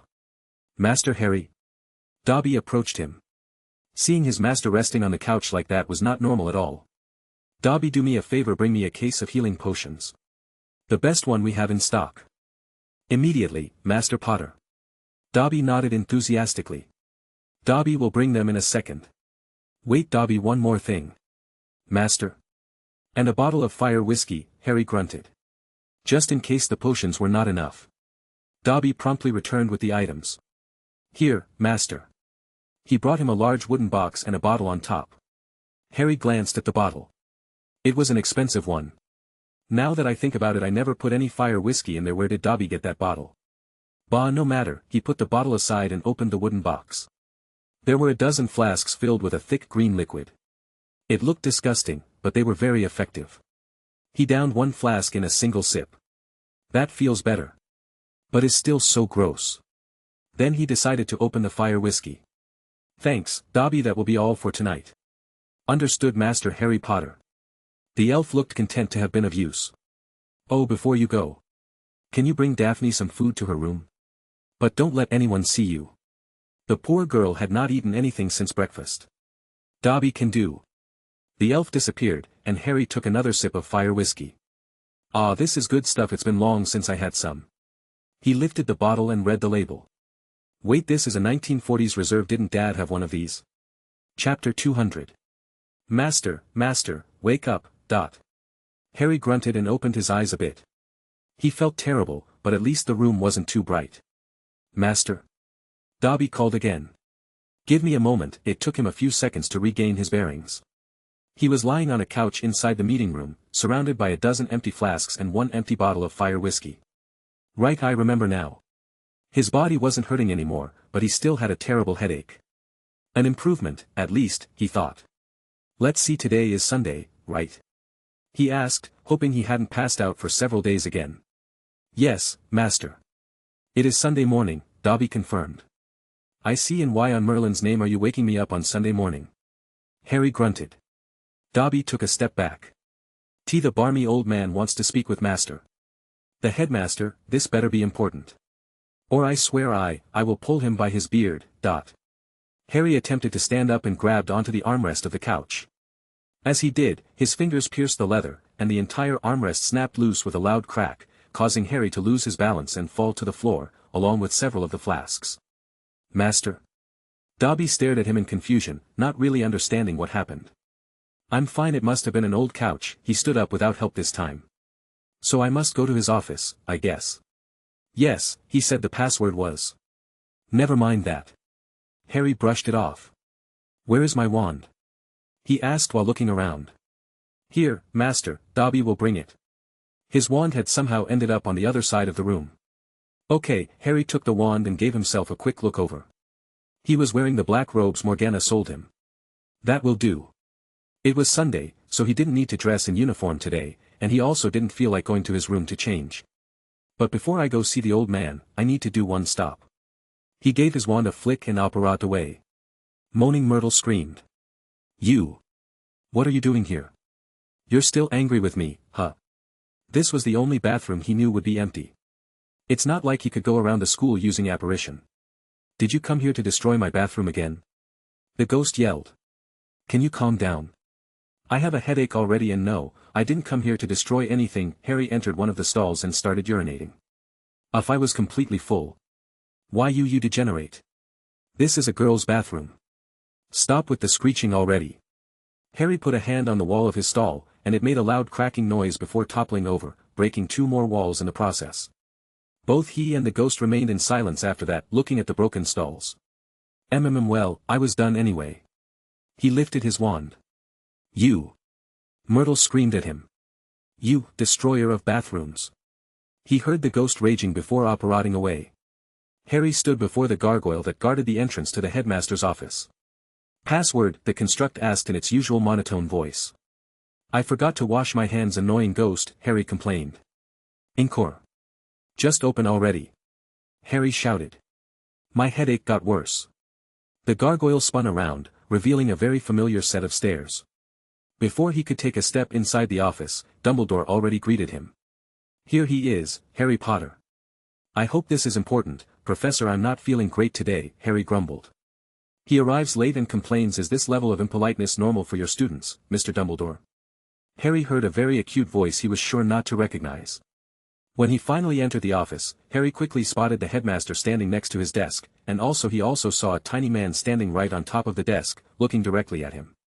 Harry panicked for a moment. Professor, please tell me you can also see a tiny man standing on your desk. He hoped this wasn't some hallucination caused by drinking an entire bottle of fire whiskey in like 30 minutes. Harry. Dumbledore looked outraged at his comment. I'll change my impolite for blatantly rude, the tiny man said with clear displeasure. Okay, so you can see it too. That's good. He felt relieved. Harry, this is Professor Merbus Silverbell. You should be familiar with that name, Dumbledore said. It does ring a bell. He looked at the tiny man again. He was quite peculiar because, unlike races like goblins or dwarves, he did not have stubby short limbs, but he was perfectly proportionate for his size, which was around 1/5 of a normal human. Other than the size itself, he looked like a normal old man with a long white beard and a wooden cane. Ah! I remember now. Merbus Silverbell is one of the authors of the Time book. He glanced at the tiny old man with interest. Are you a gnome perhaps? It was one of the few races he never interacted with in his past since they were one of the first to go extinct. I am indeed a gnome. He huffed. Harry, be polite. Professor Silverbell is not only one of the authors of that book. He is also the director of the Time Department in the Ministry. He is, without a doubt, the #1 expert in time magic, Dumbledore explained. Chapter 201. My apologies, Professor, I didn't know you were a never mind. I didn't know there were any gnomes living in magical Britain. The only ones I have ever seen are those garden gnomes the Weasleys are always beating with sticks. The face of the tiny professor became red with anger. Do not compare me with those things. Harry, Dumbledore sighed. Why don't you let me do the talking? That was the headmaster's polite way of telling him to shut up. Right, Harry agreed. It's not like he was trying to argue with the tiny old man on purpose. Since we are all here, why don't we get started? I'm sure Professor Silverbell is a very busy person. Dumbledore escorted them outside his office. I would like to go first to the area where the anomalous activity has been the strongest, the professor said. Dumbledore glanced at Harry first. Well, that would be the Chamber of Secrets then. This way, the entrance is not too far. He'd rather not mention it was in a girl's bathroom, and perhaps the old gnome would not notice. When they were about to begin walking, something very important occurred to Harry. Wait! He exclaimed all of a sudden. The two professors looked at him. Is there a problem, Harry? Dumbledore asked. No, I need to use the bathroom, it's very urgent. He took a few steps and turned around. Just wait for me here, I won't take long. He took off running. Professor Silverbell glanced up at Dumbledore with a displeased expression. Is this really the brilliant student you wanted to accompany us? Well, Dumbledore looked troubled. He is a very brilliant wizard on most days. His breath reeked of alcohol. The gnome huffed. He did notice that as well as the strange robes Harry was wearing and his lack of shoes and glasses. You know, kids always partying too much. I'll talk to him later. Harry took another turn and finally found an old classroom. There. He opened the door and barged inside. He had no time to waste. Ah! A girl let out a loud shriek. What the? I locked the door. Someone else said. When Harry moved his eyes in the direction of the voices, he found two Hufflepuff seniors in the midst of undressing each other. Get out of here. The boy stood up from the table where they were both sitting and got in front of his girlfriend. You tell him. The girl encouraged him. I have need of this room, go find a broom closet, Harry said with an annoyed tone. It was still early in the morning. He didn't get how these two were already in the mood for this kind of activities. How dare you, we are your seniors. The boy had a deep frown. Just teach this boy a lesson, Justin. The girl lost her patience. Harry was getting annoyed now. He didn't realize it, but his green eyes started to shine brightly, and it was more noticeable since he wasn't wearing his glasses. The small tables and chairs around him started to shake. Get out. Harry brought his hand down upon the large professor's desk next to him. The thick slab of oak wood shattered like it had been hit by an iron cannonball. Its pieces flew everywhere, and the remains of the table collapsed. The young couple became scared shitless. They looked at each other with expressions of shock and terror. You know there is a lovely broom closet just around the corner. The boy hurried to say. Yes, let's go there. The girl covered herself and took off running out of the classroom, promptly followed by her boyfriend. As soon as they were out, Harry closed the door with a flick of his wand before looking back at the remains of the desk. What is wrong with me today? I keep breaking things. He didn't think he had hit the desk too hard. As much as he wanted to find out more about these changes, there was a much more pressing matter right now. Dobby. The elf appeared in front of him. Master Harry. What can Dobby do for you? I have an urgent job for you. I need you to enter the Chamber of Secrets and clean the main chamber. There should be a huge mess from yesterday's ritual like blood, materials, and other stuff. You need to go in there and remove as much as possible before Dumbledore gets there. Do you understand? Dobby understands, Master Potter. Dobby will clean the chamber in no time at all. Go then, hurry. The house elf disappeared with a loud pop noise. He could only hope the elf was able to remove everything in time.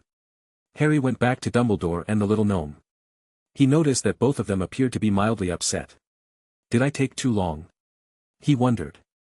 Sorry about that, had a big meal yesterday. We can go now. Dumbledore coughed. Indeed, let us be on our way then. As they walked around the castle, the tiny professor's mood seemed to improve. He was constantly looking around with a warm expression. It's been so long since I last visited Hogwarts. But it still looks the same.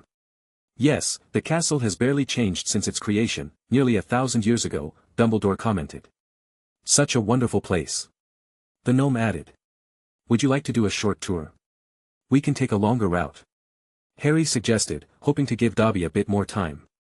The gnome seemed to consider it for a moment. No, there will be another chance for that. I would like to finish what I came here for first. Mr. Dumbledore, where are we going exactly? I always wondered about this legendary chamber and where the entrance could be. About that, Dumbledore looked around nervously. Chapter 202. The trio stood before the door leading to the Myrtle bathroom. I can't believe Salazar Slytherin would put the entrance here, Professor Silverbell said. I had this theory, the headmaster started. I believe this was only meant as a side entrance while the real one was placed somewhere else, perhaps in the dungeons. It is not uncommon to have several secret paths leading to the same location in this castle. Alas, if there is another entrance, we never found it. Yeah, Harry muttered. We only took 5 minutes to get here. Let's hope Dobby was able to clean it a bit. Let's just go inside. It would be better if no student saw us coming here, Dumbledore said, opening the door. This looks messy, Professor Silverbell pointed out after seeing the state of the bathroom. What happened here? Dumbledore was startled. This bathroom was not used often, but they made sure to keep it in good condition. Now, the wooden walls of half the stalls were lying on the ground. Oh, Harry had already forgotten about doing this. He was in a hurry to leave with that blasted ghost screaming in his ear. You!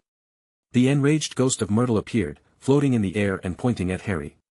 You came back to destroy the rest of my bathroom? Leave it alone. Hold on, I can just fix it, Harry said, pulling out his wand. Harry, did you do this? Dumbledore asked, his grandfatherly voice carrying a hint of disappointment. Is this what you normally do? Get drunk with fire whiskey and vandalize girls' bathrooms, the gnome asked. Harry had clearly not made a great first impression on the little old man. I wouldn't say normally, Harry waved his wand around. Although I have destroyed this bathroom a few times already. Reparo, as the words came out of his mouth, the wooden walls moved and returned to their places, along with every lock, screw, and nail. It now looked brand new. Professor Silverbell, seeing this, had no choice but to look a bit impressed. Not bad, at least you know how to use that thing, he said, pointing at the wand. Happy now, Myrtle? Harry asked. No. I'll be happy when you leave my bathroom, she said, flying back to her toilet and disappearing. Well, that was interesting, to say the least, and now where is this entrance? I hope we don't have to delve into a toilet. Silverbell questioned while glancing at the headmaster. This way, Dumbledore said, passing by Harry's side and whispering, we are going to talk about this later. The headmaster approached the faucets at the end of the bathroom and revealed the entrance. With the addition of the stairs, it was much more comfortable to descend into the chamber, but the little professor still required some assistance when they arrived at the pool of bones situated at the entrance. Magnificent. Silverbell stared in awe at the wall of the chamber. It is fascinating, I agree. We had to do some repairs last year as it was damaged by the beast who used to live here. The beast, right? Salazar's legendary beast, what was it? Some sort of snake for sure, the professor asked. Dumbledore gave Harry a quick glance. Harry nodded. It was a basilisk, a massive one, Dumbledore said. Merlin. A basilisk? And it didn't kill anyone before it was stopped? Fortunately, no. What about the corpse? I am very curious to see it. The body of a 1,000-year-old basilisk, it must be very impressive, the professor said. Well, Dumbledore could not talk about the giant one since Harry completely destroyed it, but they still recovered the complete corpse of another one.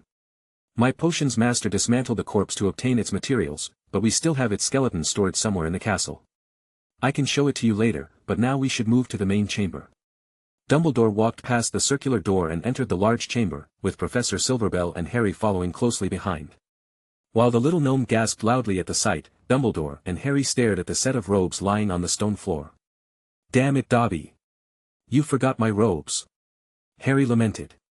But at least it seems like the elf managed to clean the rest. There was no sign of his blood or any other residue left behind by the failed ritual. I guess I cannot be mad, he did what he could. What are those robes doing here? Dumbledore's eyes went immediately to Harry. He knew that Harry was the only student who could possibly enter this place. Harry hurried to pick them up. I'll take care of them. What have you been doing down here? Dumbledore threw a suspicious glare at him. Oh! Professor Silverbell exclaimed. Dumbledore and Harry turned to him. The little professor had a strange device in his hands and was pointing it at one of the walls. What is it, Professor Silverbell? Did you discover anything already? Dumbledore asked. Shoo! I need silence to do my job, he demanded. Of course, come on, Harry. Let's wait on the side and let the professor work, the headmaster told him. They then watched for over an hour as the tiny old man continued to pull different devices from his pockets and use them to analyze every nook and cranny of the chamber. Once he appeared to be done, he stored his artifacts and walked to them with a somber expression. This is... Professor? Dumbledore became more worried seeing him like this. Is it that bad? Harry asked. Bad? No, the professor lifted his gaze to look at their faces. This is the worst-case scenario I could have predicted. Chapter 203. The worst-case scenario? Dumbledore asked. You mean the one you wrote at the end of that book? Harry added. It was the part that unsettled him the most about that book. That was an idea I had a long time ago when I was pondering about the ultimate consequences of time travel, Professor Silverbell stated. You talked about the limit of parallel realities and possible collapses that could occur in a distant future. Dumbledore had recently reread that book too in advance of this meeting. Every time someone travels in time and changes something, even if it's something small, a new alternate reality is born. I and my colleagues could never discover why this happens, but it does. Perhaps it's the universe's way of addressing the issue of having possible futures occurring at the same time. But in any case, we do know that it happens. And we also know, thanks to arithmancy, that nothing is truly infinite, so these parallel timelines must also have a limit. And what happens when we reach that limit? Dumbledore muttered. Already dreading the answer. There are a few possibilities, none of them good. Realities will start to collide with each other.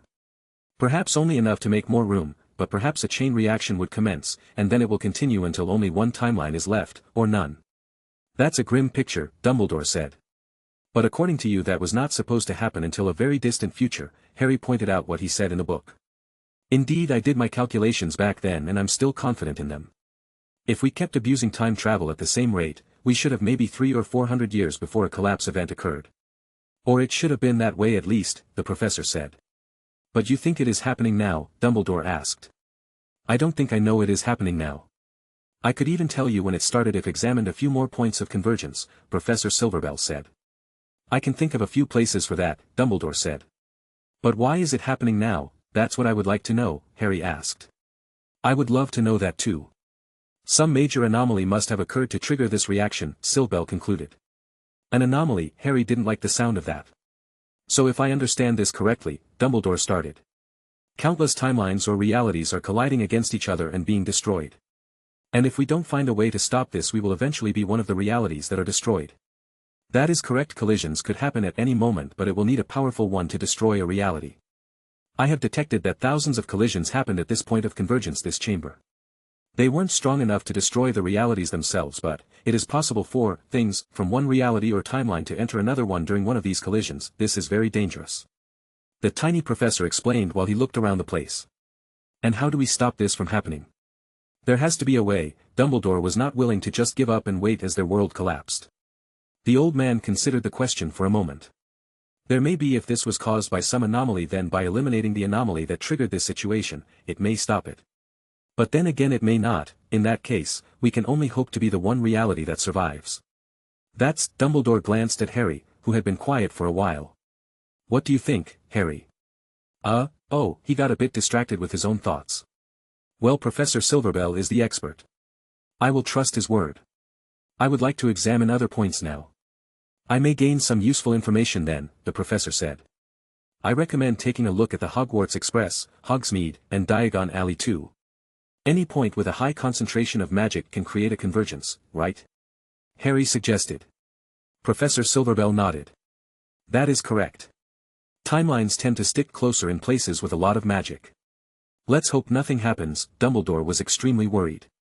After all, Hogwarts is one of the greatest points of magical convergence in the entire world. Once they left the chambers, the headmaster went on to accompany the professor on his task. Harry said that he wasn't feeling well and went separate ways. He had heard more than enough from Professor Silverbell already, and if there were some important findings, Dumbledore would inform him. Instead, Harry walked all the way to the room of requirements. When he entered, the room was still changing shapes. Even you can't give me what I need. Just give me the usual training room. I need to test some things. The room of requirements changed again, this time creating a large empty space with a dozen training dummies all around him. At least my headache is gone. He actually was starting to feel great now. There was no pain anywhere in his body. He took off the black robes he was wearing, leaving himself only with the underwear from yesterday. Definitely a shower and some change of clothes after this. Harry examined his body very closely. It was strange the effects from yesterday's ritual should have gone. Morgana had to remove it completely to save his life. So why do I still have the effects? The muscles on his body were much larger and more densely packed. They felt tough like iron to the touch. And, he glanced at the most distant dummy and was still able to pick up all the details of the design and could even see the wood grain despite being over 60 feet away, 18 metric tons. And I'm not wearing my glasses. What is going on with me? He could see much better than when he used his enchanted glasses. Chapter 204. Test number 9. Another wooden dummy shattered into smithereens. Those are magically enhanced to be extremely resistant to damage. Punching the non-reinforced ones was like hitting tofu. However, the reinforced ones required him to use at least 2/3 of his strength. Knowing from personal experience just how resistant those dummies were, he estimated that his physical power had increased by around tenfold from what it was previously. That explains all the broken furniture. There was probably a more accurate way of calculating this that involved arithmancy or advanced calculus, but he could not do that to save his life. Harry had always been more the type who learns by doing instead of studying the theory behind it. He glanced down at his knuckles. They had a few minor scratches but nothing serious, considering the force of the impact just now. Enhanced strength, tougher skin, and reinforced bones, those were the effects of the ritual I did, but that ritual failed and these results are much more potent than the ones I expected. Had the ritual succeeded, he would have perhaps 2 or 3 times more strength. His eyes had also improved drastically, and he never had the chance to even begin that ritual. Morgana claimed the ritual failed because I already had the effects of a previous one in my body. He knew for a fact that no ritual had ever been performed prior on his current body, meaning it was something else. But the current evidence doesn't lie. He did have something lying dormant inside him, without his knowledge. And whatever that was, it appears to have become awake by the ritual. That is a bit unsettling. Harry examined his body once more. The next school week was a difficult one. Harry had to put a lot of work into controlling his newfound strength and avoid breaking things. It could be considered a miracle already that his wand had survived this long. He spent his free time practicing with delicate objects like eggs and thin pieces of glass. By the end of the week, Harry was at least confident he wouldn't hurt people by accident. What? You are not coming home for Christmas? Lily stared at her son with shock. I want to stay in the castle. There are some things I'm working on. The truth is that he wanted to stay and perform some more tests on his changes, and Hogwarts is a much better place for that than his house. After a few days of using his magic in class, he noticed that it felt a bit different. His spells would come out with more potency than he intended. For most wizards, this would not be a huge deal, but for someone specialized in a branch of magic that requires having complete control over your own magic, it was a problem. And something he needed to work on. He had not informed his parents about this surge of power he had recently acquired, because then he would need to also inform them about the ritual he performed. "And what are you working on?" "I know you don't have much homework for the break," said Lily. Since he could not tell the truth, he came up with an excuse and told her that his batch of magical alloy was close to completion and that he needed to stay and keep an eye on it. This was a half-truth. At least that batch should be ready in January, and it would be a good idea to visit his workshop with some regularity. He did promise to visit for Christmas Eve, which helped in making her less upset. After leaving his mother's office, he went to the main hall for some breakfast. It was a bit later, but there were still plenty of students there. He saw his sister, along with Ginny, Luna, and Astoria, sitting at their usual spot at the Gryffindor table. "Harry, where have you been?" "The time for breakfast is almost over," Lyra told him as he sat down. A plate appeared in front of him. The elves already knew what he liked, so he didn't even need to ask. "Thanks." He took a few bites and then looked at Lyra. "I had to talk with Mom," Harry told her. "About what?" Lyra asked. "About me staying in the castle during the Christmas break." "You want to stay here?" "Why?" "Ask Mom later." I explained it to her. He did not feel like repeating himself. "That's too bad," Ginny joined their conversation. "I was hoping that you could give me a few more flying lessons during the break." Harry glanced towards the redhead girl. "I heard from Lyra that you have been doing a great job. Sorry, I haven't seen any of your games yet." "It's okay, I know you are busy." She looked a bit down. "Tell you what, I can give you a few more lessons after the break, and I promise to go watch your first game of the year," Harry told her. Ginny had a beaming smile on her face now. "Really?" Cough, cough, excuse me." They all looked up to see who it was, and most of them were surprised to find none other than Pansy Parkinson, standing in front of their table, looking at Harry with her intense black eyes. "Harry, may I have a moment of your time?" she requested politely. He put down the fork and stared at the black-haired Slytherin. She had been quieter than usual this year, so it was very rare for her to approach him out of the blue now. "What can I do for you, Pansy?" "I was wondering if you are not busy this afternoon, would you accompany me to Hogsmeade?" Chapter 205. "What?" Ginny shouted, probably a lot louder than she intended. "You are inviting my brother on a date?" Lyra asked. "Oh, a date," Luna said with excitement before turning to her friend. "Asto, what's a date?" Astoria made a face of displeasure. She did not like that nickname, she preferred her sister one.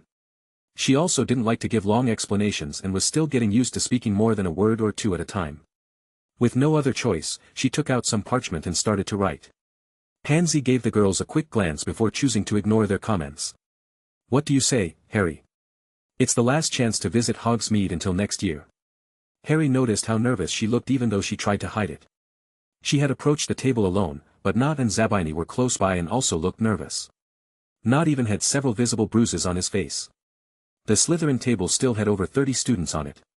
Most of them looked to be seniors, and many were watching them with attention. Harry?" Pansy asked again. "Sure, I'll go," Harry answered, much to the surprise of everyone at the table. "Really?" It seemed like not even Pansy expected him to agree that quickly. "I mean, wonderful. I'll wait for you at 2 at the back exit of the castle." "I'll see you there," Harry replied. Pansy gave him a weary smile and left without saying one more word. "Are you serious? You are going out with her?" Lyra looked very upset. Ginny didn't say anything and just gave him an intense glare. Harry finished his breakfast. Good thing Ron was not here, that would have been annoying. "Hey, don't ignore me." Lyra shook him. "I was just trying to eat before the plates disappeared from the table, along with all the food." "Before that?"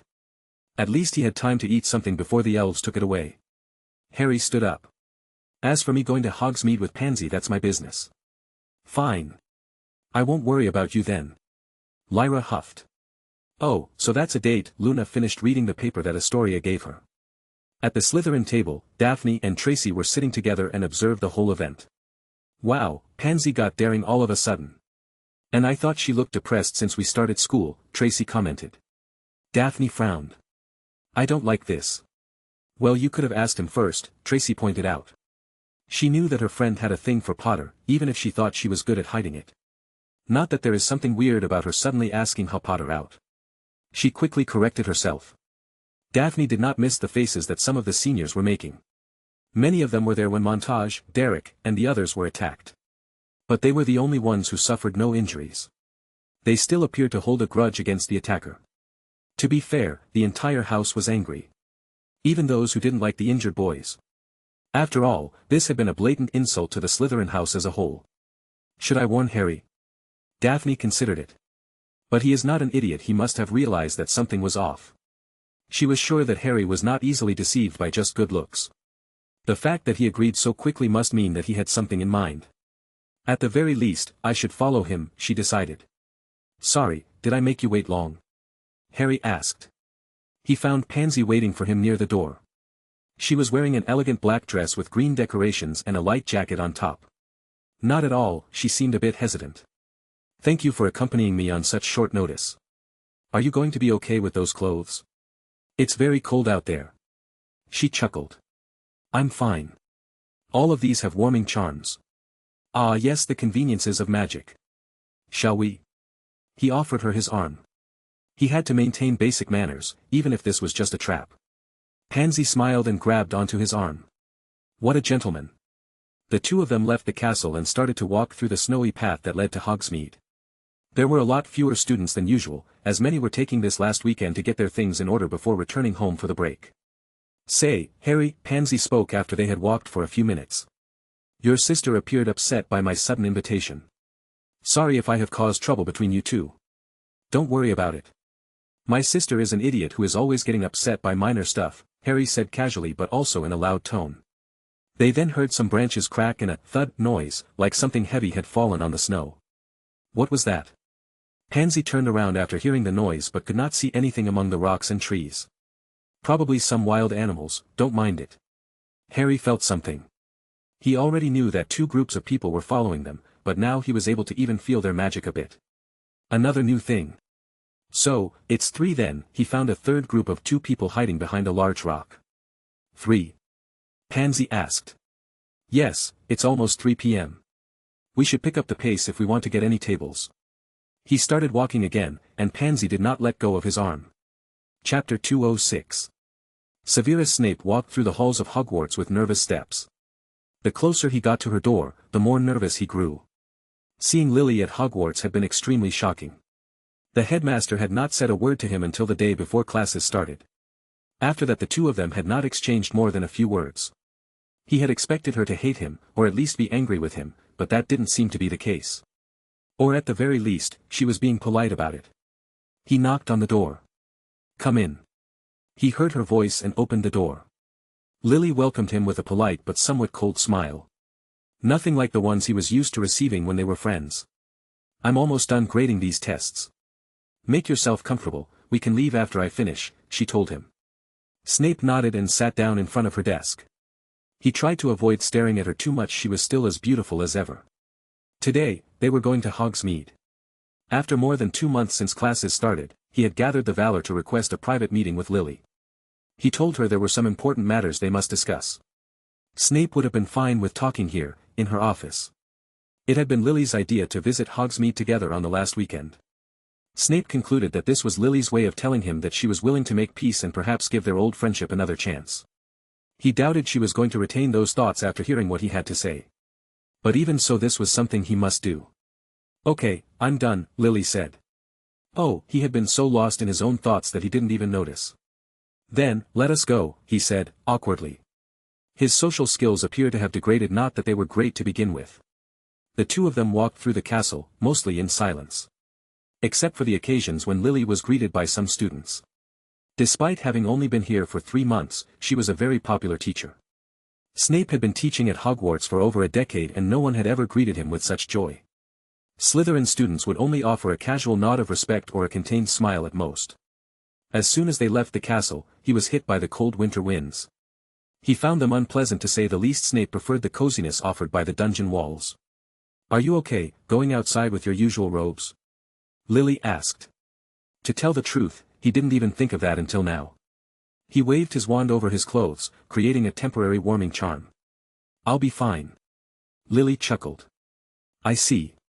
Snape didn't know what she found amusing, but he was glad to hear her laugh. When they arrived at the village, Lily guided him directly to the 3 broomsticks. Personally, he would have preferred the hog's head. It is quiet and more low-key. But he understood why she preferred this one. At least it was only around 1/3 full when they went inside. He and Lily sat down at a cozy table, close to a fireplace, and ordered some drinks. "So, what have you been up to for the last 13 years?" Lily asked. "That's quite the question to start with," Snape complained. "Had you sent me some letters over the years, I would not need to ask this," Lily rebuked. Snape frowned. How could he send her letters, even if they had left on good terms with her? "But to be fair, I don't have much to tell. After the war was over, I came to Hogwarts to work. I don't leave the castle often, only when I need delicate ingredients that I cannot trust an owl to bring." "You should go outside more often then. Your skin is too pale." "A bit of sun will do you good," Lily commented. "Outside is not exactly safe for me." He looked around to make sure that no one was listening. "I put a privacy charm around us. No one will hear what you say." Lily showed him her wand. Snape stared in surprise. He didn't even notice her taking out her wand, much less casting a spell. "I have a good teacher," Lily answered the question he didn't ask. A wave of displeasure filled him. He could not help but think of James Potter when she mentioned having a good teacher. "Anyhow, as I was saying, the outside is very dangerous for someone like me." "But you left his organization," Lily pointed out. "No one who abandons the Dark Lord can remain safe." "I learned from Dumbledore that you even removed his mark," Lily said. "I did found a method in an old book. Very painful process, but I would say it was worth it. Still, even without the mark many still remain loyal to him and would gladly kill me, even if just for some useless revenge. Well, I suppose that's also how we've lived for the past 13 years. Me and the children rarely leave the house. Only for the occasional trip to Diagon Alley. If only that bastard had just died that day, instead of Alice and Frank." Lily spat the word with such vitriol that even Snape was taken aback. "Maybe we should talk about something better. But first, let's hear that important thing you had to tell me," she said after calming down a bit. Snape nodded. "Yes, there is no easy way to say this. It's about your son." "Harry?" Lily exclaimed. "Yes, of course, I mean Harry. No, look." Lily pointed at the entrance door. Harry had just walked in with Pansy still clutching his arm. Chapter 207. What is he doing here? Snape frowned. "It looks like he is on a date." "Booty's that girl." Lily stared at the black-haired girl accompanying her son. Of course, she knew who this was. Over the last year, she had heard her family name way too many times. She only found it strange to see Harry with her. After all, she knew her son had only attended her party to gain some information on Lord Parkinson and didn't really have any interest in the young Slytherin girl. "That is Pansy Parkinson, one of my snakes," Snape said. "What is she doing with Potter?" Harry and Pansy went to find a table to sit down. Moments later, a large group of Slytherin senior students entered the pub and sat down at a nearby table behind Harry. Not even a minute later, the door opened again, and Daphne and Tracy came inside and also sat down at a nearby table. "Something suspicious is going on," Lily said softly. "No matter, there are some things I need to tell you, Lily," Snape insisted, not willing to allow this to distract him from his objective. He may not have another chance to speak with Lily like this. She moved her eyes from Harry and back to Snape. "What is this important thing you have to say? And you mentioned it was about Harry?" Snape leaned closer and glanced toward Harry's table for a moment like he wanted to make sure he was not going to hear what he had to say. "Haven't you noticed any suspicious behavior from him?" "Suspicious behavior? You are going to have to be more specific than that." Lily raised an eyebrow. She could not comment on anything specific since she didn't know what Snape had found out. After his first year, her son wasn't being subtle about his abilities. "Yes, I started to notice his strange behavior since his first year. There was something different about him, but I couldn't tell what it was until much later. He was always calm and collected, nothing like what you would expect from an 11-year-old. Some kids are quieter than others. The youngest Greengrass, for example, would rarely speak more than 2 words in a row," Lily pointed out. "That one is also strange. But this is not all. His grades were average, and he never got into trouble. If he wasn't your son, I would barely have noticed he was one of my students at all. At least until what happened at the end of the year." "Ah yes, the matter with the defense professor who attacked my son," Lily said. "Him and the Greengrass heir. He apparently attacked them for no good reason and then disappeared without a trace. No one has ever seen him again, and honestly, I'm convinced that he is dead." "Well, good. How dared he attack my son, Lily huffed. If only that was all, but things got weirder in the second year. To begin with, his grades went from average to the best of the year in almost every subject, leading me to believe that his average performance from the previous year was done on purpose, Snape said. You think he wanted to get bad grades? What about the studied harder in his second year? Lily suggested. Snape ignored this and continued. Then there's what happened during the first dueling club. He crushed the head of the snake that Malfoy summoned. He did it with one hand and barely reacted to it. Don't you think that is weird? Yes, speaking of that, why did you even think it was a good idea to teach the snake summoning spell to a second year and then tell him to use it in a room filled with children? Lily asked. Snape was not expecting that question. That's not the important part. Isn't it? Lily crossed her arms. Anyhow, his duel against Draco was also bizarre. He used very advanced techniques that a second year should not know even existed. Severus, so far you have only told me that my son is very mature for his age and has a lot of talent for using magic. And as you can already expect, I knew these things about him. It's not just that. Snape could not speak about the events involving the Basilisk and the Chamber of Secrets, even though he was convinced that Harry was somehow involved. But there was something else that happened that year. Right, what about this? Your son came to my office dragging the wounded body of a fifth-year boy.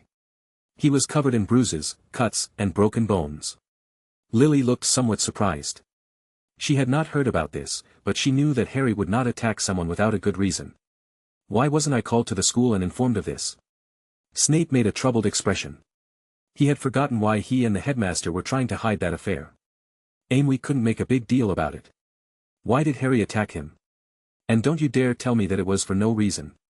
I will go talk with Dumbledore to get the details if necessary. Snape felt Lily's angry eyes on him and became nervous. The boy Wash was apparently in the midst of attacking some first-year girl when your son decided to intervene. A first-year girl, who? Lily asked in a cold tone. Snape was now regretting bringing this up. Some Ravenclaw girl. Lovegood, I think. Luna Lovegood, Lily added. So, my son saved Luna and beat that student in the process. What happened next? Since you wanted to keep it on a low profile, I assume it was to protect the attacker and not my son or Luna. Your son threatened me. He told me that I should keep my snakes in line. And that if I allowed this to happen again, he said he would take care of it by himself. You should have seen his face when he told me that. I can't forget about his eyes. Snape froze when he saw Lily. The look in her eyes right now was very similar to the one Harry had that day. Those cold green eyes. Then Lily spoke in a tone that gave him shivers. And yet you allowed this to happen again, didn't you, Severus? You let my daughter and her friends be attacked because you didn't want to maintain order in your house. What do you have to say about that? Chapter 208. Lily, it's not that simple. Snape tried to defend himself. How so? Snape sighed. He already knew she was not going to understand it. Many of those boys are heirs from important families. Their families have a lot of influence on the ministry and even the school board for Hogwarts. We can't do much to them. And as the head of the Slytherin house, I am expected to be more lenient to them. Attacking a few girls is not enough reason. Lily slammed her hand on the table and knocked over the drinks. If it wasn't for the privacy charm she had set in place, this would have earned the attention of the entire pub. Are you hearing yourself, Severus? You grew up in the Muggle world like I did. These old wizards may still have the mentality of medieval lords, but I know you at least understand how messed up that is. But you are now complaining about Harry standing up to defend that girl and teach that nasty boy a lesson. It's not his actions that troubled me the most, it's his attitude. He sounded cold and ruthless when he spoke to me last year. His eyes showed no remorse for breaking that boy, like it was something he was used to doing on a regular basis. I have met several people with eyes like those and none of them were good news. There is something strange with your son. I think he's under someone's control. Snape did not want to reveal his complete thoughts. His most prominent theory had been that Harry was being possessed by the Dark Lord. If anyone was capable of taking over someone else's body, that would be him. But many things did not make sense. He had been observing Harry for a long time. The boy could be cruel when provoked, but most of the time he got along with the other students and even with the headmaster.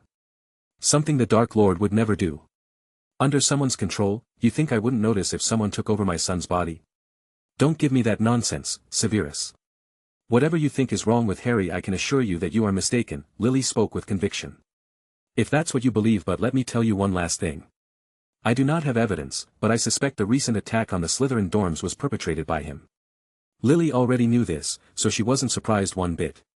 Had Harry not done that, she would have demanded those boys be expelled at least.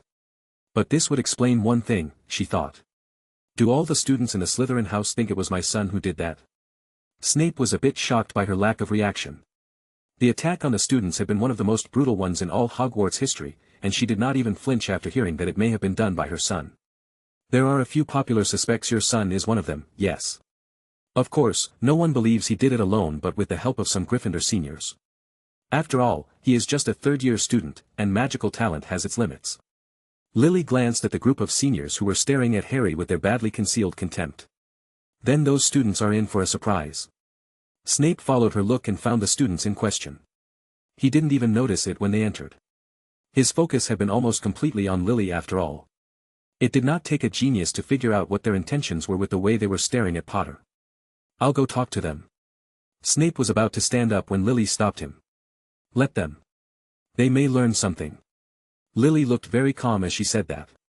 There are 8 of them, Lily. And I am very familiar with those seniors. They are not pushovers.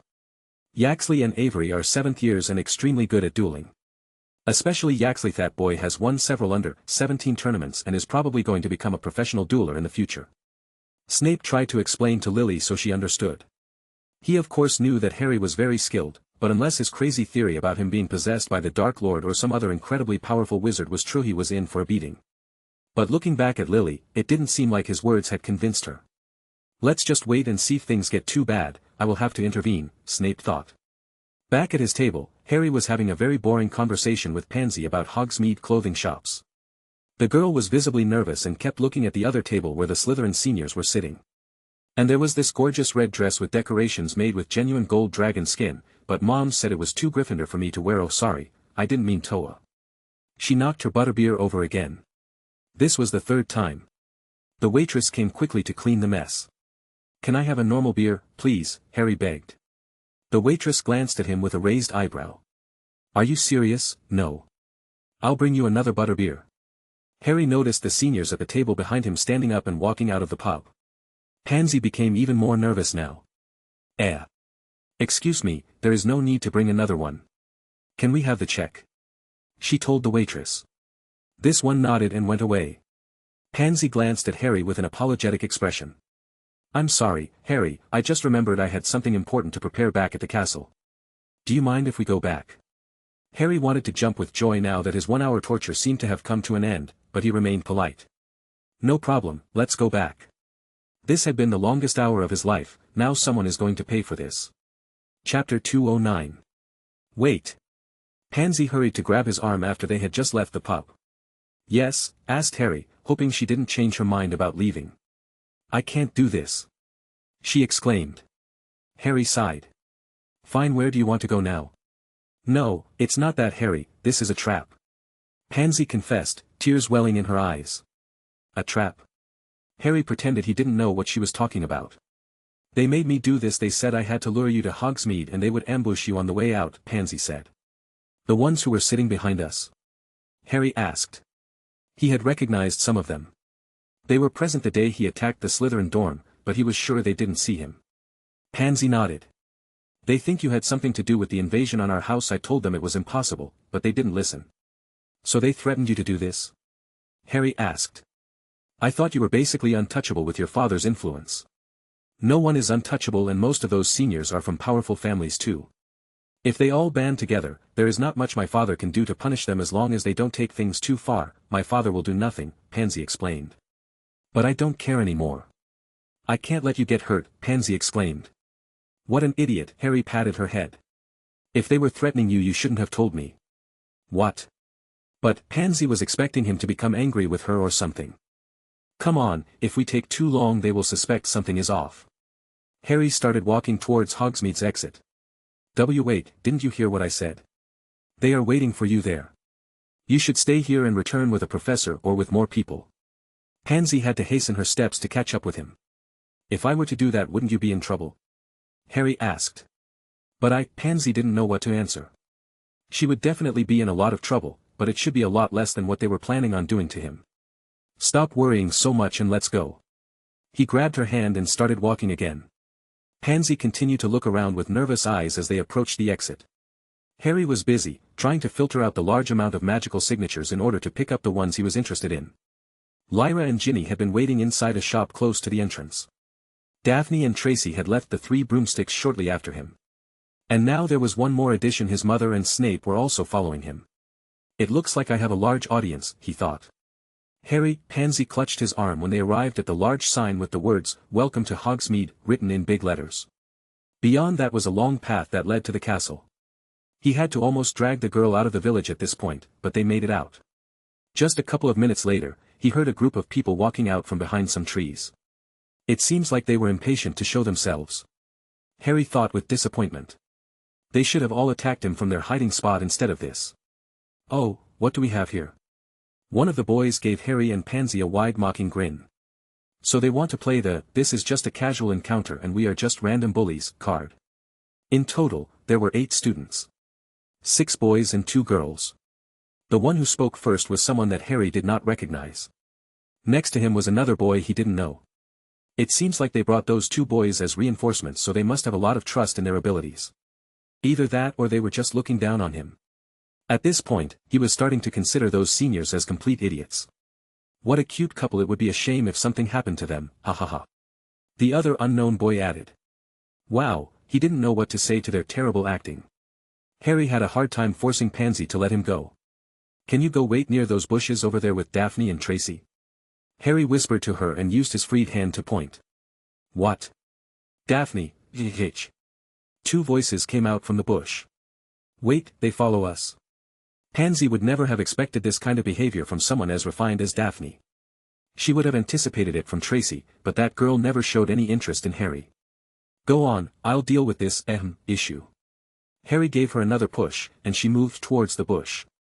He then turned to look at the senior students. How brave. What a gentleman. The 2 girls chuckled. Like a true Gryffindor, brave and stupid. The boy named Patrick decided to add. He was the first one to be knocked out during his visit to the dungeon. "We do have that reputation, don't we?" Harry chuckled. This was probably how most Slytherins saw them. Yaxley and Avery were the closest ones to him. They pulled their wands and pointed them at him. Avery got even closer and put his wand next to Harry's face. Bravery and stupidity are a dangerous combination. You are going to learn that today. Harry didn't try to move away from the older boy. Look, he is terrified. Can't even move. Someone pointed at him and laughed. Are you sure this is the one? Someone asked Patrick, who seemed to be the one in charge of the group. Or at the very least, the one who had organized this. I'm sure he was involved somehow. He will tell us everything today. Yaxley and Avery glanced back at Patrick as if asking for permission to begin, and he nodded. Make him suffer a bit. I want to know who else was there, ... Patrick said with a cold tone. Avery looked at Harry with a cruel grin. Sorry, boy, it's nothing personal. We are just hired hands. His wand gained a golden glow. Avery opened his mouth to begin chanting his spell. Erg. Instead, he was met with a fist to his face. Chapter 210. Avery fell on his back and started to scream while clutching his bleeding nose. He broke it. He broke it. He continued to shout. Why would you stand so close to me? Did you really expect me to do nothing? Harry raised an eyebrow.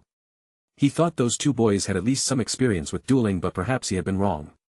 Yaxley glanced at Harry with sharp eyes and took a few steps back, his wand pointed directly at him. Well, this one is taking me seriously now. But, he gave Avery a passing look. His punch had only broken his nose. This showed that his training over the past week had not been wasted. He had inflicted just as much damage as he intended and not more. The other Slytherin students didn't seem interested in attacking him. They probably thought that Yaxley and Avery were more than enough to accomplish whatever their plan was. Incarcerus. Yaxley sent a magically conjured rope to trap him. This was quickly followed by a couple more spells, a stunner and a tripping jinx, both cast silently and with minimal motion. This was an effective combination. Trying to dodge either the ropes or the stunner would likely end up with you being hit by the other spell. A Protego charm could block both, but it would also be a mistake. The tripping jinx was aimed very low and would pass beneath the shield, hitting your legs or feet. The normal size of that charm was only enough to cover your upper body. Not bad, but Harry moved his right arm forward and let the Incarcerus ropes hit him. As soon as they made contact with his hand, the ropes spun quickly and wrapped firmly around it. Now that he had an improvised gauntlet made of magical ropes, he used it to deflect the stunner and jinx. You should have used the incarcerus last. The rope tightened around his wrist, but he didn't mind. It was not enough to hurt. Yaxley was an experienced duelist and had already prepared himself for several different outcomes even before firing his spells. He always tried to be one step ahead of his opponents, always ready. He could never have predicted that Harry was going to do something like that. This threw him off for a moment, and he was not able to react when Harry started to run directly at him. They were only 15 feet, 5 meters, apart, so he did not have time to think. The tripping jinx was his fastest spell, so he used that and followed it with a diagonal cutting motion. Defindo. He put as much magic as he could into that charm. If Harry avoided the jinx, he could get a severe injury from the cutting charm at least. But once more, Harry did something he could not have predicted. He went over his spells by jumping in the air. He jumped high enough to not only go over the spells Yaxley threw at him but also enough to go over Yaxley himself and land right behind him. Before the other boy could even turn, Harry directed a powerful hook to Yaxley's side. He put around 1/4 of his total strength into the punch, and it was enough to shatter his ribs like they were made of dried spaghetti. His internal organs suffered too, from the shock, and were damaged enough to make Yaxley vomit blood. Harry was going to follow it by breaking his arms also, but this was already too much for the poor boy, and he passed out before falling face first on the snow. It was nothing personal, Harry told the unconscious boy. He then looked at Avery. The 6th-year Slytherin boy was still holding his broken nose and glaring at him with fear in his eyes. Before Harry could say anything to him, Avery turned on his heels and started running back to the castle. Fine, what about the rest of you? Harry glanced at the other 6 Slytherin seniors. Moments ago, they all had confident grins on their faces, but now they just looked like a group of scared children. And he did not like to fight those who had already lost their will to fight back. What a waste of time, just go away and take that guy, he pointed at Yaxley. To the infirmary. He had hoped to have more of a challenge, but this has just been disappointing. The others appeared more than willing to accept his offer to go away, but Patrick, their leader, stood in front of them with his wand in hand and pointed it at Harry. If you fire a spell at me, I'm breaking both your arms, Harry told him. Patrick was visibly trembling. After what he had seen, he knew Harry was more than capable of fulfilling that threat, but he did not back away. It was you. I am sure it was you. Sure of what exactly? Harry pretended he didn't know what the boy was talking about. You are the one who attacked our house that night. Patrick insisted. I don't know what you mean, but he walked towards him. If I was, it would seem like a very foolish idea to point that wand at me. I thought Slytherin was the house of cunning. The senior students were getting more nervous as Harry grew closer. His entire body shook with fear. Shut up. Patrick shouted at Harry before turning his head around to look at his friends. Just one quick glance at their terrified faces already told him they were not going to be of any help. He had to do this alone. He felt something on his hand and hurried to move his eyes to the front. He saw Harry holding a wand, a very familiar wand. What? Patrick then realized his hand was now empty. When did you? He didn't understand. Harry was still a few feet away from him. How did he steal his wand away? That's enough. Graham, Potter. Professor Snape came walking with fury towards them, with Lily a few steps behind. Oh, the professors finally decided to intervene. Harry knew they had been hiding behind some trees and had been watching from the beginning. Harry. His mother called him over. The wand, Mr. Potter. Snape stopped him before he walked away and pointed at Patrick's wand in his hand. Of course, Professor. As he was handing it back, he applied a bit of pressure and the wood piece snapped in half. Oops. Snape frowned but did not say anything as he took the broken wand. Am I in trouble? Harry asked his mother when he got to her side. Of course not, Harry. Professor Snape and I saw the whole thing. Those boys ganged up to attack you first. If anyone is going to be punished, it's going to be them. Lily threw Snape a glare. Isn't that right, Severus? Snape grumbled something under his breath. Why yes, Potter can go. I'll take care of my students. Snape knew better than to argue with Lily right now. Chapter 2:11. Come on, Harry. Let's go back to the castle, Lily said. Severus will lead the Slytherins. I think there is someone else you should escort. Harry looked back. There was a very large rock covered in snow just around 30 feet away from them. You may want to take Lyra and Ginny back. What? Lily shouted before moving her eyes to the same rock that Harry was glancing at. Murmurs could be heard coming from there. We've been caught. How did he know? Shoo. Lyra, don't shout. Ginny said. You two, come out this instant. Lily's voice carried so much authority that even Daphne and Tracy came out from behind the bush they had been hiding in. Lily didn't notice this as she had been focused on her daughter. Lyra and Ginny had no choice but to come out with their heads down. What are you two doing here? You are still second years. What were you thinking? Lily scolded them. Sorry, said Ginny. We just wanted to see what the fuss was all about. Lyra made up an excuse. You two are lucky that classes are almost over for the year. But as soon as you come back from the break you are going to have 10 detentions with me, Lily told them. Harry, Lyra glanced at him with teary eyes. I want no part in this. He kinda wished his sister would learn something from this and stop sneaking off the castle without permission. He remembers being much better behaved at her age. And she had to drag Ginny too. While Lyra cried, Harry walked to where Daphne, Tracy, and Pansy were standing. Harry, that was incredible. Pansy gushed at him. Thanks, I told you there was nothing to worry about. His green eyes landed on Daphne, who was trying to avoid looking at him. And why were you hiding behind that bush? We weren't hiding. Daphne hurried to reply. You have a branch in your hair, Harry pointed out. Daphne panicked and started to touch her hair, looking for a branch that wasn't there. Ugh, I can't believe I let you drag me here to spy on Potter. I wasted my last Hogsmeade weekend, Tracy complained. I wasn't, shut up. Daphne cried. Did you really think I needed help or something? Harry asked Daphne. The blonde girl averted his gaze in shame.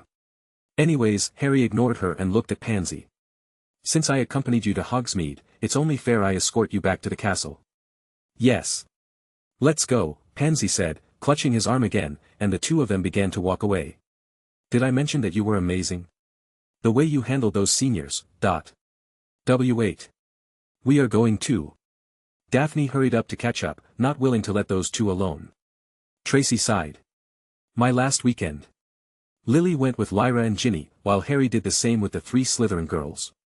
Snape was left behind with the remaining students, who had not said a single word of excuse so far. Professor Snape used a levitating charm on Yaxley since the boy was unconscious. Avery was nowhere to be seen, but considering the speed at which he left, he was probably near the castle already. Professor, it was him. Patrick approached Snape. Forget about it, that's the best you can do right now, Snape gave him his most honest advice. But Professor, a student said. Surely, there is something you can do, another one was added. Do you have any solid proof it was him, the one who sneaked into the common room? Snape waited for a few seconds, but there was only silence. Then there is nothing I can do. That's why I'm telling you to forget about it. Do not confront Potter again, he warned them in a more stern tone this time around. Tisk, did you see how he fought? Didn't even use magic. Yeah, he fought like a muggle. 2 of the boys said in a mocking manner. Now that Harry was no longer here, they felt much braver. Snape frowned deeply. He hated that kind of attitude, and that was also a dangerous way of thinking. You should count yourself lucky he didn't take you seriously enough to use magic on you. Snape shouted at them. If he did, none of you would still be standing. He wanted them to understand how dangerous Harry was, but those boys had too much arrogance to believe they were that far away from a half-blood. Snape was sure that after a few weeks had passed, they would start to get ideas once more. As much as he wanted to stay a bit longer and make sure they understood Yaxley was in really bad shape and needed to be seen by Madame Pomfrey as soon as possible. He cursed at Potter for making his life more difficult. He never thought he would see a student behave in such a brazen manner and get away with it. But I guess that remains to be seen. Those old families that Potter offended are definitely going to do something. He just had no idea what or when. It's been a long time since he left those circles. Even the headmaster had grown interested in this matter and requested him to keep an eye out and inform him if he found anything useful. Snape could only hope that when things go down, Lily would at least be out of it. As they made the long walk back to the castle, Snape thought about his conversation with Lily. It did not go as well as he hoped. Either Lily was completely oblivious to her son's behavior, or the more likely scenario, she knew everything and was okay with it. This meant that his theory of Harry being possessed was most definitely wrong. Lily would never be okay with that. The other ideas he had were even crazier and involved things like time travel. I'm getting a headache just thinking about damn you, Potter. Snape became increasingly upset. Professor SN dash. Shut up. He snapped. I don't want to hear any of you again for the remainder of this walk. But Professor, one of the girls pointed her shaky hand to something behind him. He turned around and saw the limp body of Yaxley had dropped on the snow. Damn it. I lost my concentration. He flicked his wand, and the boy started to float again. "Let's go," he huffed. Chapter 212. December 27th. Harry was walking through the castle corridors. He almost forgot how quiet Hogwarts was during the Christmas break. Only a few students decided to stay here. Most of them were 7th years who barely did anything else other than going from their rooms to the library. He had visited home just for one day to celebrate Christmas with his family and exchange presents. This was also something that he was still getting used to, but he could not deny that he enjoyed it. The cold winter breeze hit his face as he opened the castle doors. Harry walked along the empty path that led to the Black Lake. No one came out here during this time of the year, so it was completely desolate and the perfect place for large-scale magical tests. "Dobby," he called once he arrived at the shore. The elf appeared next to him. "Master, here is Dobby." He was carrying a small book and a quill. His job was to act as an assistant and take some notes. "Okay, this is going to be the spell test number. Well, it doesn't matter. I'm just going to throw some magic around the lake and see what happens." Dobby rapidly nodded and started writing something. Harry had no idea what the elf was doing since they had yet to begin. He pulled his metallic staff out and held it in his right hand. The surface of the lake had a thin layer of ice on it, but it wasn't thick enough to hold his weight as he stepped on it. So, he dipped the tip of the staff in the water at the shore. Magna Glacies. A path made of ice was created in front of him, leading up to the middle of the lake. Harry was now able to safely stroll through the body of water until he reached the deepest parts of the dark lake. Dobby waited for him at the shore since it would be a bit dangerous to be at his side. "Okay, let us begin." Harry lifted the staff in the air and channeled a large amount of magic into it. It was enough to make all 3 crystals shine with an eerie green light. Torquio. Powerful gusts of wind formed ahead of him and started to spin around. This motion ended up creating a tornado that floated above the lake. Magna Custodia. His most powerful protection manifested around him, not only preventing him from being sucked into the vortex of wind but also keeping the ice beneath his feet from being decimated by the force of nature he had just created. Harry proceeded to carefully observe the tornado that had just been formed. This could already be considered a great sorcery and not something that a single wizard should be able to conjure. But this is not enough. He could feel that he was capable of more now. Ingens Flamma. An endless torrent of fire erupted from his staff like the mouth of a volcano. The fire was too strong to be put out by the winds of the tornado and ended up being moved around and mixed, creating an immense fire tornado. Oh, not bad. He had a wide grin on his face. He was having fun with this. The runes that floated around his shield were starting to move very fast. This was an indication that his shields were under great strain. This level of sorcery would have been enough to destroy that massive basilisk he faced the previous year, and he did it without the help of any artifact. And after all of that, he still didn't feel close to magical exhaustion. Great, let's go for the grand finale before my shield collapses. Harry aimed his staff at the fire tornado. Electrical sparks traveled over his body and through the metallic surface of the artifact.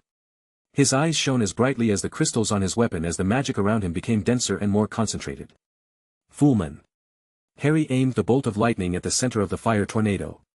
The clash of magical energies broke their flimsy balance. The wind currents from the tornado went awry, sending fire and sparks everywhere in at least 1 mile around it. Harry was thankful for his foresight in performing this test in such an isolated place. The spectacle of wind, lightning, and fire lasted for a good minute before it finally ended. Harry's shield crumbled right before he reached the shore. Okay, now I'm feeling quite exhausted, not that it was surprising after all of that. Master. Dobby was jumping in excitement. Harry smiled. He loved seeing his little friend so happy. Did you like it, Dobby? It must have been like fireworks for the little guy. Master, there. Dobby shouted while moving his free hand around in a frantic manner. I know. It was fun for me too, but I can't do it again, Dobby. I'm a bit tired, Harry told the excited elf. Master Potter. Harry, sir, the docks are on fire. Dobby finally managed to get it out. What docks? Harry had no idea what he was talking about at first, but then he looked to where Dobby was pointing and was able to finally remember them. Oh, those docks, he had completely forgotten that they were there. Master. Dobby cried. Well, there is not much I can do at this point. To be honest, the fire was too violent and had already consumed most of the wood. Even if he ran all the way there and cast his strongest aguamenti, it would do as much as pissing on a house fire. At least the docks were isolated so nothing else would burn along with them. I don't think a reparo would work either. Harry saw the platforms collapse one after another. The wood was consumed and turned to cinders. Dobby? Yes, master. Let's not talk about this with anyone. Chapter 213. Albus Dumbledore likes to wear pink panties, Harry proclaimed. That is ink or dash. The gargoyle was interrupted when the mechanism activated, revealing the familiar set of stairs. He quickly spotted the headmaster sitting behind his desk with a deep frown on his face. You are aware that I can hear what people say to the gargoyle, right? Do you? He knew that. I didn't mean to be rude, it was just some rumor I heard recently and was wondering. That was very childish, the headmaster admonished him. I would not have to do that if you just let me apparate into your office, Harry told him. Out of the question I could be in the middle of a meeting with someone. How do you expect me to explain that one of my students can use apparition inside the castle? Fine, he admitted he had a point. What did you call me for? I was resting in my room. I noticed a commotion at the lake just moments ago. Dumbledore gave him a knowing look. I know nothing about that, Harry averted his eyes away. I also saw a large fire in the distance, the headmaster added. Or that. The school is nearly empty, but I hope you are more mindful during your practices. I trust you didn't break anything at least. So can we get to the point? I would like to get some rest, said Harry, trying to change the topic. I thought you were already resting, Dumbledore said with a coy smile. Please, sit down.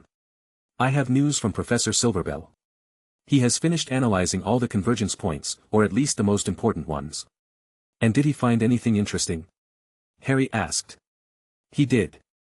The professor was able to learn the point in time when the anomaly entered our timeline and started causing all the problems with this information. We may be able to narrow down the possible cause and find it. The time of entrance was TW-. 2 years and 6 months ago, Harry interrupted the headmaster. This one gave Harry an intense look. That is correct. How did you know? Because that is how much time has passed since I woke up in this timeline. So you knew, Dumbledore stated in a calm manner. I wasn't completely sure, but you just confirmed my suspicions. And by your lack of reaction you also knew. Dumbledore sighed.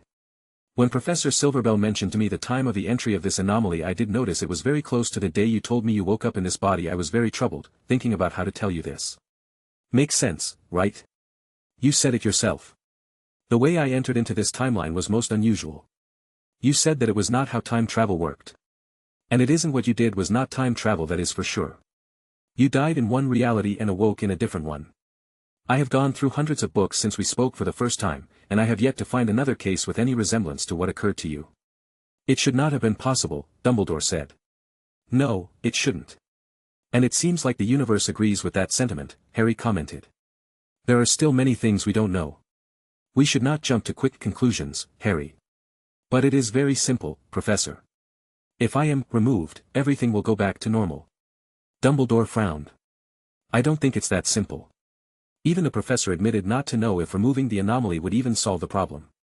Yes, well, in that scenario, we are all doomed no matter what. He also told me that our timeline is still somewhat stable. We aren't at risk of complete collapse yet. We have at least a few more years. He has not given up yet, and neither should we. We may find another solution. A better one.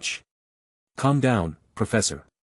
I wasn't planning on leaving so soon, Harry said. And I still have a Dark Lord to deal with. Even if he could solve the dimensional collapse problem, if he left now, the ones that he cared about would be doomed to die the moment Voldemort decided to return. Neville was most definitely not up to the task, and neither was Dumbledore. He knew this was a selfish motive. In the grand scheme of things, Voldemort was just a threat to part of the population of magical England. If he ever got more ambitious than that, there were many monsters out there who could put him back in his place. Harry was just doing this for the safety of his family and friends while putting the rest of the world in danger. The him of the past would never do that. I am glad to hear that, Dumbledore smiled. Oh, before I forget. There was one more thing I had for you. He reached into a drawer and pulled out an old wand. Harry immediately recognized it. Of course, it has completely lost its power. You could say it's nothing more than a stick now. You can take it. Harry picked up the elder wand. Like the headmaster said, he could not feel any magic within the wand. He did, however, feel a faint connection with it. He stored the old wand inside his robes and stood up. If there is nothing more, I will take my leave. Dumbledore nodded. If anything comes up, I will let you know. With this I have once more reunited the Three Hallows. It is time I pay another visit to Mr. Lovegood. Before leaving the office, he turned around and glanced at the headmaster. I'm going to leave the school grounds for a day or two. Chapter 214. He did not have to wait long behind the wards before being granted entrance into the Lovegood grounds, despite having arrived without an invitation. According to Luna, her father would rarely leave the house, so there wasn't much need for a warning. Luna came out of the house and greeted him. "Harry. You came to see me. Did you bring me a present?" "Of course, but I'm afraid your present is not ready yet. I also need to speak with your father." "Is he in the house?" "He is locked in the attic, writing some article about the werewolves' migratory movements, or perhaps it was seagulls." Luna appeared unsure about it. "I'll go call him." She took off running into the house, leaving Harry by himself. He decided to wait inside, so he went into the kitchen and took a seat. Just a few minutes later, he heard someone stumble their way down with hurried steps. "Harry. I knew you were going to visit us soon." Zeno's looked even more unkempt than usual. "Too much work?" Harry asked. "Ah yes, it's a difficult time. Lots of strange things happening," Zeno said before moving his eyes over Harry as if he were searching for something. Harry noticed this and already knew what the man was trying to find. "I have them here." He did not feel the need to waste time and brought out the 2 hallows in his possession, leaving them on the table. Zeno's eyes passed by the wand but only held his interest for a couple of seconds before moving to the other object, the Stone of Resurrection. Harry felt pity for the man. Like Dumbledore, he was also someone who wished to make use of the stone and talk with a lost loved one. He could understand Zeno's need better than Dumbledore's, as he also lost his wife once. But even if the stone worked, it would be of no use to him. That person doesn't exist in this world, just a different version of her. "May I?" Zeno's hand hovered over the small black stone. "You will be disappointed, I'm afraid, but go ahead." Harry heard some steps and glanced to his side, just in time to see Luna entering the kitchen. She held the invisibility cloak in her arms. "Daddy told me to bring it," she explained. Zeno held the stone in his palm and looked at it very closely so he could inspect all its details. It's really the Stone of Resurrection. Of course it had been in possession of the Gaunt family for many generations. "Although I'm not sure if they knew what they had," Harry said. At least he was sure that Voldemort didn't know what the stone was. He would have kept it with him at all times otherwise. "Pandora," Zeno whispered the name of his lost wife. He said it loud enough for Luna to hear. "Why is he calling for Mom?" the girl asked. "The Stone of Resurrection allows you to speak with the dead for a short period of time, or it would if it was still working," Harry told her. Luna stared at her father for a moment. "Yesterday was Mommy's anniversary." Oh, Harry now understood why Zeno looked so messy. It wasn't just from work. Zeno sighed and gave the stone back to Harry. "Sorry, I already knew it wasn't going to work, but..." "I know I would have tried too," Harry told the sad man. "That's too bad, I also wanted to talk to Mommy. I still don't know where she put her recipe for strawberry pudding," Luna commented.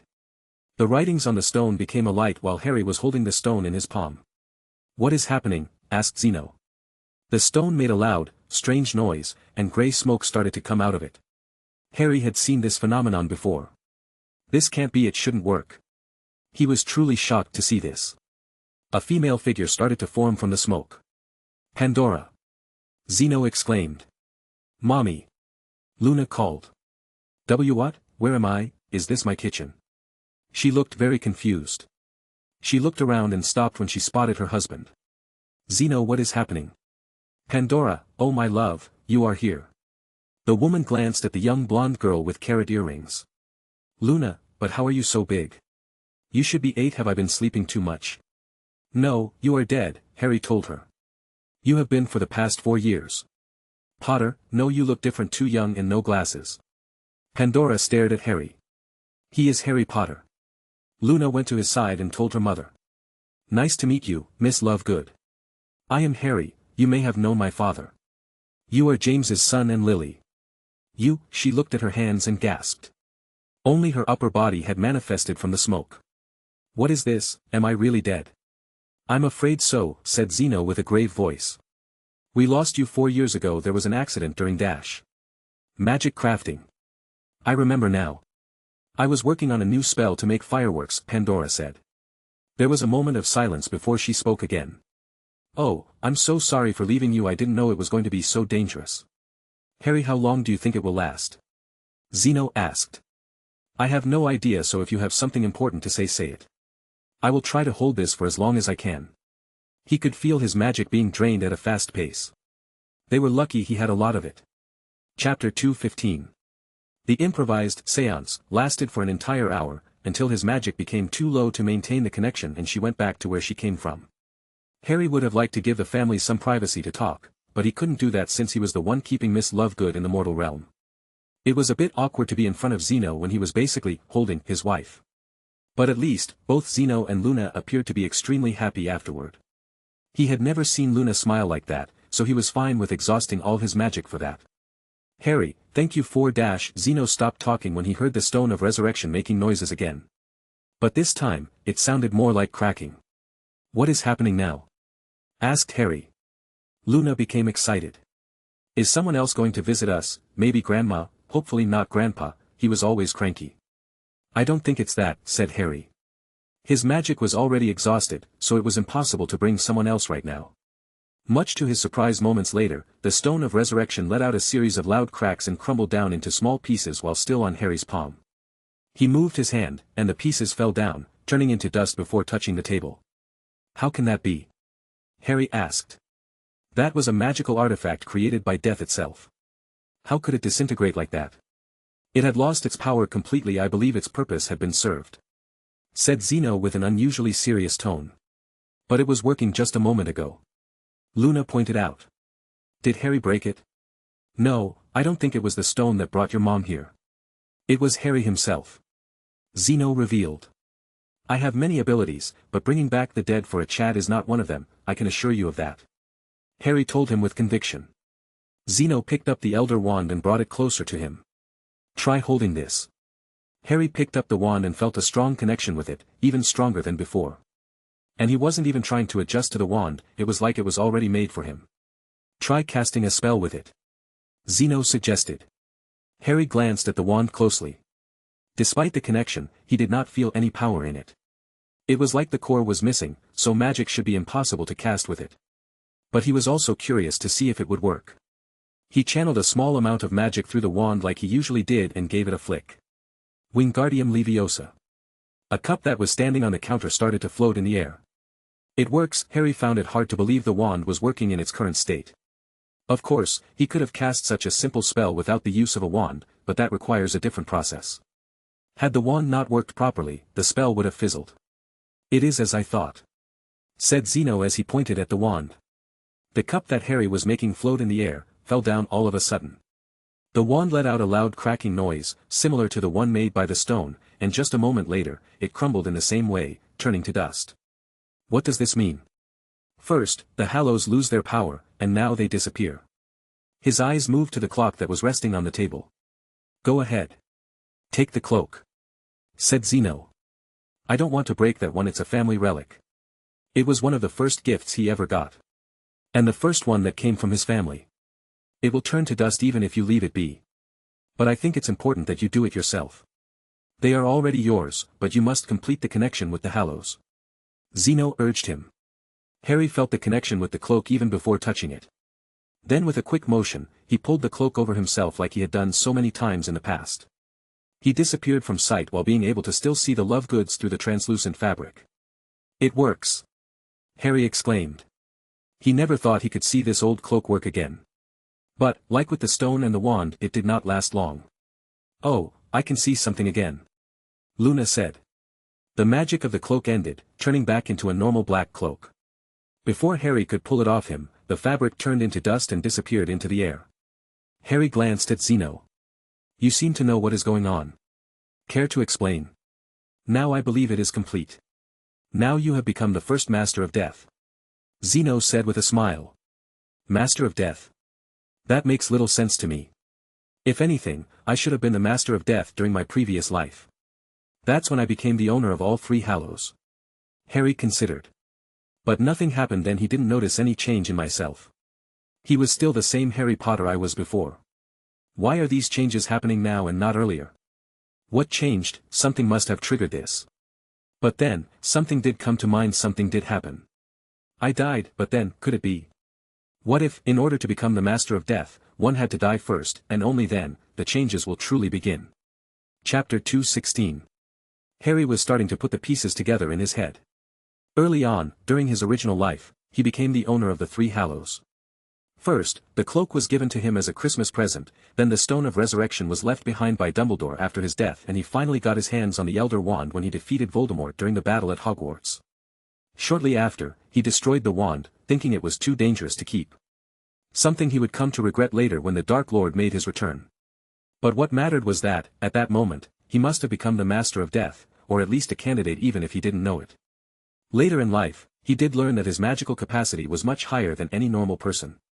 He was the only one capable of using the 7-arc stone array they had created.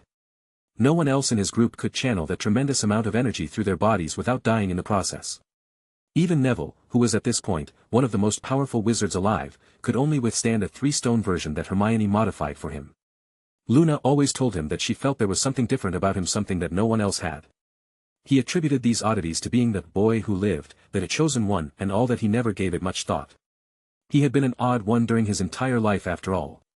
But perhaps, some of these anomalies were caused by the Hallows after all. He had been experiencing some of the effects, but they only started to show their true potential the moment he died. Not even Albus Dumbledore could explain how he ended up here. Because it was not something caused by mortal magic. The effects of this resurrection had been severe enough to destabilize the entire multiverse and kickstart the collapse of countless timelines, centuries before it should have happened. An anomaly indeed. Only an entity with a level of power comparable to a god could do such a thing. And although, until now, he didn't truly believe that the entity of death existed, he did know beyond any reasonable doubt that beings of such power do in fact exist. At the very least, there are 12 of them. After all, he carries the brand of one of such beings. Perhaps I should consider myself as marked by 2, after all. Even though death didn't place any visible brands on his body. He looked at the empty table, where the 3 Hallows had been resting moments ago, and he finally understood something. If death as an entity was real, then there could only exist one. A godlike being such as that would be unaffected by the myriad of timelines and alternate universes being constantly created. And if the Master of Death is some type of chosen one for death, then it stands to reason that it will also be unique. That would at least offer an explanation of why the Hallows had stopped working and lost their power. The cloak lasted a year because that's what a normal invisibility cloak would last, but he was sure that the other ones had lost their power the moment he awoke in this timeline. He was unsure about the exact reason for this occurrence, but it was definitely related to him. What am I supposed to do with this? Harry asked. What do you mean? Zeno asked. I mean, I don't know why I was given this thing. Was there a reason behind it, or was it just a coincidence that I ended up fulfilling all the requirements to become this Master of Death? What does that even entail? I can understand your confusion. But I can assure you one thing: it wasn't by accident nor coincidence that you were able to reunite the 3 Hallows. These artifacts have a mind of their own and would only fall into the hands of those who were deemed worthy. The fact that all 3 of them ended up in your hands, it was meant to be.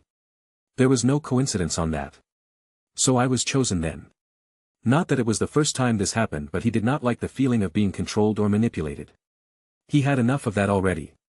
I suppose you were. Death and destiny always run close to each other, like brother and sister. As for the reason you were chosen, I wouldn't dare to guess, but there must be an important one. I am sure of that. If it wasn't random, that would mean that I was sent to this particular timeline for a reason. Harry concluded. But he didn't have a clue about why, not for now at least. The only thing I can do now is continue with my initial plans. If there is something that this death wants from me, we'll see about that. So, Luna got closer to Harry and gave him an intense look. Does this mean I have to start calling Harry as Master? Please don't. If his sister heard Luna addressing him like that, she was going to draw the wrong conclusions. Harry spent the remainder of the Christmas break at the castle. At least he now had a motive for his recent boost in power. He made good use of his time and worked as much as he could on fine-tuning his magic control. It appears that the failed ritual also had the unintended effect of accelerating his magical maturity.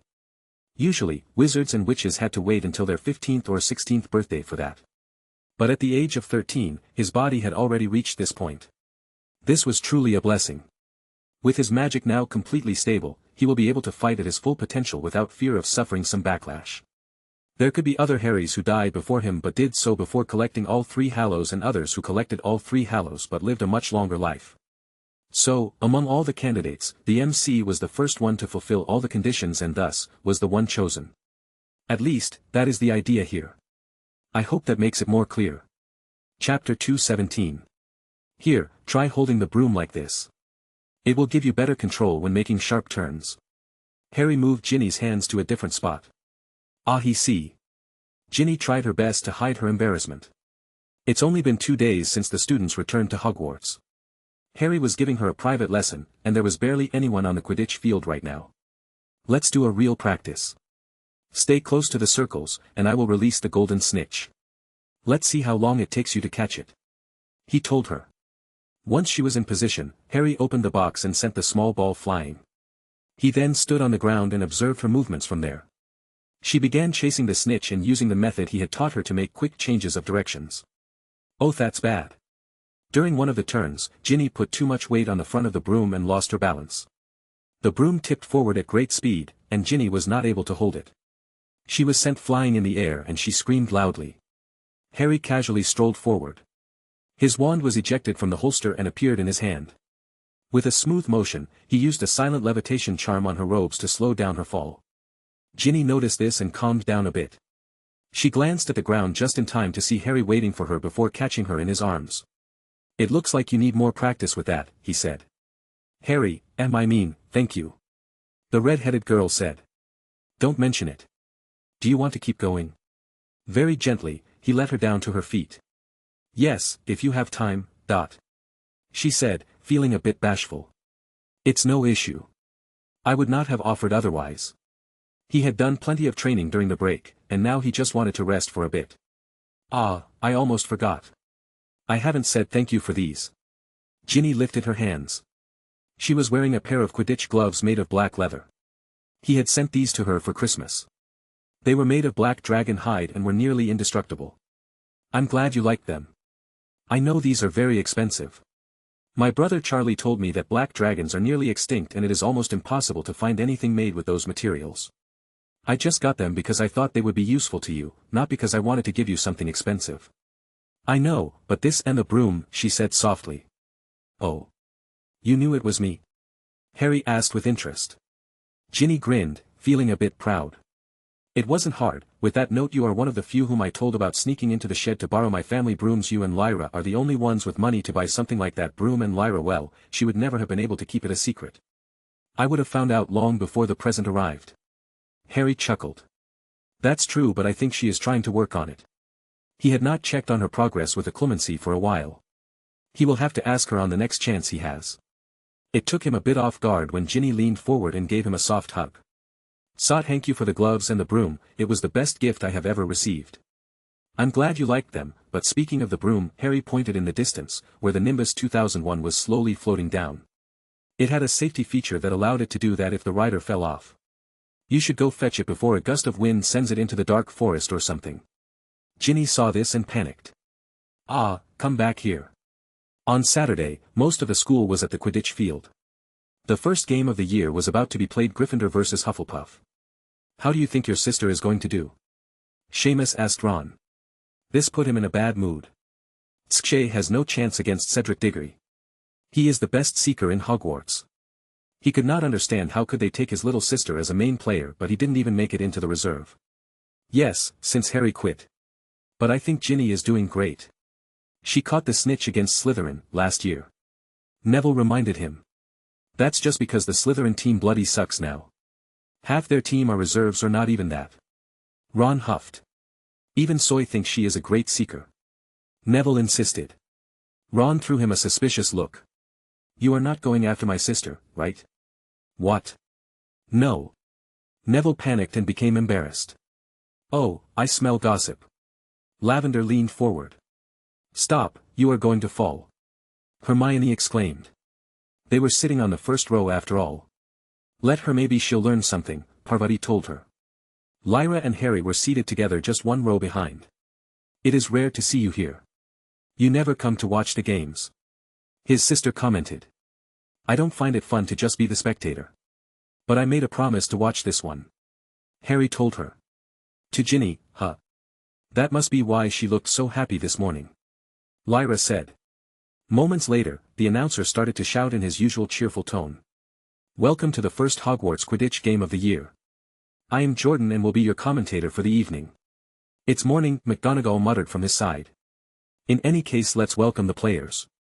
Jordan shouted. Chapter 218. The match began very evenly. For the first 30 minutes, the score only had 5 points of difference. But still, the Gryffindor team didn't seem able to close the gap. Unlike professional Quidditch, the school version will end after 90 minutes even if the snitch is not caught, so if the Gryffindor chasers cannot turn things around, the game will then rest on the seeker's shoulders. "Come on Ginny, catch that golden snitch!" Lyra shouted. "Where is that blasted ball?" Seamus complained while looking around the sky. "I saw it fly into the clouds near the beginning of the match. I don't think it has come down yet," Neville said. "Those clouds are awfully dark, it looks like it's about to rain." Hermione added. "Yeah, I wouldn't go in there are probably lightning and stuff in there," Lavender pointed out. Lyra looked at her brother. She was about to ask him about it when she saw his eyebrows arched with worry. It was even more noticeable now that he stopped wearing glasses. Harry was good at always maintaining the same impassive face, so the only times she saw him making an expression like that were when something bad was about to happen. "Harry? What's going on?" "Those clouds, I don't think it's a storm," Harry answered her. "Why does that look so familiar? It was also a Quidditch game, against Cedric. No, that's impossible. They cannot be here, unless... Is it not a storm? What else could it be?" asked Lyra. His eyes focused on those clouds, trying to see through them. He started to detect small sources of magic moving inside the clouds. Hundreds of them. The drop in temperature became noticeable even from where he was. "Dementors," Harry said softly. Dumbledore was watching the game from the professor's seats. He also sensed that something was wrong and stood up. "Albus? What is it?" McGonagall asked. "We need to get the students out of there." "I have a bad feeling," the headmaster said. "A bad feeling?" Snape frowned and also looked up at the cloud, trying to guess what the headmaster could have seen. Ginny and Cedric were both very close to the dark clouds, they were both staring at it in complete concentration, trying to spot any signs of the snitch. All of a sudden Ginny saw something golden glimmering inside the clouds. She did not hesitate to go inside while Cedric remained behind. He did not see anything but also didn't believe for a second that Ginny was doing a feint. He got ready to go inside the clouds too when he felt shivers run through his body. Sea cold, he started to tremble. Oh no, he then thought of his Quidditch rival who had already gone inside. Ginny lost track of the snitch and found herself surrounded by darkness.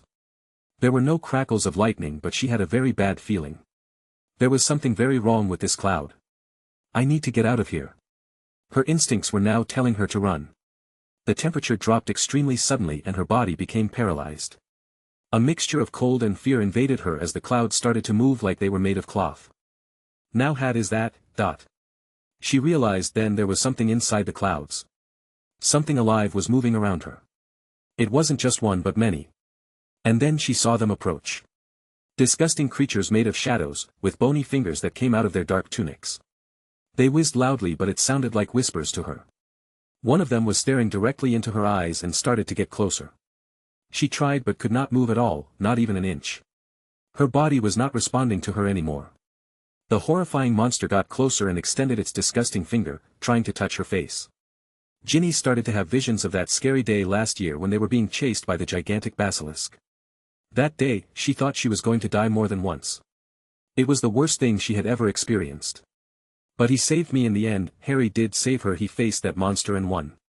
After going through all of that and after seeing Harry destroy a being such as that with his own magic, she could not imagine that he would have trouble against something like this. The images of the basilisk disappeared, and the monsters surrounding her started to become less scary. The Dementor noticed a chance and stopped in its advance. Its urge to devour this human soul was then replaced by something else, something that this creature thought to have forgotten its survival instincts. The Dementor and its brothers let out a loud screeching noise. It was a call of warning, a call to retreat. Ginny felt the cold disappear and be replaced by a gentle warmth. The darkness was then replaced by an intense light that quickly broke through and engulfed everything in its path. She could not see anything and could only hear the awful noises coming from those creatures. But she was not afraid. Inside this light, she felt safe for some reason. And part of her knew that the origin of this light was the one she was waiting for. "Harry," she tried to call but her voice felt broken and could not yell. She was so tired.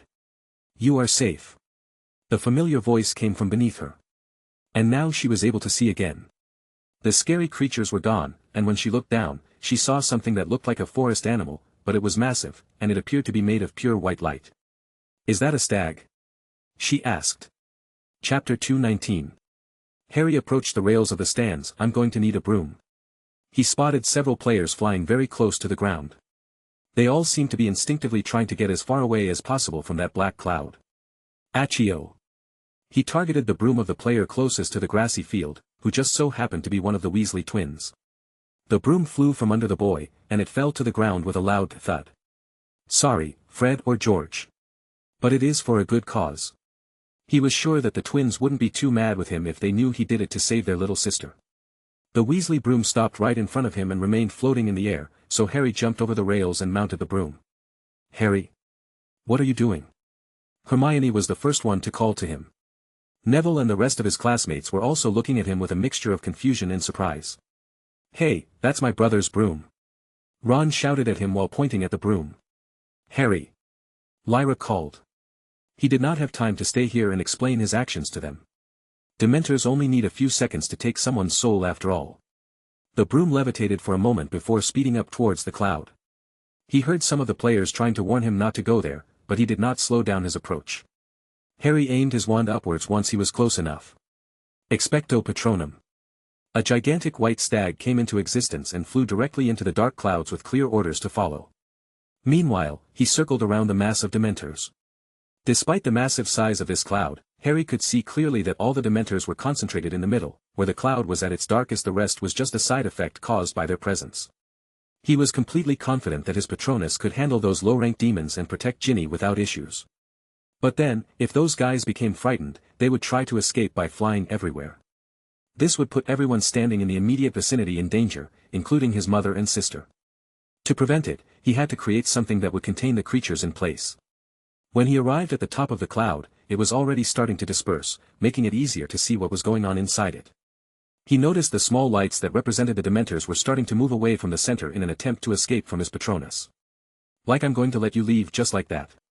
Most people in the wizardly world were terrified of Dementors because they lacked understanding of these creatures. They saw them as scary monsters that eat souls and were impossible to kill.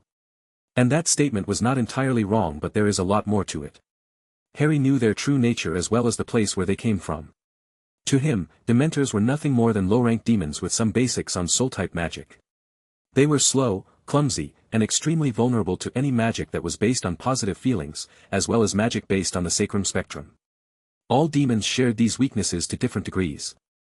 Because of this reason, these types of magic were the most researched ones back in his world.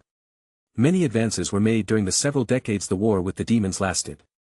Many new spells were developed, and even new sources of magic were discovered during this period of time. Expecto Custodia. A large number of white chains seemed to appear out of nowhere and started surrounding the Dementors while preventing their escape.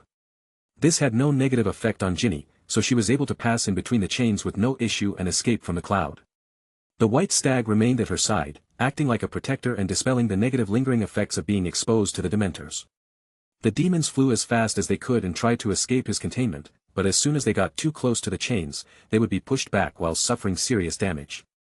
The chains acted like a Patronus. The positive energy emitted by them was like a potent poison for these creatures. But that alone was not going to be enough to destroy them. Harry pulled his metallic staff and lifted it above his head before closing his eyes. The type of magic was, without a doubt, the most difficult one for him to use because he had zero affinity with it. If it wasn't because he had practiced it for so long, he would never be able to use it at all. The staff changed forms until it became a long spear while maintaining its metallic material. The entire spear started to shine brightly until it appeared to be made completely out of light, a very intense white light that emanated a sense of warmth and safety to those close by. He opened his eyes. Instead of the usual bright green color, they had taken a very light blue one, making them almost seem completely white. This was an effect of channeling this type of energy through his body. Magic was used to pull it here and manipulate it to create spells, but the energy itself was not magical in nature. It was something not from this world. Sacrum Haste. Under his command, the spear started to shine brighter as it grew in size and power. Magic with positive feelings is capable of hurting and containing demons. But this one can obliterate their vessel and send them back to the netherworld while also inflicting grievous injuries on their very own souls, preventing their return for a long time. Chapter 220. What is that? McGonagall yelled, pointing at the sky. I'm afraid that is a cloud formed by the concentration of many Dementors, the headmaster said with a grave tone. How can that be? Did the Ministry lose control of them? Snape asked with a hint of fear. It wasn't the Dementors that scared him, but the reason behind their arrival. It wasn't a secret that his former master had found a way to control those monsters. Dumbledore gave him a passing glance. He could tell what his potion professor was thinking by the look on his face. The headmaster knew better. There was no way for Dementors to just fly past the wards without his knowledge. These ones had appeared out of nowhere. And there was only one way for that to happen: a timeline convergence. Of course, he could not speak of this with the other professors, as they knew nothing about these matters. "Albus, what do we do?" asked McGonagall. Dumbledore glanced at the field when he heard one of the Weasley twins scream as his broom disappeared from beneath him before it flew directly to Harry. "Make sure everyone remains calm as they evacuate the premises," the headmaster told her. Harry. Lily had been looking at the Gryffindor stands, where her son and daughter had been sitting. Then, all of a sudden, she was able to recognize her son jumping out of the stands and onto a broom. "Potter, what is he doing?" Snape saw the figure of his less-liked student fly toward the dark cloud. "Potter, get down from there!" McGonagall shouted. She then looked down at Lee Jordan. As a Quidditch commentator, he had a magical microphone in front of him. "Jordan, give me that thing."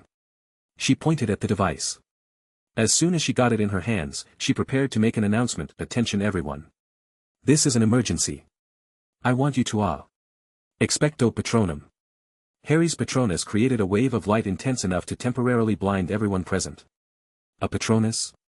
Snape caught a glimpse of the giant white stag through his squinted eyes. "Lily, since when does your son know how to do that?" Professor McGonagall asked. "A corporeal Patronus, and it's massive." Professor Flitwick stared in awe once he recovered his sight.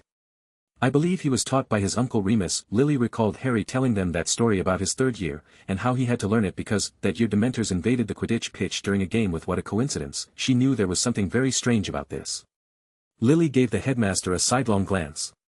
If there was something strange going on with Hogwarts, he would definitely know about it. "It seems like the situation with the Dementors will soon be solved.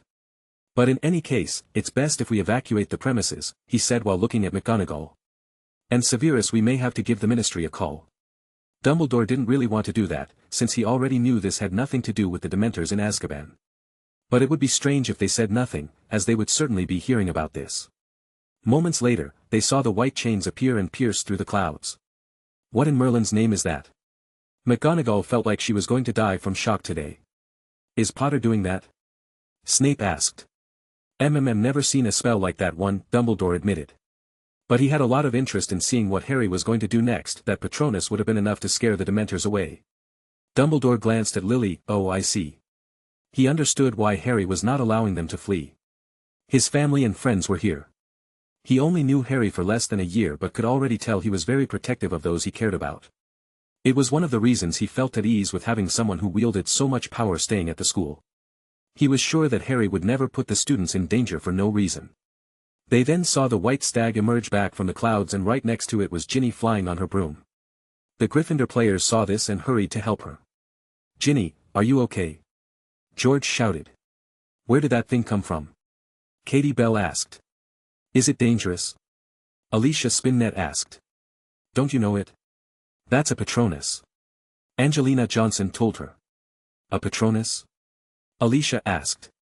She was in her 5th year and hadn't heard of that spell yet. "She is right. We learned about it last year," said the captain, who was already in his 7th year of school. "Of course, we only learned of its existence. Professor Flitwick didn't expect anyone to actually learn to perform it.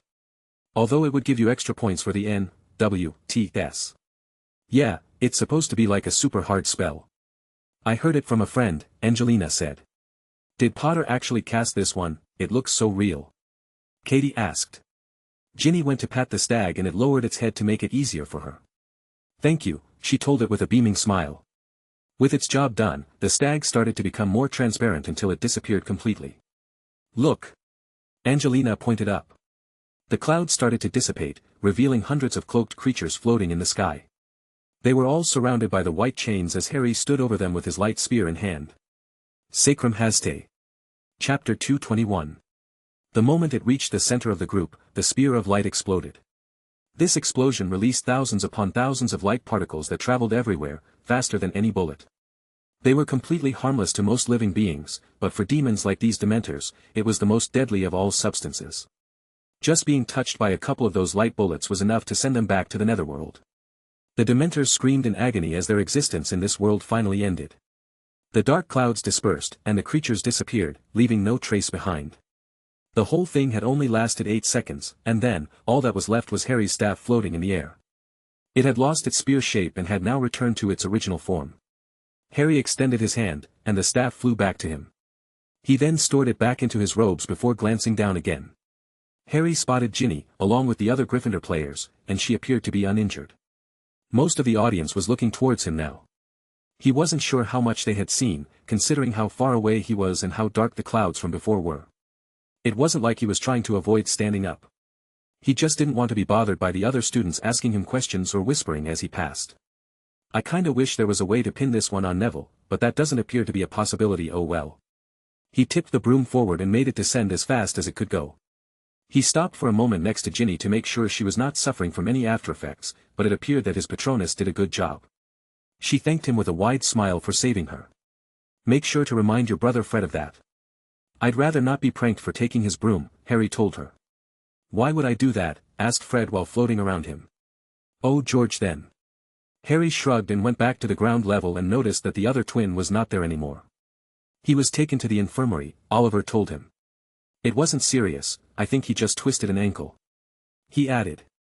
Then, give this back to him. Harry handed the broom and walked out of the stadium.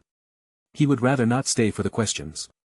I just need to ask you a few questions, Mr. Potter, the Auror requested. Of course, Mr. Dawlish. Harry was sitting on a large couch. Next to him was his mother, and on the other side was Dumbledore. He had already been expecting to be called by an Auror or someone from the Ministry after what happened with the Dementors, but they didn't even wait until the next day. That same day in the late afternoon, he was asked to the headmaster's office where Auror Dawlish, the minister, and Lord Parkinson were waiting for him, along with the headmaster. McGonagall had wanted to attend as the head of his house, but after being denied, she informed Lily of the meeting. And since they could not deny his mother's presence, she was allowed to attend this meeting too. Auror Dawlish smiled at Harry. So you remember me? I wasn't sure you would. He looked at Lily, and his eyes flinched as an involuntary gesture after seeing her upset expression. Hello, Lily, it's good to see you again. You too, John, but I would like to know why my husband is not here. I'm sure he would have been interested in attending since the subject of this visit was Harry. Dawlish made a troubled face. He did, but that would not have been appropriate, considering the subject of this interrogation is, as you said, his son. Lord Parkinson interrupted the Auror. Is that what this is? An interrogation? Lily raised her voice. No, of course not. The minister was quick to interject. Perseus, please. Control your manners. Lord Parkinson kept his frown but did not say anything else. The minister then turned to look at Harry with a warm smile on his face. Master Potter, I assure you as Minister of Magic that you are not in any kind of trouble. If anything, from what we have heard, you are nothing short of a hero. Now then, Dumbledore also joined the conversation. If we can make this brief, I'm sure Mr. Potter is very tired, and he has classes tomorrow. Yes, the minister gave the Auror a sidelong glance. We just want to clarify the situation that occurred today. Auror Dawlish will be asking you a few questions. We will try to keep it short. Harry, you don't have to answer anything if you don't want to, okay? Lily said to her son. It's okay, Mom. Let's see what they have to ask first. If there is anything that can help the ministry, I'll do what I can. Harry could take a guess as to why the minister was so desperate for answers. The press was likely pressuring him for an explanation of how a group of Dementors, who are supposed to be kept under tight control by the ministry, ended up attacking a school. If he can't come up with anything good, he will not be able to keep his position for much longer. Lord Parkinson's face did not show any changes, but Harry could already imagine what he was thinking about. It seems like this event has given Parkinson a great opportunity. If things go his way, he may become the next Minister of Magic before the end of the school year. Chapter 222. Now Mr. Potter. W.H. Harry. You may call me by my name, after all, you are a close friend of my father. It would be weird for you to refer to me as Mr., Harry told him. Auror Dawlish smiled. You are right. Harry, then can you tell me your version of the events? Let's begin with, what did you see? I saw a massive dark cloud being formed out of nowhere above the Quidditch field. Did you know what was in this cloud? Yes, Dementors, Harry answered. How could you possibly know that? The minister interjected. Harry threw him a side glance. Even my little sister could tell that the cloud was very abnormal. I just happened to have read about those creatures. Dark clouds and a descent of temperature are a clear sign of their presence. And even Soyu flew towards it. Dawlish asked. Harry nodded. I saw a friend of my sister go in there. I knew she would be in serious trouble if I didn't do anything. So heroic. The press is going to love this. The minister grinned. He hoped this story would take attention away from him and the ministry.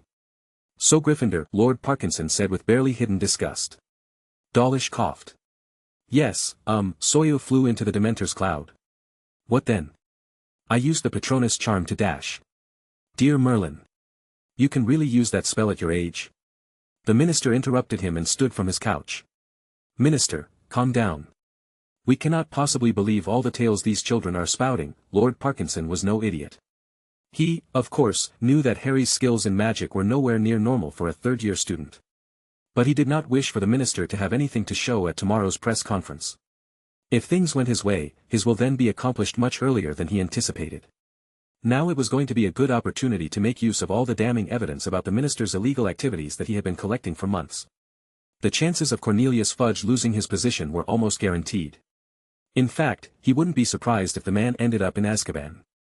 He certainly did not have the magical prowess of his old master, so he had to be patient and cunning about this. It might take me longer, compared to the Dark Lord, but I will get what I deserve in the end. Lord Parkinson. Dawlish's tone sounded stern. Before coming here, we took accounts of many witnesses. And many of them recalled seeing a boy with the Gryffindor uniform, flying towards the dark cloud and using the Patronus charm. The members of the Gryffindor team even identified said boy as Harry Potter. I don't think it's fair to diminish everything as children spouting. Yes, and if you are going to be accusing my son of being a liar, then this conversation is over, Lily added. Parkinson. There is no need for so much distrust, the minister frowned. Lord Parkinson offered a fake smile in return. I meant no offense. I was merely pointing out to the minister that children tend to exaggerate in their stories, nothing more. Okay, let's get back on track, said the Auror. Can you tell us what happened next? Well, I knew the Patronus was going to scare the Dementors away, so I used something to prevent them from going closer to the people in the stadium, Harry answered. Yes, many had claimed to have seen white chains wrapping around the center of the clouds. I will admit that I am not familiar with that kind of magic. Can you tell us about it? Dawlish asked. The minister leaned forward, and even Lord Parkinson could not hide his interest in learning more about an unknown magic. I can't say much about that. It is Potter family magic, Harry revealed. The minister's expression immediately changed when he heard the words, family magic. For he knew well enough that all magic belonging to a pure-blood family was untouchable. He could not use his authority to demand the magical formula, for that would open a dangerous precedent where no secrets were safe among the more powerful families. The most the ministry could do is to declare a particular spell illegal to use if it appeared to be dark in nature. But he could not use that argument in this case. The minister moved his eyes to Lily, who had to do her best to hide her surprise. She was not familiar with that spell either, but she was sure it did not come from the Potter's grimoire because they didn't have one. Lady Potter, perhaps we can discuss this. The minister knew he could not press the issue too much, so he was as polite as possible. I will speak with my husband about this. I can't make a decision by myself, I'm sure the minister understands, she said before giving her son a glance. I see, thank you, the minister sighed in defeat. Even if he can convince Lord Potter, it will likely be too late to solve his current situation. Harry had nothing else to add. It wasn't like he wanted to keep the Patronus chains as a secret. After all, he had no right to do so. This was a piece of magic that had been created by the combined efforts of several wizards and witches to help humanity. All he did was learn it. Had the minister been a more trustworthy man, or at least a competent one, he would have passed it on to him, the magical formula. Perhaps I could send it to Madame Bones. He had only met her once, but she appeared to be very similar to the one he knew. Moving on, Auror Dawlish knew there was no point in continuing to discuss that family magic. What about the flash of light that appeared afterward? The Dementors were nowhere to be seen once the light went out. What was that? Harry considered his answer for a moment. He could not tell them about the existence of the sacrum spectrum. Even if he wanted to, didn't completely understand it himself. The Muggles were the ones who discovered its existence and also the ones who named it. Wizards then created a way to bring this energy into our realm by the use of a modified summoning charm so it could be employed to power spells, instead of normal magic. Just another Patronus, he ended up saying. What? The minister could not help but exclaim. Chapter 223. That could not have been just a Patronus, Mr. Potter. There had to be more to it, the minister insisted. Harry could feel the suspicious glances from everyone in the room. But he cared little for that right now. They will have to take whatever answer he gives them. The light, people have described it to us. It appears too strong for a simple Patronus, Dawlish commented. Lord Parkinson also wanted to know more. But Harry not giving the minister any satisfactory answer was going to be good for him in the end, so he remained silent. I never said it was a simple one. You can put a lot of extra magic when creating the Patronus. It's not just about positive emotions. You can also change its size and shape, Harry explained.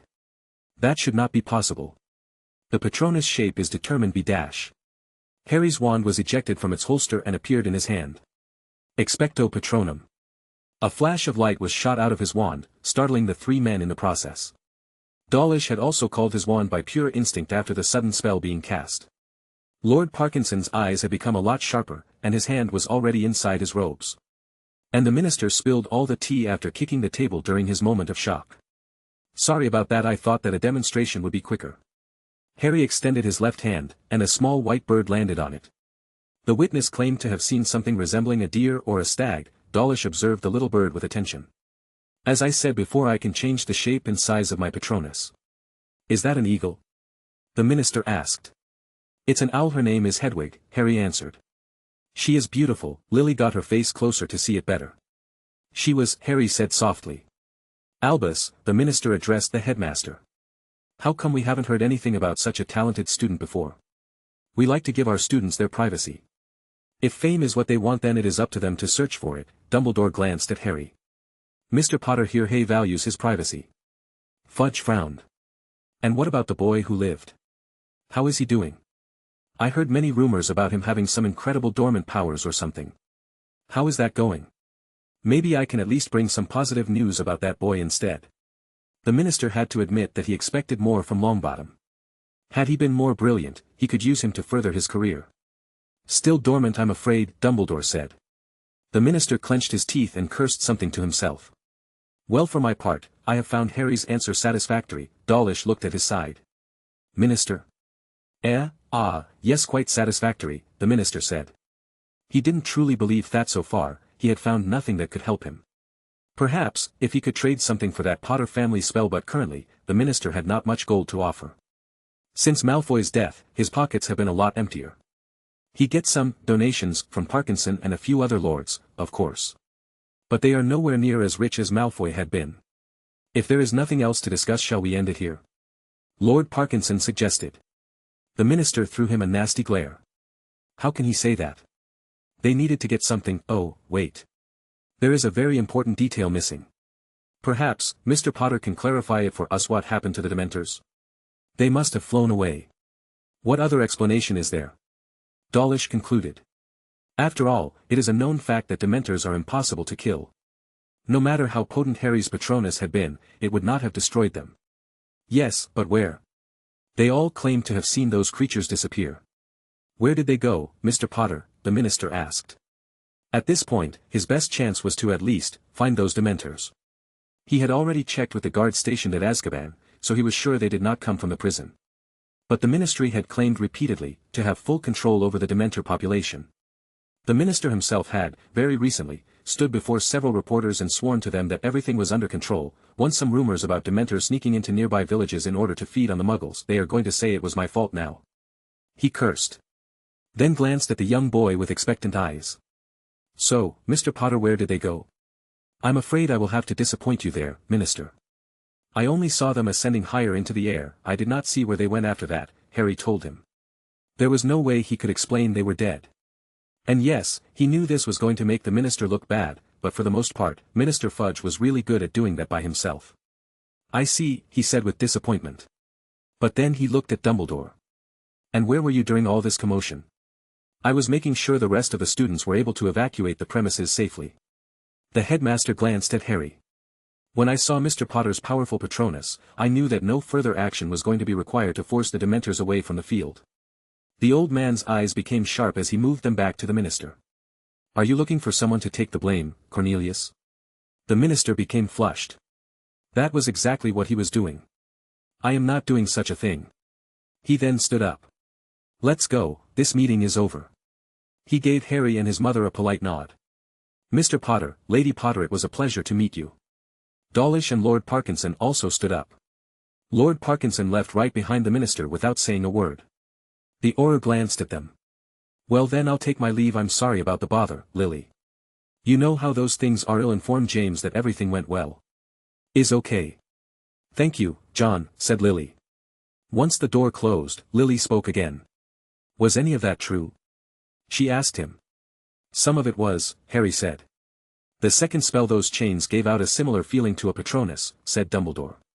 Did you create a variation? Expecto custodia. It uses the same principle, different forming. I can write it down for you, Harry offered the headmaster. The headmaster chuckled. This old man has learned enough already, but I appreciate the offer. You should, however, remember to pass down your knowledge for future generations. It would be a shame if all of that wonderful magic got lost. After all, no one lives forever. I'll keep it in mind, Harry said. Hey, my son is still young. He is not going anywhere. He can pass everything down to my grandchildren. Isn't that right? Lily told him with a warm grin on her face. Of course. He hated lying to her. Chapter 224. When they left the office, both Lily and Harry were surprised to find Lord Parkinson still there by himself, waiting close to the entrance. Lord Parkinson, is there anything you need? Lily asked, trying to hide her uneasiness. She did not want to admit that this man scared her a bit. She could never tell what he was thinking behind his cold eyes. I apologize for my rudeness, but I would like a few words with your son. Lord Parkinson's eyes were completely fixated on Harry as he spoke. It wasn't clear if this was because he only deemed Harry as a threat or because he refused to completely acknowledge someone with a Muggle-born status. Now that the minister is not present, it seems like he is showing his true personality, Harry thought. You want to speak alone with my son? What could you possibly have to say that you cannot say in my presence? Lily asked. It's okay, Lord Parkinson. My mother is aware of all matters pertaining to our family and yours. My father would keep nothing from her, Harry informed the Lord. For once, he saw a change in the man's face. He showed a hint of surprise. Is that so? Lord Parkinson said. Before giving the man time to react, Harry's wand was in his hand. With a smooth movement, he created a translucent screen around them. A privacy charm? Lord Parkinson asked. He had obviously been startled as his hand was already inside his robes, fetching his wand. I thought you might want one, Harry said. It is usually polite to give a warning before performing magic in front of someone else. You never know how they will react, Lord Parkinson said with a stern tone. As long as they react slower than me, it's all fine, said Harry while keeping his wand in hand. He was seriously considering if it would be a good idea to just kill this man right here and now. It may save him a headache later on.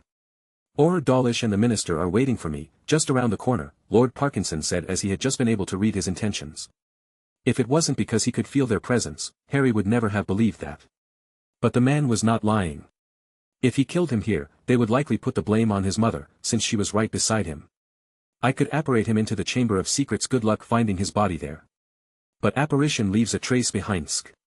Harry? Is everything okay? You are making that face again. Lily was looking at him with a worried expression. Fine, let's hear what Lord Parkinson has to say. Harry will have to let this one go. He may have had 100 different ways to kill this man right now, but none of them would allow him to get away without consequences. Yes, I wanted to tell you this before it was too late, Mr. Potter. Lord Parkinson moved his eyes around to make sure no one was close by. There is still time to choose the right alliances. If you are half as clever as I believe you are, then you must have realized already that it is only a matter of time before I gain control of this country. Harry raised an eyebrow. You are seriously asking me to join your side in this? After everything that happened? Leaving aside the matter of the Slytherin house, this man had already attempted to kill his father and kidnap his mother. That was not something he was going to forget any time soon. Of course, your family will have to offer some compensation to the ones you have offended, especially the Montague and Derek families. But we can work something out. My daughter Pansy is very fond of you, as you may know. If you play your cards right, we could even arrange a marriage between the two of you. Lily was shocked after hearing Lord Parkinson's words. She never expected this man to say something like this. Did you actually expect me to say yes to that? Perhaps this man was not that clever after all. Lord Parkinson frowned. Mr. Potter, you are young and talented.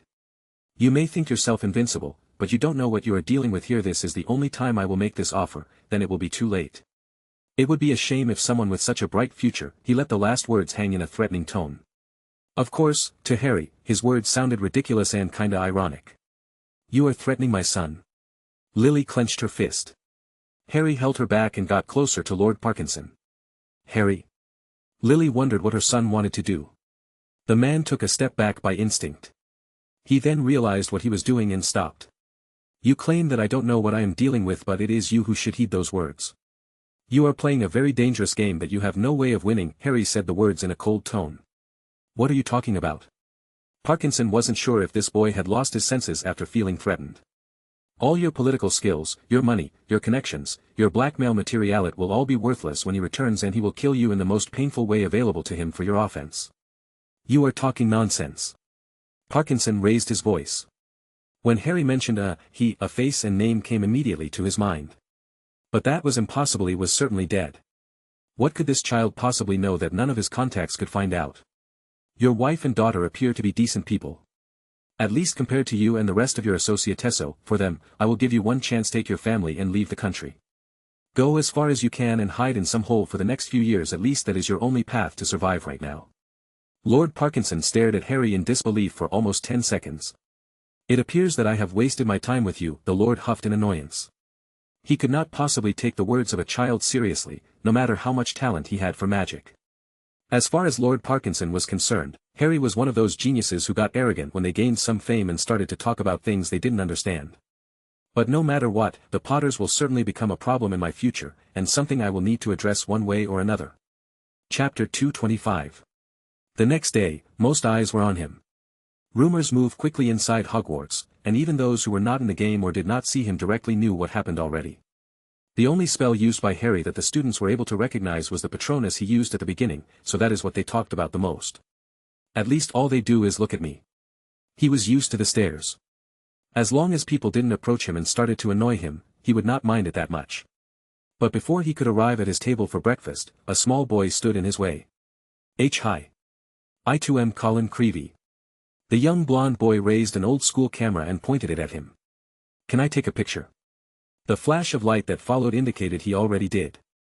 Fine, you have your picture, now let me eat in peace, Harry told the boy. Wait, I am a member of Hogwarts newspaper. Can I do an interview with you? Creevey followed him. We have a newspaper? Parvati asked. Yeah, why haven't I heard about that? I usually hear about everything that happens here, Lavender inquired. Hermione made a face of displeasure. She obviously hadn't heard about it either but didn't want to admit it. Well, actually, it has been reinstated this year by me, Creevey admitted.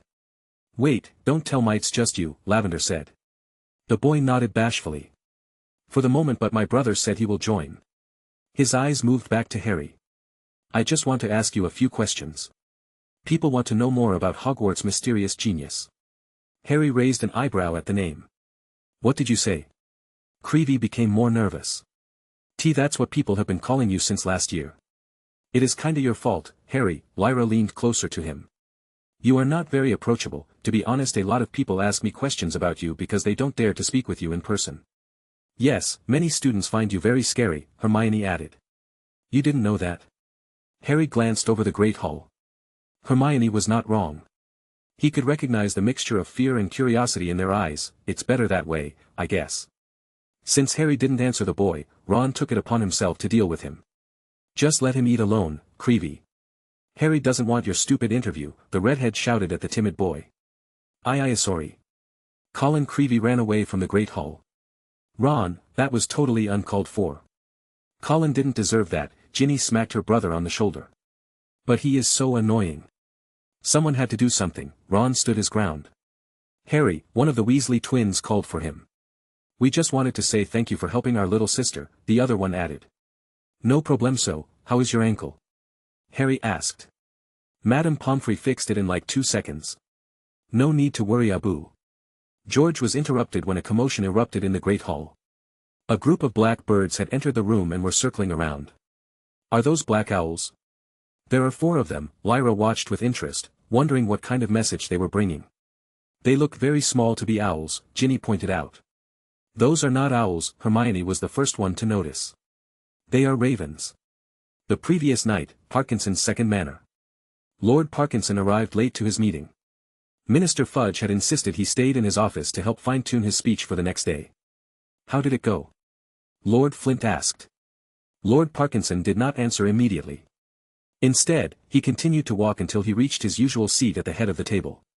He sat down and observed the faces of the 15 people sitting in his dining hall. He had more allies, but these 15 were his most trustworthy ones, his inner circle.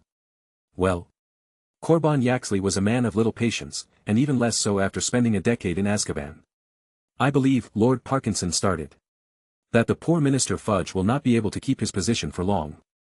Very soon we will be the ones in control of this country. It would have been faster if we just killed that pudgy bastard, like I suggested, Augustus Rookwood chuckled. Yes, we heard that fantastic suggestion of yours, but killing the Minister of Magic would have created a lot of extra problems for us, Lord Montague said. And it was just a matter of time before that incompetent man got himself into trouble, Lord Derek said. Well, I can't wait, like we talked about it before. We want to be in charge of Hogwarts, Amicus Carrow said with a cruel grin. We are going to put all those mudbloods where they belong, his sister added. Lord Parkinson had to put some effort into avoiding a reaction. Those two always creeped him out. He already had a good idea of what they wanted to do with those mudblood children. Speaking of Hogwarts, what about Dumbledore? Avery Jr. asked. Yes, it's not like Fudge was ever much of a problem, but even the Dark Lord was wary of that old man, Lord Selwyn reminded them.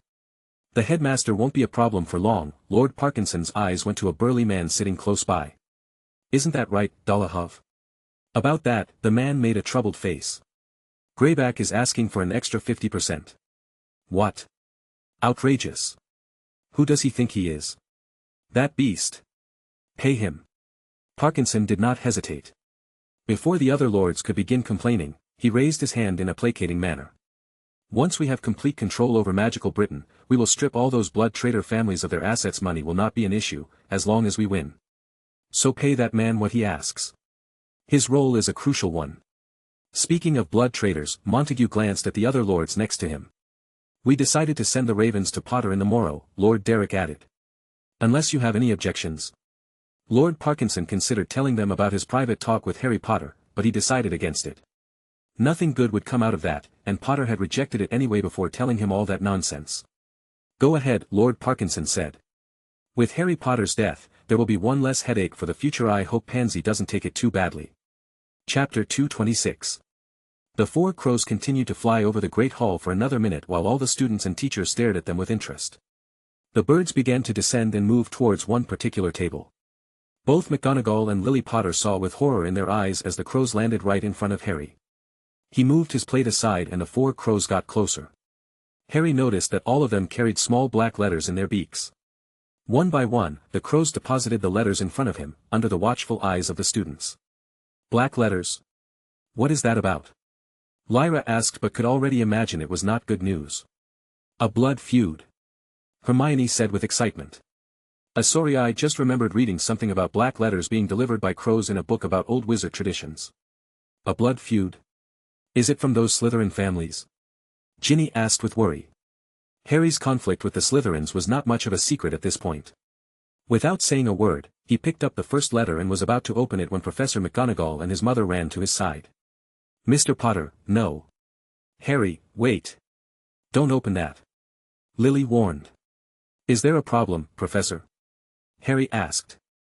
Those letters are declarations of blood feuds, the professor cried. Yes, I already knew that. He opened the first letter. Harry. Lily exclaimed. Blood feud? Lyra was surprised. Isn't that like declaring war on our family? That is exactly what that is, Miss Potter. These things are rarely used nowadays, but the Ministry never removed them, Professor McGonagall said. It's not really against our family. Harry was reading the first letter. Their feud is only with me. There is no mention of the remaining Potter family. Let me see it. Lily took the paper and started reading. Her expression became more upset the more she read. How dare they? They are declaring the feud against Harry and challenging him to a duel for this supposed attack against their heirs. Can they do that? My brother is just in his 3rd year, how can a bunch of adults challenge him like that? Lyra said. I'm afraid they can, said McGonagall. Those laws are completely archaic. Does someone have a quill? I need to sign at the end to accept the duel. Harry looked around. Harry, are you sure about this? Lily stared at her son with a serious expression. Refusing this would not put an end to the blood feud. If I don't accept the duel, they could then go after our family in other ways. The duel is a much more direct and preferable option, Harry said. Perhaps we could discuss this with the headmaster. He may have a better alternative, or we can go to the Miss Lily. McGonagall yelled when she saw Lily handing Harry a quill. I trust my son. If he says he can handle this. Lily knew that McGonagall was not going to understand it because she didn't know what her son was capable of. Harry signed the 4 letters and gave them back to the crows, who took them and flew away. The 4 blood feuds had been issued by the Montague, Derek, Flint, and Pusey families. The duels would take place in 1 month in the Ministry dueling arena, located in the basement. On that same day, in the late afternoon, Harry entered his workshop at the Castle Foundation. The matter about the blood feuds and the duel was only of little significance to him. Instead, he had something much more important to worry about. His batch of magicite was finally ready. It was time to craft a few artifacts. Let's see. He stared at the cauldron filled with molten metal. This one was much bigger than the previous one. He was planning on creating some protective artifacts for his parents, Ginny, Luna, and Daphne. The design was the same one that he used for Lyra's, but the materials this time were of much higher quality. Lord Greengrass had provided him with the best of the best. The least he could do was give his daughter some protection. Once those were ready, it was time for the main event. He was going to create another set of the 7 arc stone array artifact like the one he lost the previous year. Except that given his recent physical improvements, he figured he was going to take things one step further. The design for the 9 arc stone array version was already in his memory. It was originally designed by the combined effort of Luna and Hermione. But neither of them thought that his body would have been able to take such a massive input of magic, so it was never created. His current body has far surpassed his old one. And now, he was sure that this time he would be able to use it. Even with only 2 extra pieces, the amount of power generated by these artifacts should be exponentially higher. Each arc stone was able to hold the same amount of magic as an average wizard. But when all 7 pieces are activated together, the output is more than double that. For a brief moment, Harry was wielding the power of around 14 wizards, plus his own. If their calculations were correct, the 9-piece array should give him the power of 30 wizards added to his own magic. I could destroy an entire city block with a bombarda. His body shook with anticipation and a smile crept onto his face. Let's do this. Chapter 227. February 12th, Ministry of Magic. Ah, the Potters, we were waiting for you. Dolores Umbridge offered them a fake smile before turning to the other person next to them. Headmaster Dumbledore, I'll admit, we were not expecting you to attend. Harry Potter is one of my students. I thought that at the very least, I should be here as a witness. I hope that won't be an inconvenience. Dumbledore told her. Of course, follow me. She turned around and started walking at a brisk pace. Harry observed his surroundings as they walked and paid close attention to the people working at the ministry. There was a clear tension in the air. It had been like that since Minister Fudge was relieved from his position with the most dishonor. It only took 2 weeks for this to happen since the disastrous interview where he attempted to explain the presence of Dementors at Hogwarts. Not long after that, documents depicting many illegal deals he had made with Lucius Malfoy, among other lords, ended up in the hands of Amelia Bones, as well as the press. Former Minister Fudge was very lucky to avoid ending up in prison. But ultimately was forced to leave the country in order to escape the public's outrage. The Wisingamot is due to get together and decide the next minister in just a few days, but everyone knows it is merely a formality. Lord Parkinson had the majority support in that chamber. This means that everyone who was not part of his conservative faction is due to have a bad time working here. Here we are. Umbridge pointed her wand at an old-looking stone door and this one opened up. Once inside, they found themselves in a large circular room. There were seats all around it and a stone arena in the middle. There were barely any decorations at all. It was all very rustic looking. This place hasn't changed, Dumbledore commented. You've been here before? Lily asked. It's been a few decades. This chamber was used often in the past when a disagreement between 2 lords could no longer be discussed with words. They would come here to solve it with their wands.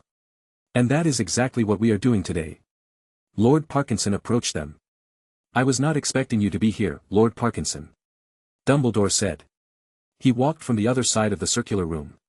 Behind him, one could see the 4 lords, Flint, Montague, Derek, and Pusey. As well as their sons, the ones who Harry attacked that day. Graham Montague was still missing his arm, as for Peregrine Derek his wound was not visible but by the deadly look he was giving Harry it was still there.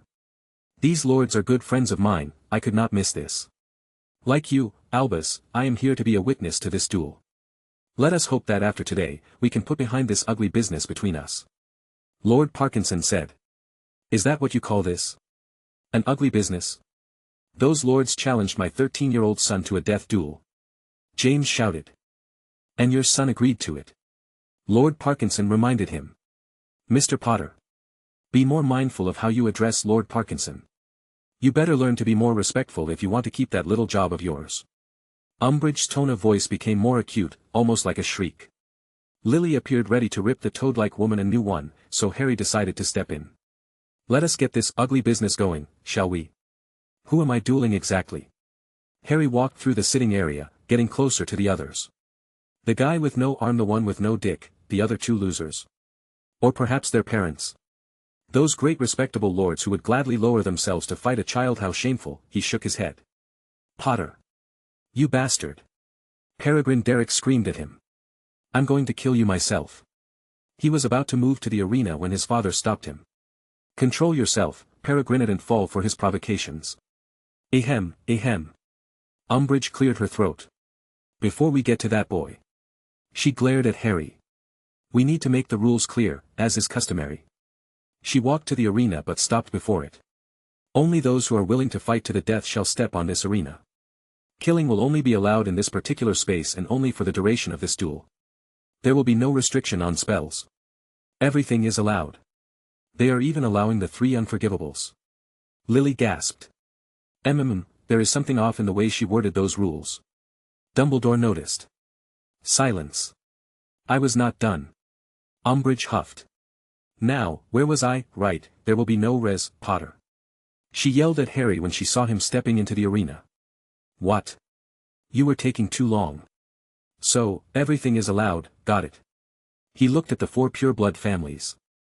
I assume you were thinking of stepping in all at the same time, right? Well, come on then. Get in here. He pointed at the arena. What? Is that true? Lily asked. Of course they didn't dare to fight him in an individual duel. James glanced at his son. He made them promise that no matter what happens, they will not intervene. He had no reason to doubt his son's abilities, but this still felt wrong.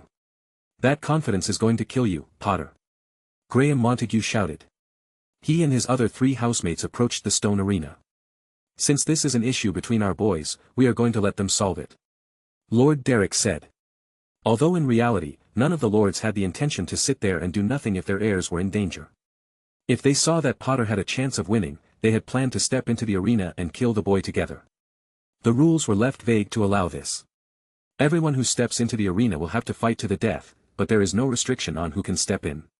Chapter 228. Marcus Flint, Adrian Pusey, Graham Montague, and Peregrine Derek got ready to enter the arena. The 4 lords stood waiting right outside while Lord Parkinson was seated a short distance behind. James, Lily, and Dumbledore were on the other side of the arena, behind Harry. The 4 boys stared at Harry, eager to jump into the arena and end his life once and for all. Montague's eyes went to the strange pieces of jewelry on Harry's body. He had never seen him wear anything like that before. Nice earrings, Potter, he said in a mocking voice. Thanks, I made them myself. Harry answered with indifference. The smile vanished from Montague's face. That's not what I meant. Graham, that's enough, don't bother talking to him. Marcus Flint took charge, as usual. And soon enough it won't matter. Soon Potter will be dead, he was sure of that. What are you doing? Peregrine Derek exclaimed while pointing at Harry, who was now sitting on the arena floor with his legs crossed.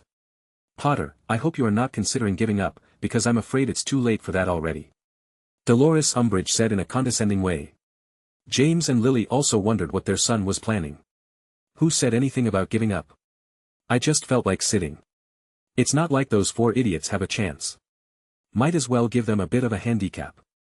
Harry said. How dare you? We don't need a handicap. His words enraged the boys, who then proceeded to yell at him.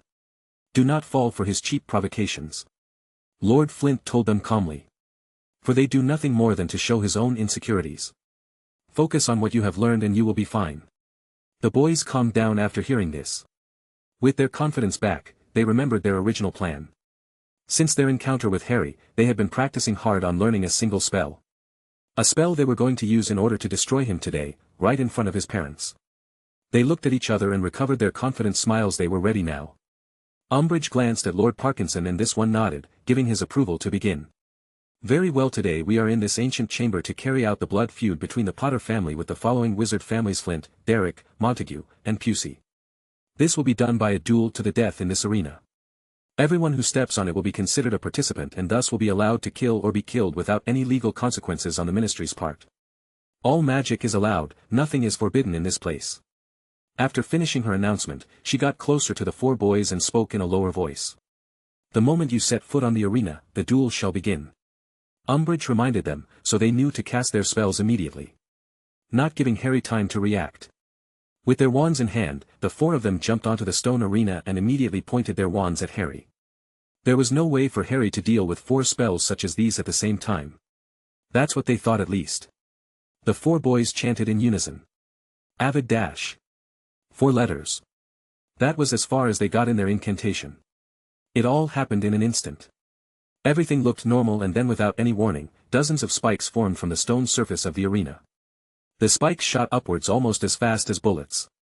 Not giving the four boys time to process what was happening before they found themselves impaled in various spots of their bodies and lifted in the air like pieces of dead meat. It took a few seconds for the ones watching to understand exactly what had transpired, since it was all too brief. The four lords screamed the names of their sons. It was in vain. The four boys were already dead. The spikes had pierced their vital organs, killing them almost instantly. None of the lords could have predicted for this duel, if it could still be called that, to end in such a way. Harry lifted his wand a little bit.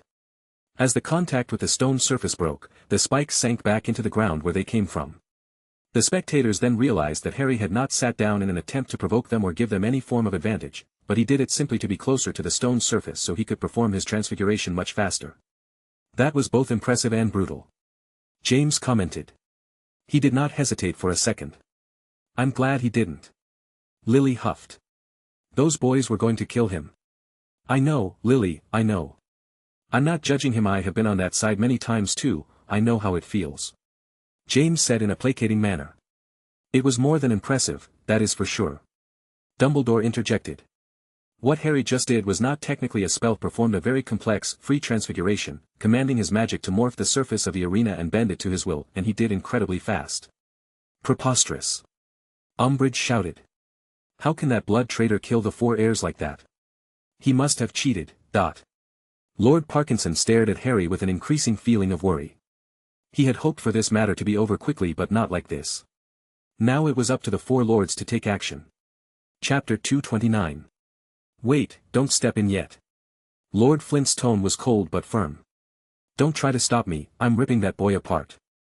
Lord Derek screamed. Do you want to suffer the same fate as our sons? Use your head. Lord Montague said.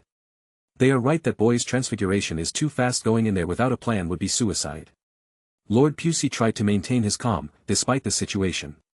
We have already underestimated that boy too much, we cannot make any more mistakes today. That is why I said to wait, I have a plan. Lord Flint got closer to the platform and tapped it with his wand while chanting several sentences in Latin. Is that a protection charm? One of the other lords recognized part of the chant. Correct, Lord Flint finished his chanting. This will prevent the boy from using transfiguration on the arena. You know, Harry stood up. I feel offended that you thought I was going to pull the same thing against you. Ignore his petty taunts, Lord Flint said coldly. Harry walked to the edge of the arena and stopped there before turning around and waiting for them. He is going to be okay, right? Lily said softly. I think so. James could not help but worry too. He knew his son was incredibly capable, but there aren't many wizards out there who could take on 4 experienced opponents. And Lord Flint had sealed his strongest weapon. Be at ease. Dumbledore said. I believe that Harry had only shown us but a tiny fraction of what he is truly capable of. He could feel the magic stirring around Harry's body. He was clearly doing something while standing there, but even with all his years of experience, he could not begin to guess what this boy was planning on doing. The lords started discussing among themselves in a low voice, trying to come up with some plan while Harry waited patiently in the arena. What the 4 lords didn't realize was that giving him all this time to prepare was going to be a fatal mistake on their part. One they will pay dearly for. 5 of his 9 pieces of magicite jewels became alight. For this next magic, he was going to need a small boost. The lords finished their secret talk, and without saying one more word, they separated and walked to 4 different spots, surrounding Harry. Their logic was obvious. As long as they are not close to each other, it would be impossible for Harry to attack them all at the same time. And while he focuses on one opponent, the other will be free to shoot at him. Without further warning, they stepped into the arena.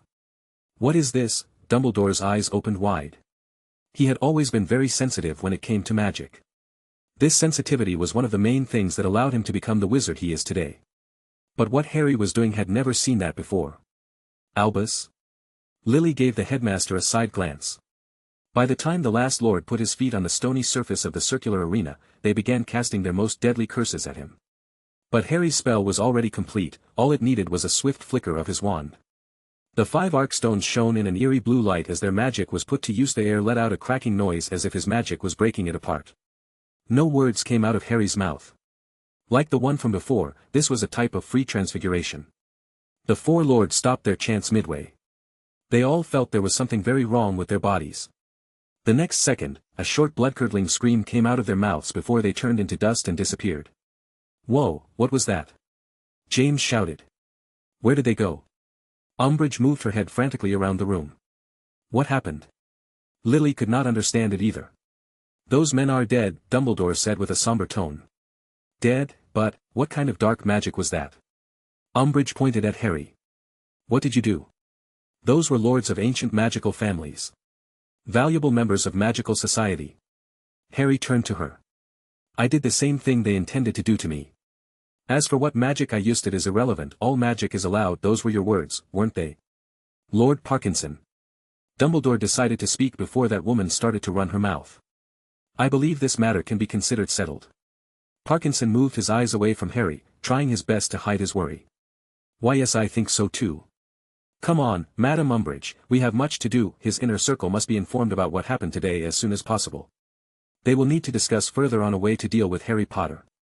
Up until now, he had only considered Dumbledore as a real threat to his plans, while Harry had been nothing more than an annoyance and potential future problem.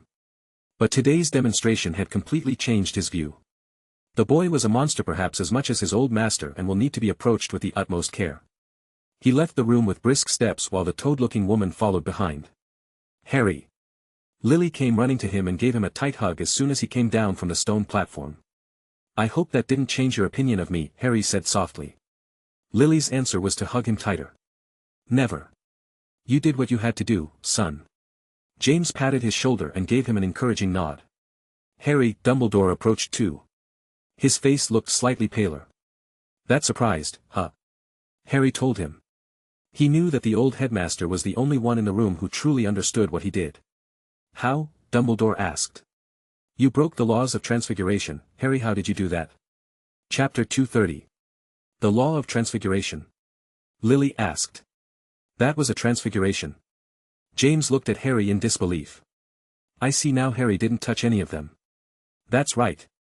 Transfiguration requires physical contact, but Harry used it from the other side of the arena.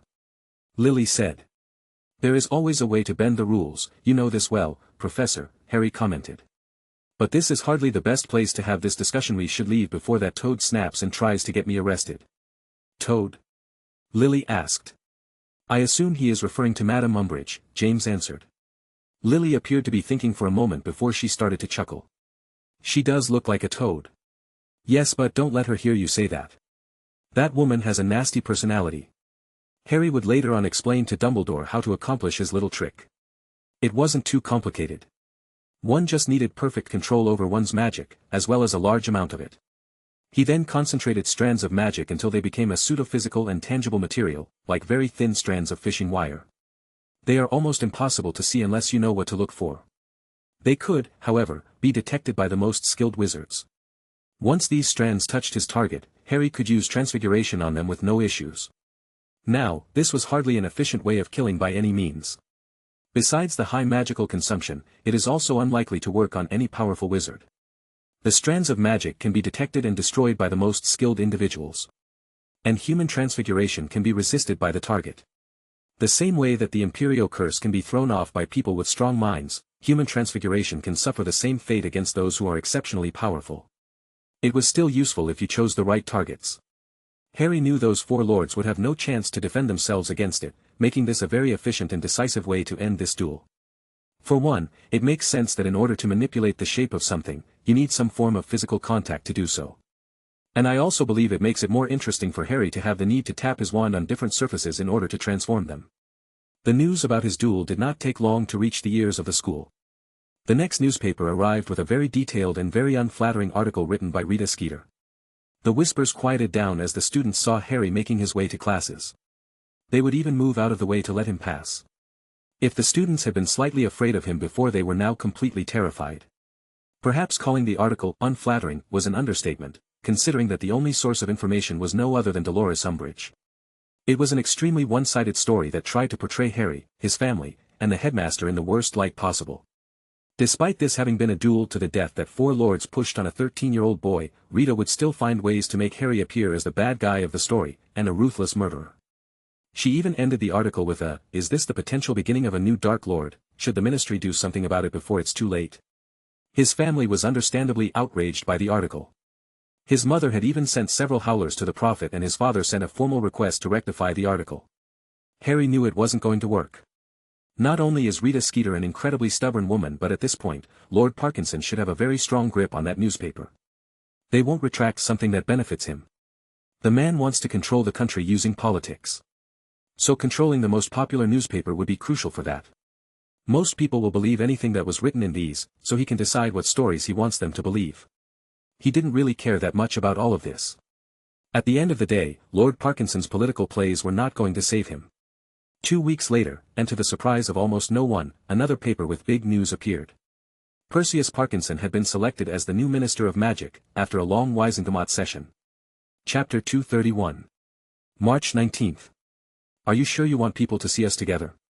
Harry asked. Daphne shrugged. It matters little anymore. And my house is terrified of you. They won't even look my way after they saw us speak the other day. It's not the students who worry me. The current minister and I aren't exactly on friendly terms, as you can imagine. If he thinks he can get to me by attacking you. I'm always careful, and it's not like everyone in my house is a fan of the minister. But let's not talk about that. She clasped her hands together. Today, you invited me here because it's my 14th birthday, remember? Ahais. It was she who insisted that he had to bring her to Hogsmeade today. Wait, I didn't know it was your birthday. And you want to celebrate it here? Harry looked around at the tacky decorations of the coffee shop. Everything but the floor was some tone of pink. Well, I heard the tea was really good here. Welcome to Madame Pudafoots. A very cheerful waitress with a frilly pink dress approached them. What would you like to drink? Perhaps an Earl Grey tea, a strawberry rose tea infused with hibiscus, or perhaps you would be more interested in our best-selling item, the couple special. She gave them a playful wink. Both Harry and Daphne groaned at the same time. I'll take some Earl Grey tea, please, and some pastries, said Daphne. I'll take the same, Harry added. Noticing that her teasing was not having the intended effect, the waitress finished their order and left. Sorry for bringing you here, I thought it would be too embarrassing to come alone with Tracy. Also, she has started dating Nott, so she wouldn't have time anyway. It's no problem, but I would prefer a different place next time, said Harry. A small smile appeared on Daphne's face. Next time. But I hope you are not expecting a grand gift from me. I didn't even know it was your birthday. You could have asked. And I already gave you that thing. He pointed at the magicite ring on her left index finger. It was a shield ring like the one he made for Lyra. This one came out more potent due to the higher quality materials. Daphne clutched her ring. No, I don't need any more gifts. I just wanted to talk with you for a bit, that's all. Okay, and was there anything specific you wanted to talk about? Harry asked her. Actually, yes, she pulled something small from a hidden pocket. She then gave it to Harry so he could take a better look. He recognized this piece of cardboard. This is what Morgana gave you so you could find her shop. The front displayed the shop information. Turn it around. Harry did that and discovered that some letters had appeared on the previously empty space. Give me a visit on Easter break, okay? Don't disappoint me. What do you think she wants? Daphne asked with concern. She had done nothing that could have offended her. I thought she was going to wait a few more years before inviting you. She must be worried about something. You know why she is telling me to visit her? Likely, she wants to offer you an apprenticeship or at least test you to see your affinity with her branch of magic. Apprenticeship? Lady Yafel wants to teach me. Daphne could not believe it. If this woman was who Harry suggested, she would be taught by someone who could almost be considered the female counterpart of the great Merlin. That's not an opportunity given to many. You could learn a lot from her. That woman is one of the most ancient beings in this world and one of the most dangerous ones. Daphne looked more nervous now. Then can I dash? Here is your tea. Daphne almost jumped from the chair by the shock. She was so focused on the conversation that she didn't even notice the waitress approaching with their order. My. You look very nervous, dearest. This your first date? The waitress asked casually while placing their drinks on the table. And no, I mean yes no. I mean it's not a date. Daphne's cheeks started to turn pink. Oh, I see. It always starts like that, don't worry dear. Everything will turn out okay. The waitress gave her a grin and a wink before leaving again. Technically, it's our second date. Remember that day I took you to the chamber? Harry asked. How can I forget that? And that was not a date. Daphne wanted to smack his head but didn't want to make a scene in a place this full. She still had an image to maintain. I see. So what were you going to say before? He was going to ask if you could accompany me to the shop. I can take you to the entrance, but this is something you need to do on your own. Prove to that old hag that you are someone capable and worth teaching. Daphne realized that Harry was right. Acting like a scared girl was not going to earn her any favors with that witch. Any advice? Shouldn't mention Merlin like ever, under no circumstances. It's actually better if you don't mention anyone from old Camelot. She doesn't have fond memories from back then, I believe. Do you know what happened to her? She asked with interest while leaning forward. I don't know much. Just that at some point, the old wizard managed to tie her to the land surrounding Diagon Alley. She can never go too far before being pulled back again. I wonder what happened, Daphne said. Harry shrugged. She never gave me the details. Perhaps you can earn her trust more than I did. Harry reminisced about the past. The Morgana he knew died the day that London was obliterated by a high-rank demon attack. She only survived long enough to tell him a few things. Had she been able to move around freely, she would have had no problem surviving that attack, and with her help, they may have been able to end the war a decade earlier at least. Harry. Yes. You mentioned before that she was a blood witch, right? Isn't that magic incredibly dark? Is that what she would want me to learn? That is her specialty, but hardly the only thing she knows. However, you would be wrong to dismiss an entire branch of magic as evil, just because the ministry says so, or because many wizards and witches have used it for nefarious purposes. At the end of the day, magic has no will of its own, it's just a tool that you can use to accomplish your goals. I understand. She felt a bit better hearing Harry say that. Then, I've made up my mind. I will go visit her on Easter break. Chapter 232. April 13th. The entire school was in the Great Hall celebrating the beginning of the last trimester. Harry had returned home for the break since he didn't have any urgent business to complete on the outside at the moment. He spent most of his free time keeping company with his little sister while his mother worked on preparing for the end of the school year. She had a lot of work for the senior students. He spoke several times with his father, James. Things at the ministry had become even worse. Parkinson and his followers were trying their best to remove anyone who disagreed with their political views or refused to follow orders blindly. Those close to him continued to receive promotions while others, like his father, found themselves either being demoted or fired. It was only thanks to Amelia Bones, who still had a lot of influence in the ministry, that he was able to keep his job at all. But he was still delegated to a desk job with little to no authority. It wasn't like James needed the money. He could quit at any point if he wanted to. But if the few people willing to oppose the minister were to quit, things could spiral out of control very quickly. This was the main reason for people like James, Dawlish, or Alastair Moody to remain there. But Minister Parkinson still has one big hurdle to overcome if he wants to have complete control over the country. He needs to rid himself of Albus Dumbledore. Not only is he the headmaster of Hogwarts, but also the chief warlock in the Wizengamot and the supreme mugwump of the International Confederation of Wizards. His influence could even surpass that of the minister in certain matters.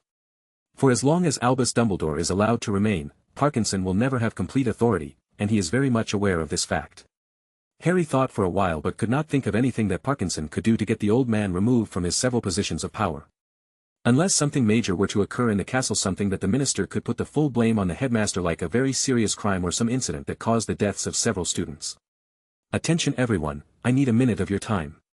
While Harry was lost in his thoughts, the headmaster walked to the podium in order to make an announcement. Who is that ugly woman next to the headmaster? Ron asked while pointing at a short woman wearing a ridiculously pink dress and a wide smile that didn't reach her eyes. Ron, that is so rude. Hermione complained.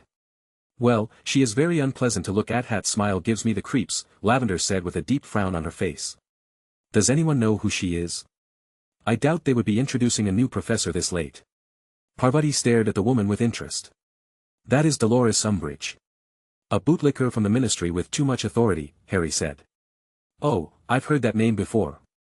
Fred exclaimed. That's the one who keeps trying to get our dad fired from the ministry, added George. I heard Mum speak about her, Ginny mumbled. Said that she is the nastiest woman she had ever met. Attention please. Dumbledore spoke again. Tonight, we have a representative from the ministry with an important announcement to make. The woman pretended to cough before lightly pushing the old headmaster away from the podium. I can take it from here, headmaster. Dumbledore found her rude attempts very amusing. Of course, Madam Umbridge. Go ahead. He moved aside. I am Madam Umbridge. She exclaimed a lot louder than necessary. I represent the Grand Minister Parkinson himself. This means that my words shall be taken with the same level of authority and respect as you would give the minister himself. She glanced down at a paper she was holding and gave it a quick read before continuing. This school has recently been involved in an unfortunate incident involving some Dementors. The current minister, in his infinite kindness, has decided to compensate the students for that terrible experience. Murmurs in the hall grew louder. Does she mean those clouds that appeared during the Quidditch game? Compensation. What is she talking about? What is the ministry going to give us? You think it's money? Ron, they are not going to give us money, Neville sighed. Silence. Umbridge screamed before slamming her hand on the podium. Once the students calmed down a bit, she continued. Do not interrupt me like that again. Now where was I? Ah yes, compensation. She glanced at the paper again. On June 1st, the ministry will be hosting a wonderful party here at Hogwarts. There will be luxurious meals and a music band for the dance. You will receive more details by Owl in the next few days. A party? Lavender said with excitement. A dance? Parvati added. Oh. That sounds fun. Lyra said. So, no money then, Ron said with disappointment. What kind of party will it be? Neville asked. Food and stuff. Seamus shrugged. Everyone around him appeared to be excited about the prospect of a party by the end of the year. Harry was the only one who didn't seem delighted in the slightest. So this is a great chance to give free access to the castle to anyone the minister wants. A party hosted by the ministry would mean that guests from said ministry will be expected, as well as personnel bringing things like food and decorations. Because of this, it would not be weird for the minister to request Hogwarts wards to be temporarily disabled. Or at least, that's what Harry thought at that moment. Chapter 233. Expelliarmus. The flash of light left Ginny's wand. Harry gave his own wand a flick. This made the light return to where it came from, hitting Ginny's wand and sending it flying away. Try not to make it so obvious. You need to chain several spells together so your opponent can't just deflect your disarms or stunners that easily, Harry explained. Sorry, Ginny lowered her head in shame. It's fine. Harry brushed it off. You are still doing great for a second year. Much better than my sister. Hey, I can hear you. Lyra was a short distance away, fighting against a dummy. I can't believe you are making us practice on a Friday afternoon. I don't mind, Ginny said softly. Dismembra. Luna's spell hit the dummy, and it was immediately ripped apart. Luna started to laugh maniacally. Did you see that, Tori? Astoria glanced at the remains of the training dummy as it tried to put itself together. Scary. Harry, why would you teach Luna something like that? Lyra exclaimed. Luna, remember what you promised me? Harry asked her. I will only use it on the bad guys. Luna said with excitement while waving her hand around. See? No problem, he told his sister. I see a huge problem. Lyra replied. Daphne walked past Lyra and stood in front of Harry with her wand in hand. Want to practice? He asked, and Daphne nodded. Harry moved to the middle of the room and stood there. You can begin. He hadn't seen much of Daphne since she came back from her training with Morgana, but he could tell that she had improved a lot in such a short amount of time. Daphne moved her wand in a quick immersive motion. Incarcerus. A dozen ropes shot towards him at great speed. But she was not done yet. Aguamenti. A cascade of water came from above. Glacius. The water transformed into spikes made of ice. Protego. A shield appeared around Harry, blocking both the ropes and spikes from reaching him. Lapis. Daphne kneeled down and touched the stone floor. Transfiguration. Harry was surprised to see this. He had not taught her any elemental transfiguration. Spica. Harry jumped backward before a spike made of stone managed to pierce his body. Not bad, Harry remarked. I'm not done. Daphne moved forward and aimed her wand at the stone spike itself. Depulso. A concentrated gust of air broke the spike into small pieces and shot them at Harry like bullets. He conjured a shield in front of him to block the shrapnel while starting his counterattack. Avis. A dozen birds made of paper made their way to Daphne. While she considered how to deal with them, Harry had already cast 2 more spells. A group of spiders had been summoned and were moving at fast speed towards her. When Daphne attempted to move back, she noticed the floor was extremely slippery. Evane dash, she attempted to vanish the creatures around her before it was too late. Silencio. But found herself unable to speak. A tripping jinx sent her tumbling down on the ground while birds landed on top of her head and the spiders started to climb across her legs. Do you yield? Harry pointed his wand at her. Daphne nodded vigorously, so Harry dispelled the summoned creatures and removed the silencing charm on her. Ah! I hate spiders! Daphne exclaimed. Daphne, that was amazing! Lyra approached. Yes, where did you learn to do all of that? Did Harry teach you? Ginny could not hide her jealousy at this point. Daphne great. Astoria tapped her shoulder. Well, I have been doing some extra practice during the break. Daphne said.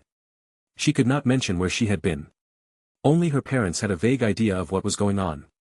How was it? Daphne stood up from the floor and got closer to Harry. Good, but you got easily distracted with those summons and stopped paying attention to what I was doing. You should have been able to avoid that silencing charm with ease, Harry explained. Why did you have to summon spiders? Even a snake would have been fine. Daphne wanted to complain but she knew she should have done better. Let me try again. Take it easy, why don't you practice a bit with Ginny and Lyra? I have to go check on Luna and your sister, Harry suggested, but seeing her face of disappointment, he decided to add, fine, just give me 20 minutes. Then we can do it again. He then approached Luna and Astoria. How did I do? Luna pointed at the targeted dummy with missing arms. Great, but remember that against a real person, you will have put a lot of power into that spell. Real bodies are a lot more resistant than you imagine. Luna nodded vigorously. I see, it needs more power. Harry, Astoria looked at him. He glanced at the girl. She was still not talking much. I guess it's hard to break old habits.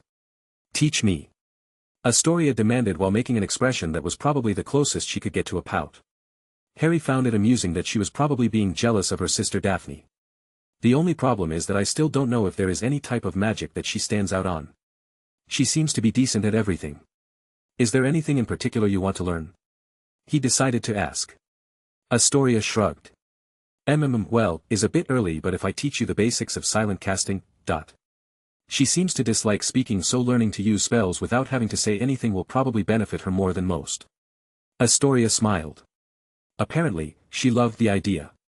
Chapter 234. 1 week before the party.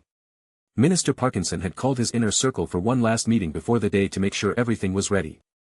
While looking at the faces around the table, he couldn't help but miss Montage, Flint, Derek, and Pusey. They were 4 of his most trustworthy men and had known them for years. The minister could not help but feel guilty for what happened to those men. If only he had put more effort into investigating Potter's abilities. Now the table looks so empty without them. Wait, he just noticed there were 5 empty seats and not 4. Where is Yaxley? Parkinson demanded to know. This was an extremely important meeting. This may decide whether they succeed or fail in driving Dumbledore away and eliminating Harry Potter. The men glanced at the empty seat belonging to Yaxley. I haven't seen him since 2 weeks ago, Augustus Rookwood said. Parkinson frowned. He now recalled an argument they had back then. Yaxley had disagreed with his plans and had wanted to take a more subterfuge approach. Did he betray me? Parkinson could not help but think. No one has seen him, he asked. The men shook their heads or chose to remain silent. If they think they can betray me when things go wrong and suffer no consequences, that would set a dangerous precedent for his rule as Dark Lord. Goyle, Crabbe, and Avery, find Yaxley and bring him to me. If he has betrayed us, we will have to show him what we do with traitors. The men at least appeared to accept his order. He had chosen Crabbe and Goyle because they always followed orders and Avery because he was a sadist who enjoyed hunting people down. "Now, let's get to the main topic of this meeting," said Lord Parkinson. "Greyback is bringing almost his entire pack.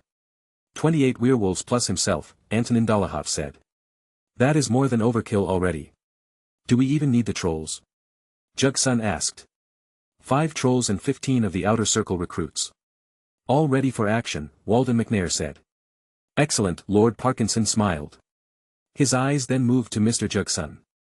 "I know you all think that bringing such a force to deal with one boy is ridiculous, but must I remind you that this is the boy who killed 4 adult wizards with a single spell?"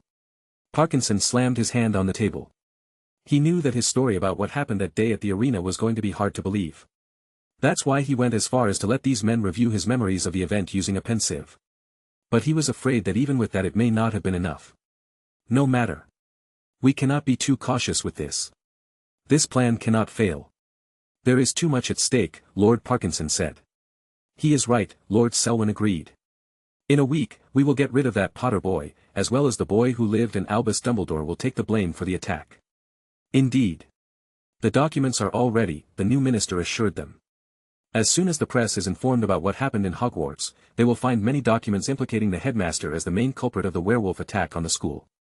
The deaths of Harry Potter as well as the boy who lived will be pinned on him.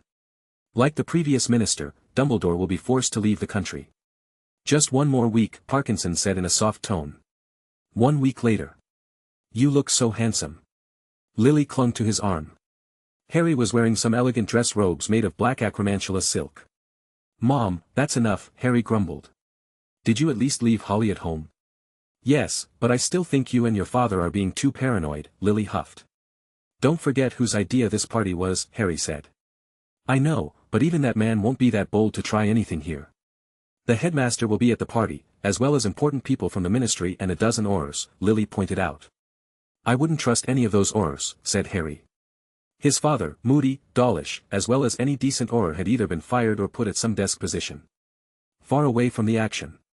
The Aurors today at Hogwarts were all new recruits and were definitely part of Parkinson's outer circle of minions. Make sure to keep an eye on Lyra until I find out what that man is planning to bring here, Harry said. The castle wards had been opened in order to allow all the guests to enter Hogwarts. But even with the defenses disabled, Harry would be able to use the elves and the living paintings to act as his eyes and ears so he would know who comes in and out of the wards. Someone knocked at the door of Lily's office. Mom. We are ready. Lyra's voice could be heard on the other side. Come in. Let me see you, Lily answered. The door opened and Lyra entered the room, along with Ginny. Luna and Tori are waiting for us around the corner, we can't take long. The 2 girls were wearing dress robes with their house colors. Harry, you look so handsome, Ginny commented. She was feeling braver than usual today. You look great too, Ginny, Harry answered. What about me? Lyra exclaimed. Don't I look pretty, she said in a teasing tone. Harry got closer and placed a hand under her chin. You, my beloved sister, are the most beautiful of them all. Please, save a dance for me tonight. Lyra's face became red as a tomato. What? Lily started laughing. Harry, stop embarrassing your poor sister. Harry leaned closer to Lyra.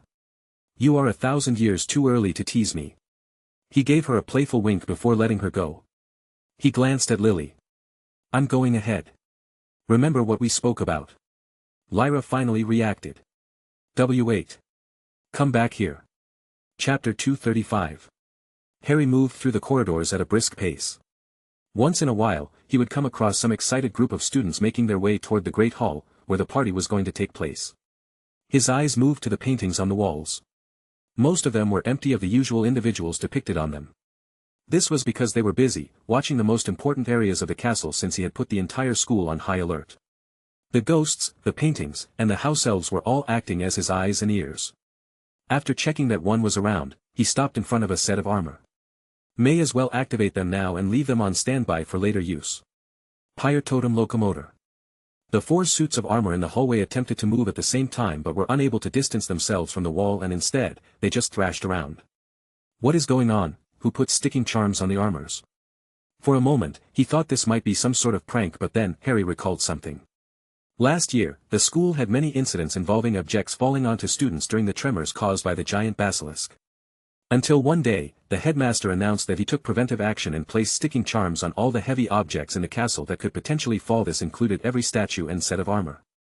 They must have forgotten to remove them, or they didn't think it was too important. Like this, they had sealed a large part of Hogwarts' defenses. It would take me all night to go around and remove every single sticking charm from them. No, that won't work. But perhaps there is an alternative to these ones. Harry's eyes moved to the dark end of the corridor. This castle contained one more set of golems that could be activated as a defense mechanism. I'll have to move those guys. If anyone actually dares to attack this castle tonight, they are going to be in for a nasty surprise. You are late. Where were you? Lyra exclaimed as she saw her brother sitting down next to her. I had some minor business to take care of, Harry answered. Minor business? Lyra raised an eyebrow. Toilet, huh? Ron nodded in understanding. I also made sure to make room for this. He took a large steak with his bare hands and placed it on his plate. Have you seen the size of this meat? Ron, please at least use the knife to cut it. Neville begged. Ugh, does someone want to change seats? Hermione was 4 seats away from the redhead boy but still felt the need to ask. I'll trade with you. Lyra offered. She was just 2 seats away after all. No, that's you know what. My seat is fine, Hermione said. Ron, no one is going to want to dance with you if you keep eating like that, Seamus warned his friend. No one is going to dance with you either, no matter how you eat, Seamus. Ron snapped. And who cares about the dance? That's for the seniors. I only care about the food. Ron then added. Harry ignored this and looked around the great hall while his classmates engaged in another loud argument. The size of the hall had been enhanced further to fit an extra-large table where several important guests from the ministry were seated, including Minister Parkinson and his right-hand secretary, Madame Umbridge. The tables had also been placed in a circular manner around the room, leaving a large opening in the middle to act as a dance floor. The decorations had been changed to make it seem more elegant and luxurious than usual. They even created an extra garden right outside the Great Hall so people could have a relaxing walk after dinner. Looks beautiful, doesn't it? Hermione leaned closer to Harry and asked. It's like a fairy tale. Yes, magic can do some impressive things sometimes, said Harry. Hey, Harry. Lavender called. What's with the earrings you are always wearing now? What about them? He asked. What are those stones? They don't look like diamonds, Hermione said. They are a special type of stone that can store magic, Harry explained. I should have guessed you're not wearing them as a fashion statement or anything. Lavender looked disappointed. A fashion statement? Why would I wear something that has no practical use? Harry wondered out loud. So they are like magical artifacts. That's fascinating. I have read a lot about practical jewelry in the magical world, Hermione said. You don't see them often here. But they are very common in my country, Parvati commented. My father always has every finger fitted with a magical ring of some sort. And what do these do? Hermione pointed at the earrings. I already told you. They store magic for later use, Harry answered. That's it? But wait, what do you need so much magic for? Hermione didn't understand it. What do you d-dash? Harry. Ginny now called for him and interrupted Hermione. Yes. What is it, Ginny? Harry turned to look at the redhead. She seemed a bit hesitant but finally decided to ask. Say, Harry, are you going to dance after dinner?